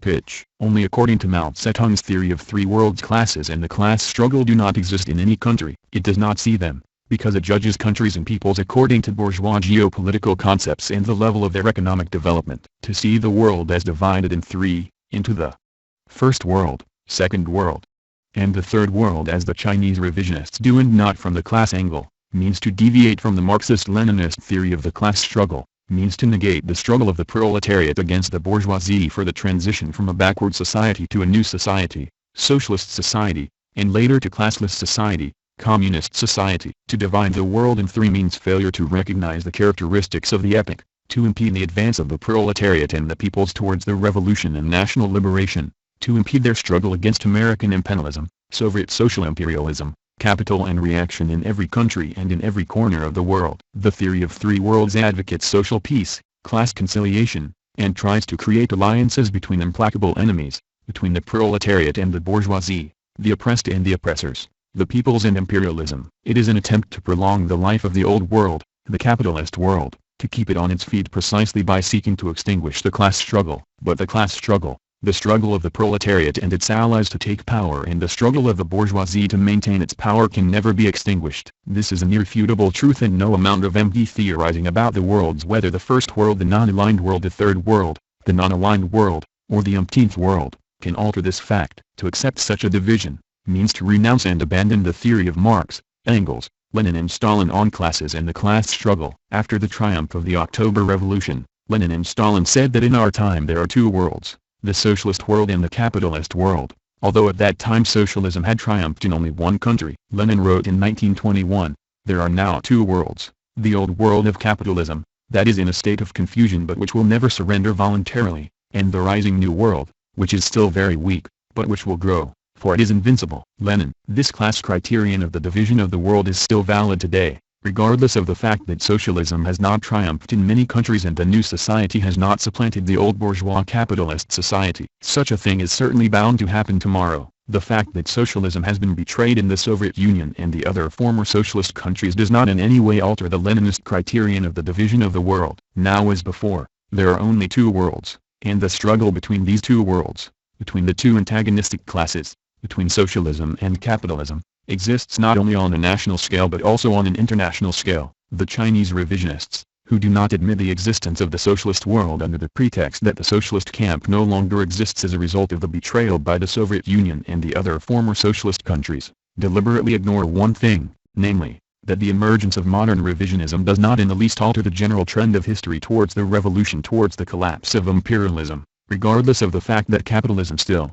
exists. At the same time, they ignore the fact that the immortal ideas of Marxism-Leninism exist, are developing and triumphing, that the Marxist-Leninist summer parties exist, Socialist Albania exists, the peoples fighting for freedom, independence and national sovereignty exist, and that the world proletariat exists and is fighting. The Paris Commune did not triumph, it was suppressed, but it gave the world proletariat a great example. Marx said that the experience of the Commune revealed the temporary weakness of the French proletariat, Nevertheless, it prepared the proletariat of all countries for the world revolution and provided a great lesson as to the conditions necessary to achieve victory. Marx raised this great experience of the communards who stormed the heavens to the level of theory and taught the proletariat that it must smash the apparatus of the bourgeois state and its dictatorship with revolutionary violence. The modern revisionists are cowards. They think that the counter-revolutionary forces are very powerful today, but this is not at all true. They are weaker than the peoples. The peoples with the proletariat at the head are stronger. They will crush the counter-revolutionary forces, the forces of reaction, imperialism and social imperialism. This view is based on the class analysis of the world. Any other view is wrong, regardless of how revisionists may disguise their activity and fears with revolutionary phrases. When we Marxist-Leninists say that there are two, and not 3 or 5, worlds, we are on the right road and, on the basis of Marxism-Leninism, we must build our struggle against the capitalist bourgeoisie, American imperialism and Soviet social imperialism, and against the other imperialisms. This struggle must lead to the destruction of the old bourgeois capitalist world and the establishment of the new socialist order. The proletariat is the motive social force of our epoch. Lenin emphasized that the motive force which drives history forward is represented a class which stands at the hub of one epoch or another, determining its main content, the main direction of its development, the main characteristics of the historical situation in that epoch, etc. Lenin. Contrary to this thesis of Lenin's, however, the Chinese revisionists are trying to present the Third World as the great motive force which is driving the wheel of history forward. To make such a declaration means to give a definition of a motive force which is wrong in theory and practice. How is it possible in the present epoch of social development, which has at its hub the most revolutionary class, the proletariat, to call a grouping of states, the overwhelming bulk of which are ruled by the bourgeoisie and the feudal lords, indeed, even open reactionaries and fascists, the motive force? This is a gross distortion of Marx's theory. The Chinese leadership takes no account of the fact that in the Third World there are oppressed and oppressors, the proletariat and the enslaved, poverty-stricken and destitute peasantry, on the one hand, and the capitalists and landowners, who exploit and fleece the people, on the other. To fail to point out this class situation in the so-called Third World, to fail to point out the antagonisms which exist, means to revise Marxism-Leninism and defend capitalism. In the countries of the so-called Third World in general, the capitalist bourgeoisie is in power. This bourgeoisie exploits the country, exploits and oppresses the poor people in its own class interests, to make the largest possible profits for itself and to keep the people in perpetual slavery and misery. In many countries of the Third World the governments in power are bourgeois, capitalist governments, of course, with differing political nuances. They are governments of the class hostile to the proletariat, the oppressed and poor peasantry, hostile to the revolution and liberation wars. The bourgeoisie, which has state power in these countries, is protecting precisely that capitalist society which the proletariat in alliance with the poor strata of town and countryside, seeks to overthrow. It constitutes that upper class which, proceeding from its own narrow interests, is ready, at any moment, at any turn of events, to sell the wealth of the land and the underground assets of the country, the freedom, independence and sovereignty of the homeland, to foreign capitalism. This class, wherever it is in power, is opposed to the struggle and aspirations of the proletariat and its allies, the oppressed classes and strata. Many of the states which the Chinese leadership includes in the Third World are not opposed to American imperialism and Soviet social imperialism. To call such states the main motive force of the revolution and the struggle against imperialism as Mao Zedong advocates, is a glaring mistake that stands out like the Himalayas. There are other pseudo-Marxists, too, but they at least know how to hide and disguise themselves behind their bourgeois theories. The Chinese revisionists have the same anti-Marxist view not only of the Third World, but also of what they call the Second World, where the big capitalist bourgeoisie and the big imperialists of yesterday, who are still imperialists, are ruling. In the countries of the so-called Second World, there is a large and powerful proletariat, which is exploited to the bone, which is kept down by crushing laws, the army, the police, the trade unions, by all these weapons of the dictatorship of the bourgeoisie. Both in the countries of the Third World and in those of the Second World it is the bourgeois capitalist class, the same social forces, which are ruling the proletariat and the peoples and which must be smashed. Here, too, the main motive force is the proletariat, just as they do in the Third World.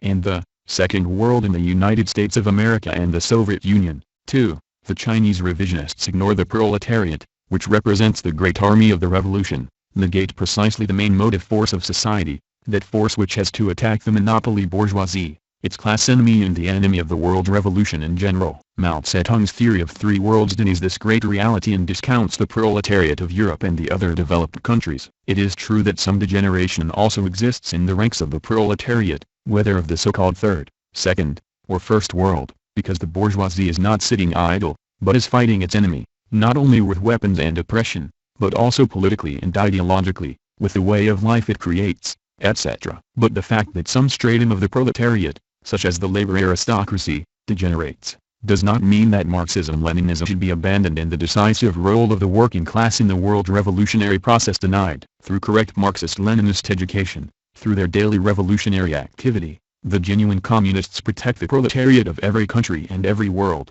from degeneration and mobilize it to struggle against its oppressors, be they British or French, Italian or German, Portuguese or Spanish, American or Japanese, etc. In the United States of America, also, which is the head of world imperialism, there is a big proletariat. Being one of the most industrialized countries of the world, it is also the wealthiest. Therefore the crumbs that capital gives away to deceive the proletariat are a little bigger than those in the other bourgeois countries. In the United States of America the way of life has a greater influence on the proletariat, but we cannot, in the least, negate the role and contribution of the American proletariat to the revolution in that country. In fact, in the United States of America also, there is a section of opinion opposed to imperialism, predatory wars, oppression by the capitalists, trusts, banks, etc. Even among the strata of the petty bourgeoisie in that country there is a resistance to the oppression by big capital. By negating the class struggle, the Chinese theory of three worlds also negates the struggle of the peoples to free themselves from foreign domination,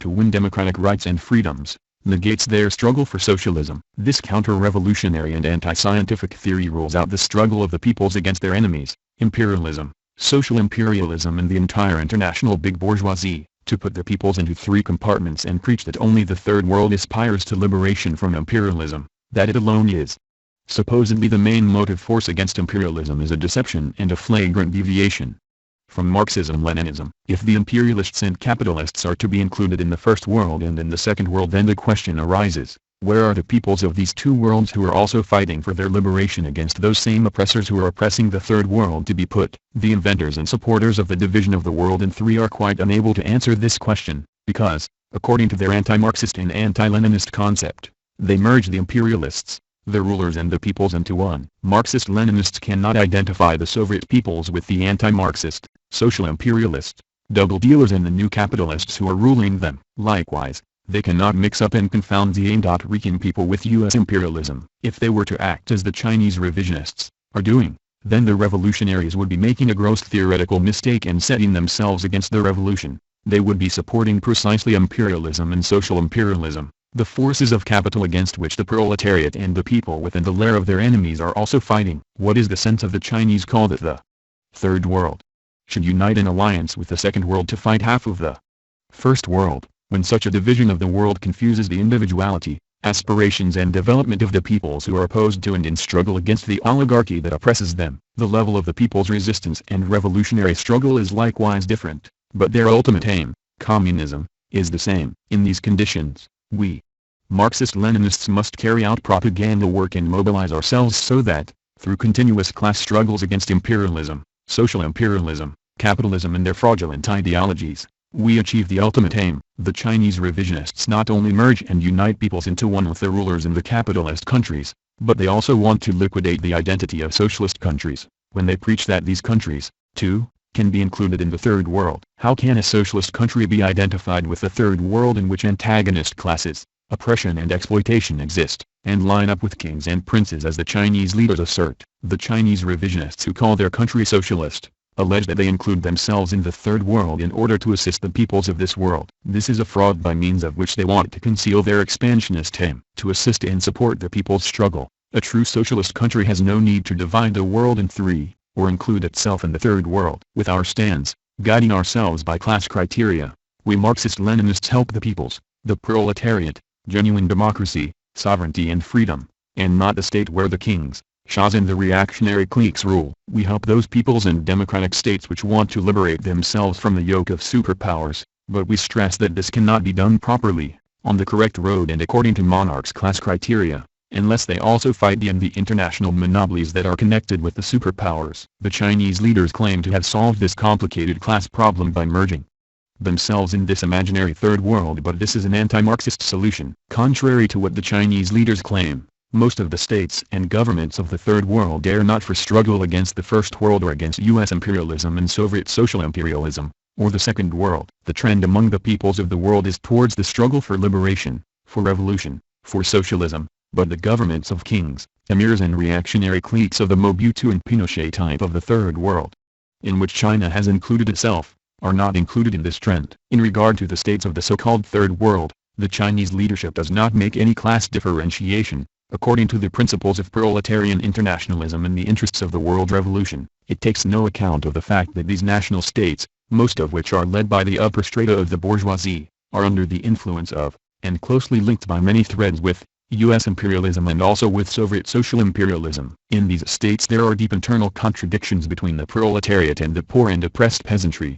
on the one hand, and the bourgeoisie and all enslavers, on the other. The aid which a socialist country gives the peoples of these states should be a great stimulus to their progress towards the creation of a truly democratic state, without obscuring the perspective, without affecting the question of the triumph of the proletarian revolution and seizure of power by the proletariat. The revolution cannot be imported, it will be carried out by the proletariat and people of each country. Of course, the seizure of power will not be done overnight, but as Lenin teaches us, those conditions must be created so that, at each turn of history, the proletariat will be found in the forefront of the struggle to overthrow the degenerate state power of dictators and the reactionary bourgeoisie and to establish the rule of the people. The division we communists make of the world today, on the basis of the Leninist class criterion, does not hinder us from fighting the superpowers and supporting all the peoples and states that are seeking liberation and have contradictions with the superpowers. Socialist Albania has given wholehearted and powerful support to the struggle of the peoples of Asia, Africa,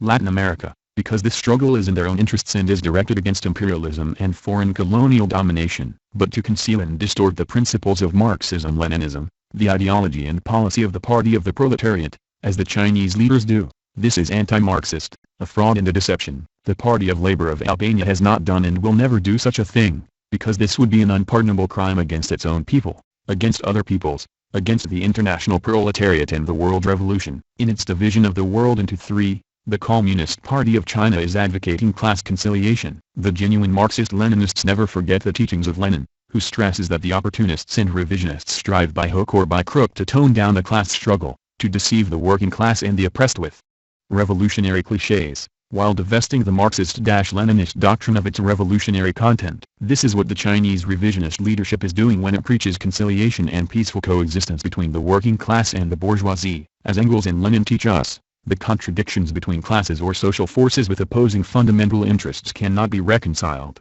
but on the contrary, become more and more severe and end up in socio-political conflicts. The very existence of the state proves that the antagonisms between classes are irreconcilable. Therefore, to try to mitigate these class antagonisms which can be seen in the various bourgeois and revisionist countries of the Third, Second or the First World, by preaching unprincipled unity, means to deny the objective character of the existence of contradictions and to treat this problem in an anti-Marxist way. The Chinese theoreticians try to reconcile classes that can never be reconciled, and this means that they are in revisionist, opportunist positions. The distortion of Marx's theory by the Chinese revisionists is quite obvious when they consider the countries which they include in the Third World countries where class peace prevails, and the state in those countries an organism of class conciliation. To accept the notion of the Third World as the Chinese leaders advertise, means to work to create an opinion which will serve to defend those state organisms which the bourgeoisie needs to oppress the working class and the masses of the people. The thesis of the toning down of the class struggle, as Lenin said when he was attacking the revisionists, justifies and endorses this oppression. To seek unity within the Third World in fact, means to seek unity of the oppressed class with the oppressor class, that is, to try to tone down the antagonisms between the working masses and the bourgeoisie, between the people and the foreign oppressors. These sermons of the Chinese revisionists run counter to the interests of the national and social liberation of the peoples, to their aspirations for freedom, independence and social justice. The majority of the states which allegedly make up the Third or the non-aligned world are dependent on foreign finance capital which is so strong and so widespread that it has a decisive weight in every aspect of life there. These states do not enjoy complete independence. On the contrary, they are dependent on this big finance capital, which develops that policy and spreads that ideology which justify the exploitation of peoples. The bourgeoisie and imperialism take great pains to conceal this reality, and when exposed, they contrive various theories against the independence and sovereignty of states. In order to smother the aspirations of the peoples to freedom, independence and sovereignty, The bourgeois and revisionist theoreticians present these aspirations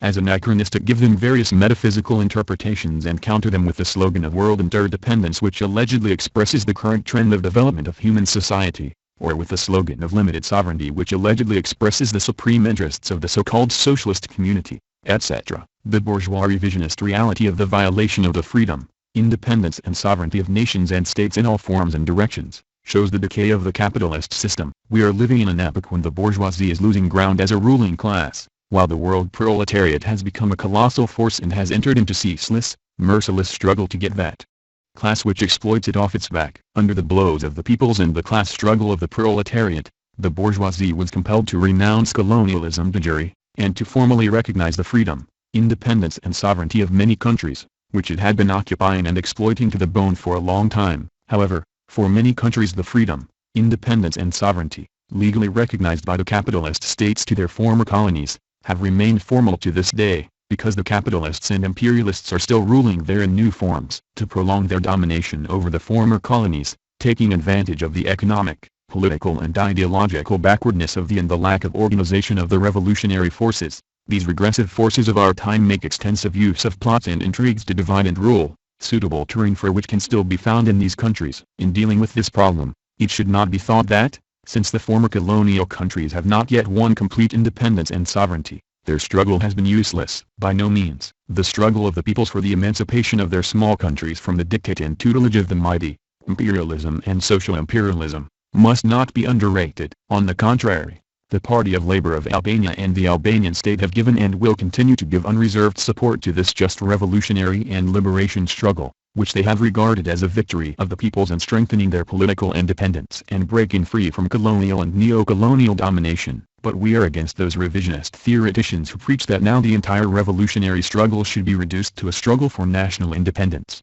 to win and to defend this independence against the aggression of imperialist powers, while negating the struggle for social liberation. Only victory in this struggle guarantees genuine and complete national freedom, independence and sovereignty. These advocates of the exploiting order forget that the class struggle between the proletariat and its allies, on the one hand, and the local bourgeoisie and its external allies, on the other, is going on fiercely at all times, and someday it will lead to those moments, to those revolutionary situations, as Lenin calls them, when the revolution breaks out. The ever more favorable conditions that are being created in the world for anti-imperialist and democratic revolutions to develop on a large scale and for their leadership by the proletariat must be utilized in order to go on from the struggle for national independence to another more advanced phase, to the struggle for socialism. Lenin teaches us that the revolution must be carried through to the end, by liquidating the bourgeoisie and its state power. Only on this basis can there be talk of true freedom, independence and sovereignty. According to our Marxist-Leninist concept, the people cannot have freedom and sovereignty in a society with antagonistic classes where the feudal or bourgeois class holds sway. Freedom, independence and sovereignty have a concrete socio-political content. Genuine and complete freedom and sovereignty are secured under the conditions of the dictatorship of the proletariat, while, where state power is in the hands of the exploiting class, the economic and political relations of inequality between the exploiters and the exploited and between countries lead to loss, or restriction of the freedom and sovereignty of the people. As a result, there can be no talk of real national freedom and sovereignty, and even less of people's sovereignty, in the countries which are included in the non-aligned or the Third World. Only from a scientific analysis based on the Marxist-Leninist theory is it possible to determine correctly which people is really free and which is enslaved, which state is independent and sovereign, and which is dependent and oppressed. The Marxist-Leninist theory clearly explains who are the oppressors and exploiters of the peoples, and which is the road for the peoples to become free, independent and sovereign. We Albanian communists understand the freedom, independence and sovereignty of states and peoples only in this way. In the light of Marxism Leninism, the attitude of the Chinese revisionists to contradictions is an idealist, revisionist and capitulationist attitude. The implementation of a correct revolutionary strategy based on the teachings of Marxism Leninism demands not only an all-sided dialectical analysis and appreciation of the motive forces of the world revolutionary and liberation trend, the correct assessment of the enemy forces, with their strong and weak aspects, but also a correct and scientific understanding of the contradictions characteristic of our time. If we interpret the contradictions in connection with the concrete facts and the real development of the situations, according to the teachings of the Marxist-Leninist theory, then we shall not make mistakes. In connection with the contradictions, The Chinese leaders theorize, interpret, philosophize, paraphrase and confuse many theses which the classics of Marxism-Leninism formulated so clearly, interpreting contradictions differently from what they really are. They enter into agreements and compromises not in favor of the liberation struggle, the peoples, the revolution and the construction of socialism, but in favor of the bourgeoisie and imperialism. These leaders, who pose as Marxist-Leninist philosophers, have two masks, one to present themselves as if they are in order with the Marxist-Leninist theory, and the other to distort it in practice. Their stand in regard to the contradictions, alliances and compromises stems from a distorted and pragmatic analysis which they make of the international situation, the contradictions that exist in the world, the contradictions among the imperialist powers, among the various capitalist states, between the proletariat and the bourgeoisie, etc. This stand has its roots in their idealist and revisionist world outlook. However, the Chinese leaders' laying of the problem of contradictions, alliances and compromises on the table for discussion is not fortuitous. The Chinese leadership has now thrown off its disguise and has come out openly against the revolution. It has become a standard bearer of right opportunism, revisionism. Like all revisionists, the leaders of the Communist Party of China, also, are trying to justify their departure from the Marxist-Leninist theory, their revisionist orientation, by using quotations from Marx, Engels, Lenin and Stalin. Of course, they curtail, cut up and take these quotations out of their context, and thus mutilated, use them to peddle their reactionary stands and theses as Marxist-Leninist. But the Chinese revisionists are neither the first nor the last to make these distortions, tendentious curtailments and interpretations of our correct theory. Long before them, the chiefess of social democracy, the Titoites, the Soviet, Italian, French and other revisionists did the same thing, and they are still at it. In the first place, by juggling with the contradictions, the Chinese leaders are endeavoring to justify their stand towards U.S. imperialism, to pave the way for their rapprochement and collaboration with it. The Chinese revisionists claim that there is only one contradiction in the world of today, and that this puts the Third World, the Second World and half of the First World in confrontation with the Soviet Union. Proceeding from this thesis which unites the peoples with a group of imperialists, they advocate that all class contradictions must be set aside and that the only fight must be against Soviet social imperialism. But let us analyze how things stand on the question of the contradictions between the peoples and the superpowers, and the contradictions between the superpowers themselves. In the present conditions, in defining a consistent revolutionary strategy and tactics, the principled stand towards the two imperialist superpowers, the United States of America and the Soviet Union, which constitute the greatest force in defense of a capitalist system of oppression and exploitation, the main bastions of world reaction, assumes first-rate importance. They are sworn enemies, the most dangerous enemies of the revolution, socialism and the peoples of the entire world. They have taken upon themselves the odious role of the international gendarme against every revolutionary and liberation movement, and represent the most aggressive warmongering powers, which, with their actions are driving the world towards a devastating war. No one, least of all the Party of Labour of Albania, can deny the existence of profound contradictions between the two greatest imperialist powers of our time, American imperialism and Soviet social imperialism. We have continually stressed that the contradictions between the two superpowers not only exist, but are becoming deeper. Parallel with this, the superpowers, on their part, are making efforts to reach agreement over certain questions. Lenin explains this phenomenon with the two tendencies of capital. He said, two tendencies exist, one which makes the alliance of all imperialists inevitable, and the other which pits some imperialists against others. But why are there irreconcilable contradictions and antagonisms between the two superpowers? Because, since they are big imperialist powers, each of them is fighting for world hegemony, to create new spheres of influence, for the enslavement and exploitation of peoples. The appetite and greed which each of them has, is the source of bickering and severe friction between them, and even to a bloody world war. We Marxist-Leninists must exploit the contradictions which exist between the superpowers in the interests of the revolution and the people's liberation struggles. Exploiting the contradictions in the enemy camp is a component part of revolutionary strategy and tactics. Stalin described the exploitation of the contradictions and conflicts in the ranks of the enemies of the working class, within the country or among the imperialist states in the international arena, as an indirect reserve of the proletarian revolution. It is a well-known historical fact that the Soviet Socialist state, under the leadership of Lenin and Stalin, took into account and exploited inter-imperialist contradictions in the period after the October Revolution, or during the years of the Second World War. But in every instance, the assessment and exploitation of the contradictions amidst the enemies by the revolutionary forces, the socialist countries, are the result of a concrete Marxist-Leninist analysis of these contradictions and their level of severity, of the ratio of forces at a given period or moment, in order to define in what way, In what form and by what means to exploit them. The principle is that these contradictions must always be exploited in favor of the revolution, the peoples and their freedom, in favor of the cause of socialism. The exploitation of contradictions amidst the enemy should lead to the growth and strengthening of the revolutionary and liberation movement, and not to making it weaken and fade, should lead to an ever more active mobilization of the revolutionary forces in the struggle against the enemies, especially the main ones, without allowing any illusions about them to be created among the peoples. The two superpowers, the United States of America and the revisionist Soviet Union, have the suppression of the revolution and socialism as the first point in their program. Not only do the Chinese leaders not stress this fact,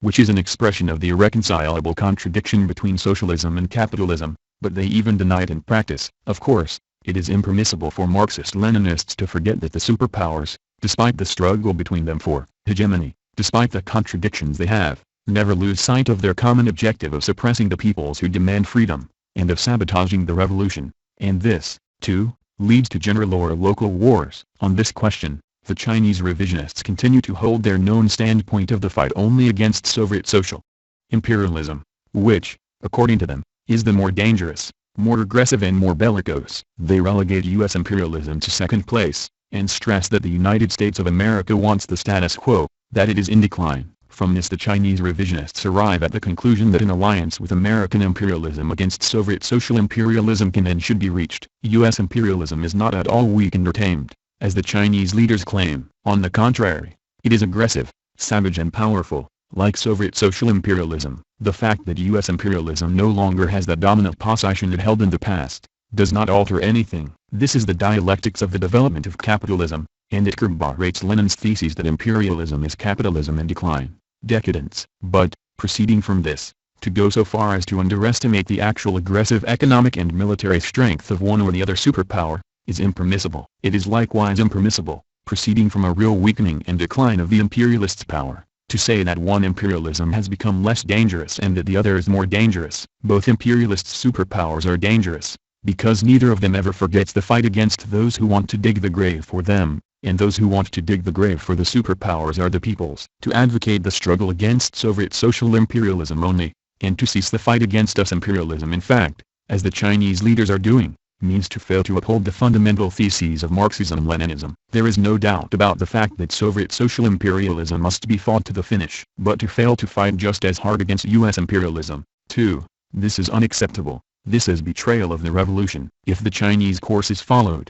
then it will not be clear what US imperialism is and what Soviet social imperialism is, why these two superpowers have contradictions and what is the essence of these contradictions, what is the basis of the struggle between them, which we must deepen, and what we must do to prevent these two imperialist states from unleashing a world war, etc. If we understand these questions properly in theory, and if we act correctly on the basis of the Marxist-Leninist theory, then the absolute need for us to assist and support the peoples fighting against the two superpowers and the bourgeois capitalist cliques ruling them will become quite today is going clear. The capitalist world today is going through a grave crisis, but this crisis must be assessed in all its magnitude, and likewise, like contradictions which exist in the capitalist world must also be assessed in all their gravity. Their pragmatic and anti-Marxist logic leads the Chinese revisionists to present the Soviet Union as a country developing without contradictions, as an imperialism which is ruling the other revisionist countries, like Poland, East Germany, Hungary, Czechoslovakia, Romania and Bulgaria, without problems. They present the Soviet bloc as a bloc in ascendancy, and the Soviet Union as the only imperialism left in the world, bent on establishing its hegemony everywhere. If we speak of the hegemony of the Soviet Union over the revisionist countries of Eastern Europe, this is expressed, in the first place, in the military occupation of these countries by the Soviet armed forces, in the ruthless and unscrupulous plunder of their assets by Soviet social imperialism, which is trying to integrate them completely into the system of Soviet republics. Naturally, the revisionist Soviet Union is encountering opposition in these efforts. The time will come when this opposition and these contradictions, which exist in latent form within the revisionist pack, will become more acute and will burst out. We have described Soviet social imperialism as aggressive because it attacked and occupied Czechoslovakia, because it has intervened in Africa and elsewhere, and has plans and is preparing for other acts of aggression. But can it be said that US imperialism has committed fewer acts of aggression, or is less aggressive than Soviet social imperialism? The Chinese leadership has forgotten the aggression of the United States of America against Korea, it has forgotten the prolonged and barbarous war against Vietnam, Cambodia and Laos, it has forgotten its war in the Middle East, its intervention in the republics of Central America, etc. It has erased all these things from the lead and now comes out with the conclusion that U.S. imperialism has allegedly been tamed. It forgets that U.S. imperialism has extended its tentacles all over the world, has set up its military bases everywhere, and is developing and strengthening them. Mao Zedong and Chu Enlai forgot this. The Chinese revisionist leadership forget this when they tell us that U.S. imperialism has allegedly been weakened and tamed and, hence, an alliance can be concluded with it. To act in this way means to seek to extinguish the struggle against imperialism in general and against U.S. imperialism in particular, and indeed even against Soviet social imperialism, which China claims to be fighting so hard. It is true that Soviet social imperialism has a great hunger for expansion. Its intervention in Angola and Ethiopia, its attempts to establish bases in the Mediterranean and several Arab countries, to seize the Red Sea Narrows or to establish military bases in the Indian Ocean. All these are blatant imperialist actions, but these positions of Soviet social imperialism are not consolidated to the same extent that U.S. imperialism has consolidated its neo-colonialist economic, strategic and military positions in other countries. It is precisely this situation that the Chinese leadership appears to underestimate, but in reality it recognizes and supports it. At the same time, the Chinese revisionists cannot fail to see that, despite the contradictions existing between the capitalist states of Western Europe and U.S. imperialism, they are closely linked with one another, linked through political, military and economic alliances, such as NATO, the European Common Market, etc. It is impossible for the Chinese leadership not to know that U.S. capital has penetrated deeply into the economies of the countries of Western Europe, and not only there, but also into Eastern Europe and the Soviet Union. The Chinese leadership knows full well that the United States of America has invested and continues to invest scores of billions of dollars in various countries of the world. Then what is it hoping for? Is it hoping that the Western capitalist countries, with all their contradictions with the United States of America, will break away from it in order to weaken their own camp, to renounce that armed might, those economic, social and cultural ties they have with it, and leave themselves naked before Soviet social imperialism for the sake of China's interests? This is an absurdity of the Chinese foreign policy. As we have already stressed, there is no doubt that the contradictions existing between the two superpowers and the other imperialist and capitalist revisionist countries should be exploited by the revolutionary and liberation forces. But it is important that this should be understood correctly, should always be seen from the angle of the interests of the revolution and subordinated to them. The exploitation of contradictions among the imperialist powers and groups, the capitalist revisionist states, etc., can never be a name in itself for the working class and the Marxist-Leninist revolutionaries. To exploit the contradictions between the imperialist countries and the two superpowers means to deepen the rifts between them, to encourage the revolutionary and patriotic forces of these countries to oppose U.S. imperialism and Soviet social imperialism, which want to subjugate them, economically, politically and militarily, to exploit them and deny them their national identity, etc. But what is China doing? The Chinese policy advocates the holy alliance of the Western capitalist countries with the United States of America. Indeed, it goes even further. It advocates the alliance of the proletariat of the countries of Western Europe with the reactionary bourgeoisie of these countries. Where is the revolutionary Marxist-Leninist line here? Where is the line of exploiting contradictions?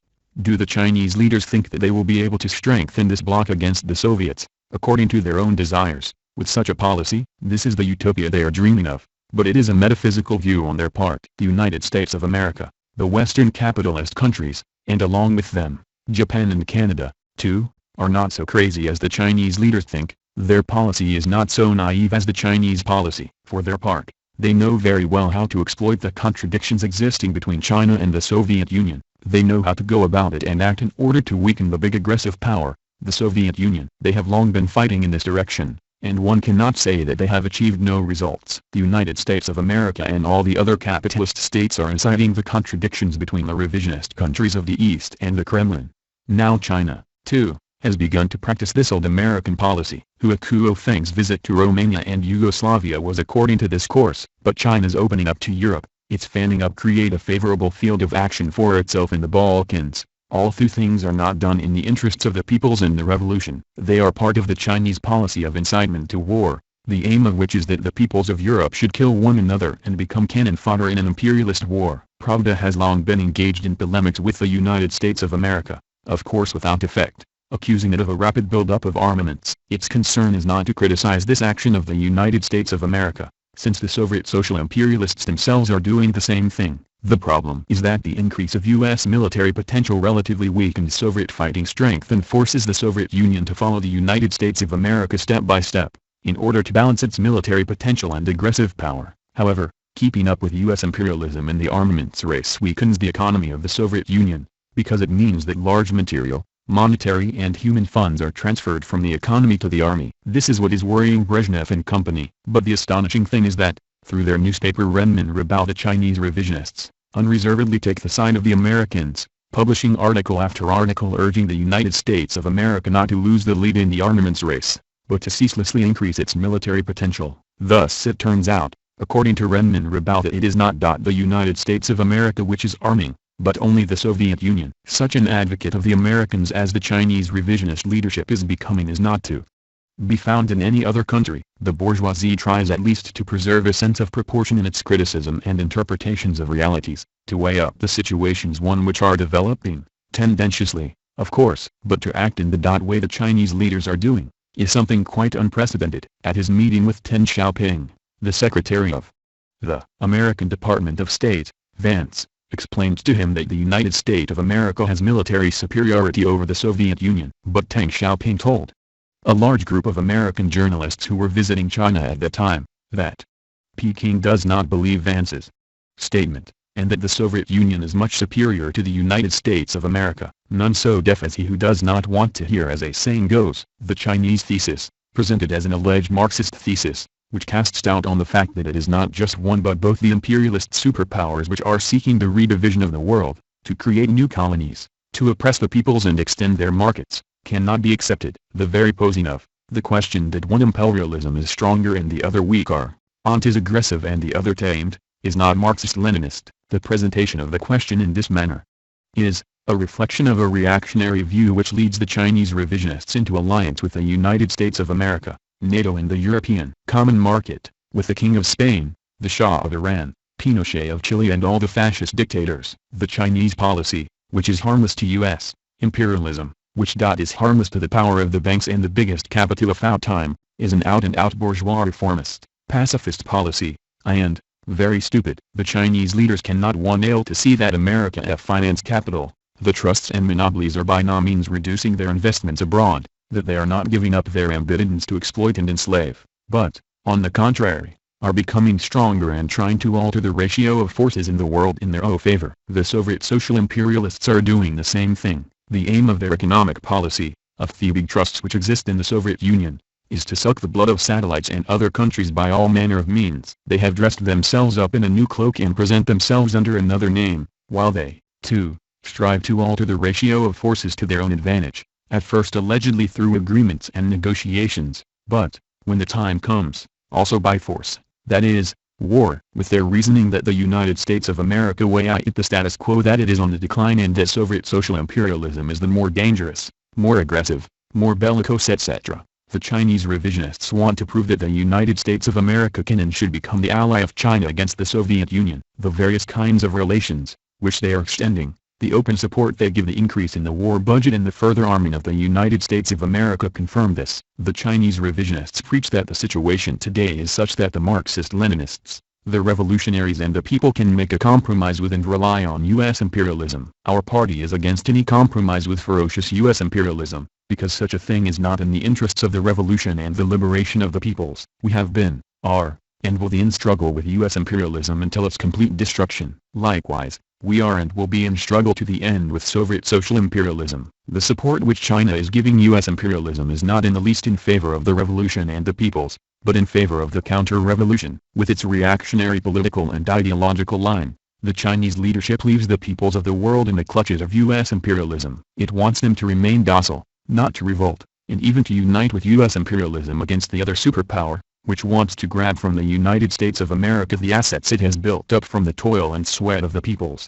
China's leadership recommends to the capitalist countries of Europe, gathered in the European Common Market, that they should unite. It also lines up the peoples in the capitalist Union of Europe. This stand means, keep quiet, no more talk about the revolution, no more talk about the dictatorship of the proletariat, but put yourselves in the service of the trusts, the capitalists and, along with them, create an even greater economic and military force to cope with Soviet social imperialism. The European Common Market, which China supports and is strengthening economically, is nothing but a means to preserve the maximum profits of the monopoly trusts of Western Europe and to group together the developed industrial states, in which the wealthy classes, as Lenin says, exact a colossal tribute from Africa, Asia, etc. By supporting these capitalist states, the Chinese leaders, in fact, are supporting the parasitism of a handful of capitalists at the expense of the peoples of these countries, as well as of the peoples who have fallen into their clutches. The theory of the three worlds of the Chinese revisionists, by means of which they try to justify their counter-revolutionary stands, is nothing but a variant of opportunism in the ranks of the workers' movement, which helps imperialism to create markets and exact profits at the expense of other peoples, so that the opportunists too will receive some of the crumbs from the capitalists' table. It is an undeniable fact that the Chinese leadership is defending the capitalist forces and states of Europe, and not supporting the revolutionary forces and proletariat, so that they rise and destroy the plans of American imperialism, Soviet social imperialism, United Europe, the European Common Market and Comecon, in a word, all the pillars of the imperialist system, which, like a great monster, sucks the blood of the peoples. Although it includes the developed capitalist states such as West Germany, Britain, Japan, France, Italy, etc., in the Second World, and irrespective of all its talk on the theoretical plane about their double character, the Chinese revisionist leadership does not consider these states enemies of the revolution. On the contrary, the Chinese have found it convenient to shut their eyes to this and reach open compromises with them, allegedly in order to use them against Soviet social imperialism. The Chinese leadership, whose eyes have been blinded as a result of its pragmatic and anti-Marxist policy, forgets that such states as West Germany, Britain, Japan, France, Italy and others like these have been and are imperialist states, that the enslaving and colonialist tendencies, which have been characteristic of them traditionally, have not been and, as such, cannot be eliminated. It is true that after the Second World War these imperialist powers have been weakened, even greatly weakened, and that their former positions have changed to the advantage of American imperialism. Nevertheless, neither France, nor Britain, nor any other of them has given up the struggle to protect its markets or gain other markets in Africa, Asia and the countries of Latin America. Among all these capitalist and imperialist states which are not so powerful as American imperialism, there are contradictions, but, at the same time, there is also the tendency to come to terms with one another. After the Second World War, American imperialism helped its old, former allies in Europe to recover, and the American monopolies linked themselves with the monopolies of these former allies in the tangle of common interests. But contradictions have always existed among them, as each dot of them tries to have a free hand in monopolizing markets, importing raw materials and exporting its industrial goods. In this instance, too, the international reality confirms the correctness of Lenin's thesis on the two objective tendencies of capital. It is likewise true that these capitalist states have contradictions not only with American imperialism but also with Soviet social imperialism. The question arises, how should these contradictions be exploited? The inter-imperialist contradictions can by no means be exploited in the way the Chinese revisionists advocate. We Marxist-Leninists cannot defend the various reactionaries, the clique around Strauss or Schmidt in Germany, the British conservative or lay-right leaders, simply because they have contradictions with Soviet social imperialism. Were we to do so and support the preachings of the Chinese to the effect that the capitalist states of Europe should unite in the common market, that united Europe should be strengthened so as be able to face Soviet social imperialism, that would mean our agreeing to sacrifice the struggle and efforts of the proletariat of these countries to break the chains of enslavement, to sabotage the future of the revolution in those countries, by making unprincipled compromises with American imperialism. The Chinese revisionists have betrayed Marxism Leninism and the revolution. Marxist-Leninists interpret the thesis of Marx, Engels, Lenin and Stalin on contradictions and compromises in its true spirit. The Chinese interpret this thesis in a way diametrically opposite to the truth. Following the Leninist course, our party is not against every kind of compromise, but is against treacherous compromises. A compromise can be made when it is necessary and serves the interests of the class and the revolution, but always bearing in mind that it must not be at the expense of the strategy, and loyalty to the principles of Marxism-Leninism must not damage the interests of the class and the revolution. In regard to the stand towards compromises, among other things, Lenin says, is it permissible for the partisan of the proletarian revolution to conclude compromises with the capitalists or the capitalist class?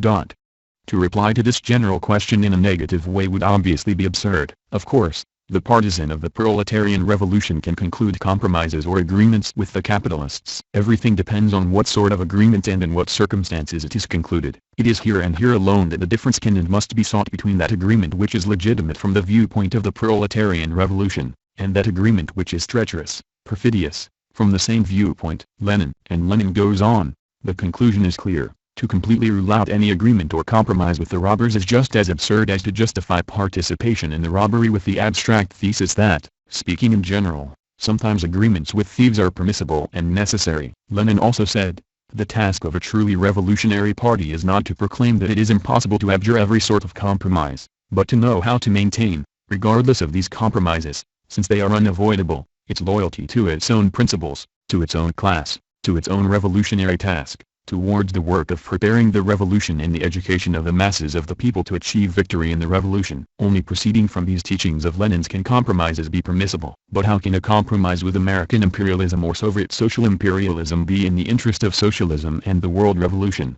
when it is known that these two superpowers are the most ferocious enemies of the peoples in the Revolution? Not only is this compromise not necessary, but, on the contrary, it endangers the interests of the revolution. To compromise, or to violate principles on problems of such importance, means to betray Marxism-Leninism. If Mao Zedong and the other Chinese leaders have had and still have a good deal to say about contradictions in theory, then they ought to speak not only of exploiting inter-imperialist contradictions and of compromises with the imperialists, but, in the first place, they ought to speak of the fundamental contradictions of our epoch, the contradictions between the proletariat and the bourgeoisie, the contradictions between the oppressed peoples and countries, on the one hand, and the two superpowers and the whole of world imperialism, on the other, the contradictions between socialism and capitalism. But the Chinese leaders are silent about these contradictions which exist objectively and cannot be wiped off. They speak of only one contradiction, which, according to them, is that between the entire world and in Soviet social imperialism. In this way,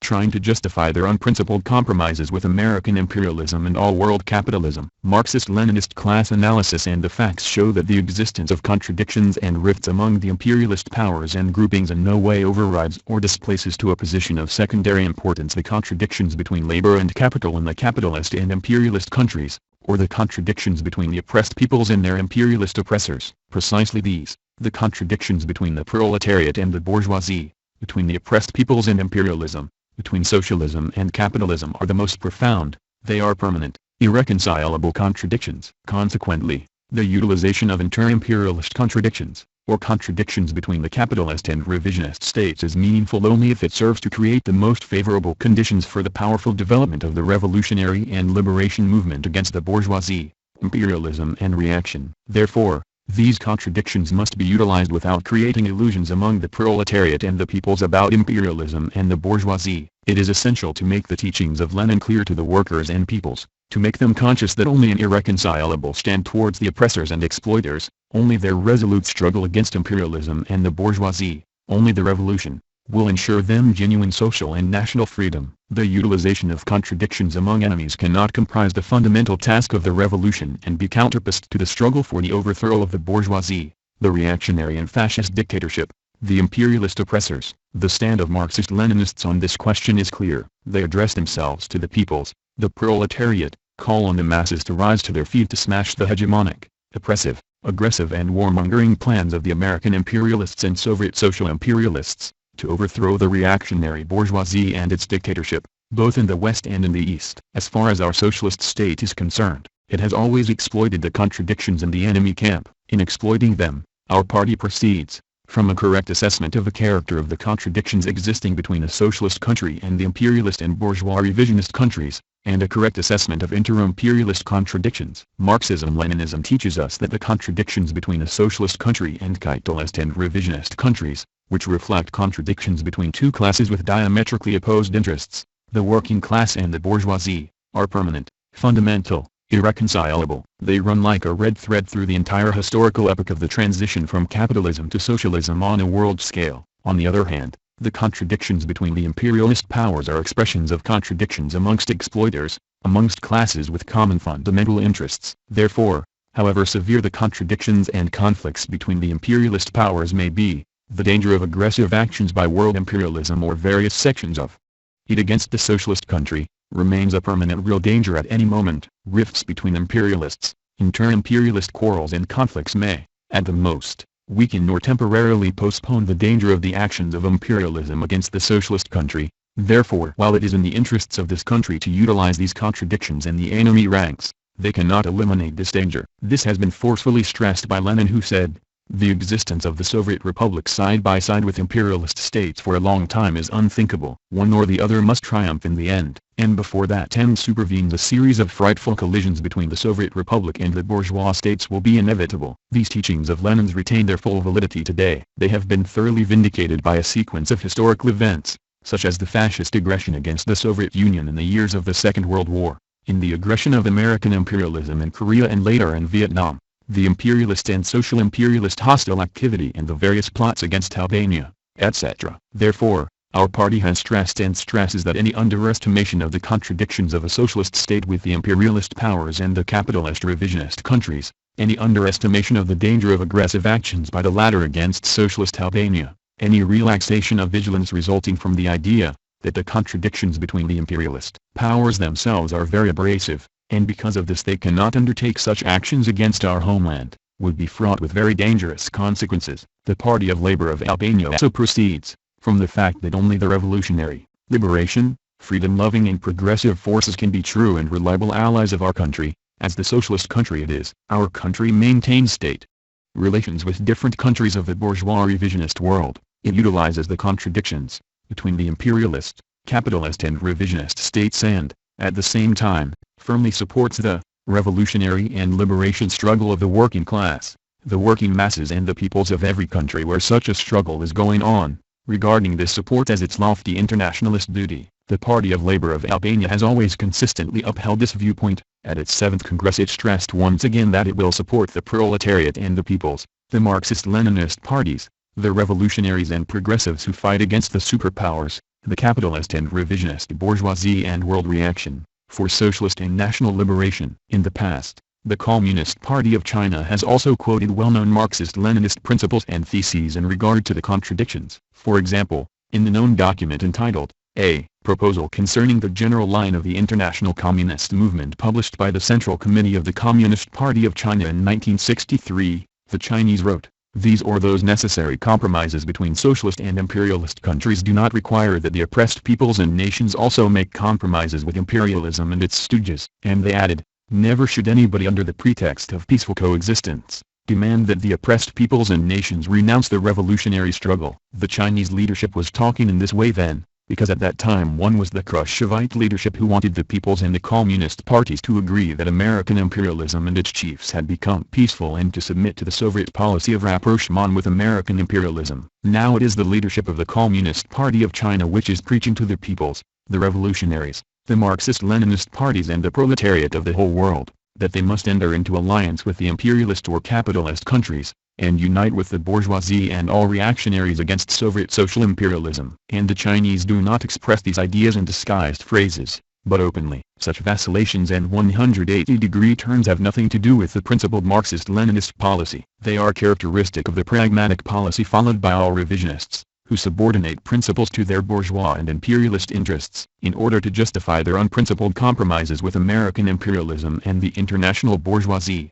the Chinese leaders and all the advocates of the theory of three worlds deliberately misrepresent the historical truth about the Soviet-German Non-Aggression Pact of 1939 and the Anglo-Soviet-American alliance in the Second World War. The Soviet-German Non-Aggression Pact was a skillful utilization by Stalin of inter-imperialist contradictions. At that time a Hitlerite aggression against the Soviet Union was imminent. It was the period when Nazi Germany had invaded Austria and Czechoslovakia, and Fascist Italy had invaded Albania, when the Munich Agreement had been concluded and the German juggernaut of war was racing towards the east. The Soviet Union did not conclude an alliance, but a non-aggression pact with Germany, after the Western powers had refused to respond to Stalin's call for joint actions with the Soviet state to contain the Nazi-fascist aggressors, and when it had become clear that these powers were urging Hitler to attack the land of the Soviets. The Soviet-German pact foiled their plans and gave the Soviet Union time to prepare to face the Nazi aggression. In regard to the Anglo-Soviet-American alliance, it is known that it was concluded when Hitlerite Germany,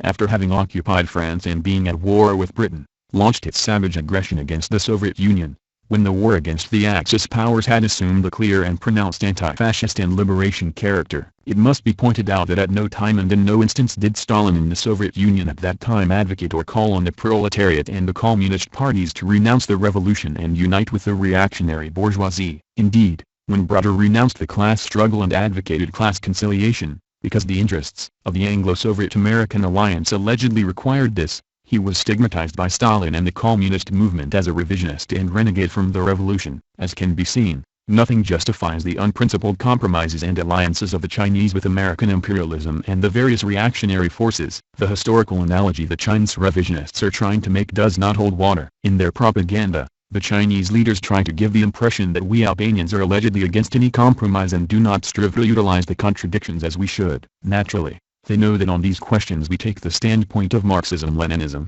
but they continue to propagate this crooked line in order to conceal their departure from the scientific Marxist-Leninist theory in the road of revolution. They act in this way in order to denigrate the correct policy and stands of the proletarian party and state. Their accusations are groundless. Let us refer to the facts. Our party has always energetically supported the just cause of the Arab peoples, without exception, and will continue to do so to the end. We support the struggle of the Palestinian people against Israel, which long ago became a blind tool, the gendarme of U.S. imperialism in the Middle East. It has been charged with the task of defending the rich Arab oil fields for the big monopoly companies of the United States of America and maintaining the status quo, as the Chinese revisionists call it. Despite the fact that President Sadat and his government were formerly in alliance with the Soviet Union, we supported the struggle of the people of Egypt to regain the territories occupied by Israel. However, we exposed the aims of the Soviet Union against Egypt, and its game in the Middle East in general. Not for one moment have we remained silent about the colonialist aims of the Soviet Union towards Egypt.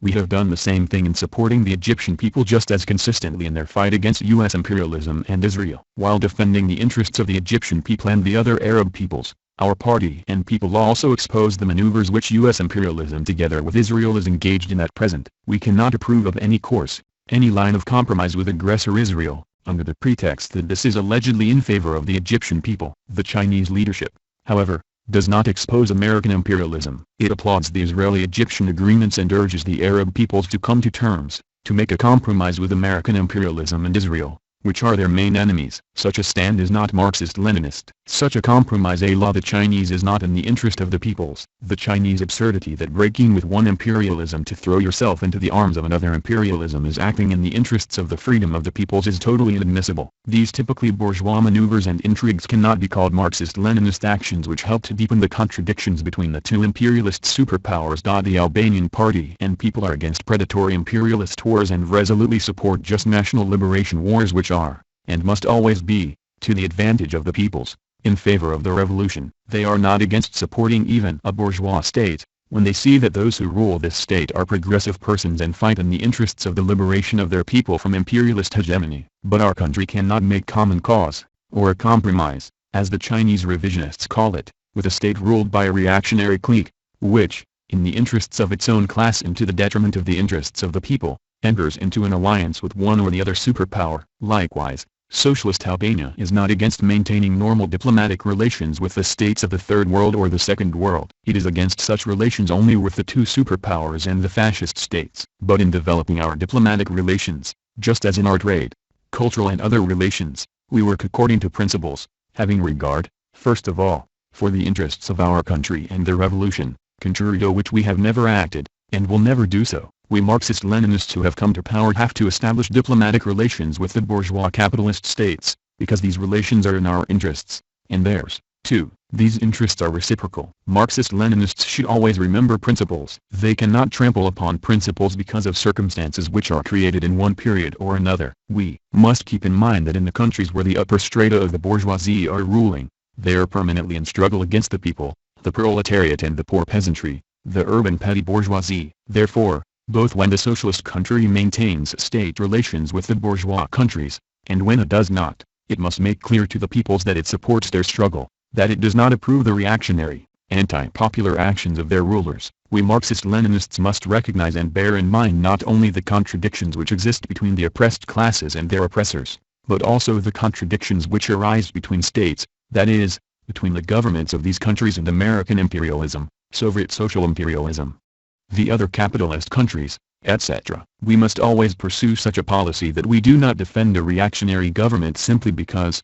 for its own interests and those of the class in power, it breaks temporarily with American imperialism in order to throw itself into the lap of another imperialism, for example, British, Soviet, or some other imperialism. We must exploit the contradictions which exist among them with the aim that our stand assists the strengthening of the struggle of the proletariat and the oppressed masses of that country against its reactionary government. If contradictions have arisen between the reactionary and oppressive capitalist government of a country of the second or the third world and the government of a country of the first world according to the division made by the Chinese revisionists, it must not be taken for granted that these contradictions are always in favor of the liberation of the people of this country from the yoke of capital, the yoke of the reactionary bourgeoisie ruling there. In this case we have to do mainly with bourgeois class interests, with the interests of governments which represent the exploiting classes, with the question of who gives more and who gives less, who best defends their being in power, and who wants to kick them out in order to bring in his own men. In dealing with the struggle of the proletariat, the stand towards the bourgeoisie must not be confused with the diplomatic,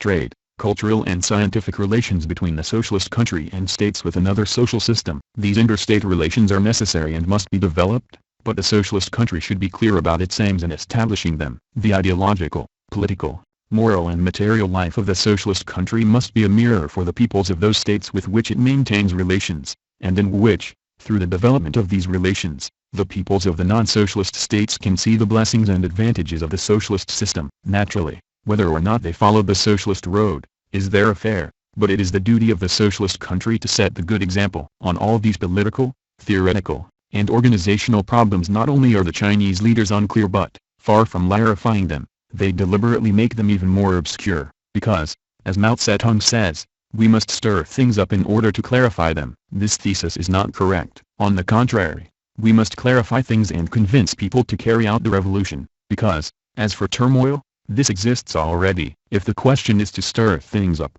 then let us stir things up even more for imperialism, which is giving up the ghost, and not to help it and provide it with crutches to keep it going. We should cut short the existence of capitalism so that the peoples, the proletariat will be liberated and the prospect of socialism and communism will be brought nearer. This is our revolutionary road, the road of Marxism Leninism. There is no other road. The Chinese leaders formerly used the expression, a tit-for-tat struggle against American imperialism, but they did not apply it then, and are certainly not applying it today. They are not waging a tit-for-tat struggle, since they are drawing closer to American imperialism and are in alliance with the United States of America. China's diplomatic, commercial and cultural relations with the imperialist states and the other states of the world are on a capitalist basis. China's objective in these relations is to strengthen its economic and military positions through the aid it wants to receive from the powerful imperialist states so that it, too, can compete with the other two superpowers. China's propaganda over the radio and by other means is designed to create the impression in the world not only that China is a big, powerful state with an ancient culture, but also that the present Chinese policy is progressive, indeed Marxist-Leninist. However, this activity of the Chinese revisionists does not and cannot by any means serve as an example which the peoples of the world should follow in their struggle to destroy the capitalist and imperialist power. The Chinese view about the unity of the Third World is reactionary. The Chinese leadership seeks the unity of all the countries of the Third World, which are heterogeneous from any point of view, in regard to their economic, social and cultural development, the time needed and the road followed by each of them to win that degree of freedom and independence it enjoys today, etc. But how does China imagine this unity it preaches? The Chinese leadership does not conceive this unity as achieved in the Marxist-Leninist way and in the interests of the revolution and the liberation of the peoples. It sees it from the bourgeois point of view, that is, as a unity by means of treaties and agreements concluded and rescinded by the rulers of these countries, who are linked with one imperialist power today, but who tomorrow may denounce the agreements they have themselves concluded in order to link up with another. The Chinese revisionist leadership forgets that the unity of these national states can be ensured only through the struggle of the proletariat and the working masses of each particular country, in the first place, against the external imperialism which has penetrated into that country, but also against the internal capitalism and reaction. Only on this basis can the unity of these countries be brought about. Only on this basis can the united front against foreign imperialism, as well as against the kings, the local reactionary bourgeoisie, feudal landlords and dictators, be achieved. Under capitalism unity is realized only from above, at the top, in order to safeguard the victories of the bourgeoisie and to protect them from the revolution. Whereas genuine unity, a people's unity, must be achieved mainly from below, with the proletariat at the head of this unity. Of course, the tactics which the proletariat of a country of the so-called Third World, or the proletariat of all these countries may employ to unite with other political forces against imperialism cannot be rejected out of hand. The unity of the revolutionary forces even with the bourgeois leadership of a country, at a given moment, When a deep contradiction arises with a foreign imperialism or with a reactionary leadership of one of the countries of the Third World cannot be neglected, either. All these opportunities and possibilities must be seen and exploited by the revolutionary forces. That is why Lenin says that the aid of the socialist country and the international proletariat should be differentiated and conditional. The Chinese leaders, however, advocate precisely an unconditional alliance among reactionary governments, allegedly to face up to imperialism. And when they talk against imperialism, they do not mean imperialism as general, but only Soviet social imperialism. The weakening of imperialism and capitalism is the main trend of world history today. The efforts of various states to free themselves from the influence of imperialism also constitute another tendency which leads to the weakening of imperialism. But the second tendency, as the Chinese revisionist leadership absolutizes it unconditionally, without making any differentiation among countries, without studying the general and particular situations, does not lead to the correct course of the unity of the peoples and struggle to free themselves from imperialist interferences and domination. Likewise, the view of the Chinese revisionists, who consider Europe a continent of second world countries, which they put in alliance with the third world, cannot lead to the correct road, either. This grouping of capitalist states can never be for the general weakening of world capitalism. To say that such a thing can be achieved with the assistance and collaboration of the aristocratic bourgeoisie of Britain, the revanchist bourgeoisie of Western Germany, the cunning French bourgeoisie and the other big capitalist groups, is deplorable naivety. The supporters of the theory of three worlds may claim that, by advocating the unity of these capitalist countries, they intend to weaken imperialism. But which imperialism will this unity weaken? That imperialism with which the theory of three worlds calls for the creation of a united front against social imperialism. That imperialism with which the capitalist countries of Europe are in alliance, despite their contradictions with it. Obviously, advocating the strengthening of this group of states is advocating strengthening the positions of U.S. imperialism, strengthening the positions of the capitalist states of West Europe. On the other hand, when the Chinese leadership talks about the creation of the alliance between the states of the Second World and the states of the so-called Third World, it means the alliance among the ruling circles of these countries. But to claim that these alliances will help the liberation of the peoples is an idealist, metaphysical, anti-Marxist view. Therefore, to deceive the broad masses of the peoples, who are seeking liberation, with such revisionist theories is a crime committed against the peoples and the revolution. The Communist Party of China thinks that imperialism does not know, does not see, does not understand and does not exploit the contradictions which exist among the countries that have only just thrown off the yoke of colonialism and have fallen under the yoke of neo-colonialism. The facts show that imperialism exploits these contradictions continuously, every day, to its own advantage. It urges and incites these countries and their peoples to fight one another, to split, to quarrel and fail to achieve unity even on certain specific problems. Imperialism, too, is waging a life-and-death struggle, striving to prolong its existence and, when it sees that it cannot achieve this through the usual means, then it throws itself into open war and aggression to regain its superiority and hegemony. The Chinese leaders want to unite the countries of the Third World not only with one another,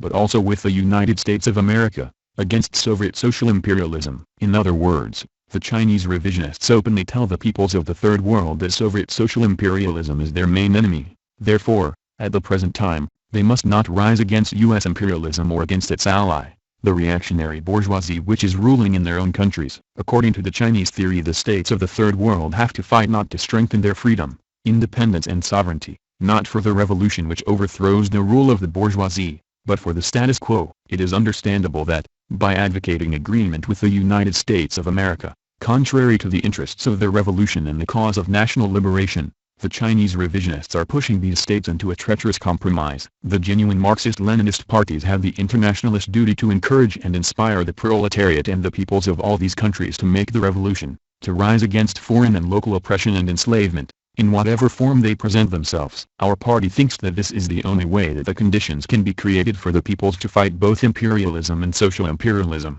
with which the capitalist bourgeoisie of most of these countries tries of the Third World is linked in all sorts of ways. But what does China do?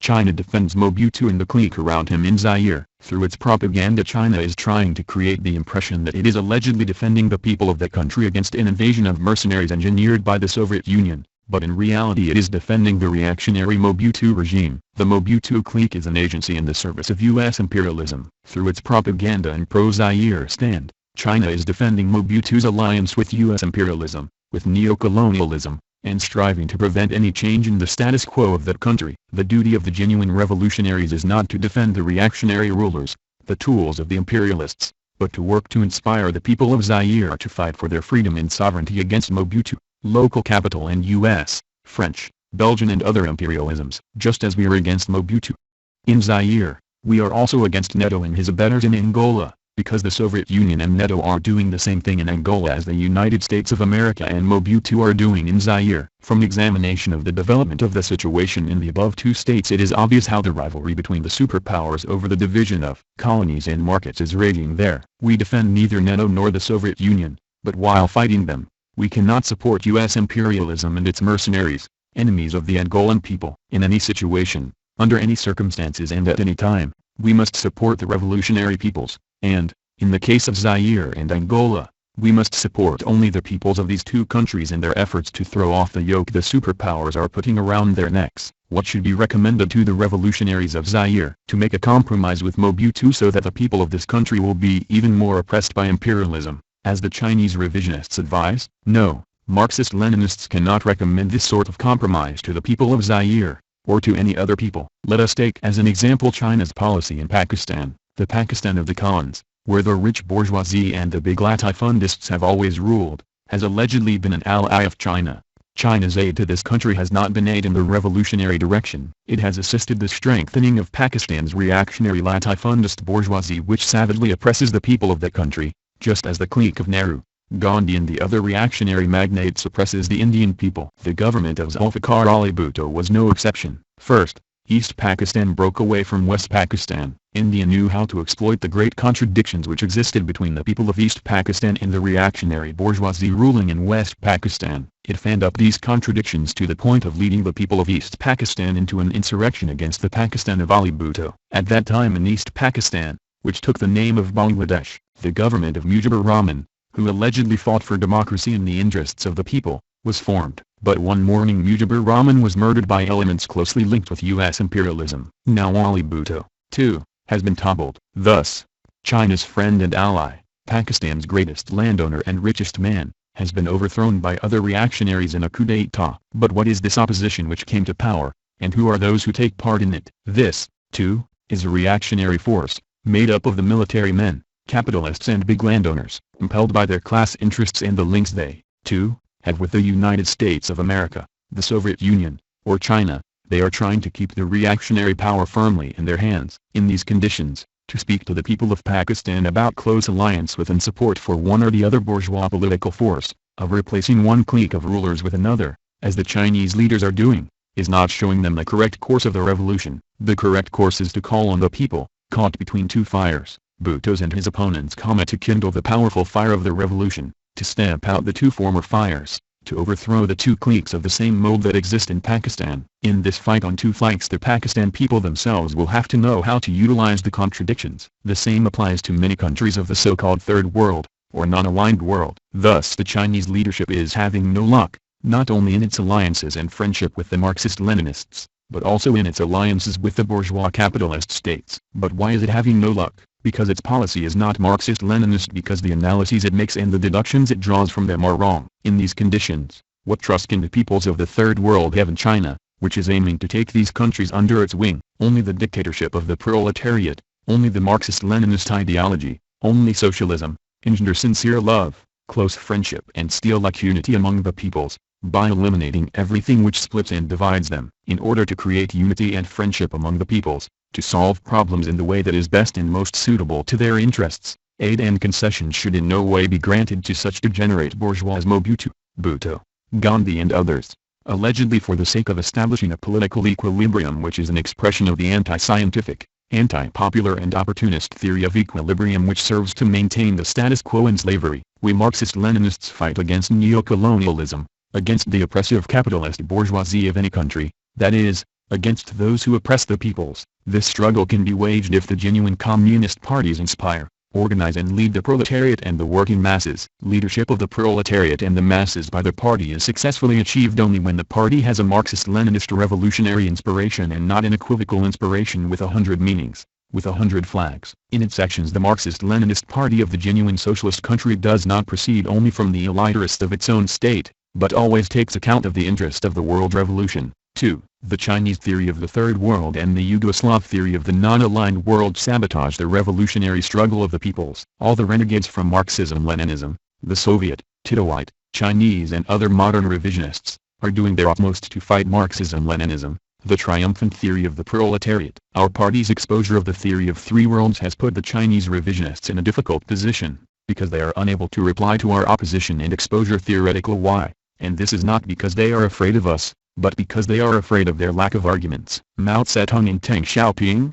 who enunciated or adopted the notion of the Third World, did not want to support this theory with theoretical argument, for they could not, and this was not without a purpose. Why did they not do this? This oversight of theirs is a trick, and its aim is to deceive people, to make them accept an absurd thesis without discussion, simply because Mao Zedong produced it. Mao Zedong could not explain the theoretical basis of this philosophical or political notion, because there is no way it can be explained. He and his disciples propagate their concept of the division of the world into three simply by proclaiming it, but without defending it, because they themselves know that this thesis is indefensible. The Chinese Third World and the Yugoslav non-aligned world are almost one and the same thing. The aim of both of these worlds is to provide a theoretical justification for extinguishing the class struggle between the proletariat and the bourgeoisie, and to assist the big imperialist and capitalist powers to preserve and perpetuate the bourgeois system of oppression and exploitation. As a false, anti-Marxist theory, totally devoid of any theoretical basis, the theory of the Third World, the myth the Chinese revisionists have created around it, has no effect at all, either on the broad masses of the proletariat and the suffering peoples in the countries of the Third World, or on the leaders of these countries. These leaders, whom the Chinese leadership is trying to take under its umbrella, have their own deeply implanted views, have their own ideology and definite orientations, therefore the Chinese tales do not go down with them. Deng Xiaoping and company think that China with its vast territory and population can impose itself on these countries, to a certain degree, and as long as it does not jeopardize its plans. The Chinese theory of three worlds suits American imperialism. This theory fosters the creation of confused situations in the world, of which both American imperialism and Soviet social imperialism take advantage to extend their own hegemony, to link together and enter into more alliances and agreements with the capitalist and bourgeois landowner heads of the countries of the so-called Third World and make them even tighter. This situation also serves the social imperialist aims of the Chinese revisionists. In regard to the theory of the non-aligned world, the Yugoslav revisionists raise it to a universal theory which is supposed to replace the Marxist-Leninist theory, which, in their view, has become obsolete, is no longer relevant because the peoples in the world have allegedly changed. They do not denounce Marxism-Leninism openly, as Carrillo does, but they fight it by defending their theory of the non-aligned world, whereas those who defend Marxism-Leninism, according to the Yugoslav revisionists, always repeat the same mistake. They do not agree that the principles and norms of this revolutionary doctrine must be corrected, hence they are recidivists. According to them, the Party of Labour of Albania, which is the target of their attack, is a recidivist party because it wants to apply the scientific principles, methods and doctrine of Marx, Engels, Lenin and Stalin to a world entirely different from that of their time. The Titoite views are totally anti-Marxist, and the analysis they make of the process of world development today proceeds from these positions. Modern revisionism, in general, and Yugoslav and Chinese revisionism, in particular, are against the revolution. The Yugoslav and Chinese revisionists consider American imperialism a powerful force which can adopt a more logical course, can help the present world which, according to them, is developing and does not want to be aligned. But the Yugoslav theory is unable to make a proper definition of the term non-aligned itself. From what point of view are the countries it includes in this world it advocates non-aligned, politically, ideologically, economically or militarily? The Yugoslav pseudo-Marxist theory does not touch on or mention this question, because all these countries, which it is seeking to lead under the guise of a new world, cannot extricate themselves from their many and various forms of dependence on American imperialism or Soviet social imperialism. The Yugoslav theory makes great play with the fact that now the colonialism of the old type has been abolished, in general, but it does not say that many peoples have fallen into the clutches of the new colonialism. We Marxist-Leninists do not deny the fact that colonialism in the old forms has been abolished, but we stress that it has been replaced by neo-colonialism. The same colonialists of yesterday are still oppressing the peoples today, through their economic and military potential, and disorganizing them politically and ideologically by introducing their corrupt way of life. The Titoites call such a situation a great transformation of the world and add that neither Marx nor Lenin, let alone Stalin, whom they reject altogether, conceived such a possibility. According to them, the peoples are now free, independent, and aspire only to non-alignment, while the wealth of the world should be divided in a more rational and just manner. For this aspiration to be realized, The Yugoslav theoreticians unmask the American imperialists and the Soviet social imperialists and the developed capitalist countries, out of the kindness of their hearts to contribute, through international conferences, debates, and the concessions which the countries will make to one another, to the transformation of the present world, which they say, has reached such a level of consciousness as to be able to go to socialism. This is the socialism the Titoite revisionists preach, a sermon they encourage to distract the peoples as much as possible from the reality. Being against the revolution, they are for the preservation of social peace so that the bourgeoisie and the proletariat can reach agreement on the improvement of the living standard of the lower classes. That is, they humbly beg the upper classes to become generous and hand out something from their profits to the wretched of the earth. Tito wants to turn the theory of the non-aligned world into a universal doctrine which, as we mentioned above, allegedly suits the situation in the world today. The peoples of the world have awakened and want to live free, but according to Tito's theory, this freedom is not complete now because of the existence of the two blocs, the NATO bloc and the Warsaw bloc. Tito poses as the leading figure and standard-bearer of the anti-bloc policy. It is true that his country is not a member of NATO or the Warsaw Treaty, but it is linked with these military organizations by many threads. The Yugoslav economy and policy are not independent. They are conditioned by the credits, aid and loans they receive from the capitalist countries and, first of all, from American imperialism. That is why he relies mostly on this imperialism. However, Tito also relies on Soviet imperialism and all other big capitalist powers. So Yugoslavia, which claims to be non-aligned, is aligned, de facto if not de jure, with the aggressive organizations of the superpowers. There are many leaders in various countries of the world like Tito, whom he wants to gather together in the so-called non-aligned world. These personalities, in general, are bourgeois, capitalist, non-Marxist, many of whom are fighting the revolution. The labels socialist, democrat, social democrat, republican, independent republican, etc., that some of these personalities assume, in most cases serve to deceive the proletariat and the oppressed people, in order to keep them in bondage, and play politics at their expense. Anti-Marxist capitalist ideology prevails in the non-aligned states. Many of these states have links and entanglements with the superpowers and all the developed capitalist countries of the world in the same way as Titoite Yugoslavia. The only basis for the grouping in the non-aligned world, under Tito's leadership, which he advocates for all countries of the world, is the aim and activity to quell the revolution, to stop the proletariat and peoples from rising in insurrection to overthrow the old capitalist society and establish the new society, socialism. This is the idea and the main principle which guides Tito in bringing these countries together. He pretends that he has managed to group them together and assume the leadership of them, but in fact, no such thing exists, as nobody gives the Titoite theory of the non-aligned world or the Chinese theory of three worlds the importance which their standard-bearers desire and strive for. Everybody goes his own way on the road that brings any the greatest and most immediate gains. All the indications show that American imperialism and world capitalism prefer the non-aligned world of Tito rather than the third world of the Chinese. Although they support the Chinese theory of three worlds, the developed capitalist countries and American imperialism are, however, a bit wary and hesitant, because the strengthening of China may lead to undesirable situations and eventually become dangerous to the Americans themselves, whereas the non-aligned world of Tito poses no danger at all to the United States of America. That is why, during Tito's last visit to the United States of America, Carter extolled his role in creating the non-aligned world and described the movement of the non-aligned countries as a very important factor in solving the major problems of the present-day world. The non-aligned countries, most of which are capitalist countries, have cast the dice. They know how to maneuver in politics, and they side with those imperialist and capitalist powers which give them most aid. According to the bourgeois and capitalist view, to engage in politics means to deceive, to trick, to outwit the others as heavily and as often as possible. This policy is a policy of prostitution, which, in certain moments and according to passing circumstances,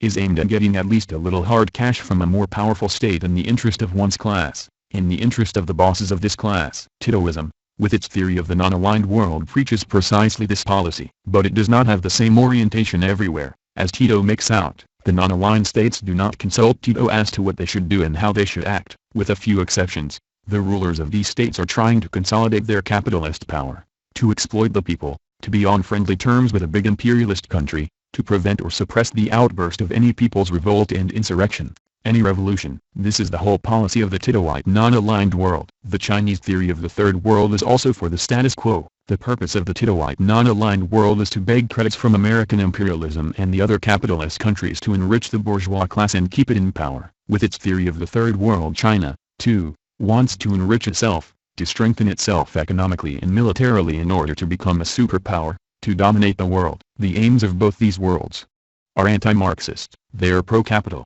pro-American imperialism. As Tito's visit to China and Hu Kuofeng's visit to Yugoslavia showed, the Yugoslavia revisionists are lavishing praises and cunning flattery on China, well adapted to the character of the Chinese revisionists and intended to lure them to the Yugoslav positions, so that the theory of the non-aligned countries will find not only understanding, but also complete acceptance in Peking. Although they do not renounce their theory of the Third World, the Chinese revisionist leaders, headed by Hu Kuofeng and Deng Xiaoping, have come out in open support of the Titoite theory of the non-aligned world. They have demonstrated that they want to work closely with the Yugoslav revisionists along the same lines, on two parallel rails, with the anti-Marxist common aim of deceiving the peoples of the Third World. The Yugoslav leaders are now elaborating these views in defense of China. In defending it, however, they have raised some arguments which are offensive to China. As the megalomaniac state it is, the Titoite come out in support of China and defend it against the exposure which our party makes of the Chinese leadership, by saying that China's present policy is allegedly realistic.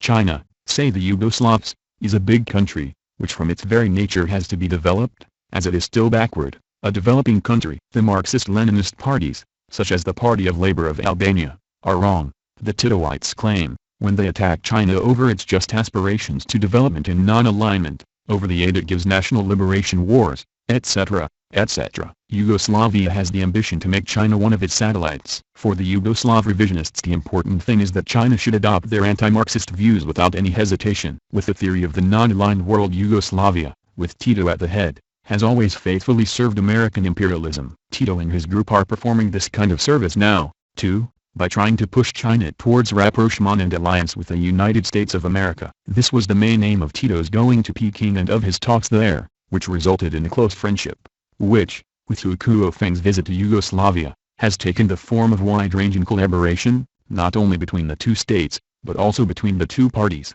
During Tito's visit to Peking, the Chinese leaders half admitted that the League of Communists of Yugoslavia was a Marxist-Leninist party and that genuine socialism was being built in Yugoslavia. When Hu Kuofeng went to Belgrade, they stated this completely and officially. In other words, the Maoists have done just what Mikoyan and Khrushchev did in their time, when they gave Tito full recognition as a Marxist and declared that socialism is being built in Yugoslavia and that the Communist Party of Yugoslavia is a Marxist-Leninist party. The United States of America pulls either the Tito string, or the Hu Kuofeng and Deng Xiaoping strings, according to its wishes. This pair are marionettes which do not come out openly on the stages of children's theaters, but remain in disguise, and, when their theories are attacked and they find no facts to back their arguments, they declare that they do not engage in polemics. Why do they not engage in polemics with Socialist Albania, when it and the Marxist-Leninist Party of Labor expose them badly before world opinion? What are they waiting for? They do not engage in polemics because they fear that their treacherous game against Marxism Leninism and the revolution will be exposed. When the Chinese leaders,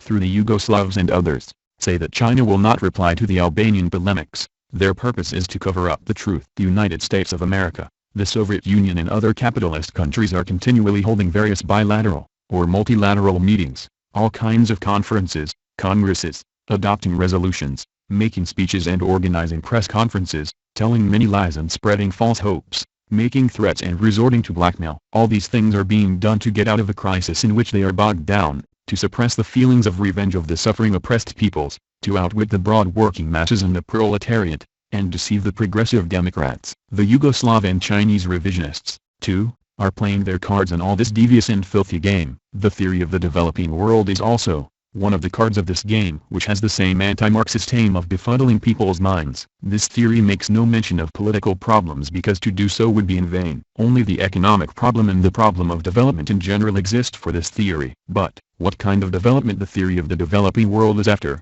this nobody defines. Naturally, the various countries of the world want to develop in the economic, political, cultural, and all other fields. The peoples of the world, with the proletariat at the head, want to overthrow the old, rotten, bourgeois capitalist world and build the new world, socialism, in its place. But the theories of the non-aligned world and the developing world make no mention of this world. When we Marxist-Leninists speak of the various countries, we also give our opinions of them, make assessments of the level of development of one country or the other, of the possibilities of each state to develop in this direction. We say that the people of each country must carry out their revolution and build the new society, relying on their own forces. We say that in order to be free, independent and sovereign, every state must build a new society, must fight and overthrow its oppressors, must fight any imperialism which enslaves it, must gain and defend its political, economic and cultural rights, and build a completely free, completely independent homeland where the working class must rule in alliance with all the working masses. This is what we say, and we are resolute defenders of the Leninist thesis about two worlds. We are members of the new socialist world, and we are fighting the old sea world to the death. All other theories which divide the world into the first world, second world, third world, non-aligned world, developing world, or any other world which may be invented in the future, serve capitalism, serve the hegemony of the great powers, serve their aims of keeping the peoples in bondage. This is why we combat these reactionary anti-Marxist theories with all our strength. The whole world, and, especially, the countries of the so-called third world, non-aligned world, or developing world, are following the struggle of our party with sympathy. In our Marxist-Leninist views, in the ideological and political stand of our party, the peoples of these countries, whom the Chinese, Titoite and Soviet revisionist theories, and the theories of American imperialism, etc., are intended to deceive, see a correct stand which corresponds to the correct course for their liberation from oppression and exploitation once and for all. Precisely because of this, the enemies of Marxism-Leninism and our party try to level the accusation at us that we are sectarian, ultra-leftist, blanquist, that we do not make a correct analysis of the international situation but stick to some outmoded schemata, etc. It is clear that they are referring to our revolutionary doctrine, which they call Marxist-Leninist schematism, Stalinist schematism, etc. They accuse us of allegedly calling on the countries which have escaped from the form of exploitation by old colonialism and which have entered the form of exploitation of the new colonialism, to go over immediately to socialism, to carry out the proletarian revolution immediately. They think they are striking a blow at us with this, by presenting us as adventurers. But our party stands loyal to the Marxist-Leninist theory, the theory which has correctly defined the road of the revolution, the stages this revolution must go through, and the conditions which must be fulfilled for this revolution, either national democratic and anti-imperialist or socialist, to be carried out successfully. We stood loyal to this theory during our anti-fascist national liberation war. We are standing loyal to it now, in the construction of socialism. We stand loyal to it in our ideological struggle and foreign policy. Our analysis is correct, therefore no calumny can shake it. 2. China's plan to become a superpower. In the beginning, while analyzing the global strategy of U.S. imperialism and Soviet social imperialism for world domination, while analyzing the emergence and development of the different variants of modern revisionism, as well as the struggle of all these enemies against Marxism-Leninism and their revolution, we also dwelt on the place and strategy of Chinese revisionism.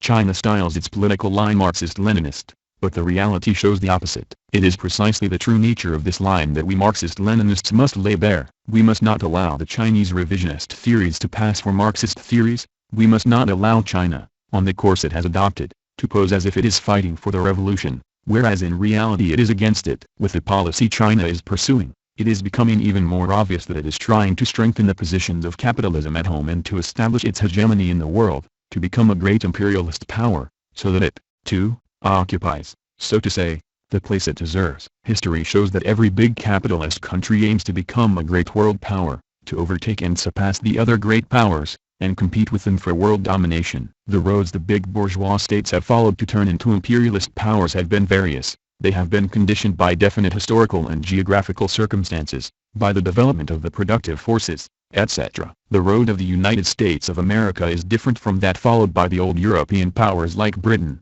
France and Germany, which were formed as such on the basis of colonial occupations. After the Second World War, the United States of America was left the greatest capitalist power, on the basis of the great economic and military potential it possessed, and through the development of neo-colonialism, it was transformed into an imperialist superpower. But before long another superpower was added to this, the Soviet Union, which after Stalin's death and after the betrayal of Marxism-Leninism by the Khrushchevite leadership, was transformed into an imperialist superpower. For this purpose it exploited the great economic, technical and military potential built up by socialism. We are now witnessing the efforts of another big state, today's China, to become a superpower because it, too, is proceeding rapidly on the road of capitalism. But China lacks colonies, lacks large-scale developed industry, lacks a strong economy in general, and a great thermonuclear potential on the same scale as the other two imperialist superpowers. To become a superpower it is absolutely essential to have a developed economy, an army equipped with atomic bombs,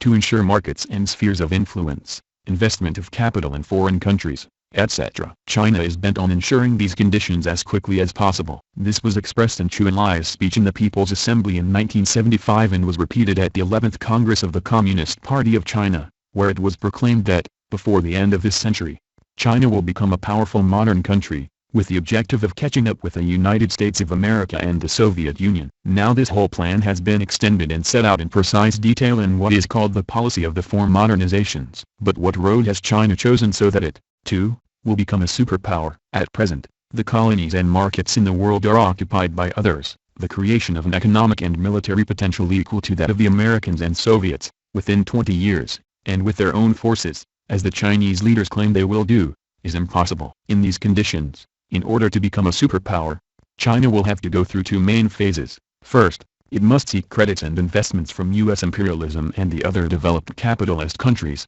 purchase new technology in order to exploit its local wealth, a great part of which will go as dividends for the creditors. Second, it will invest the surplus value extracted at the expense of the Chinese people in states of various continents, just as the U.S. imperialists and Soviet social imperialists are doing today.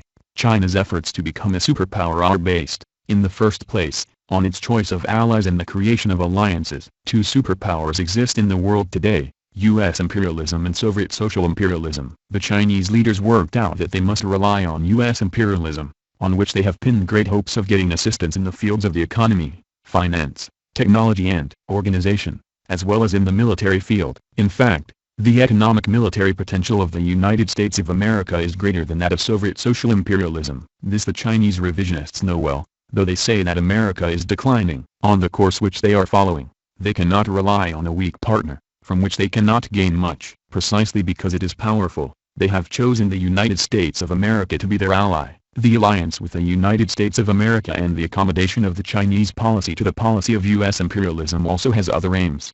It contains in itself the threat against Soviet social imperialism, which is plain from the deafening propaganda and the feverish activity the Chinese leaders are carrying out against the Soviet Union. With this policy it is pursuing, China is letting the revisionist Soviet Union know that its links with the United States of America constitute a colossal force against it, in case an imperialist war breaks out. The present-day Chinese policy is also aimed at establishing friendships and alliances with all the other developed capitalist countries, from which it seeks political and economic benefits. China wants and is trying to strengthen the U.S. alliance with these countries of the Second World, as it calls them. It is encouraging their unity with, or more accurately, their subjection to, U.S. imperialism, which it regards as its senior partner. This is the explanation for all those close links that the Chinese government is bent on establishing with all the wealthy capitalist states, Japan, West Germany, Britain, France, etc. This is the explanation for the frequent visits to China of government economic, cultural and scientific delegations from the United States of America and all the other developed capitalist countries,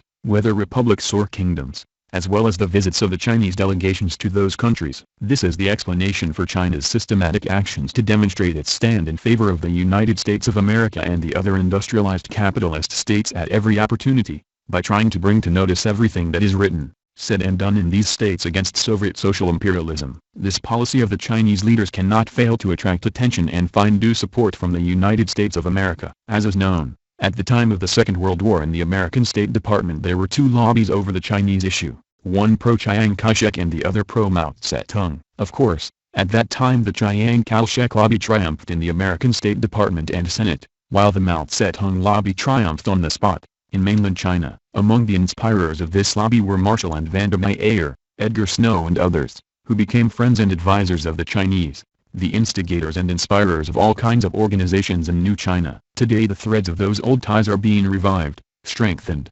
intensified and materialized. Now everybody sees that China and the United States of America are drawing ever closer to each other. Some time ago, one of the best informed American newspapers, The Washington Post wrote, "There is now an American consensus which is supported even by the right, even by those who have little sympathy for Peking." According to this consensus, whatever may have happened in the past, there is no longer any reason for China to be considered a threat to the United States of America. Except for Taiwan, there are few things on which the two governments are not in agreement. In fact, both sides have agreed to put aside the Taiwan question with the aim of gaining advantage in other fields. The issue of Taiwan, which is raised in the relations between China and the United States of America, has remained something formal. China is not insisting on this question now. It is not worried about Hong Kong and is not in the least concerned that Macau is still under the domination of the Portuguese. The Chinese government does not accept the offer of the new Portuguese government to restore this colony to China, saying that a gift is not taken back. The existence of these colonies is an anachronism,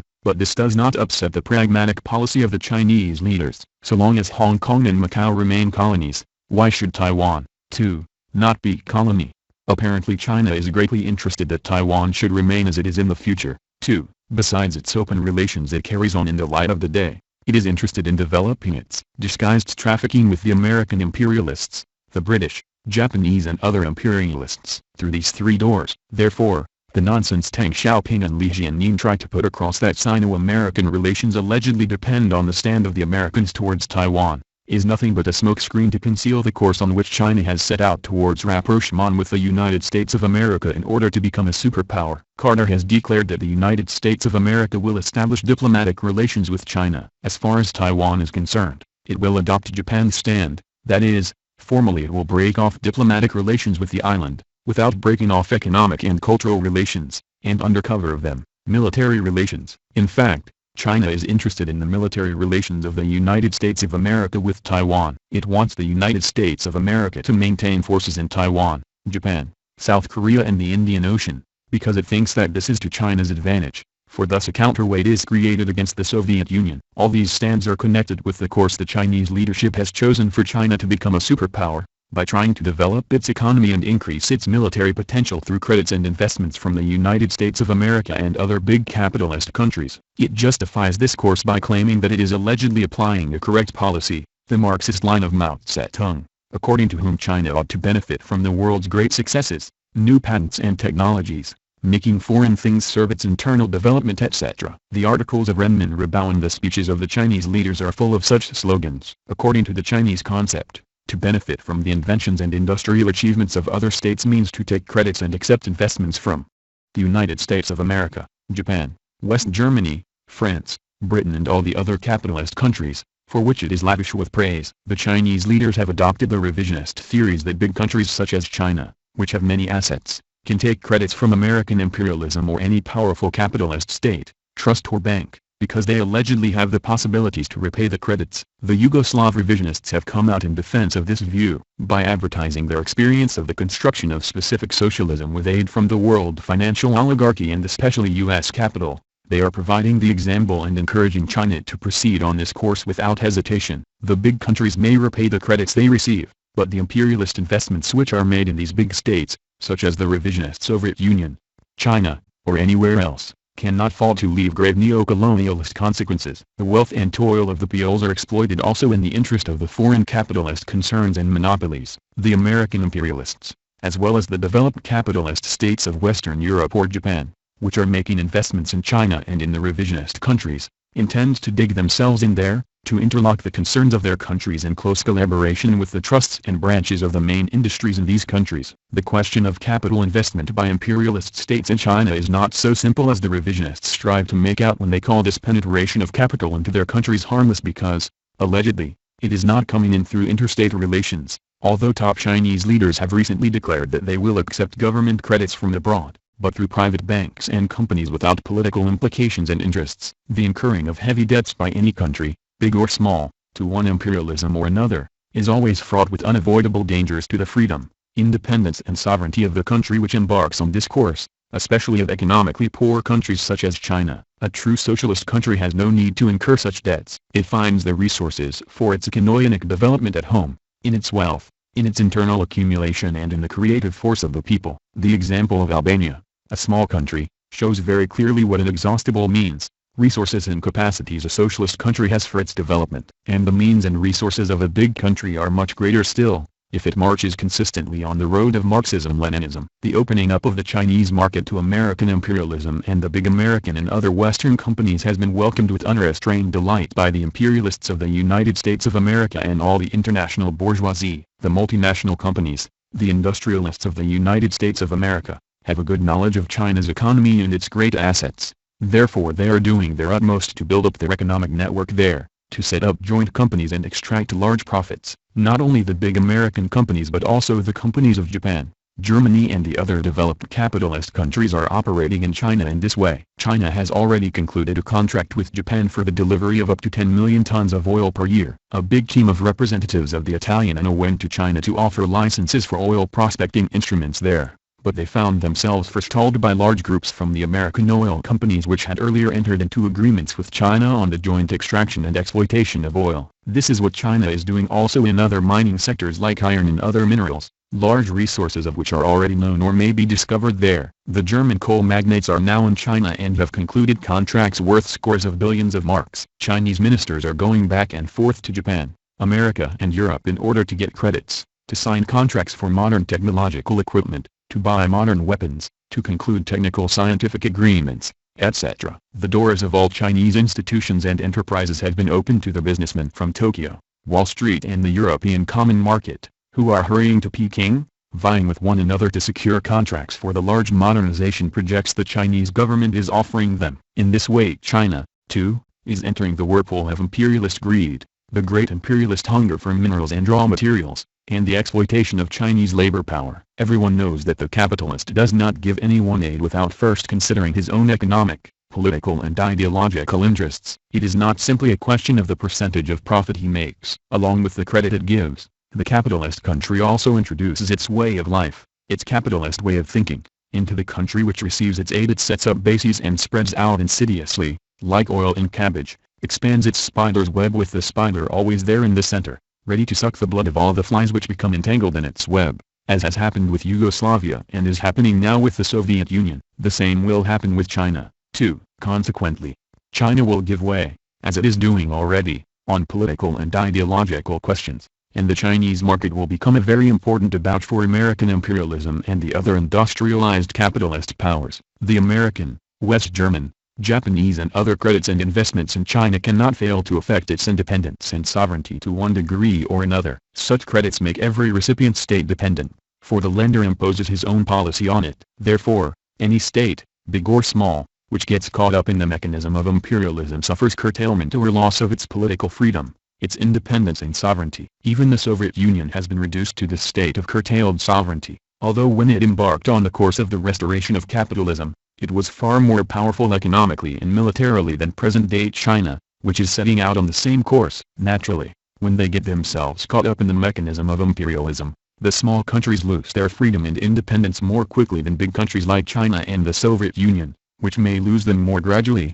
not only because they have greater economic and military potential, but also because, relying on this potential, they struggle to protect their markets and seize new ones, to create and expand their spheres of influence in order to bring pressure to bear upon one another, and even go to war when they find no other way out. But still this does not save them from the chains of the credits and investments which bind them hand and foot. The credits must be repaid with interest. However, when you are unable to pay them, you will incur new debts. Debts pile up and the capitalist demands his payment, and when you cannot pay he will put the pressure on you. The American monopoly companies, for example, which impose their policy on the government, force it to protect their capital by every means, even to declare war, if need be, to defend them. Judging by the zeal the Chinese leaders are displaying in their attempts to base themselves on American imperialism, on the capitalists of the United States of America, for the development of the economy of their country, all their deafening clamor about the weakening of this imperialism falls flat. Their allegations about the weakening of American imperialism are only a bluff,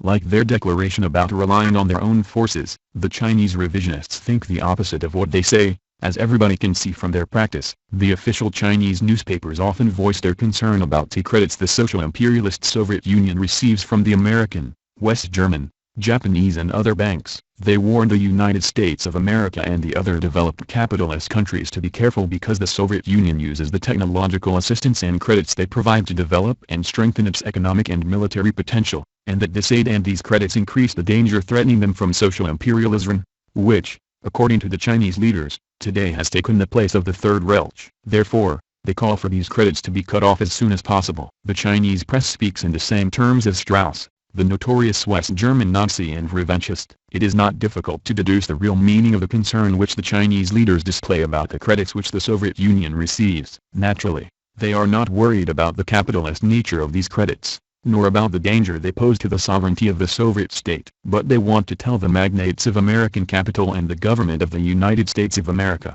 the capitalists and the governments of the other imperialist countries, that they must give these credits and this aid not to the Soviet Union, but to China, which is no source of danger to them, but a source of profits. This is one aspect of the Chinese plan to become a superpower. The other aspect is the attempts to dominate the less developed countries of the world, to become the leader of what China calls the Third World. The group ruling today in China lays great stress on the Third World, in which, not fortuitously and not without a purpose, it includes China, too. The Third World of the Chinese revisionists has a well-defined political aim. It is part of the strategy which aims at transforming China into a superpower as quickly as possible. China wants to rally round itself all the countries of the Third World or the non-aligned countries or the developing countries in order to create a large force, which will not only increase the overall Chinese potential but will also help China to counterpoise itself to the other two superpowers, the United States of America and the Soviet Union, to carry greater weight in the bargaining over the division of markets and spheres of influence, to gain the true status of an imperialist superpower. China is trying to realize its aim of rallying as many states of the world as possible round itself under the slogan that it is allegedly for the liberation of the peoples from neo-colonialism,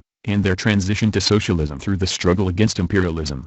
China speaks about this imperialism somewhat in the abstract, but it emphasizes that Soviet imperialism is the most dangerous. China has launched this demagogic slogan, devoid of any theoretical content, in the hope of using it as a means to realize its hegemonic aims. As a start, it intends to establish Chinese domination over the so-called Third World and then to manipulate this world for its own imperialist interests. For the time being, China is trying to conceal this with its reputation as a socialist country. It is speculating with the assumption that a socialist country could have no intentions of enslaving or leading others by the nose, of blackmailing, fighting, oppressing and exploiting them. It is using this slogan and backing it up with the reputation that the Communist Party of China, created by the great Mao Zedong, is allegedly a Marxist-Leninist party which faithfully adheres to the theory of Marx and Lenin, a theory which is against all the evils of the capitalist system, colonial exploitation, etc., disguised as something which it is not, hiding behind the phrase the Third World and including itself without any criterion or class definition in this world. China thinks that it will more easily realize its strategic aim of establishing its hegemony over this world. The Soviet Union has practiced the same deception on other countries. All the Khrushchevite revisionists prate night and day that they are communists and that their parties are genuine Marxist-Leninist parties. The Soviet revisionists also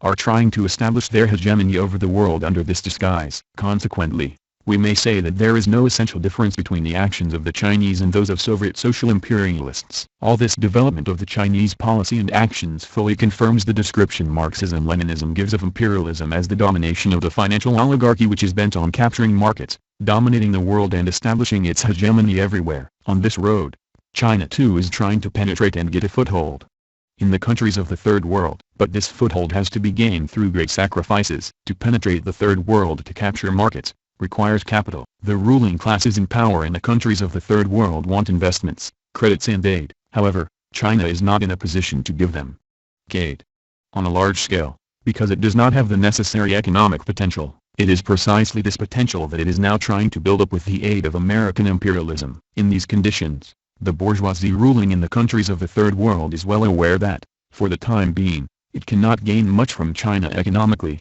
technologically, or militarily. It can gain more from American imperialism and Soviet social imperialism, which have great economic, technical and military potential. However, like every country with imperialist aims, China is fighting and will fight harder still for markets in the world. It is striving and will strive harder still to spread its influence and extend its domination. These plans are apparent even now. China is opening its own banks, not only in Hong Kong, where it has had them for a long time, but also in Europe and elsewhere. It will strive especially to open banks and export capital to the countries of the Third World. For the present it is doing very little in this field.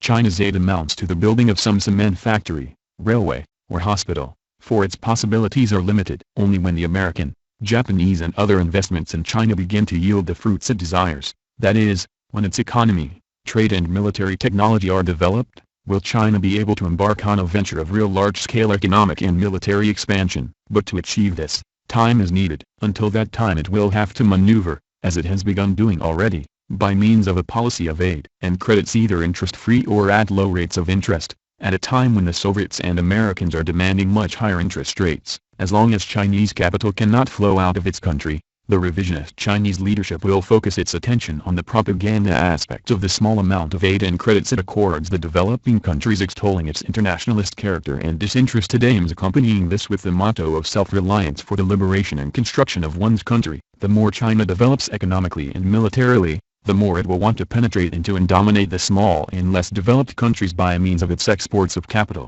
and then it will no longer charge a 1-2% interest for its credits, but will act like all the others. But all these plans and efforts cannot be carried out easily. The developed imperialist and capitalist countries, which have influence in the countries of the so-called Third World, will not allow China to capture the markets they conquered long ago through predatory wars so easily. Not only are they strongly defending their old positions, but they are also trying in every way to capture new ones, and are not allowing China to lay its hand on these countries. Imperialism is ruthless towards any of its partners, when it is in difficulties or when it is flourishing. Sometimes, from necessity and in order to make greater profits, it may make some concession, but mostly it tries to reinforce its chains, not only of weak countries, but also against the developed ones, like the industrialized capitalist states. For example, the United States of America has always pursued this policy towards its capitalist allies, when they have found themselves in difficulties in the imperialist wars that have broken out amongst them. But even after these wars, when they have been making efforts to recover, American imperialism has done its utmost to prevent them from penetrating into the other countries of the world, where it had established its domination. Thus, after the Second World War, the United States of America, while pretending to assist Britain and France, which had emerged from the war weakened, penetrated deeply into the markets of the sterling, franc and other areas. The American monopolies and cartels of metallurgy, chemicals, transport and many other branches of vital importance for the development of capitalism, penetrated the monopolies and cartels of Britain, France, etc., in overwhelming proportions, making these countries subservient to American imperialism. This savage and insatiable imperialism, as any other imperialism, cannot act otherwise with China, either. Taking account of the difficulties of economic and military penetration into the countries of the Third World, China thinks that its hegemony over them may be secured by establishing its political and ideological influence. It thinks that this will be attained by operating in three directions: to refrain from fighting American imperialism and the ruling cliques in the capitalist counties, to enter into alliance with this imperialism and these cliques instead, to combat Soviet social imperialism which it has on its borders, in order to weaken and destroy its bases in Asia, Africa and Latin America, to deceive the proletariat and the long-suffering peoples of these continents by means of pseudo-revolutionary and pseudo-socialist demagogy and maneuvers, while undermining any revolutionary liberation movement. American imperialism and the other imperialist powers, together with social imperialism, are well aware of these aims of China's. The countries of the Third World also understand them, hence they are suspicious of China and see that it is working a bluff with them, that its aim is not to support and assist them, but to become a superpower itself. Most of the leaderships which are ruling in the countries of the so-called Third World, have long been linked closely with American imperialism or with the developed capitalist powers, such as Britain, France, Germany, Belgium, Japan etc. Therefore China's flirtation with the Third World does not worry the developed imperialist and capitalist states in the least. China's efforts to join the Third World through its policy and its ideology, the so-called Mao Zedong thought, cannot succeed. Also, because its ideology and political line are chaotic, the political line of China is confused. It is a pragmatic line which wavers and changes according to passing circumstances and momentary interests. The ruling classes in the states of the Third World are not afraid of this ideology, because they understand that it is not for the revolution and the true national liberation of the peoples. In order to exercise its oppression and exploitation of these peoples more easily, the bourgeoisie in these countries has created its own parties under all sorts of labels. These parties, which are closely linked with the foreign capital invested in the states of the so-called Third World, have no difficulty in combating and exposing the Chinese line. Therefore, the Chinese revisionist leaders have chosen a course of smiles towards the parties of these countries and are trying in every way and in every instance to be as sweet as honey with them. Having its plan to dominate the Third World, China is doing its best to channel the movements of the working masses in that world in its own interests. Today, however, the oppressed peoples, with the proletariat at the head, are no longer in the situation they were at the end of the 19th century or the beginning of the 20th century. They oppose any policy of hegemony and subjugation by the big imperialist powers, old or new, whether American, Soviet or Chinese. Today, the broad masses of the peoples of the world, in general, have awakened and, through their struggles, have managed in one way or another to gain a certain consciousness about defending their economic and political rights. The peoples of the so-called Third World cannot fail to see that China is working not to carry the ideas of the revolution and national liberation to their countries, but to extinguish the revolution, which hinders the penetration of Chinese influence. The Chinese course of the alliance with the United States of America and the other neo-colonialist countries also exposes Chinese social imperialism in the eyes of the peoples. China cannot carry on positive revolutionary propaganda in the countries of the Third World also, because it would come into collision with that superpower from which it is hoping to get investments of capital in China and advanced technology. China cannot conduct such propaganda, also, because the revolution would overthrow precisely those reactionary cliques ruling in a number of countries of the so-called Third World, which China is supporting and helping to stay in power. The great ambition of the Chinese leaders to transform their country into a superpower as soon as possible and to establish its hegemony everywhere, especially in the so-called Third World, has impelled them to make incitement of inter-imperialist war the basis of their strategy and foreign policy. They greatly desire a frontal clash between the United States of America and the Soviet Union in Europe, during which China, from a comfortable distance away, would warm its hands at the atomic holocaust that would destroy its two main rivals and leave it the all-powerful, sole ruler of the world. Until it feels strong enough to compete with the other superpowers, until it wins the place it deserves as a superpower, China will seek peace for itself and war for the others. Connected with their present need for peace are the overt diplomatic maneuvers of the Chinese revisionists to incite war between the United States of America and the Soviet Union in such a way that they themselves can keep out of it and get on with their modernizations. Deng Xiaoping's declaration that there will be no war within 20 years,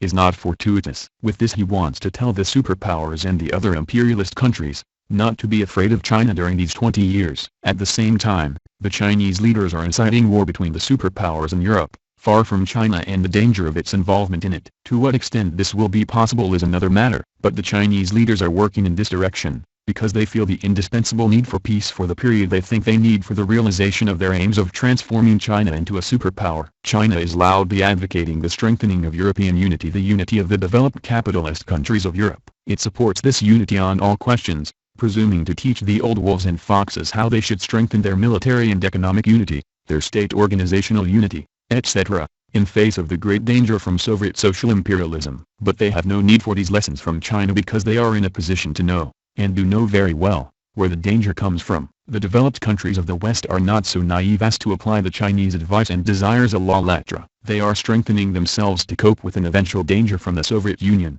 but at the same time, they are also making considerable efforts not to aggravate their relations with it, not to go too far and anger the Russian bear. This, naturally, runs contrary to China's desire. China's incitement of their contradictions with the Soviets is to the liking of the capitalist states and the United States of America, because it enables them to tell the Soviets indirectly, your main enemy is China, whereas we, together with you, want to establish détente, peaceful coexistence, irrespective of what China says. On the other hand, while making believe that they want peace, these states are arming themselves to strengthen their hegemony and military unity against their main enemy, the revolution. This is the aim of all the meetings, such as those of Helsinki and Belgrade, which drag on and on endlessly, like the Vienna Congress after the defeat of Napoleon, which is known as the Congress of Balls and Soirees. The Chinese leaders, as Deng Xiaoping declared officially in the interview he gave the director of AFP, are calling for the creation of a broad front which will include the Third World, the Second World and the United States of America in order to combat Soviet social imperialism. The strategy of the revisionist leadership of China of instigating U.S. imperialism, Western Europe, etc., to war against Soviet social imperialism is fraught with the danger of a war between China and the Soviet Union rather than a war between the Soviet Union and the United States of America and its NATO allies. What China is doing by inciting the others to war is precisely what U.S. imperialism, the developed capitalist countries and all the other countries, where bourgeois capitalist cliques are in power, are doing, too, in inciting both China and the Soviet Union against each other. Therefore, it is most likely that the policy of the United States of America and the wrong strategy of China itself, may impel the Soviet Union to increase its military strength even further, and as the imperialist power it is, to attack China first. On its part, China has a marked inclination to attack the Soviet Union when it feels strong enough, because it has great territorial ambitions towards Siberia and other territories in the Far East. It raised these territorial claims long ago, but it will push its claims rather more when it is ready, when it has built up an army equipped with all kinds of weapons. This is the implication in Hu Kuo-feng's statement to the former conservative Prime Minister of Britain, Heath, when he said, We hope that we shall see a united and powerful Europe. We believe that on its part Europe, too, hopes to see a powerful China. In a word, Huo Feng says to the big European bourgeoisie, build up your strength and attack the Soviet Union from the west, while we the Chinese will strengthen ourselves and attack it from the east. The Chinese policy opened up a broad and very profitable avenue for the United States of America, an avenue which was initially opened up by Mao Zedong, Chu Enlai and Nixon. Many bridges were built between the United States of America and China, camouflaged bridges, but effective and fruitful. Nixon preached, we must build up a bridge long enough to link San Francisco with Peking. The invitation that Mao Zedong and Chu Enlai extended to Nixon after the Watergate scandal, and Nixon's reception by Mao were not without a reason and without a purpose. This meant that the friendship with the United States of America was not just a temporary friendship between persons, but a friendship between countries, between China and the United States of America. Although the president who opened this road had been removed from his post for his corrupt practices, now that Carter has come to power, the ties of friendship between China and the United States of America are being consolidated. The United States of America is greatly interested in the present-day stand of China, and Carter is encouraging its strategy in many ways. The United States of America is interested in giving China all-round political,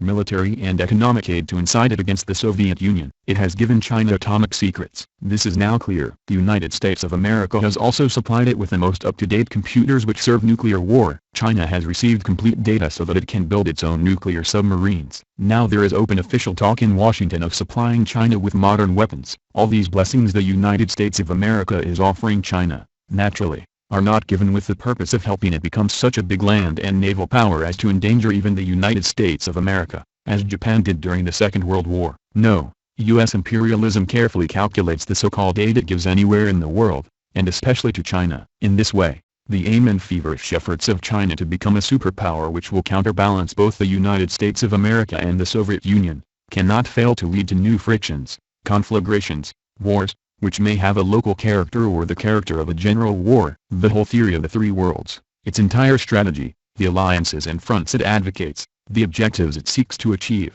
are incitement to imperialist world war. Nikita Khrushchev and the modern revisionists elaborated the ill-famed theory of Khrushchevite peaceful coexistence which advocated social peace, peaceful competition, the peaceful road of the revolution, a world without arms and without wars. It was intended to weaken the class struggle by concealing and smoothing over the fundamental contradictions of our epoch. In particular, Khrushchev advocated the dying out of contradictions between the Soviet Union and American imperialism and the contradictions between the socialist system and the capitalist system in general. He fostered the view that, after the changes that had occurred in the world at that time, the historical contradiction between socialism and capitalism would be resolved through peaceful competition in the economic, ideo-political, cultural, and other fields. Let us leave it to time to prove, and then we shall see who is right, said Khrushchev, and in this competition the peoples and sacred peace would freely choose the most suitable regime. Nikita Khrushchev advised the peoples to sell their riches to the superpowers and wait to secure their freedom, independence and well-being as a result of this famous peaceful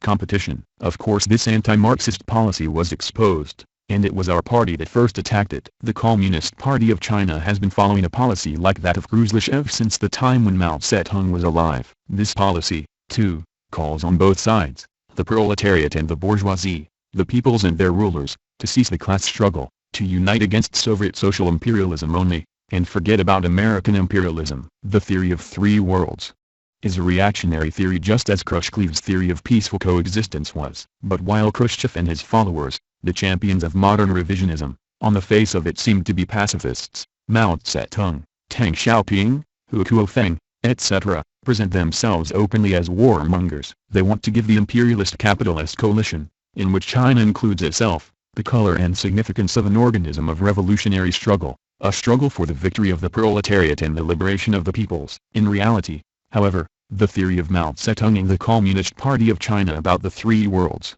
calls not for revolution but for imperialist war. The exacerbation of contradictions and rivalries among imperialist powers and groupings is fraught with the danger of armed conflicts, of predatory wars, of enslavement. This is a well-known thesis of Marxism Leninism which history has proved to the hilt. Present-day international developments also demonstrate its correctness. Many a time the Party of Labour of Albania has raised its voice to expose the deafening pacifist propaganda which the superpowers spread in order to lull the peoples and the freedom-loving countries to sleep and blunt their vigilance. in order to bemuse them with illusions and catch them unawares. More than once it has drawn attention to the fact that American imperialism and Russian social imperialism are leading the world towards a new world war, and that the danger of the outbreak of such a war is real and by no means imaginary. This danger cannot fail to be a matter of constant concern to the peoples, the broad working masses, the peace-loving forces and countries, the Marxist-Leninists and the progressive people everywhere in the world, who, in the face of this danger, cannot stand by passively and do nothing. But what should be done to stay the hand of the imperialist warmongers? This cannot be achieved through a course of capitulation and submission to imperialist warmongers, or of toning down the struggle against them. The facts have proved that the unprincipled compromises and concessions of the Khrushchevite revisionists did not make American imperialism any tamer, better behaved, or more peaceful, but on the contrary they made it more arrogant and voracious. But the Marxist-Leninists are not for pitting one imperialist state or group seeing against the other, nor do they call for imperialist wars, for it is the peoples who suffer in them. The great Lenin pointed out that our policy is not aimed at inciting war, but at preventing the imperialists from uniting against the socialist country. If we were really driving workers and peasants to war, he said, that would be a crime. All our politics and propaganda, however, are directed towards putting an end to war and in no way towards driving nations to war. Experience has shown very clearly that the socialist revolution is the only way out of eternal warfare. Lenin. Hence, the only correct course is to raise the working class, the broad strata of the working people and the peoples in revolutionary actions to stay the hand of the imperialist warmongers in their own countries. Marxist-Leninists have always been and are the most determined opponents of unjust wars. Lenin taught the communist revolutionaries that their duty is to smash the warmongering plans of imperialism and prevent the outbreak of war. If they cannot achieve this, then they must mobilize the working class, the masses of the people, and transform the imperialist war into a revolutionary liberation war. The imperialists and social imperialists have aggressive war in their bloodstream. Their ambitions to enslave the world lead them to war. But although it is the imperialists who unleash imperialist world war, it is the proletariat, the peoples, the revolutionaries and all progressives who pay the price in blood. That is why the Marxist-Leninists, the proletariat and the peoples of the world are against imperialist world war and fight relentlessly to foil the plans of the imperialists so that they do not drive the world to a new slaughter. Hence imperialist war must not be advocated as the Chinese revisionists are doing, but must be combated. The duty of Marxist-Leninists is to raise the proletariat and the peoples of the world and struggle against oppressors to wrest their power and privileges from them and establish the dictatorship of the proletariat. China is not doing this. The Communist Party of China is not working for this. With its revisionist theory, this party is weakening and delaying the revolution, splitting the vanguard forces of the proletariat, the Marxist-Leninist parties which will organize and lead this revolution. The course which the Chinese leadership advocates is a fraud. It is a course which does not conform to our doctrine, Marxism Leninism. On the contrary, the Chinese revisionist line weakens, breaks up the proletariat and the peoples, threatens them with bearing the burden of a bloody war, an imperialist, a criminal war, so greatly detested by the proletariat and the peoples. For this reason, too, Mao Zedong's theory of three worlds and the political activity of the Communist Party of China and the Chinese state cannot in any way be called Marxist-Leninist and revolutionary. When Khrushchev advocated economic, ideological and political competition between socialism and imperialism,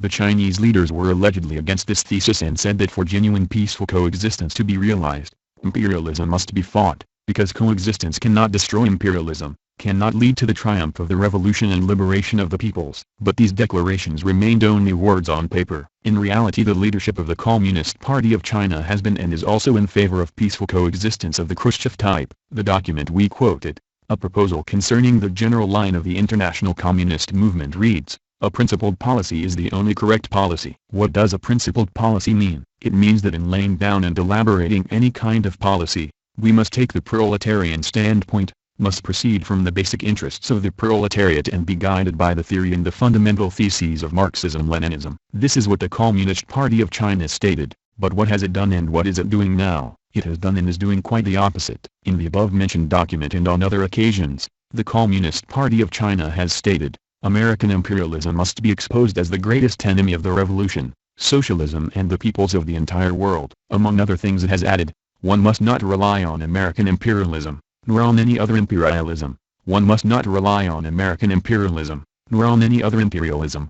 One must not rely on reactionaries. But the Communist Party of China has not implemented these theses. The Party of Labor of Albania, which bases itself firmly on the fundamental principles of Marxism-Leninism, resolutely upholds the struggle against imperialism and social imperialism. It is precisely over this question that Socialist Albania is in opposition to China, and the Party of Labour of Albania is in opposition to the Communist Party of China. The Chinese leaders level the accusation at us Albanians that allegedly we do not make a Marxist-Leninist analysis of the international situation and contradictions, and as a consequence, do not follow the Chinese line calling on united Europe, the European common market, and the proletarians of the world to unite with the Americans against the Soviets. Their conclusion is that since we do not support American imperialism, united Europe etc., we allegedly favor Soviet social imperialism. Not only is this stand of theirs revisionist, disguised under the cloak of anti-revisionism, but it is also hostile and slanderous to Socialist Albania. American imperialism is aggressive, bellicose and warmongering. The United States of America does not want just the status quo,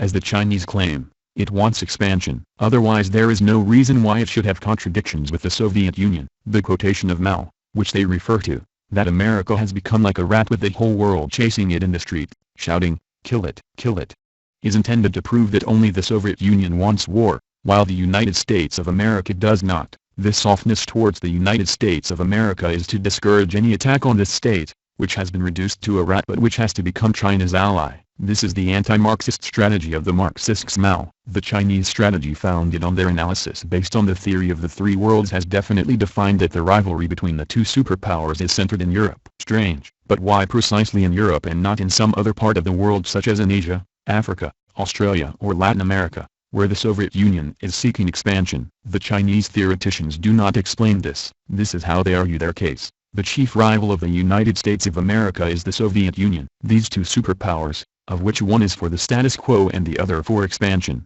will unleash the war in as in the time of Hitler. He, too, wanted expansion and domination of the world, but in order to achieve this, he had first to defeat France, Britain and the Soviet Union. For these reasons, Hitler started the war in Europe and not elsewhere. And further, the Chinese revisionists reasoned that Stalin relied on Britain and the United States of America. Then, on the United States of America. But as we explained above, they forget that the Soviet Union linked itself with Britain and the United States of America only after Germany had attacked the Soviet Union and not before. When the Germany of Wilhelm II attacked France and Britain, the heads of the Second International advocated defense of the bourgeois homeland. Both the German and the French socialists fell into this position. How Lenin condemned this and what he said against imperialist wars is common knowledge. Now when they preach unity of the European peoples with imperialism in the name of defense of national independence, the Chinese revisionists, too, are acting in the same way as the partisans of the Second International. Contrary to the theses of Lenin, they are inciting the future nuclear war which the two superpowers are trying to launch, and issuing patriotic calls to the peoples and the proletariat of Western Europe to put aside their petty differences with the bourgeoisie, over oppression, hunger, murders, unemployment, to refrain from threatening its state power and unite with NATO, united Europe, the common market of the big bourgeoisie and the European concerns, and fight only against the Soviet Union, and become disciplined soldiers for the bourgeoisie. Even the Second International could not have done better. But what advice has the Chinese leadership to offer the peoples of the Soviet Union and the other revisionist countries of the Warsaw Treaty and Comecon? None at all. It is rather quiet on this subject and takes no account at all of these peoples. From time to time it urges the revisionist cliques ruling in these countries to break away from the Soviet Union and unite with America. In fact, it tells these peoples, keep quiet, submit, and become cannon fodder for the bloodthirsty Kremlin clique. This line of the Chinese revisionist leadership is anti-proletarian and warmongering. All this shows that the Chinese leaders are deliberately complicating the international situations. They see these situations according to their own interests of making China a superpower and not according to the interests of the revolution. They see them from the angle of their imperialist state and not of the liberation of the peoples, from the angle of extinguishing the revolution in their own country and revolutions in other countries, and not from the angle of the organization and intensification of the struggle of the proletariat and the peoples against the two superpowers, as well as against the bourgeois capitalist oppressors of other countries. They see them from the angle of inciting imperialist world war and not of opposing it. China's course of becoming a superpower will have grave consequences, first of all for China itself and the Chinese people. The Marxist-Leninist analysis of the Chinese policy leads to the conclusion that the Chinese leadership is driving China into an impasse. By serving American imperialism and world capitalism, it thinks it will draw some profits for itself, but these profits are dubious and will cost China dear. They will bring the country to catastrophe and, of course, will have considerable repercussions in other countries as well. China's policy of becoming a superpower, which is inspired by an anti-Marxist ideology, is being exposed and will be exposed still more in the eyes of all peoples, but particularly the peoples of the so-called Third World. The peoples of the world understand the aims of the policy of each state, whatever it be, socialist, revisionist, capitalist or imperialist. They see and understand that, though China poses as a member of the Third World, it does not have the same aspirations and aims as these peoples. They see that it is pursuing a social imperialist policy. Therefore, it is understandable that this unpopular policy, which encourages social and national oppress, is unacceptable to the peoples. It is a policy in the interests only of the reactionary cliques, of those who are dominating and oppressing the peoples. China supports and supplies arms to Somalia, which, at the instigation of the United States of America, is fighting Ethiopia. Meanwhile, Ethiopia is being by the Soviet Union to gobble up Somalia. This is what is happening with Eritrea, too. Thus, China takes one side, the Soviet Union takes the other. If anyone in Somalia looks on China with a kindly eye,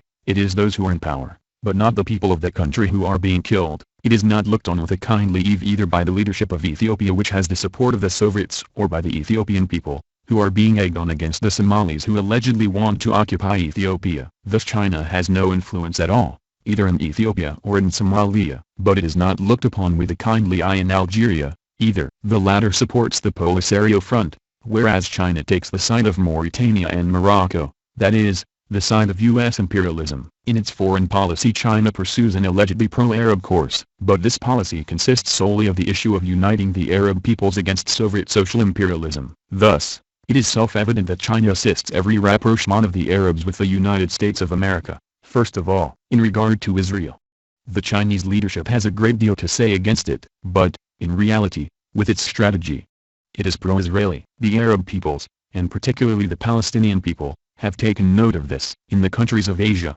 we may say that China has no obvious and lasting influence. China is not in sincere and close friendship with its neighbor countries, let alone with the other, more distant countries. The policy of China is not and cannot be correct so long as it is not a Marxist-Leninist policy. On the basis of such a policy, it cannot be in sincere friendship with Vietnam, Korea, Cambodia, Laos, Thailand, etc. China poses as wanting friendship with these countries, but, in fact, disputes over political, territorial and economic questions exist between China and these countries. With the policy it is following, China has now come into open conflict with Vietnam. Grave incidents are occurring on the border between these two countries. The Chinese social imperialists have been interfering seriously in the internal affairs of Vietnam, and are fanning up the conflict between Cambodia and Vietnam, etc., for their own expansionist objectives. When the Chinese leadership behaves in such a way towards Vietnam, which until yesterday it considered a fraternal country and close friend, what must the Asian countries think about the Chinese policy? Can they trust it? It would be a waste of time to speak about China's influence in the countries of Latin America. It has no influence there,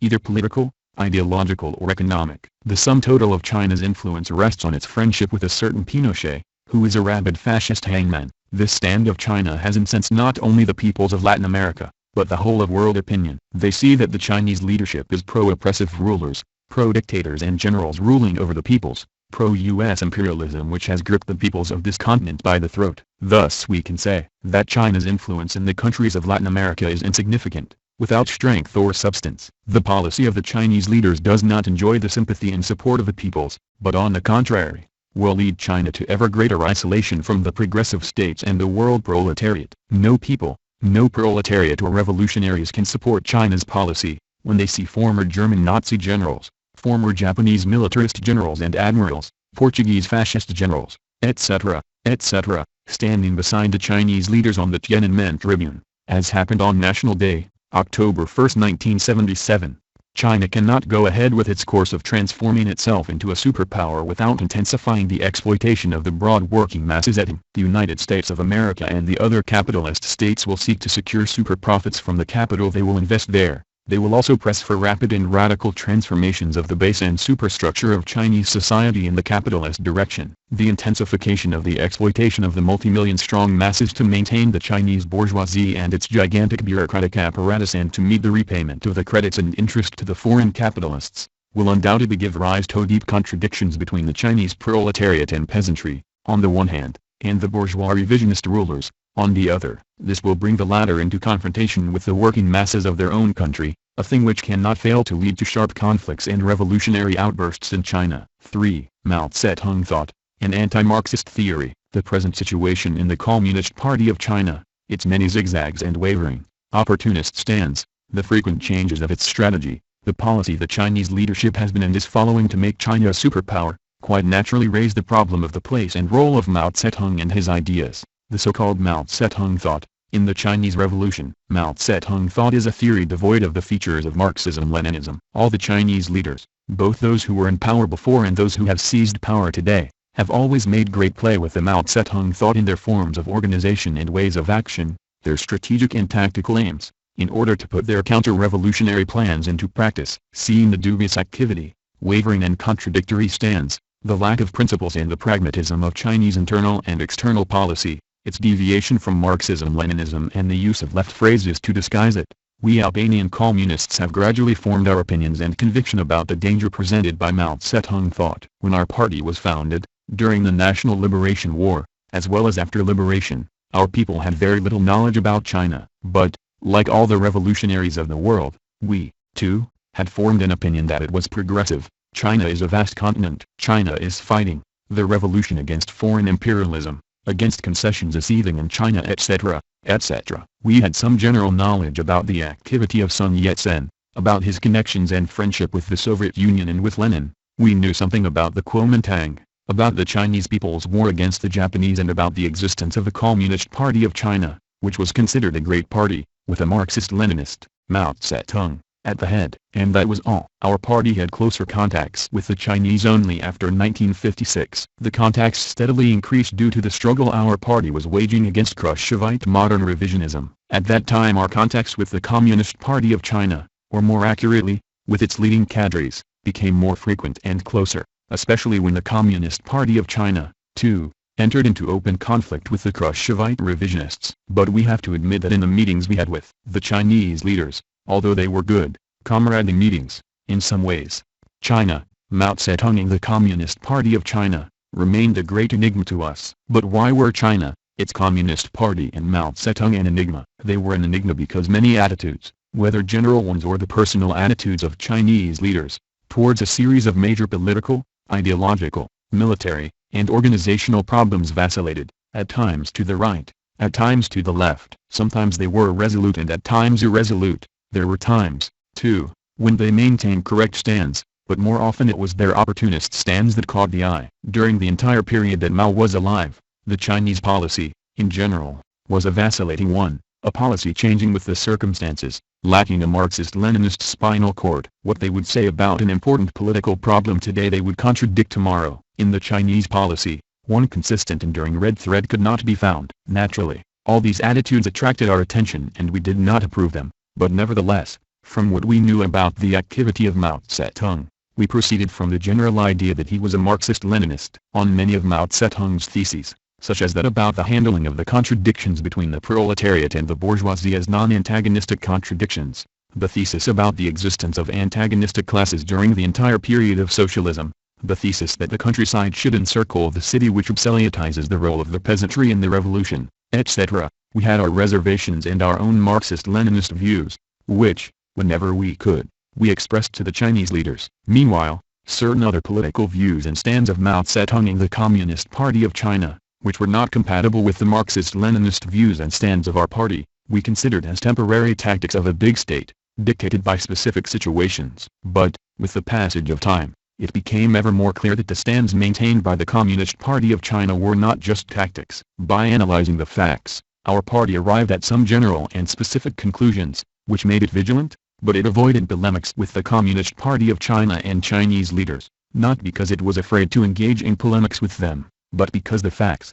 which it had about the erroneous, anti-Marxist course of this party and Mao Zedong himself, were incomplete, and still did not permit the drawing of a final conclusion. On the other hand, for a time, the Communist Party of China did oppose U.S. imperialism and reaction. It also took a stand against Soviet Khrushchevite revisionism, though it is now clear that its struggle against Soviet revisionism was not dictated from correct, principled Marxist-Leninist positions. Besides this, we did not have full knowledge about the internal political, economic, cultural, social life, etc. in China. The organization of the Chinese party and state have always been a closed book to us. The Communist Party of China gave us no possibility at all to study the forms of organization of the Chinese party and state. We Albanian communists knew only the general outlines of the state organization of China and nothing more. We were given no possibilities to acquaint ourselves with the experience of the party in China, to see how it operated, how it was organized, in what directions things were developing in different sectors and what these directions were concretely. The Chinese leaders have acted with guile. They have not made public many documents necessary for one to know the activity of their party and state.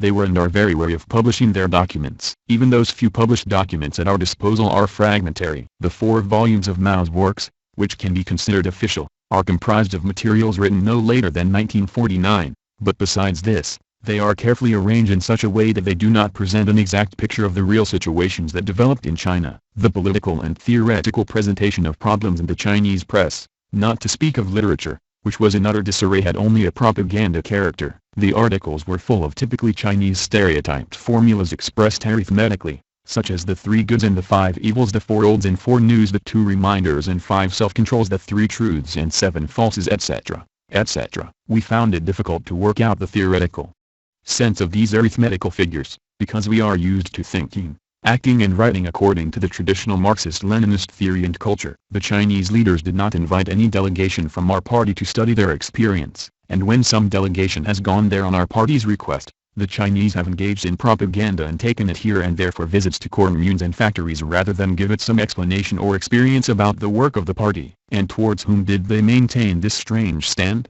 Towards us Albanians, their friends, who have defended them in the most difficult situations. All these actions were incomprehensible to us, but also a signal that the Communist Party of China did not want to give us a clear picture of its situation. But what attracted our party's attention most was the Cultural Revolution, which raised a number of major questions in our minds. During the Cultural Revolution, initiated by Mao Zedong, astonishing political, ideological and organizational ideas and actions came to light in the activity of the Communist Party of China and the Chinese state, which were not based on the teachings of Marx, Engels, Lenin and Stalin. In judging their previous dubious actions, as well as those observed during the Cultural Revolution, and especially the events following this revolution up till now, the rises and falls of this or that group in the leadership, today the group of Lin Piao, tomorrow that of Tang Xiaoping, Ahua Kuo Feng, etc., each of which had its own platform opposed to the others. All these things impelled our party to delve more deeply into the views and actions of Mao Zedong and the Communist Party of China, to get a more thorough knowledge of Mao Zedong thought. When we saw that this cultural revolution was not being led by their party but it was a chaotic outburst following a call issued by Mao Zedong, this did not seem to us to be a revolutionary stand. It was Mao's authority in China that made millions of unorganized youth, students and pupils, rise to their feet and march on Peking, on party and state committees, which they dispersed. It was said that these young people represented the proletarian ideology in China at that time and would show the party and the proletarians the true road. Such a revolution, which had a pronounced political character, was called a cultural revolution. In our party's opinion, this name was not accurate, since, in fact, the movement that had burst out in China was a political, not a cultural movement. But the main thing was the fact that neither the party nor the proletariat were in the leadership of this proletarian revolution. This grave situation stemmed from Mao Zedong's old anti-Marxist concepts of underestimation of the leading role of the proletariat and overestimation of the youth in the revolution. Mao wrote, "What role did the Chinese young people begin to play since the May 4th movement? In a way they began to play a vanguard role, a fact recognized by everybody in our country except the ultra-reactionaries. What is a vanguard role? It means taking the lead." Mao thus the working class was left on the sidelines, and there were many instances when it opposed the Red Guards and even fought them. Our comrades, who were in China at that time, have seen with their own eyes factory workers fighting the youth. The party was disintegrated. It was liquidated, and the communists and the proletariat were totally disregarded. This was a very grave situation. Our party supported the Cultural Revolution, because the victories of the revolution in China were in danger. Mao Zedong himself told us that power in the party and state there had been usurped by the renegade group of Liu Shaokai and Tang Xiaoping, and the victories of the Chinese revolution were in danger. In these conditions, no matter who was to blame that matters had gone so far, our party supported the Cultural Revolution. Our party defended the fraternal Chinese people, the cause of the revolution and socialism in China, and not the factional strife of anti-Marxist groups, which were clashing and fighting with one another, even with guns, in order to seize power. The course of events showed that the great proletarian cultural revolution was neither a revolution, nor great, nor cultural, and in particular, not in the least proletarian. It was a palace putsch on an all-China scale for the liquidation of a handful of reactionaries who had seized power. Of course, this cultural revolution was a hoax. It liquidated both the Communist Party of China and the mass organizations and plunged China into new chaos. This revolution was led by non-Marxist elements, who have been liquidated through a military putsch staged by other anti-Marxist and fascist elements. In our press, Mao Zedong has been described as a great Marxist-Leninist, but we never used and never approved the definitions of the Chinese propaganda which described Mao as a classic of Marxism-Leninism, and Mao Zedong thought as its third and higher stage. Our party has considered the inflation of the cult of Mao Zedong in China to be incompatible with Marxism-Leninism. The chaotic development of the Cultural Revolution and its results further strengthened the opinion, still not fully crystallized, that Marxism-Leninism was not known and was not being applied in China, that in essence, the Communist Party of China and Mao Zedong did not hold Marxist-Leninist views, regardless of the facade and the slogans they used about the proletariat, its dictatorship, and its alliance with the poor peasantry and many other such shibboleths. In the light of these events, our party began to look more deeply into the causes of the vacillations which had been observed in the stand of the Chinese leadership towards Khrushchevite revisionism, such as the instance in 1962, when it sought reconciliation and unity with the Soviet revisionists, allegedly in the name of a common front against American imperialism, or in 1964, when, continuing the efforts for reconciliation with the Soviets, Chu Enlai went to Moscow to hail the coming to power of the Brezhnev Group. These vacillations were not accidental. They reflected the lack of revolutionary principles and consistency. When Nixon was invited to China, and the Chinese leadership, with Mao Zedong at the head, proclaimed the policy of rapprochement and unity with American imperialism, it became clear that the Chinese line and policy were in total opposition to Marxism-Leninism and proletarian internationalism. Following this, China's chauvinist and hegemonic ambitions began to become clearer. The Chinese leadership started to oppose the revolutionary and liberation struggles of the peoples, the world proletariat, and the genuine Marxist-Leninist movement more openly. It proclaimed the so-called theory of the three worlds which it was trying to impose on the entire Marxist-Leninist movement as its general line, for the sake of the interests of the revolution and socialism, in thinking that the mistakes observed in the line of the Communist Party of China were due to incorrect assessments of situations and to various difficulties. The Party of Labor of Albania has tried, more than once, to help the Chinese leadership correct and overcome them. Our party has openly expressed its views, in a sincere and comradely way, to Mao Zedong and other Chinese leaders, and on many of China's actions which directly affected the general line of the Marxist-Leninist movement, the interests of the peoples and revolution. It has made its remarks and disagreements known to the Central Committee of the Communist Party of China officially and in writing. Welcomed to correct and principled remarks of our party, it has never replied to them and has never agreed even to discuss them. Meanwhile, the anti-Marxist actions of the Chinese leadership at home and abroad became more flagrant and more obvious. All this compelled our party, like all the other Marxist-Leninists, to reappraise the line of the Communist Party of China, the political and ideological concepts by which it has been guided, its concrete activity and its consequences. As a result, we saw that Mao Zedong thought, by which the Communist Party of China has been and is being guided, represents a dangerous variant of modern revisionism, against which an all-round struggle on the theoretical and political plane must be waged. Mao Zedong thought is a variant of revisionism, which began to take shape even before the Second World War, especially after 1935, when Mao Zedong came to power. In this period, Mao Zedong and his supporters launched a theoretical campaign under the slogan of the struggle against dogmatism, ready-made patterns, foreign stereotypes, etc., and raised the problem of elaborating a national Marxism, negating the universal character of Marxism-Leninism. Instead of Marxism-Leninism, he preached a Chinese way of treating problems,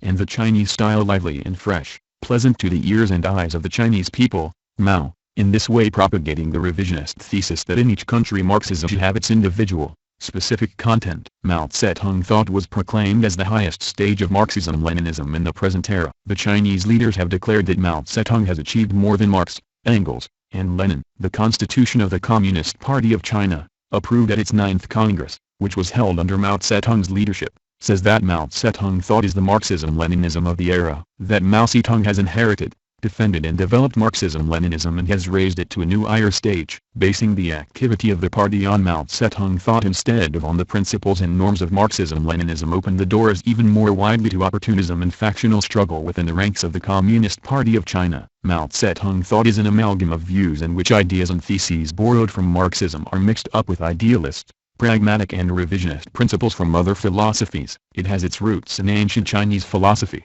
and in the political and ideological past, in the state and militarist practice of China. All the Chinese leaders, those who have taken power at present as well as those who have been in and who have fallen from power, but who have maneuvered to put their counter-revolutionary plans into practice, have had and have Mao Zedong thought as their ideological basis. Mao Zedong himself has admitted that his thoughts can be exploited by all, both by the leftists and the rightists, as he calls the various groups that comprise the Chinese leadership. In the letter he wrote to Chiang Ching on July 8, 1966, Mao Zedong affirms, "The rightists in power might use my words to make themselves powerful for a certain time, but the left can use other words of mine and organize itself to overthrow the rightists." Le Monde, December 72. This shows that Mao Zedong was not a Marxist-Leninist, that his views are eclectic. This is apparent in all Mao's theoretical works which, although camouflaged with revolutionary phraseology and slogans, cannot conceal the fact that Mao Zedong thought has nothing in common with Marxism Leninism. A critical survey of Mao's writings,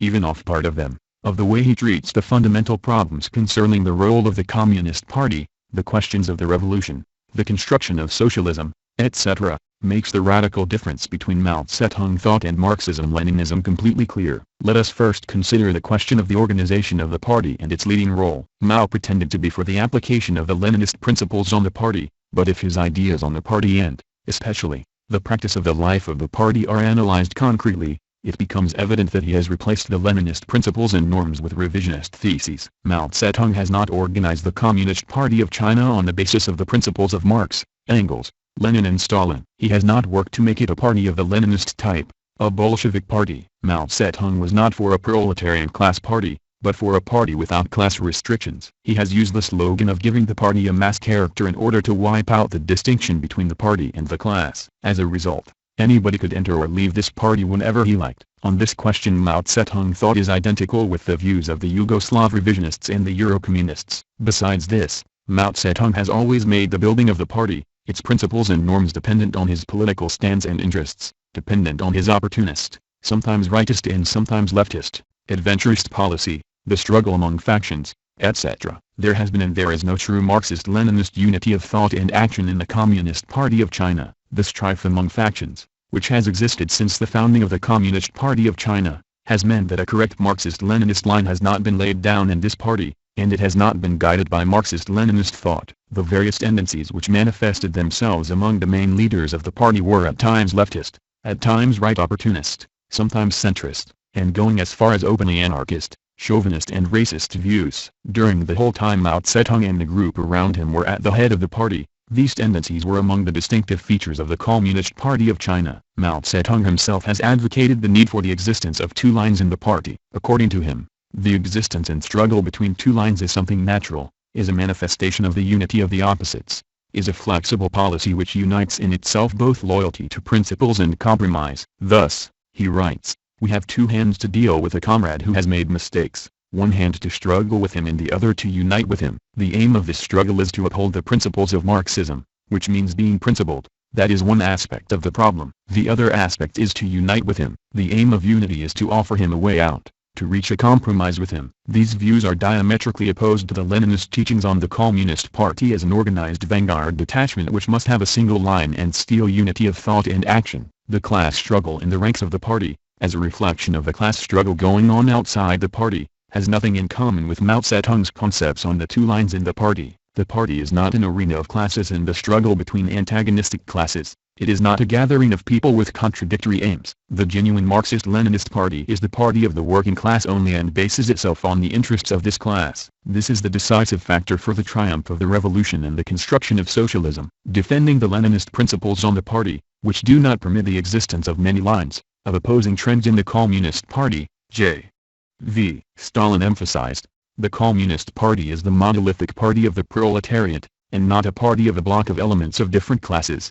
Mao Zedong, however, conceives the party as a union of classes with contradictory interests, as an organization in which two forces, the proletariat and the bourgeoisie, the proletarian staff and the bourgeois staff which must have their representatives from the grassroots to the highest leading organs of the party, confront and struggle against each other. Thus, in 1956, he sought the election of the leaders of right and left factions to the Central Committee, presenting to this end arguments as naive as they were ridiculous. The entire country, he says, the whole world knows well that they have made mistakes and the line and the fact that they are well known is precisely the reason for electing them. What can you do about it? They are well known, but you who have made no mistakes or have made only small ones don't have as big a reputation as theirs. In a country like ours with its very large petty bourgeoisie there are two standards. While renouncing principled struggle in the ranks of the party, Mao Zedong played the game of factions, sought compromise with some of them to counter some others and thus consolidate his own positions. With such an organizational platform,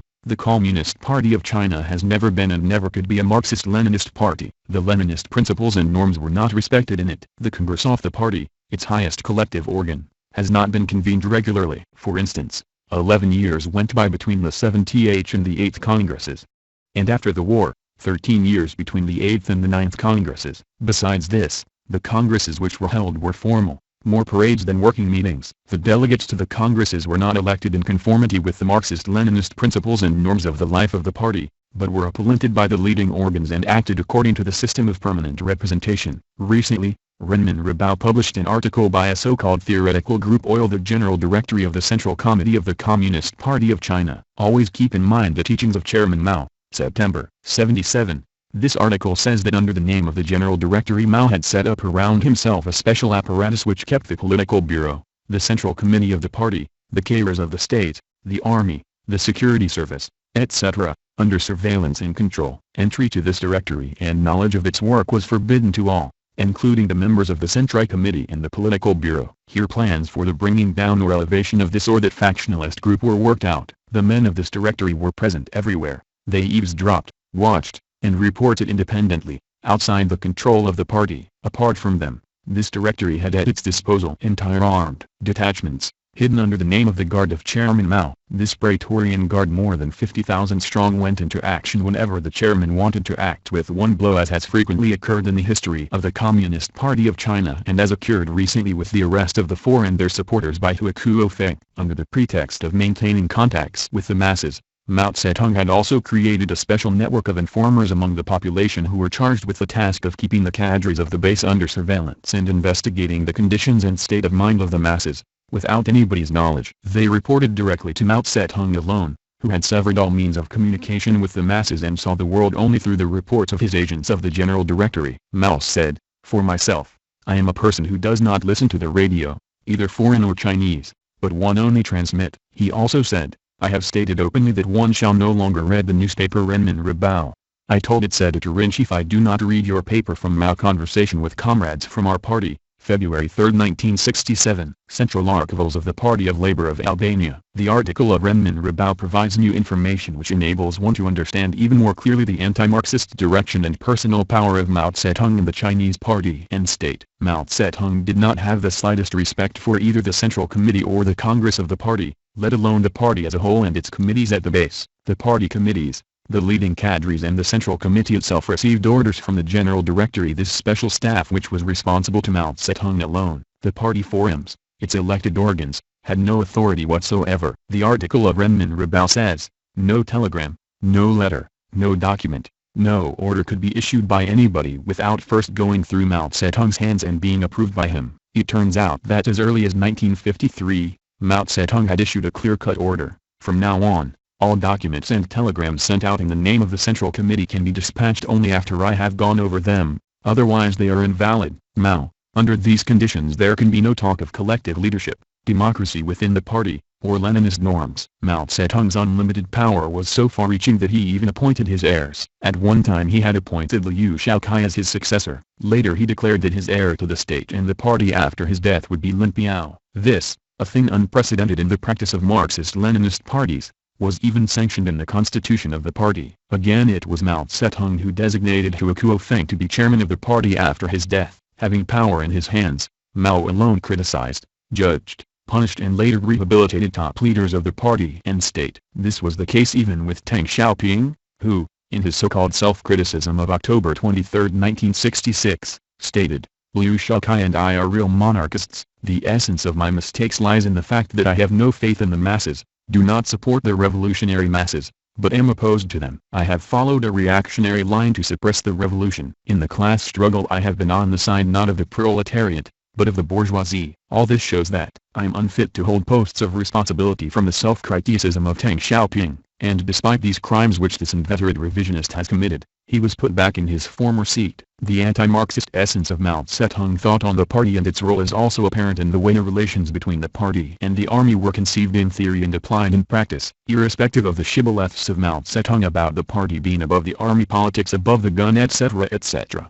In practice, he left the main political role in the life of the country to the army. At the time of the war, he said, all the army cadres should be good at leading the workers and organizing trade unions, good at mobilizing and organizing the youth, good at uniting within training carriers in the newly liberated areas, good at managing industry and commerce, good at running schools, newspapers, news agencies and broadcasting stations, good at handling foreign affairs, good at handling problems relating to the democratic parties and people's organizations, good at adjusting the relations between the cities and the rural areas and solving the problems of food, coal and other daily necessities, and good at handling monetary and financial problems. Mao, so the army was above the party, above the state organs, above everything. From this it emerges that Mao Zedong's words regarding the role of the party, as the decisive factor of the leadership of revolution and socialist construction, were only slogans. Both at the time of the Liberation War and after the creation of the People's Republic of China, in all the never-ending struggles that have been waged there for the seizure of power by one faction or the other, the army has played the decisive role. During the Cultural Revolution, too, the army played the main role. It was Mao's last resort. In 1967, Mao Zedong said, "We rely on the strength of the army." We had only 2 divisions in Peking, but we brought in another 2 in May in order to settle accounts with the former Peking Party Committee. From the conversation of Mao Zedong with the friendship delegation of the PRA, December 18, 1967. In order to liquidate his ideological opponents, Mao Zedong has always set the army in motion. He raised the army, with Lin Biao at the head, against the Liu Shaokai and Tang Xiaoping group. Later, together with Chu Enlai, he organized and threw the army against Lin Biao. Inspired by Mao Zedong thought, the army has played the same role even after the death of Mao. Like all those who have come to power in China, Hu Qiufeng, also, relied on and acted through the army. Right after Mao's death, he immediately roused the army, and together with the army Ernan, Ye Chenying, Wang Tonglisen and others, engineered the putsch and arrested his opponents. Power in China is still in the hands of the army, while party tails behind it. This is a general characteristic of countries where revisionism prevails. Genuine socialist countries strengthen the army as a powerful weapon of the dictatorship of the proletariat in order to crush the enemies of socialism in case they rise up, as well as to defend the country from an eventual attack by the imperialists and foreign reaction. But, as Marxism-Leninism teaches us, for the army to play this role it must always be under the direction of the party and not the party under the direction of the army. At present the most powerful factions of the army, the most reactionary ones, which aim to turn China into a social imperialist country, are making the law in China. In the future, along with the transformation of China into an imperialist superpower, the role and the power of the army in the life of the country will steadily increase. It will be strengthened as a Praetorian Guard, armed to the teeth, for the defense of a capitalist regime and economy. It will be the tool of a bourgeois capitalist dictatorship, a dictatorship which, if the people's resistance is strong, may even assume open fascist forms. By preaching the need for the existence of many parties in the leadership of the country, the so-called political pluralism, Mao Zedong thought falls into complete opposition to the Marxist-Leninist doctrine on the indivisible role of the Communist Party in the revolution and socialist construction. As he declared to E. Snow, Mao Zedong considered the leadership of a country by several political parties, after the American model, the most democratic form of government. Which is better? In the final analysis, Mao Zedong asked, to have just one party or several? And he answered, as we see it now, it's perhaps better to have several parties. This has been true in the past and may well be so for the future. It means long-term coexistence and mutual supervision. Mao regarded the participation of bourgeois parties in the state power and the governing of the country with the same rights and prerogatives as the Communist Party of China as necessary. And not only this, but these parties of the bourgeoisie, which according to him were historical, should wither away only when the Communist Party of China also withers away, that is, they will coexist right up till communism. According to Mao Zedong thought, a new democratic regime can exist and socialism can be built only on the basis of a collaboration of all classes and all parties. So a concept of socialist democracy, of the socialist political system, which is based on long-term coexistence and mutual supervision of all parties, and which is very much like the current preachings of the Italian,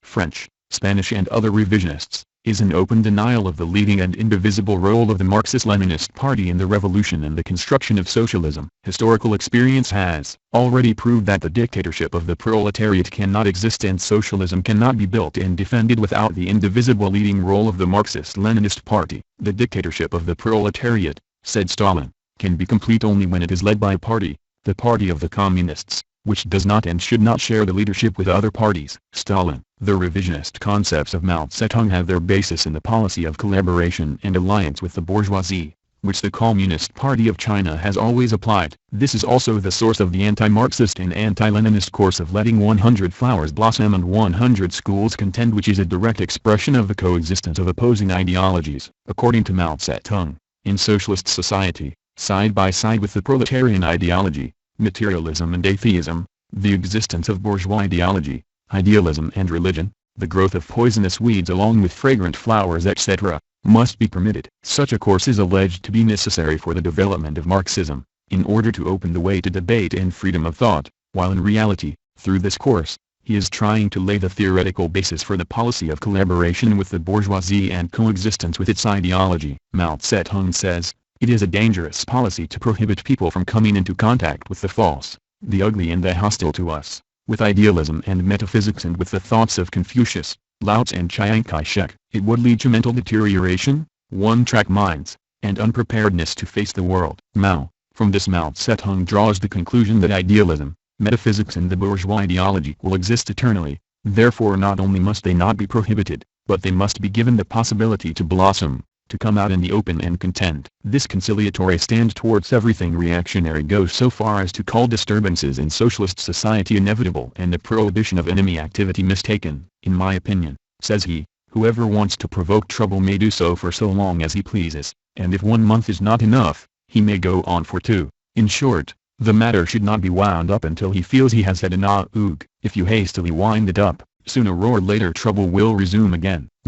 All these have not been academic contributions to a scientific discussion but a counter-revolutionary opportunist political line which has been set up in opposition to Marxism-Leninism, which has disorganized the Communist Party of China, in the ranks of which 101 views and ideas have been circulating, and today there really are 100 schools contending. This has enabled the bourgeois wasps to circulate freely in the garden of 100 flowers and release their venom. This opportunist stand on ideological questions has its roots, among other things, also in the fact that throughout the whole period from its foundation up till it achieved the liberation of its country and later, the Communist Party of China has made no effort to consolidate itself ideologically, has not worked to inculcate the theory of Marx, Engels, Lenin and Stalin into the minds and hearts of its members, has not struggled to master the fundamental questions of the Marxist-Leninist ideology and apply them consistently, step by step, in the concrete conditions of China. Mao Zedong thought is opposed to the Marxist-Leninist theory of revolution. In his writings Mao Zedong makes frequent mention of the role of revolutions in the process of the development of society,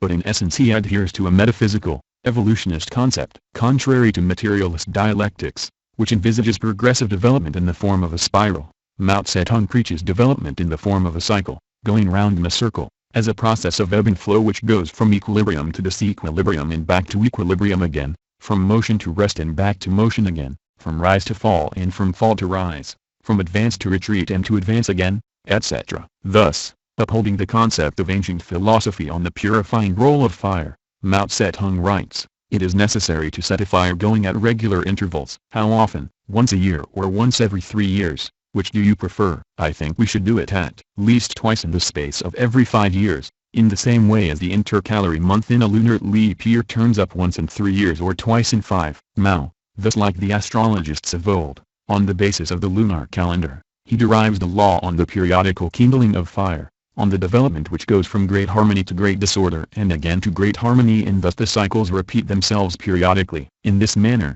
Mao Zedong thought opposes the materialist dialectical concept of development, which, as Lenin says, gives us the key to understand the self-movement of every existing thing.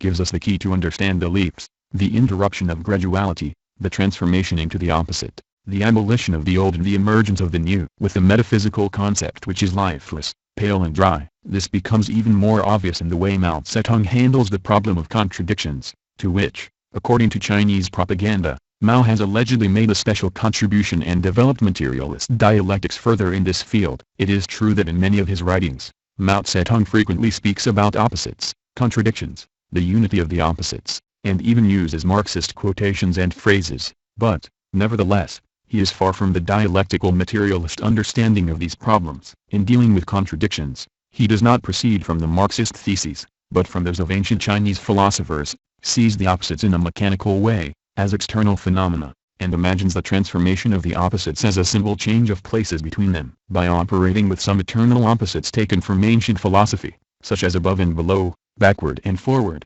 right and left, light and heavy, etc., etc., in essence Mao Zedong negates the internal contradictions inherent in things and phenomena and treats development as simple repetition, as a chain of unchangeable states in which the same opposites and the same relationship between them are observed. The mutual transformation of the opposites into each other, understood as a mere exchange of places and not as a resolution of the contradiction and a qualitative change of the very phenomenon which comprises these opposites, is used by Mao Zedong as a formal pattern to which everything is subject. On the basis of this pattern, Mao goes so far as to declare that when dogmatism is transformed into its opposite, it becomes either Marxism or revisionism. Metaphysics is transformed into dialectics, and dialectics into metaphysics, etc. Behind such absurd assertions and this sophistical playing with opposites, lurk the opportunist and anti-revolutionary concepts of Mao Zedong. Thus, he does not see the socialist revolution as a qualitative change of society in which antagonistic classes and the oppression and exploitation of man by man are abolished, but conceives it as a simple change of places between the bourgeoisie and the proletariat. To confirm this discovery, Mao writes, "If the bourgeoisie and the proletariat cannot transform themselves into each other, how does it come that, through revolution, the proletariat becomes the ruling class and the bourgeoisie the ruled class? We stand in diametrical opposition to Chiang Kai-shek's Kuomintang. As a result of the mutual struggle and exclusion of the two contradictory aspects with the Kuomintang we changed places." Mao. This same logic has also led Mao Zedong to revise the Marxist-Leninist theory on the two phases of communist society. According to dialectics, as surely as a man must die, the socialist system as a historical phenomenon will come to an end someday, to be negated by the communist system. If it is asserted that the socialist system and the relations of production and superstructure of socialism will not die out, what kind of Marxist thesis would that be? Wouldn't it be the same as a religious creed or theology that preaches an everlasting God? Mao, in this way, openly revising the Marxist-Leninist concept of socialism and communism, which, in essence, are two phases of the one type, of the one socio-economic order, and which are distinguished from each other only by the degree of their development and maturity. Mao Zedong presents socialism as something diametrically opposite to communism. From such metaphysical and anti-Marxist concepts, Mao Zedong treats the question of the revolution in general, which he regards as an endless process which is repeated periodically throughout the whole period of the existence of mankind on earth, as a process which goes from defeat to victory, from victory to defeat, and so on endlessly. Mao Zedong's anti-Marxist concepts, sometimes evolutionist and sometimes anarchist, about the revolution are even more apparent when he deals with the problems of the revolution in China. As emerges from his writings, Mao Zedong did not base himself on the Marxist-Leninist theory in analyzing the problems and defining the tasks of the Chinese Revolution. In his speech delivered at the enlarged working conference called by the Central Committee of the Communist Party of China, in January 1962, he himself admits, "Our many years of revolutionary work had been carried out blindly, not knowing how the revolution should be carried out, and against whom the spearhead of the revolution should be directed, without a concept of its stages, whom it had to overthrow first and whom later, etc." This has made the Communist Party of China incapable of ensuring the leadership of the proletariat in the democratic revolution and transforming it into a socialist revolution. The entire development of the Chinese Revolution is evidence of the chaotic course of the Communist Party of China, which has not been guided by Marxism Leninism, but by the anti-Marxist concepts of Mao Zedong thought on the character of the revolution, its stages, motive forces, etc. Mao Zedong was never able to understand and explain correctly the close links between the bourgeois democratic revolution and the proletarian revolution. Contrary to the Marxist-Leninist theory, which has proved scientifically that there is no Chinese wall between the bourgeois democratic revolution and the socialist revolution, that these two revolutions do not have to be divided from each other by a long period of time, Mao Zedong asserted, the transformation of a revolution into socialist revolution is a matter of the future. As to when the transition will take place, it may take quite a long time. We should not hold forth about this transition until all the necessary political and economic conditions are present and until it is advantageous and not detrimental to the overwhelming majority of our people. Mao Zedong adhered to this anti-Marxist concept, which is not for the transformation of the bourgeois democratic revolution socialist revolution, during the whole period of the revolution, even after liberation. Thus, in 1940, Mao Zedong said, the Chinese revolution must necessarily pass through the stage a new democracy and then the stage of socialism. Of these, the first stage will need a relatively long time. Mao, in March 1949, at the plenum of Central Committee of the party, at which Mao Zedong submitted the program for China's development after liberation, he says, during this period all the elements of capitalism, of town and countryside, must be permitted to exist. These views and theories brought about that the Communist Party of China and Mao Zedong did not fight for the transformation of the revolution in China into a socialist revolution but left a free field for the development of the bourgeoisie and capitalist social relations. On the question of the relationship between the democratic revolution and the socialist revolution, Mao Zedong takes the standpoint of the chiefs of the Second International, who were the first to attack and distort the Marxist-Leninist theory about the rise of the revolution and came out with the thesis that between the bourgeois democratic revolution and the socialist revolution, there is a long period, during which the bourgeoisie develops capitalism and creates the conditions for the transition to the proletarian revolution. They regarded the transformation of the bourgeois democratic revolution into socialist revolution, without giving capitalism the possibility to develop further, as something impossible, as skipping stages. Mao Zedong, too, fully endorses this concept, when he says, it would be a sheer utopia to try to build socialism on the ruins of the colonial, semi-colonial and semi-feudal order without a united new democratic state. Without the development of the private capitalist economy, Mao, the anti-Marxist concepts of Mao Zedong thought about the revolution are even more obvious in the way Mao has treated the motive forces of the revolution. Mao Zedong did not recognize the hegemonic role of the proletariat. Lenin said that in the period of imperialism, in every revolution, hence, also in the democratic revolution, the anti-imperialist national liberation revolution and the socialist revolution, the leadership must belong to the proletariat. Although he talked about the role of the proletariat, in practice Mao Zedong underestimated its hegemony in the revolution and elevated the role of the peasantry. Mao Zedong has said, the resistance to Japanese occupiers now going on is essentially peasant resistance. Essentially, the politics of new democracy means giving power to the peasants. Mao Zedong expressed this petty bourgeois theory in his general thesis that the countryside must encircle the city. Revolutionary villages, he wrote, can encircle the cities. Rural work should play the primary role in the Chinese revolutionary movement and urban work a secondary role. Mao expressed this idea also when he wrote about the role of the peasantry in the state. He has said that all other political parties and forces must submit to the peasantry and its views. Millions of peasants will rise like a mighty storm, a force so swift and violent that no power, however great, will be able to hold it back, he writes. They will put to the test every revolutionary party and group, every revolutionary, so that they either accept their views or reject them.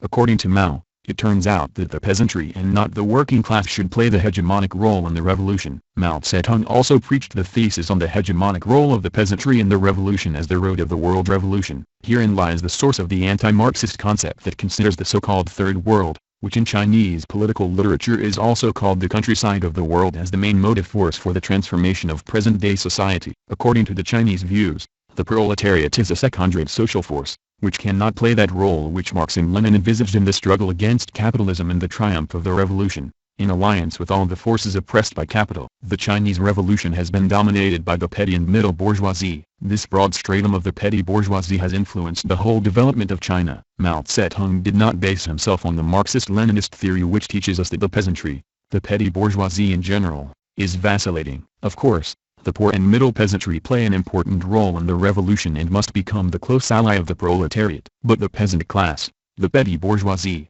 cannot lead the proletariat in the revolution. To think and preach the opposite means to be against Marxism Leninism. Herein lies one of the main sources of the anti-Marxist views of Mao Zedong, which have had a negative influence on the whole Chinese revolution. The Communist Party of China has not been clear in theory about the basic revolutionary guiding principle of the hegemonic role of the proletariat in the revolution, and consequently it did not apply it in practice properly and consistently.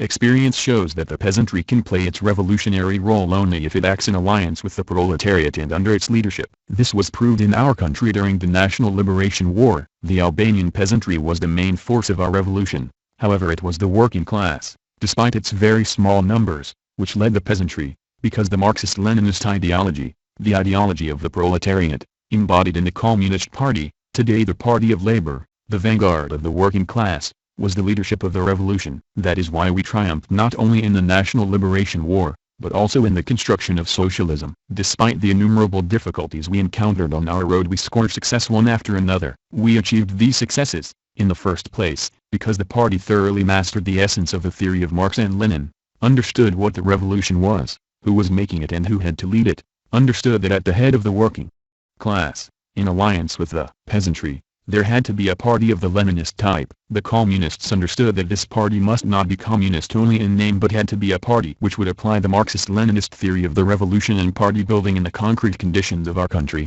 which would begin the work for the creation of the new socialist society, following the example of the construction of socialism in the Soviet Union of the time of Lenin and Stalin. This stand gave our party the victory, gave the country the great political, economic and military strength it has today. Had we acted differently, had we not consistently applied these principles of our great theory, socialism could not have been built in a small country surrounded by enemies, as ours is. Even if we had succeeded in taking power for a moment, the bourgeoisie would have seized it back again, as happened in Greece, where before the struggle had been won, the Greek Communist Party surrendered its weapons to the local reactionary bourgeoisie and British imperialism. Therefore, the question of hegemony in the revolution is a very important matter of principle because the course and development of the revolution depend on who is leading it. Renunciation of the idea of the hegemony, stressed Lenin, is the most vulgar form of reformism. The negation by Mao Zedong thought of the leading role of the proletariat was precisely one of the causes that the Chinese Revolution remained a bourgeois democratic revolution and did not develop into a socialist revolution. In his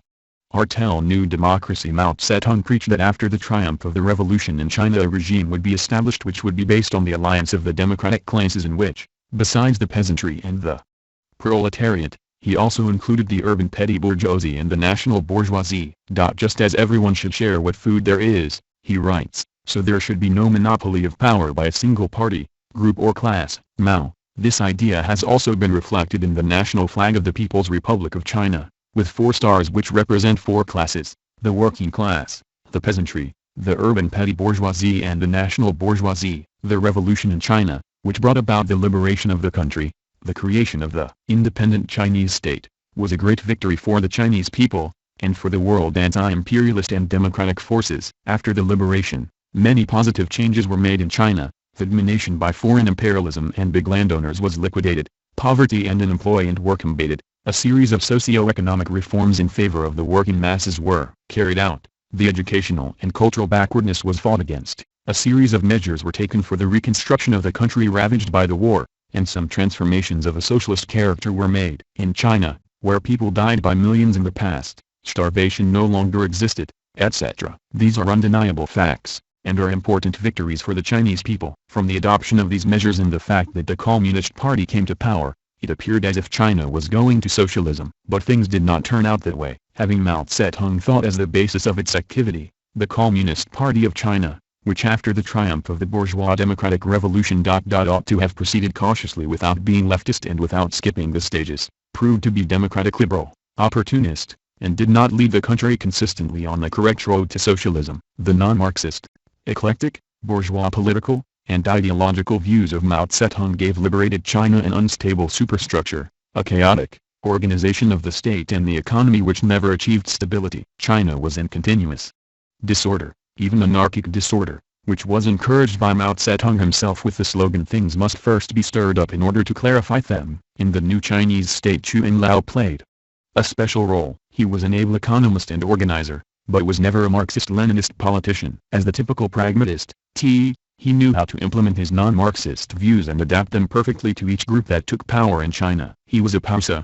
always managed to stay on his feet, although he always rocked from the center to the right, but never to the left. Chu Enlai was a past master of unprincipled compromises. He last supported and condemned Chiang Kai-shek, Cao Gang, Li Xiaoqiao, Tang Xiaoping, Mao Zedong, Lin Piao, the 4, but he has ever supported Lenin and Stalin. Marxism Leninism. After liberation, as a result of the views and stands of Mao Zedong, Chu Enlai and others, many waverings in all directions were observed in the political line of the party. The tendency advocated by Mao Zedong thought that the bourgeois democratic stage of the revolution had to continue for a long time, was kept alive in China. Mao Zedong insisted that in this stage the remises for socialism would be created parallel with the development of capitalism, to which he priority. Also linked with this, is his thesis on the coexistence socialism with the bourgeoisie for a very long time, presenting this as something beneficial both to socialism and to the bourgeoisie, replying to those who opposed such a policy and who brought up the experience of the October Socialist Revolution as an argument.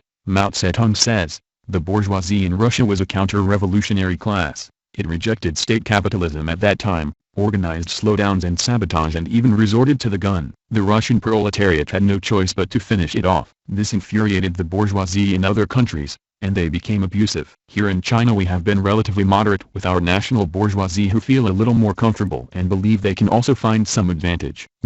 According to Mao Zedong, such a policy has allegedly improved China's reputation in the eyes of the international bourgeoisie, but in reality it has done great harm to socialism in China. Mao Zedong has presented his opportunist stand towards the bourgeoisie as a creative implementation of the teachings of Lenin on the new economic policy, NEP. But there is a radical difference between the teachings of Lenin and the concept of Mao Zedong on allowing unrestricted capitalist production and maintaining bourgeois relations in socialism. Lenin admits that the NEP was a step back which allowed the development of elements of capitalism for a certain time, but he stressed, there is nothing dangerous to the proletarian state in this so long as the proletariat keeps political power firmly in its hands, so long as it keeps transport and big industry firmly in its hands. Lenin, in fact, neither in 1949 nor in 1956, when Mao Zedong advocated these things, did the proletariat in China have political power or big industry in its own hands. Moreover, Lenin considered the NEP as a temporary measure which was imposed by the concrete conditions of Russia of that time,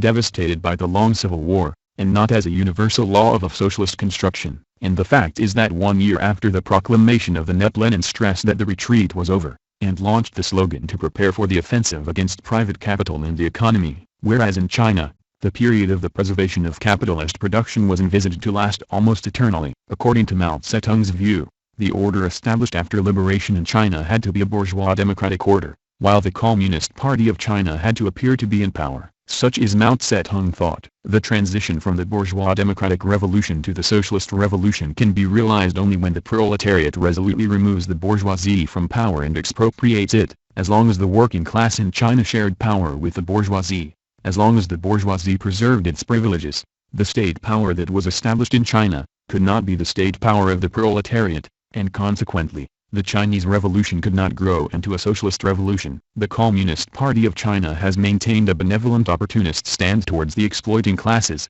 and Mao Zedong has openly advocated the peaceful integration of capitalist elements into socialism. Mao Zedong said, actually all ultra-reactionaries of the world are ultra-reactionaries, and they will remain such tomorrow and the day after tomorrow. They will not remain such unto death, and in the end they change. Essentially, ultra-reactionaries are diehards, but not stable. It may happen that ultra-reactionaries may change for the better. They come to see their mistakes and change for the better. In short, ultra-reactionaries do change. Mao, in his desire to provide a theoretical basis for this opportunist concept, and playing on the transformation of the opposites, Mao Zedong said that through discussion, criticism and transformation, antagonistic contradictions are transformed into non-antagonistic contradictions. The exploiting classes and the bourgeois intelligentsia can turn into their opposite, that is, become revolutionaries. However, given the conditions of our country, Mao Zedong wrote in 1956, most of the counter-revolutionaries will eventually change to a greater or lesser extent. Thanks to the correct policy we have adopted towards counter-revolutionaries, many have been transformed into persons no longer opposed to the revolution, and a few have even done some good to it. Proceeding from such anti-Marxist concepts, according to which with the lapse of time the class enemies will be corrected, he advocated class conciliation with them and allowed them to continue to enrich themselves, to exploit, to speak, and to act freely against the revolution. To justify this capitulationist stand towards the class enemy,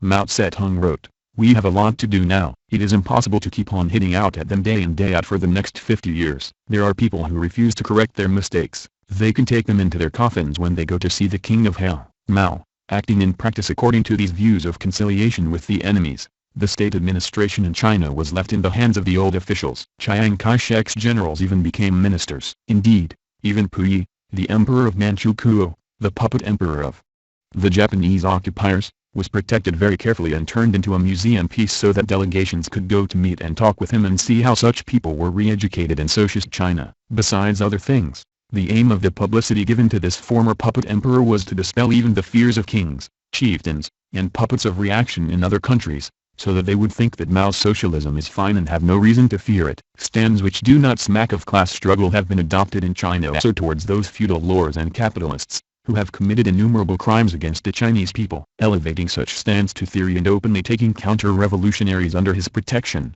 Mao Zedong stated, "We should kill, none and arrest very few. They are not to be arrested by the public security bureaus, prosecuted by the procuratorial organs or tried by the law courts. Well over 90 out of every 100 of these counter-revolutionaries should be dealt with in this way." Mao, reasoning as a sophist, Mao Zedong says that the execution of counter-revolutionaries does no good, that such an action allegedly hinders production, the scientific level of the country, and will give us a bad name in the world, etc., that if one counter-revolutionary is liquidated, we would have to compare his case with that of a second, of a third, and so on, and then many heads would begin to roll.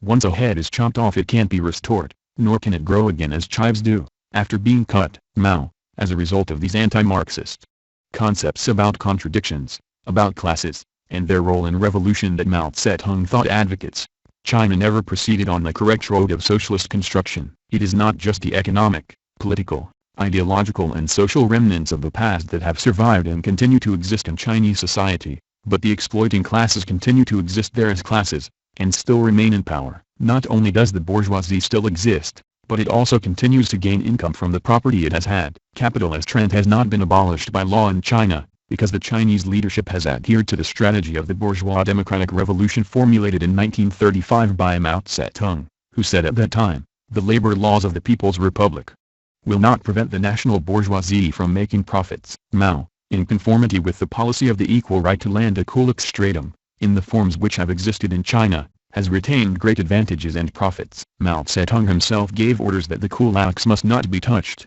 because this might anger the national bourgeoisie with which the Communist Party of China had formed a common united front, politically, economically and organizationally. All these things show that, Mao Zedong thought did not and could not guide China on the genuine road to socialism. Indeed, as Chu Enlai declared in 1949, when secretly applying to the American government to help China, neither Mao Zedong nor his chief supporters were for the socialist road.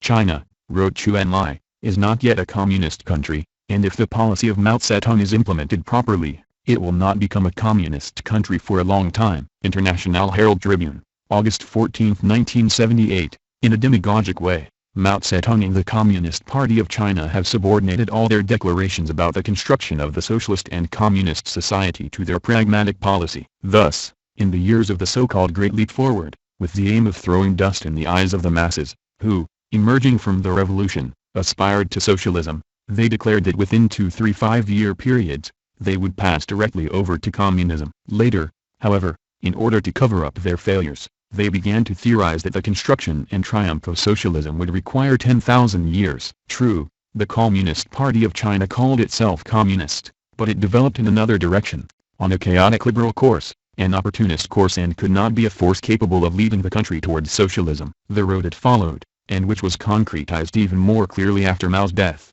was not the road of socialism, but the road of building a great bourgeois, social imperialist state. As an anti-Marxist doctrine, Mao Zedong thought has substituted great state chauvinism for proletarian internationalism. From the very first steps of its activity, the Communist Party of China displayed open nationalist and chauvinist tendencies, which, as the facts show, could not be eradicated during the succeeding periods, either. Li Tajiao, one of the founders of the Communist Party of China, said, "The Europeans think that the world belongs exclusively to the whites and that they are the superior class, while the colored peoples are inferior. The Chinese people," Li Tajiao continues, "must be ready to wage a class struggle against the other races of the world, in which they will once again display their special national qualities." The Communist Party of China was imbued with such views right from the beginning. Such racist and nationalist views could not have been eliminated completely from the mentality of Mao Zedong, let alone that of Liu Yintang. In the report which he delivered to the Central Committee of the party in 1938,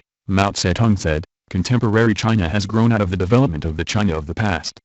We should sum up our history from Confucius to Sun Yat-sen, and take over this valuable legacy. This is important for guiding the great movement of today." Mao, of course, every Marxist-Leninist party says that it must base itself on the legacy of its own people from the past, but it also bears in mind that it must base itself not on everything inherited but only on what is progressive. Communists reject the reactionary legacy in the field of ideas, as well as in any other field. The Chinese have been very conservative, even xenophobic, in regard to their old forms, content, and ideas. They preserved the old as a treasure of great value. From the talks we held with them, it turns out that the Chinese placed little value on all the revolutionary experience of the world. To them only their own policy, their struggle against Chiang Kai-shek, their long march, the theory of Mao Zedong, were of value. As for the progressive values of other peoples, the Chinese considered them of little or no worth. Indeed, they did not take the trouble to study them. Mao Zedong proclaimed, the Chinese should cast aside the formulas created by foreigners. But precisely which of these formulas, he does not define. He has condemned all the clichés and dogmas borrowed from other countries. Here the question arises, is the theory of scientific socialism, which was not worked out by the Chinese, also included in these dogmas and clichés alien to China? The leadership of the Communist Party of China considered Marxism-Leninism the monopoly of the Soviet Union, towards which Mao Zedong and company nurtured chauvinist views, great state views, and had, you might say, a sort of bourgeois jealousy. They did not consider the Soviet Union of the time of Lenin and Stalin the great fatherland of the world proletariat, on which proletarians of all the world had to rely in order to carry out the revolution, and which they had to defend with all their strength against the furious onslaught of the bourgeoisie and imperialism. Decades ago, Mao Zedong and Chu Enlai, the two chief leaders of the Communist Party of China, spoke and acted in opposition to the Soviet Union, which was led by Stalin. They even spoke against Stalin himself. Mao Zedong accused Stalin of subjectivism, saying, he failed to see the connection between the struggle of opposites and the unity of opposites. Mao, that he allegedly made a number of mistakes in connection with China. The left adventurism pursued by Wang Ming in the latter part of the Second Revolutionary Civil War period and his right opportunism in the early days of the War of Resistance against Japan can both be traced to Stalin. That Stalin's actions towards Yugoslavia and Tito were wrong, etc. Although for the sake of appearances Mao Zedong would now and then speak in defense of Stalin, saying that he was only 30% bad. In fact, he mentioned only Stalin's mistakes. Mao's statement at the Moscow meeting of the Communist and Workers' Parties in 1957, when he said, in Stalin's presence I felt like the pupil before his teacher, whereas now that we meet Khrushchev, we are like comrades, we are at ease, is not fortuitous. With this he publicly hailed and approved Khrushchev's slanders against Stalin and defended the Khrushchevite line. Just as the other revisionists, Mao Zedong used the criticisms against Stalin in order to justify his deviation from the Marxist-Leninist principles which Stalin consistently defended and further enriched. With their attack against Stalin, the Chinese revisionists intended to disparage his work and authority, to raise Mao Zedong's authority to the rank of a world leader, a classic of Marxism-Leninism, who allegedly has always pursued a correct and infallible line. These criticisms also expressed their accumulated discontent against Stalin over the censure and criticisms he and the Comintern made of the leadership of the Communist Party of China and Mao Zedong over their failure to implement the principles of Marxism-Leninism consistently on the leading role of the proletariat in the revolution, proletarian internationalism, the strategy and tactics of the revolutionary struggle, etc. Mao Zedong expressed this discontent openly, saying, Stalin suspected that ours was a victory of the Tito type, and in 1949 and 1950 his pressure on us was very strong indeed. Mao, likewise, during his talks with us here in Tirana, Chu Enlai said, Stalin suspected us of being pro-American or that we might go the Yugoslav way.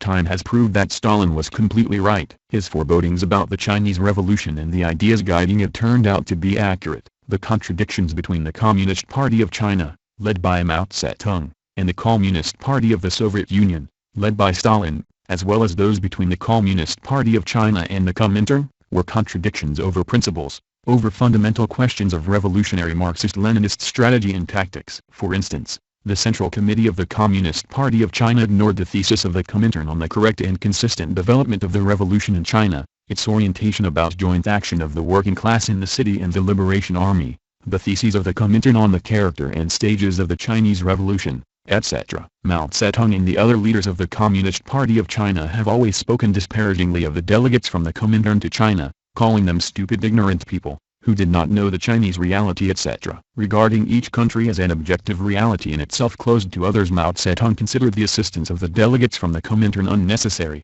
and simply impossible. In his speech to the enlarged working conference of the Central Committee of the Communist Party of China in January 1962, Mao Zedong said, China, as an objective world, was known by the Chinese and not by the comrades from the Comintern who were engaged with the question of China. These comrades from the Comintern knew little or nothing about Chinese society, the Chinese nation and the Chinese Revolution. Thus why should these foreign comrades be referred to here? When speaking about their successes, Mao Setong leaves the Comintern out, whereas for the defeats and deviations of the Communist Party of China, for the failure to understand and draw correct deductions from the situations which developed in China, he casts the blame on the Comintern and its representatives in China. He and other Chinese leaders accuse the Comintern of having allegedly impeded and complicated things for them in the waging of a consistent struggle for the seizure of power and the construction of socialism in China. But the facts of the past and especially the present Chinese reality confirm that the Comintern's decisions and directives about China were correct in general, and that the Communist Party of China did not act on the basis and in the spirit of the principles of Marxism-Leninism. The consequences of the narrow nationalism and big state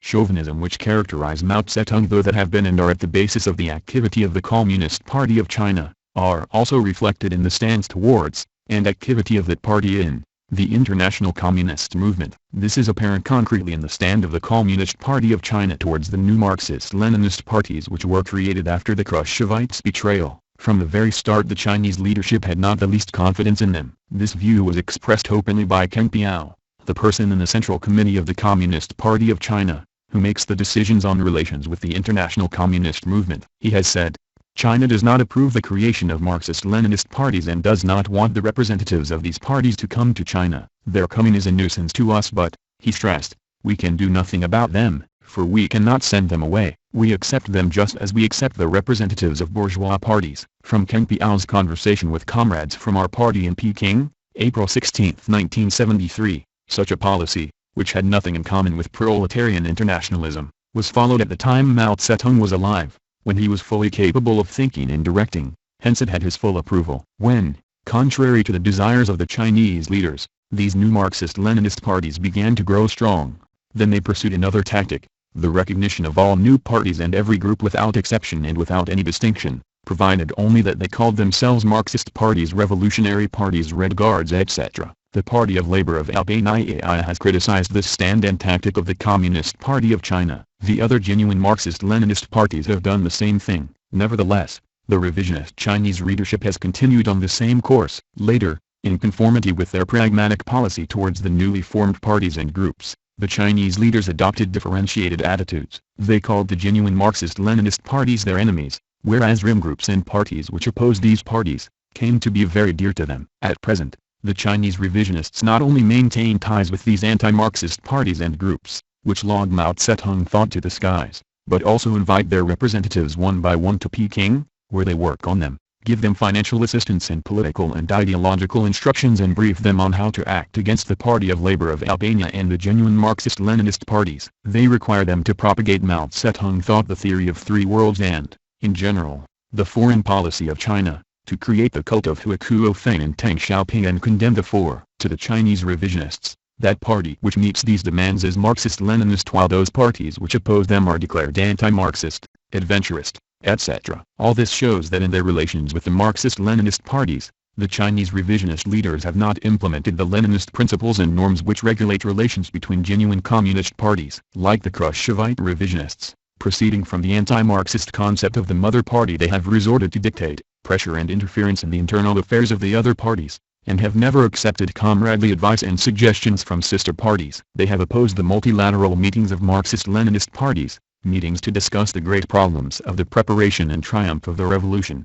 the fight against modern revisionism for the defense of Marxism-Leninism, to exchange experience and coordinate actions, etc. The reason for such a stand, among other things, is that they have been afraid to confront the genuine Marxist-Leninists in multilateral meetings, because their anti-Marxist and revisionist theories in the service of world capital and of the strategy intended to transform China into a superpower, would be exposed and unmasked. Another indication of the anti-Marxist essence of Mao Zedong thought is the relations the Communist Party of China has maintained and continues to maintain with many heterogeneous fascist, revisionist and other parties and groups. Now it is striving to prepare the ground to infiltrate or build relations also with the old revisionist parties of various countries, as for example those of Italy, France, Spain and the other countries of Europe, Latin America, etc. The Chinese revisionists are attaching ever greater importance to these relations because, ideologically, they are all in line with the Communist Party of China, regardless of the differences they have in tactics, which depend on the nature,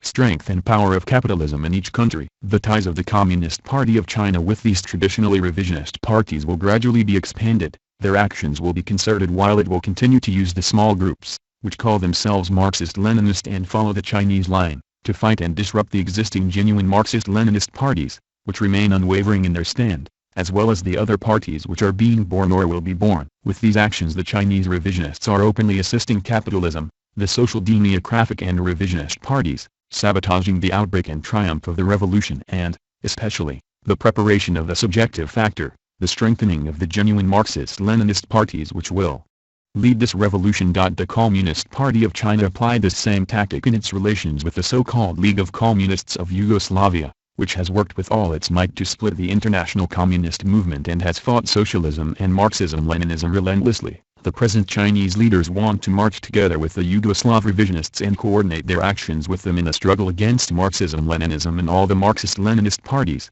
against the revolution, socialism and communism. Mao Zedong and the Communist Party of China have maintained a pragmatic stand towards Yugoslav revisionism and have made a great evolution in their views about Tito and Titoism. At first, Mao Zedong said that Tito was not wrong, but it was Stalin who had been wrong about Tito. Then the same Mao Zedong ranks Tito with Hitler and Chiang Kai-shek and says that such people as Tito, Hitler, Chiang Kai-shek and the Tsar cannot be corrected, they should be killed. However, he changed his stand again and expressed his great desire to meet Tito. Tito himself declared recently, "I was invited to China when Mao Zedong was alive." During the visit of the chairman of the Federal Executive Vech, Zhmomidich, to China, at that time, Mao Zedong expressed to him his desire that I should visit China. Chairman Hu Kuofeng also told me that, 5 years ago, Mao Zedong said that he should have invited me for a visit, stressing that in 1948, too, Yugoslavia was in the right, a thing which he, Mao Zedong, had declared even then, to a narrow circle. But,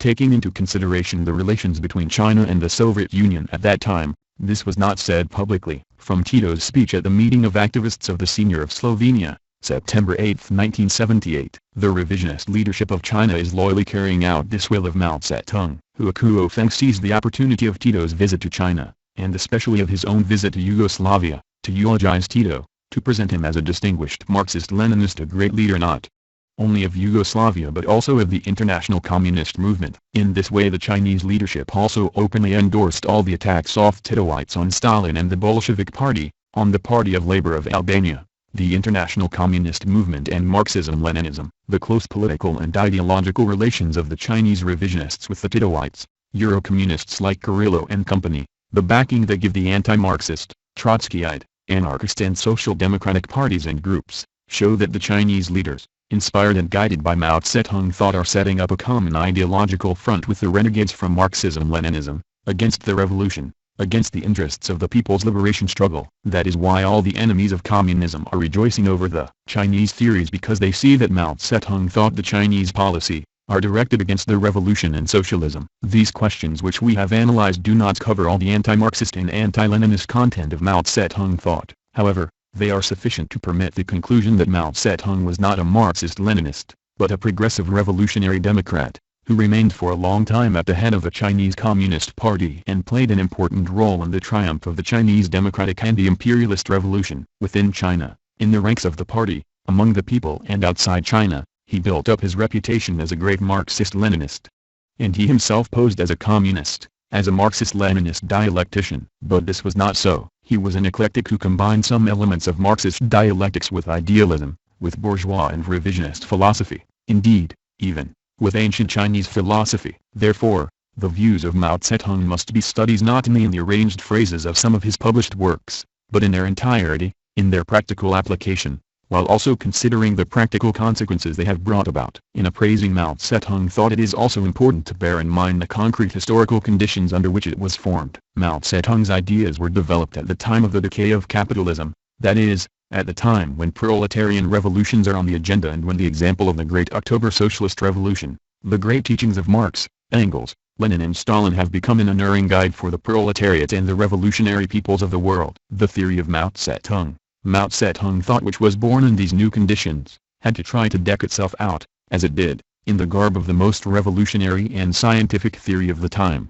Marxism-Leninism, but in essence it remained a theory opposed to the cause of the proletarian revolution and which comes to the rescue of imperialism in crisis and decay. Therefore, we say that Mao Zedong and Mao Zedong thought are anti-Marxist. When one talks of Mao Zedong thought, it is difficult to discern a single clear line in it, since, as we said at the beginning, it is an amalgam of ideologies. from anarchism, Trotskyism, modern revisionism a la Tito, a la Khrushchev, a la Euro-communist and down to the use of some Marxist phrases. In all this amalgam the old ideas of Confucius, Menkes, and the other Chinese philosophers, who have directly influenced the formation of the ideas of Mao Zedong, his cultural and theoretical development, also occupy an honored place. Even those aspects of Mao Zedong's views which come out in the form of a distorted Marxism-Leninism bear the seal and features of a certain Asio-communism with heavy doses of nationalism, xenophobia and even Buddhist religion, and were bound to come into open opposition with Marxism-Leninism eventually. The revisionist group of Huo Feng and Deng Xiaoping,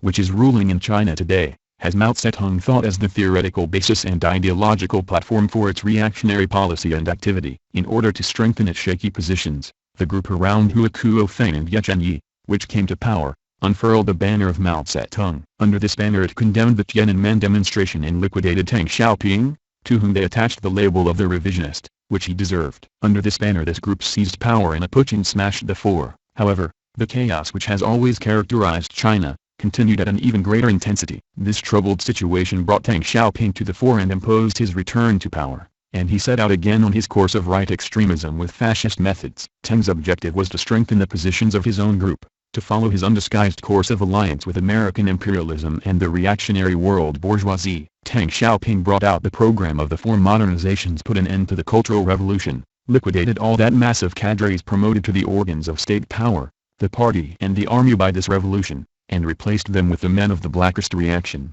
who have been exposed and condemned in the past. Now we are witnessing a period which is characterized by the big character posters against Mao Zedong with which Deng Xiaoping's followers are decorating the walls of Peking. It is the period of revenge which has two aims. First, to liquidate the prestige of Mao and eliminate the obstacle of Huo Feng, and, second, to make Deng Xiaoping an all-powerful fascist dictator and to rehabilitate Liu Shaokai. Against this background of reactionary maneuvers there are those in China, as well as abroad, who draw a comparison between Deng Xiaoping's struggle against Mao, who was never a Marxist-Leninist, and the crime of Khrushchev, who threw mud at Stalin, who was and remains a great Marxist-Leninist. No one, however little the brain in his head, can accept such an analogy. The most correct comparison possible is that, just as Brezhnev in the revisionist group around him toppled Khrushchev, now, the Chinese Brezhnev, Deng Xiaoping, is toppling the Chinese Khrushchev, Mao Zedong, from his pedestal. This whole business is a revisionist game, a struggle for personal power. It has always been so in China. There is nothing Marxist about it. Only the Chinese working class and a true Marxist-Leninist party purged of Mao Zedong, though Deng Xiaoping thought and all other such anti-Marxist, revisionist, bourgeois thoughts, will correct this situation. It is the ideas of Marx, Engels, Lenin and Stalin which can rescue China from this situation through a genuine proletarian revolution. But we are confident that one day Marxism-Leninism and the proletarian revolution in China will triumph and the enemies of the Chinese proletariat and people will be defeated. Of course, such a thing will not be attained without a fight and bloodshed, because it will take many efforts to form the Marxist-Leninist Revolutionary Party in China, the leader indispensable to victory over the traitors and the triumph of socialism. We are convinced that the fraternal Chinese people, the genuine Chinese revolutionaries, will free themselves from illusions and myths. They will come to understand politically and ideologically that in the leadership of the Communist Party of China there are no Marxist-Leninist revolutionaries, but men of the bourgeoisie, of capitalism, who are pursuing a course which has no for the masses and the revolutionaries. To understand this, it is necessary that they realize that not Marxism-Leninism, Mao Zedong thought is not a Marxist-Leninist and that Mao Zedong was not a Marxist-Leninist. The criticism we Marxist-Leninists make of Mao Zedong has nothing in common with its Zedong attacks which are aimed at Mao Zedong by the Deng Xiaoping and this true Ergel it is waging for power. By speaking out openly and frankly about these questions, we Albanian communists are fulfilling our duty in defense of Marxism-Leninism, and at the same time, as internationalists, also helping the Chinese people and revolutionaries to find the correct path in these difficult situations they are going through. The defense of Marxism-Leninism a major duty for all genuine revolutionaries. The present international situation is turbulent, the crisis in the capitalist revisionist countries is getting worse, the aggressive policy of the superpowers more and more each day is creating new great dangers for the freedom and independence of the peoples and the general peace. The bourgeois and Khrushchevite, Titoite, Euro-communist revisionist theories and, together with them, the Chinese theories, too, are part and parcel of the great strategic plan of imperialism and modern revisionism to destroy socialism and strangle the revolution. In these conditions, the defense of Marxism-Leninism and the principles of proletarian internationalism, a consistent revolutionary stand towards the major world problems, today constitute a fundamental task for our party, as well as for all genuine Marxist-Leninists. Our just struggle must build up the confidence of the peoples and progressive mankind in the triumph of the cause of the revolution, socialism and the liberation of the peoples. Our party is on the correct road and it will triumph because the revolutionaries and the peoples of the world, and the Marxist-Leninist truth are on its side. The Marxist-Leninists and the revolutionaries throughout the world see that the Party of Labor of Albania defends Marxism-Leninism when the others attack it, that it defends the principles of proletarian internationalism when the various revisionists have thrown these principles overboard. They see that in it stands the Party of Labor of Albania not only proceeds from the interests of its own country, but also expresses and represents very great interests, near and dear to the entire proletariat, the interests of genuine socialism, the interests of all those who base themselves on and are guided by Marxism-Leninism for the revolutionary transformation of the world. At the same time,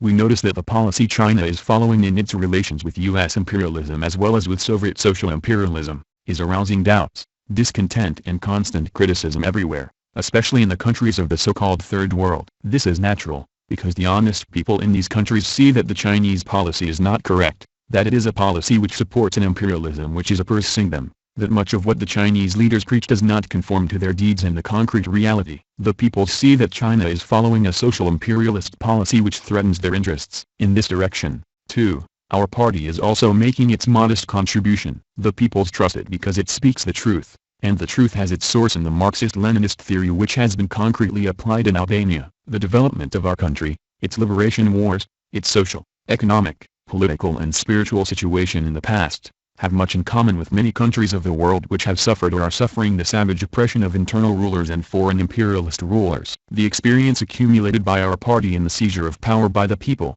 in the establishment of the dictatorship of the proletariat and the construction of socialism is a concrete example and aid to these peoples. The victories and successes achieved in the People's Socialist Republic of Albania have their basis in the Marxist-Leninist theory, by which it is inspired and which the Party of Labor of Albania applies in practice. Apart from lackeys and ultra-reactionaries, no one is directly defending the bankrupt Chinese theory of three worlds. The policy of rapprochement of the Chinese with U.S. imperialism revives the specters of imperialist wars which nobody wants to see, deepens the colonial and neo-colonial darkness which nobody can endure, and supports the capitalist exploitation which everyone wants to get rid of. The Party of Labor of Albania has fought, is fighting and will always fight resolutely in defense of the purity of Marxist-Leninist ideas.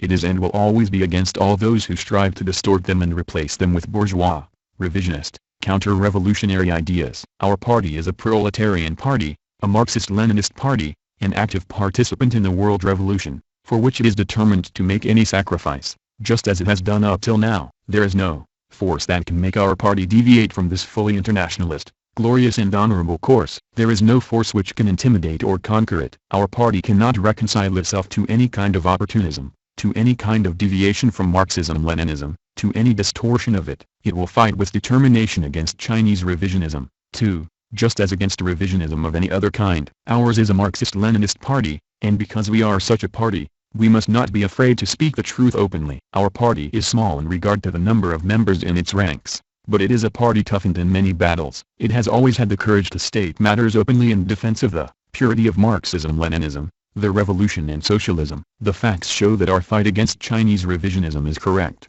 that it is essential. Therefore it is approved and supported by the genuine Marxist-Leninist and revolutionaries. A true revolutionary party, as our party is, does not renounce its principled standpoints in any instance. We cannot retreat just because others might consider courage the virtue of our party. Conceit. The has not taught its members to be conceit, but it has taught them to be always resolute, just and stern against the class enemy. On these questions there is no room for discussion about whether the party is big or small. The communists, the genuine revolutionaries, the Marxist-Leninists must thoroughly understand how the situation are developing in the world today. They do not develop in a stereotyped form. If the teachings of Marx, Engels, Lenin and Stalin, the experience of the revolutionary struggle of the world proletariat and the experience of every genuine Marxist-Leninist party are studied, understood and assimilated properly, then these situations which are developing can be properly understood and the revolution will be given a powerful boost. We Albanian communists, must understand well that it is absolutely necessary to master Marxism-Leninism. The capitalist revisionist encirclement and the pressure it exerts on us must never be underrated. We must not be foolishly overconfident in our understanding of these questions, and in a real fight we must wage against the enemies surrounding us. The revolution has run into rocks, and there are more ahead which must be blown up with explosives. Some must be blown up directly,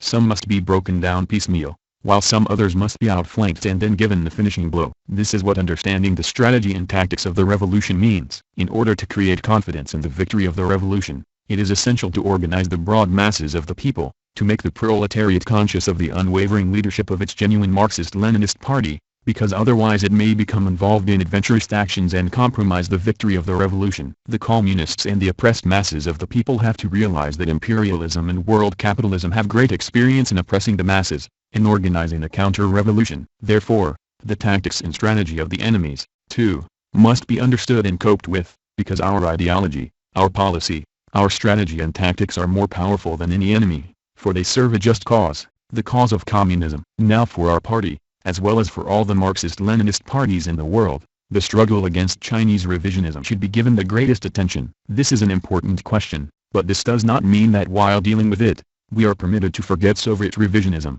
Titoite revisionism, or Eurocommunism, which are very dangerous variants of modern revisionism. In regard to their tactics and strategy, all these anti-Marxist trends, regardless of the differences in their forms of struggle, are on the one course, have the same objective, and are same struggle. For all these reasons, we must never divert our attention either from the struggle which must be waged against American imperialism and all the reactionary capitalist bourgeoisie of the world, or from the struggle against the Soviet, Yugoslav, Chinese, and other shades of revisionism. Despite all the contradictions they have among themselves, all these enemies are linked by the one cord: their fight against the revolution, against the Marxist-Leninist parties and their unity, against the general organization of the proletariat and the entire working masses in order to launch themselves into revolution. The struggle against modern revisionism, and especially against Soviet, Titoite and Chinese revisionism, is not an easy matter. On the contrary, this struggle is and will be stern and protracted. For it to be waged successfully, for victories to be gained step by step, the communists,